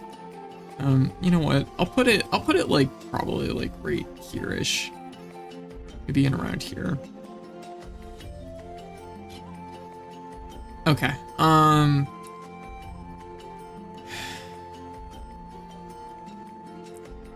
Once again, I don't think I can give Game of the Year to Castlevania Dominious Collection, even though it's 3 fucking amazing Castlevania games, and it's like very high on this list, I think, because it's definitely gonna be an S rank, because it's 3 really good Castlevania games. Sphera, how you doing? Happy New Year's.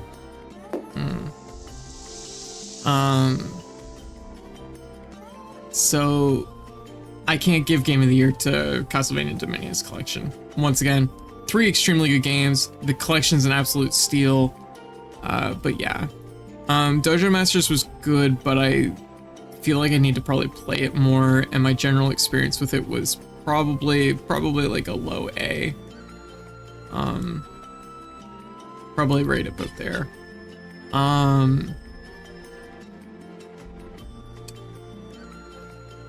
Zetzillions was really fun. Really enjoyed my time with it. I love the presentation in this, and well, thank you for the golf clap. Really enjoyed the presentation of this.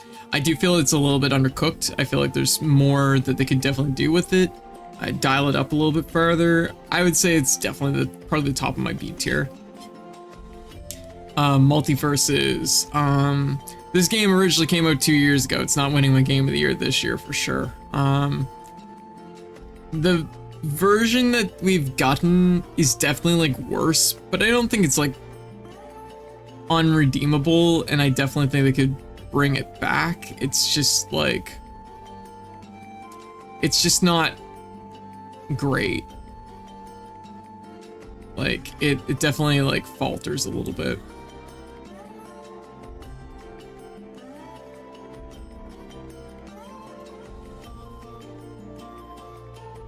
I don't know.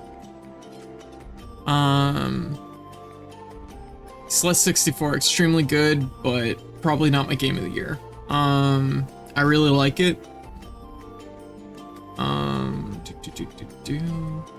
Playing right about there.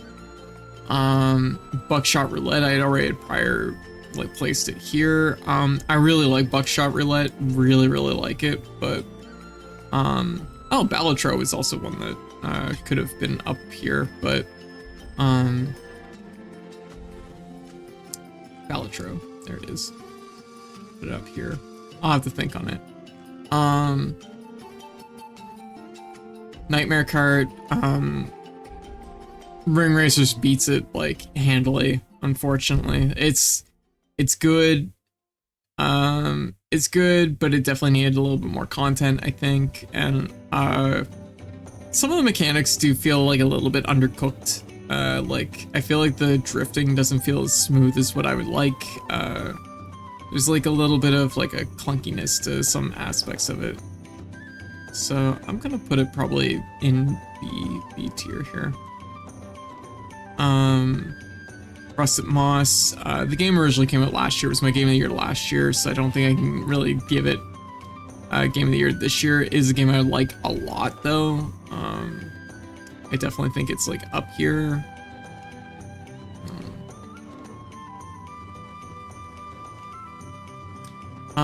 Bloodless. I really like my time with Bloodless, even though I do have like some, I think there's like a fundamental problem that this game fights with and I don't know the answer to, which makes me feel really bad because I don't know how the devs would like go with it either, but or like how they would fix it either, but I feel pretty okay putting it in here. Apparently it turns out that our B tier, the B stands for Brazil, because all these games are from Brazil.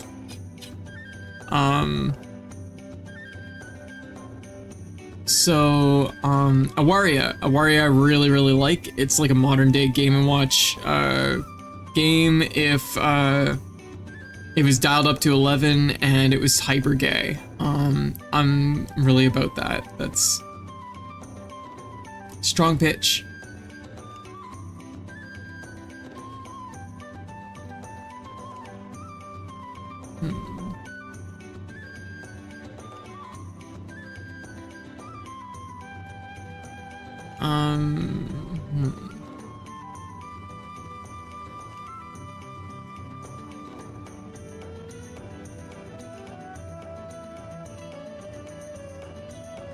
All right. Crow Country. I really like Crow Country.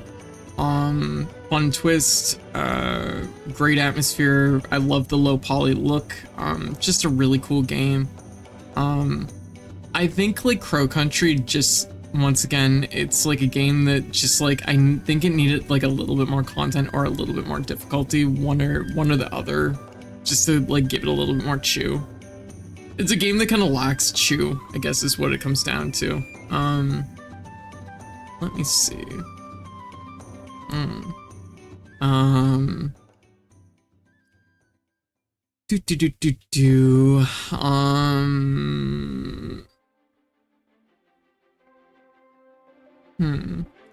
Poker Rogue, I don't know what the state of this game is. I don't know how to judge this game at the moment. I don't feel real good about giving it Game of the Year. Also, I've tried to recover my account and I've waited a long time and they haven't got back to me. I would like to play more of it. But yeah, I'm unsure about the current like state around it, so I don't know about that. I did like what I played of it though, quite a bit. Definitely another case of like a strong fan game this year. Okay. At this point,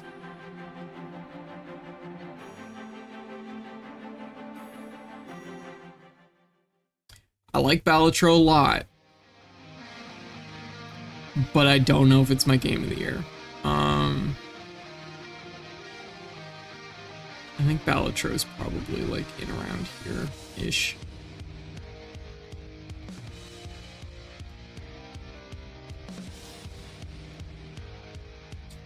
just about along with Buckshot, oddly enough. My big thing with Balatro is that it's just like, I feel like eventually there's gonna be a Balatro 2, and I feel like Balatro 2 is gonna like absolutely like blow it away. I don't know what it is, but anyways, it's a pretty good game, but I just don't think it's my game of the year personally. Player New Quest, I love this game. I originally played this game the year before, but this is a Steam release. The Steam release was very good. The additional content is excellent. The bosses are really fun. The stages are really good. Everything about this game is quite good. It's worth the price of entry, especially if you like Mega Man. It's overall a game I enjoyed a lot. Yeah, there's not a thing wrong with this game. It's just, it's really tight between the last few games. And the thing is like, so Uncle Chops falls into a weird situation where I really like everything I've played so far, but I've only scratched the surface of this game. I barely got to play any amount of it. I've got to the first boss fight, and I really enjoyed everything I've played so far. So it's definitely like up there, but it's like, I just don't know if it's, I don't know.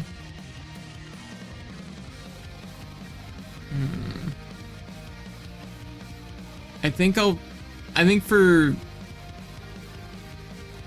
can I'm gonna put it here, because I really can't truly say at this point. I'm gonna say maybe like right here-ish. Okay. So 100% Ring Racers, no question. This is a game of the year for me. It's the first time I've ever played a fan game that I was so taken with that I was like, this is probably game of the year. I knew right away when I played it. It is the best kart racing game I've ever played in my life. I think I'm going to play more kart racing games. I'm going to be playing a lot of kart racing games through the retro achievement stuff over the next year or two, and they're all going to feel worse than this game. Every one of those games is going to just feel like a worse version of Ring Racers. Ring Racers is so unbelievably polished. Like, if I was Sega, I would have reached out to them and been like, we got to get you published on everything. We got to get this fucking game on everything. Like, work with us, because you fucking, the game you've made is so unbelievably like good. Like, it's commercial level polish. Like, you know, this is a game that it's spectacular. Absolutely recommend it. There's, the only critique I have is some of the stages in the later cups are like maybe a little bit too like, it feels a little bit like somebody, like the people that made those stages played those stages over and over to the point that they maybe weren't thinking about it from like a new player's perspective. Because there's some of them that have some really fucking weird, like it takes a lot. It takes a lot to like, I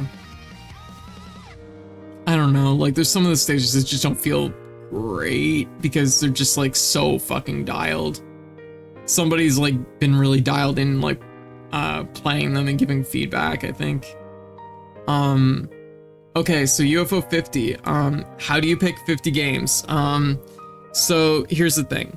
This list, I think there's no way we're not doing UFO 50 because UFO 50's been such a like just iconic game this year. I think it's just an important release because I think it is establishing a new way for like indie devs and game devs as a whole to think about releasing games. There's games on this collection that probably would never have gotten individual release or individually published. we waited a bunch of years for UFO 50 for sure. And it shows because all of these games feel really polished. I've only played half this collection. This is definitely, once again, an asterisk. I've only played half the collection, but I feel pretty firm in saying that like the half of the collection I've played is like absolutely like, there's no question. These games are really good. Like I said, the average score of a game on this collection is probably an 8 out of 10. If not higher. There's a lot of games that are very, they would be like, you know, 9 out of 10. I'm trying to think if there's any that would be like firmly 10 out of 10. There's a couple that are really close. Elzar's Hat is really good. Rakshasa is really good. Bushido Ball. Like, the thing is you're just getting so much in this one. Funny thing, I was talking to my friend about doing EP style release of small games made by a bunch of people, and then UFO 50 is that, but as an LP. Yeah. Like, UFO 50, I want this game to kind of almost be like a game changer for like indie devs and for the game industry as a whole, because like this is such a great example of like how working together and taking and pooling a bunch of projects together like this kind of, I don't know, it's just, it really is something special. Like, so UFO 50, even though I'm not picking an individual game, even though I am going to review all these games individually eventually, and I will add them to the list individually, I think I have to just include it as firmly like game of the year. And Kitsune Tales, I really like my time with Kitsune Tales. So admittedly in my head, I'm going between Kitsune Tales and Flare Nui Nui Quest. Like, it's really between these two for the third slot. With like, once again, I do feel like Uncle Chops got really shortchanged here, because I think Uncle Chops is also extremely good. So it's really like, it's a really tight three-way tie for like third, or like for a third pick for our third slot. It's really tight. I really liked Flare Nui Nui Quest. That's a really good game. Kitsune Tales is also extremely good. Like, I waited for so long for Kitsune Tales, and there's something very like special about the playing a game that makes me so nostalgic for like Super Mario Brothers 3 and like kind of the energy it had, but in the same breath also makes me feel kind of seen, because it's like, it's a very distinctly LGBTQ story and characters. It's a gay story and gay characters, and it feels really nice to like see something like that. It feels like, you know, you're watching how the industry has kind of like grown so much, but also at the same time, you know, it gets, you know, we have something that, how to put it, like, it's nice seeing that representation in something that feels like it was made for like you know, my generation, I guess. All right, Madraff, you have a great night, okay? Yeah, Happy New Year's. I'm gonna like, man, it's really hard. And Uncle Chops is such a great idea. Like, Uncle Chops could go, what I've played of Uncle Chops so far, I just desperately want to play more. And that's probably a sign that it is just that good. Man,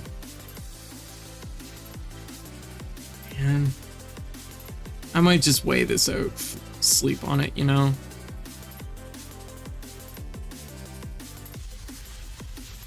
That's a really hard one. The first two, though, are pretty firm. I think these two 100% are game of the year. Maybe what I need to think about is like,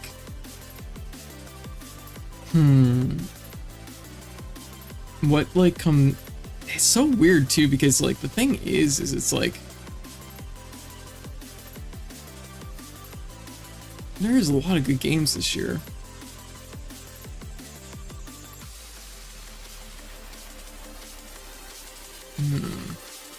Don't know.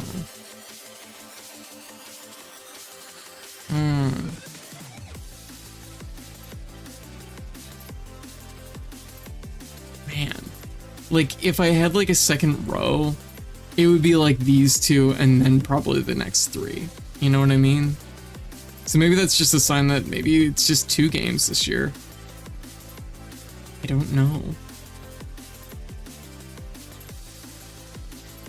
Like, do I think that Flare Nui Nui Quest and Kitsune Tales are on the same level as Ring Racers and UFO 50?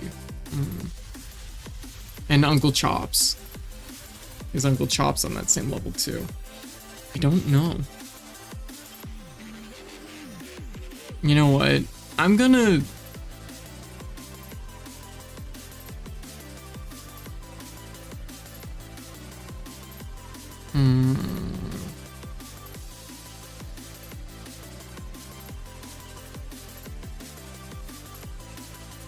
It would be kind of wild, the fact that it would be like 2 fan games and an indie compilation.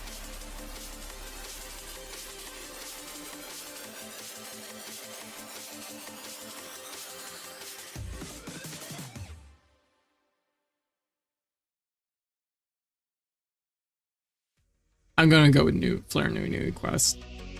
I think like when it comes down to it, pound for pound, this is like Shovel Knight. This is like a Shovel Knight. Like there is like, you know, 3 full characters. They all have interesting like playthroughs. The boss fights are all really good.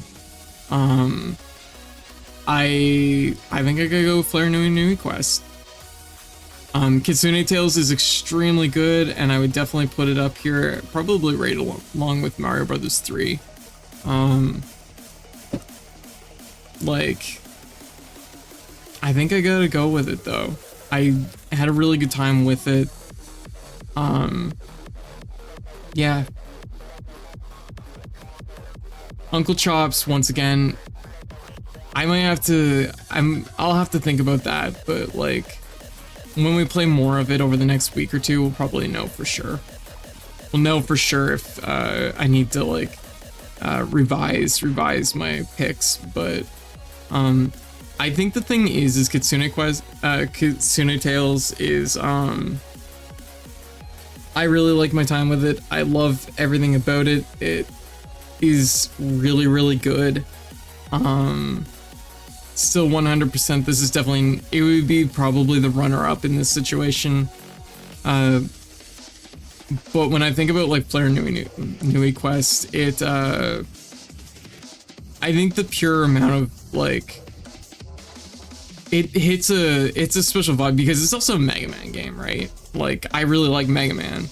It's like a game that channels Mega Man and a game that channels Super Mario Brothers 3 in new and interesting ways. I think if Kitsune Quest when I think about like the boss fights and stuff like that, and some of the other aspects of it, like it feels maybe just like slightly like below it. Not by much, but and I mean like realistically, oh man, it's so close. I'll think on it, I'll digest it. You know what? Don't have to make any hard choices right now, but I'm gonna make the soft choice that these are the 3. Once again, I do think that Ring Racers and UFO 50 are 100% the games of the year for me, and Flare Nui Nui Quest is definitely really high up there for me too. I think Flare Nui Nui Quest is the one I expected you to be done, and then you had a character to play, and then more. It just kept going, it did. And the thing is like every playthrough was pretty good. Like all the characters play in a really interesting way. It's not a lot of stages. There's definitely more stages in Kitsune Tales. But this isn't about a measure of content either. Like both games are extremely like valid. I just think that Flare Nui Nui Quest was really good. I really enjoyed my time with it, and I think there was a lot of, you know, I think it just comes out just a stitch ahead for me, just by a little bit, not by a lot, but just by a little bit. That said, we only just played through Kitsune Tales, so I've only just been like digesting it, and we still have more to do here. There's so much in this game though too, because even the mini games and all that, like, it's a really full game, you know. Okay, you know what? We're gonna wrap though. It's 8 a.m. here, so we've run the whole night. I think at this point, probably everybody's probably asleep. I didn't play any no, Darius too. Also, we didn't say, hey Rachel, how you doing? Yeah, Luke, how's things going? Yeah, much was accomplished. Yeah, Happy New Year's! Also, I don't know, I don't feel like I said hi to you earlier. Rachel, how you doing? Happy New Year's. Luke, what's up? How's things been? Yeah, Sober Dwarf, welcome. Not I, but thank you for the stream. I appreciate you carrying me through the new year. Aw, no problem. I'm always clocking in when you're clocking out. Happy New Year's. Yeah, we had a full one tonight. Being by working on finding a new place. Right, gotcha. Yeah. Hey, playing Blaze Blue. Oh, starting 2025, right? Oh, hell yeah. God, I haven't played Blaze Blue in ages. I feel like everything, all my Blaze Blue skills have faded away. The brain cells have been recycled into cells for something else. Probably how to make sandwiches or something. I don't know. Like,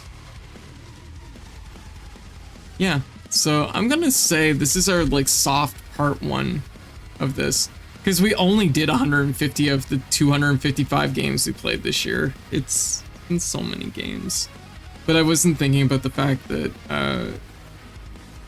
it took me 10 hours to do this list last year when I played 150 games. Of course, it would take more than 10 hours to do 255.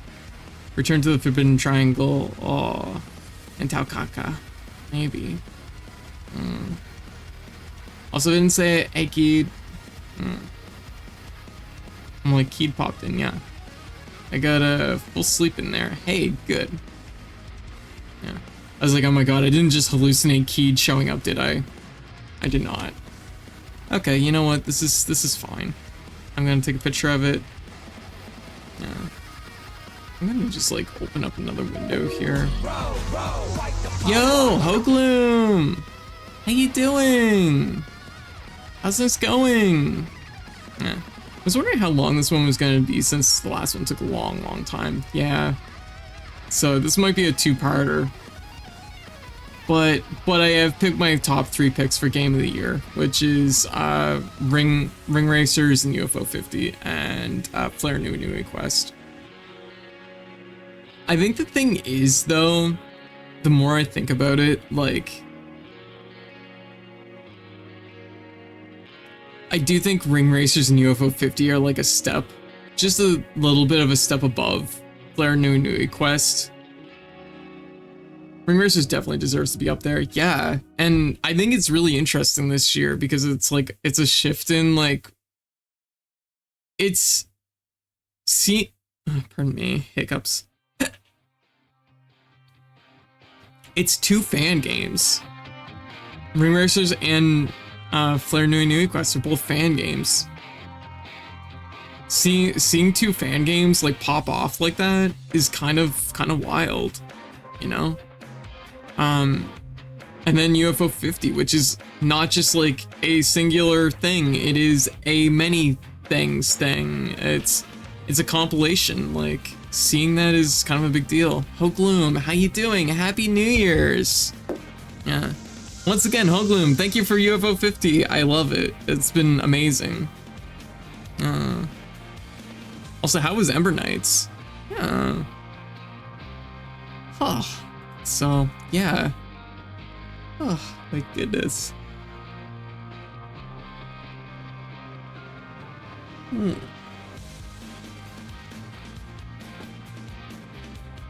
Big stretch. Welcome everybody, welcome. For anyone who doesn't already follow Hogloom, definitely drop Hogloom a follow. We were talking about streamers with good voices yesterday. Hogloom has an amazing voice.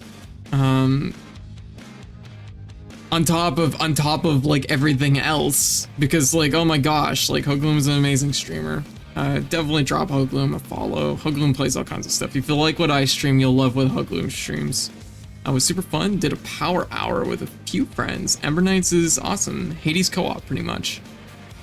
That's a good pitch. That's a strong pitch. Yeah. Pitch Plum, how you doing? Voice is a 10 out of 10. I know, right? No, Hogloom's voice deserves caps. It's that good. So do you, Code. Thanks. You get that velvety quality. You get the velvety qualities. That's only because my vocal cords are completely like stripped right now. I've been talking, like I've been rattling off game reviews for 9 straight hours. Well, actually, that's a lie. 8 straight hours. I fell asleep on my break, so I fell asleep for an hour in the middle of the stream. So my voice is really raw right now. I feel like I've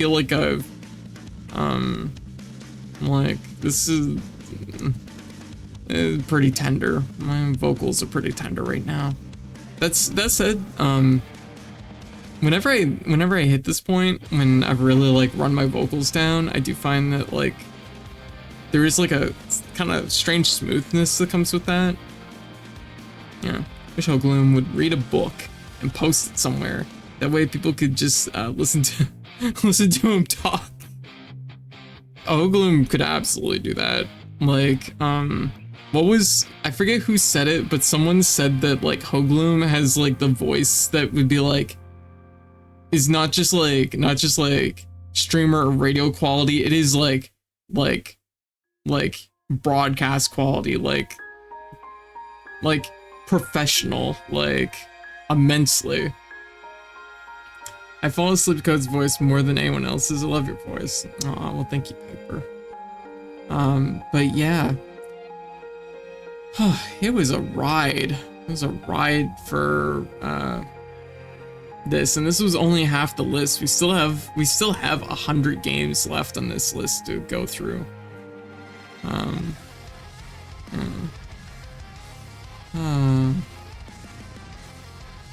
So yeah, we're definitely on wind down at this point. I don't know if I can like create an account. I'm gonna see about creating an account here. Just one sec. See if I can save this list. I don't know if you can do that.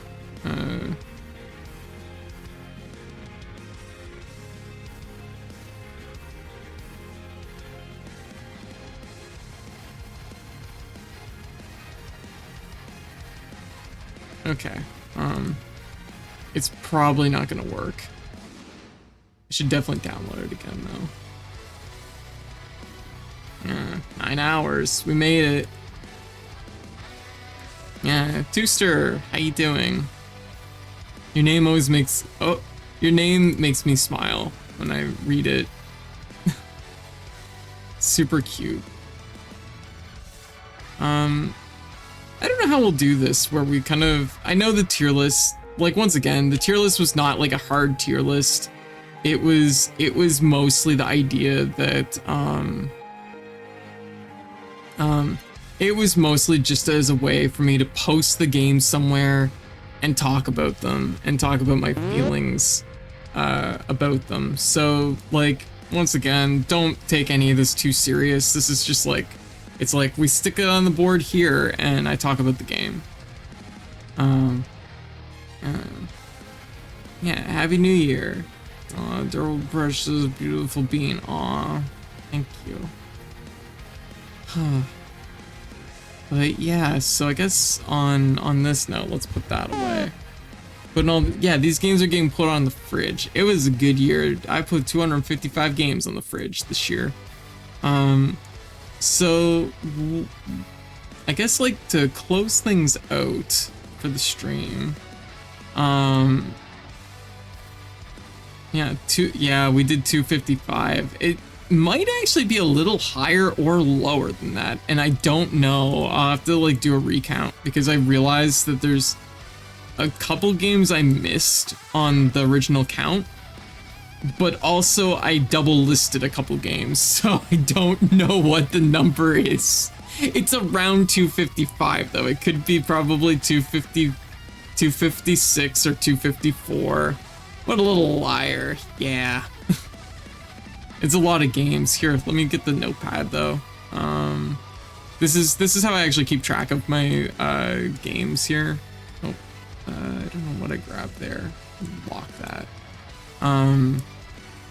This is a little notepad I used to keep track of the games that we played this year, and this is the whole list. Yeah. It was a full go. But that's just 255 played. So 255 played. I beat 185. I think that's roughly like a 72% clear rate, which is about average for me. Yeah. You can tell whenever I was doing a charity marathon because it's a bunch of like green checks because they're all just like you know, straight clears. And there's UFO 50, which I am categorizing separate, so I am counting the 25 UFO 50 games we played. I guess it's technically 24 UFO 50 games played. I am counting them individually on the numbers too, so it's an extra 25. Without counting them, it would have been 60 100%, and I guess 180, 100 and I don't know. It's like 100 and probably 60, 50, some games beat, something like that. Because we got 8, 7, 9. It's 25 games, and then like the perfects is 5, 5, 6, 7. So 17 masteries. Anyways, I'll figure it out. 17 masteries? How did that work out? I have to redo my math. I clearly play a lot of video games. I'm not someone that does a lot of math. My skill set's showing me. My skill set is showing here a little bit. Interesting idea. If you were a flesh tuber, 3D print a little icon for each game you've played. Put it up on a pegboard behind you and watch the wall fill up. Oh, that'd be so cool. I don't know. 3D printers are cool. I want a 3D printer. Do you know your favorite game of the year, or do you need to think it over more? Okay, so every year I usually pick 3 games for game of the year because I think that it's just too tight to usually pick just one. The first one that got it is UFO 50. Well, technically the first one was Ring Racers. So Ring Racers, UFO 50, and Flare Nui Quest is my third pick. But I think that Ring Racers and UFO 50 are like a step above UFO 50 and Ring Racers are a step above Flare Nui Quest. But once again, they're all extremely good games, and I think Kitsune Tales and Uncle Chop's Rocket Shop are also really up there. And if we're, depending on how like relaxed we're being, Castlevania Dominia's collection is extremely good. It's 3 extremely good Castlevania games. So I mean, like this year had a lot of really good games. Yeah, I think my question, which was probably answered in the Twitch wrap, is how many stream hours last year? I can find that out. Just give me 2 seconds.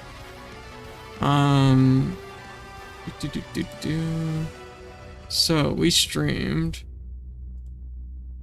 So we're starting from this end date. Okay, here. Let's look at the whole stream over 2024. Let's look at all the numbers.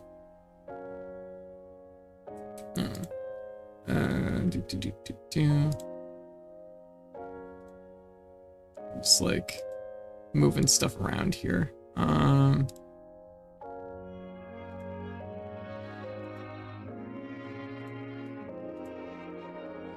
Okay, here's what the stream looks like for this year. With your experience, think you'll ever make YouTube videos?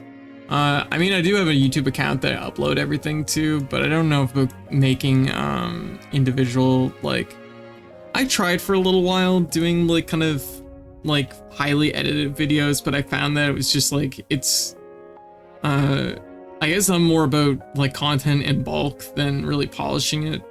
I'm just like, here's enjoy. Like, I found that it was really hard to go through footage and it was very time consuming. So, yeah. Don't sleep! Don't sleep! Thank you, Krone. But yeah, this is yeah, nearly 2K hours. Yeah. It was a full year. So average viewership 56, chat messages, follows. Yeah, it was a really good year. It was pretty busy. I have a couple gaps in here. I have one in March, that was when I was sick. I was sick for a good week, from I guess the 10th until the 20th? Yeah, until the 20th. I missed a little bit of time in August because that was when me and White were in the city. A little time at the end of August because it was when White was heading back to the US. Pretty solid average viewership. Yeah, the numbers are good. Yeah.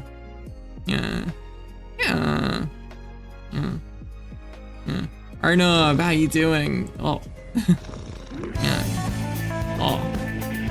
Yo, thank you for the sub. Thank you, Hogloom. Yeah. Aw, thank you so much. Aw, thank you so much. Much code for more than 2,000 hours this year according to Twitch somehow. Yeah, apparently running it on like mobile and other devices at the same time will count up multiple hours. I don't know, I don't have any pets, but my mom has a dog, and so I guess I kind of have a dog, sort of, but it's really her dog, not mine. But yeah. None of the viewership climbs. It's like, it's gone up here. Let me just do this.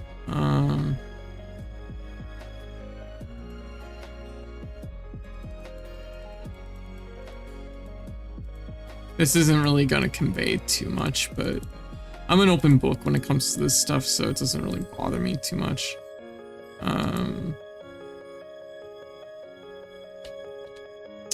Yeah, like, this is a pretty big jump from the previous year. When you actually see it, the Twitch recap stuff, and the Twitch recap stuff doesn't like really convey the fact that, like, you know what, actually my average went up quite a bit. Average viewership 56.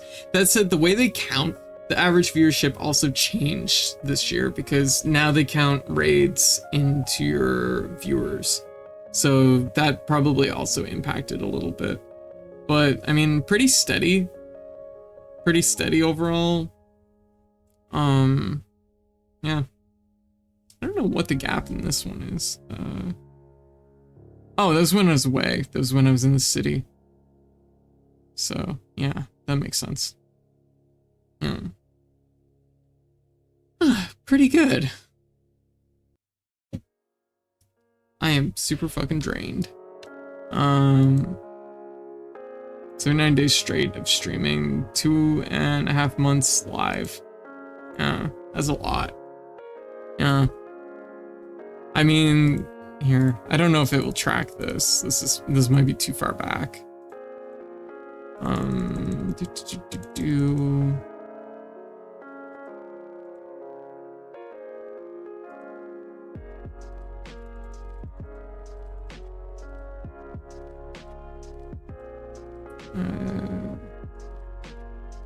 Let me see.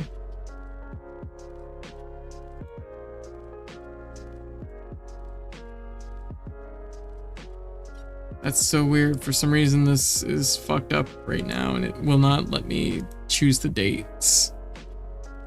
Yeah. It's... Huh.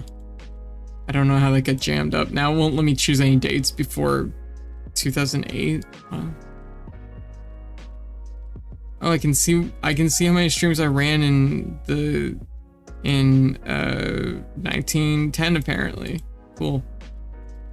That's pretty cool. Completely useless, but sure. Yeah, thanks Twitch. This is a really useful thing.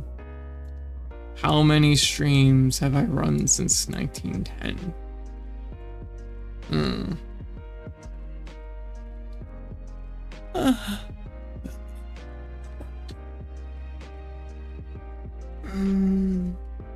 I remember Code talked about that the other day, something like, yeah, I did 372 days in a row from 2020 to 2021. It was a lot of time. I really enjoyed it. Everybody in my life was desperately worried I was burning out, and I was like, no, I'm having a really great time. So, oh, hey, I think I may have fixed it.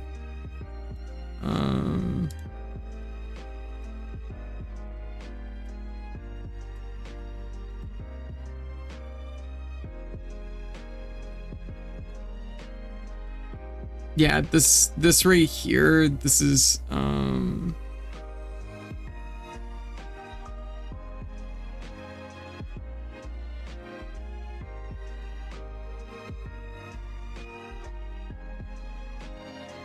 just double checking this.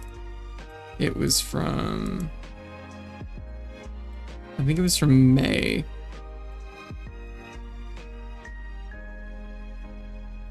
Okay, May to, I think, July or something, June.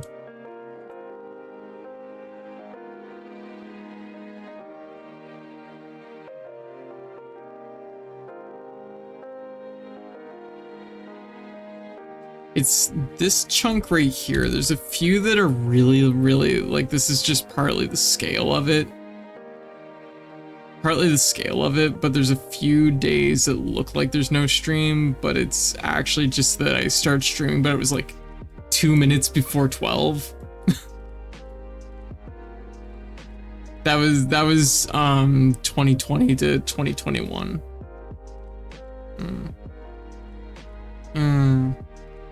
Code over here streaming in 1910. Well, looks like things are getting really interesting in the stickball game. Yeah, I know, right?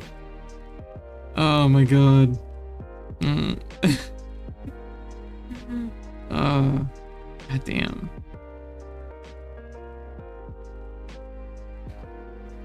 Okay, I'm gonna call it for now. But you know what? We get to do the it's finally time to reset the number up here. Gotta hand tracking. Gotta reset pointing. Gotta reset the number up here. So just yeah. There we go. Because it's now 2025.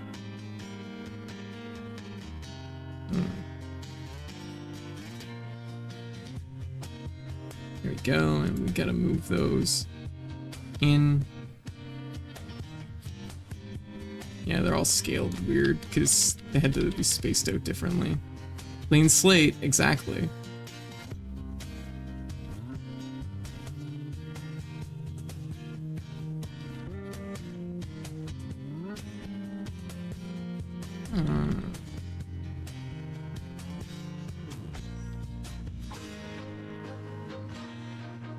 That's pretty much it.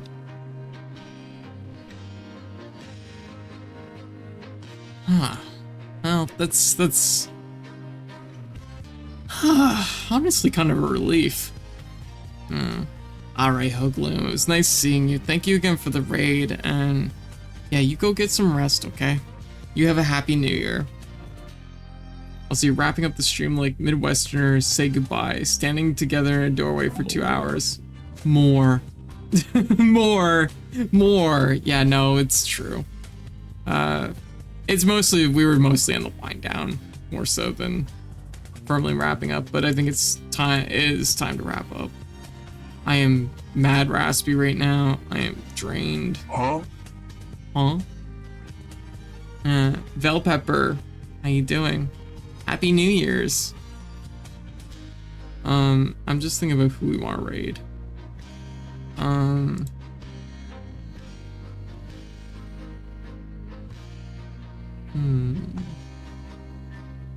Gunyel is streaming. I haven't seen Gunyel in a while.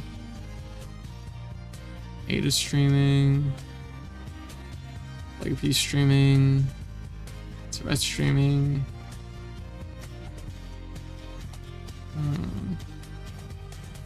What the fuck is Kami playing? Oh shit! I didn't realize Tankhead was out. I was kind of interested in that. Love that we found this community. Aw. I'm glad to have we're glad to have you, Norkree.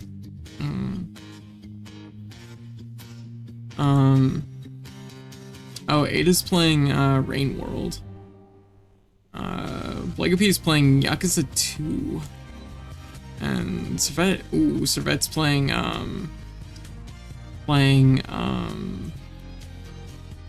Alien I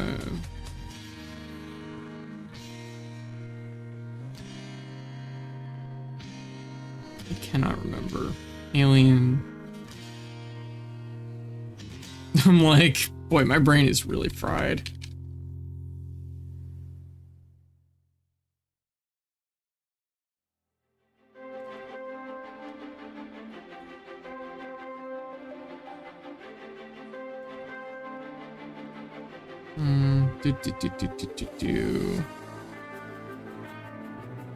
Alien Soldier, jeez, why couldn't I remember Alien Soldier?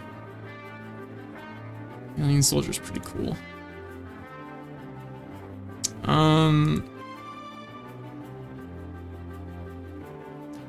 Gunyel is also playing a Yakuza game.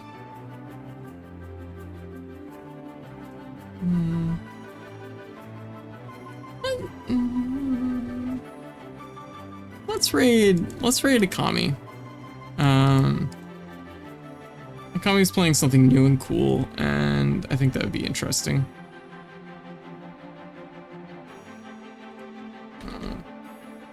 Lots of people doing Yakuza lately. Yeah, Yakuza's kind of, those games usually take place during Christmas, so it kind of makes sense to stream them around this time of year. I need to play another Yakuza game. I've really enjoyed the ones I've played. It's just, they're very big games. Very full endeavors. This game looks really cute. I didn't realize Tankhead came out. What is Tankhead on?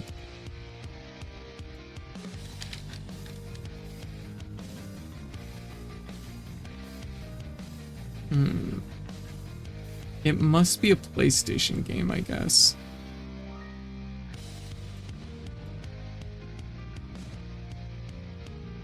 Oh no, I've clicked away from my window and I can't get back. Help.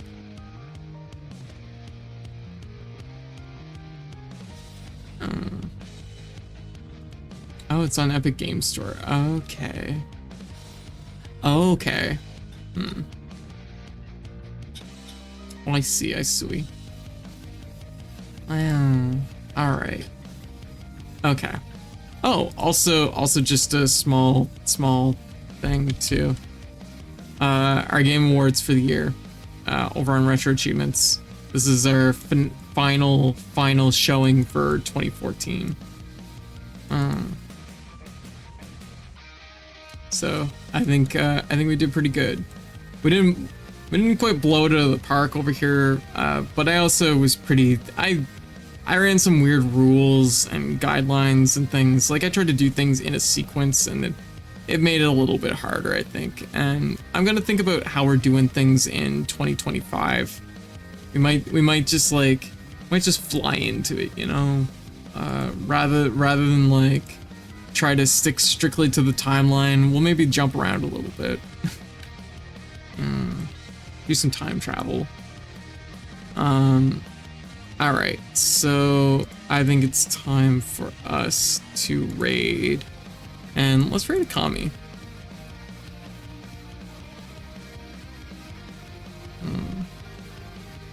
We'll raid a Kami and wish a Kami a happy New Year's. All right, so thank y'all for watching and hanging out. I hope everybody enjoyed the stream, and this is a recap of 2024. And I will be back on Friday, so I'm taking a couple days off to rest my vocals. And so yeah, y'all have a great night, have a great week, have a happy New Year, show Kami some love, and I will catch y'all later.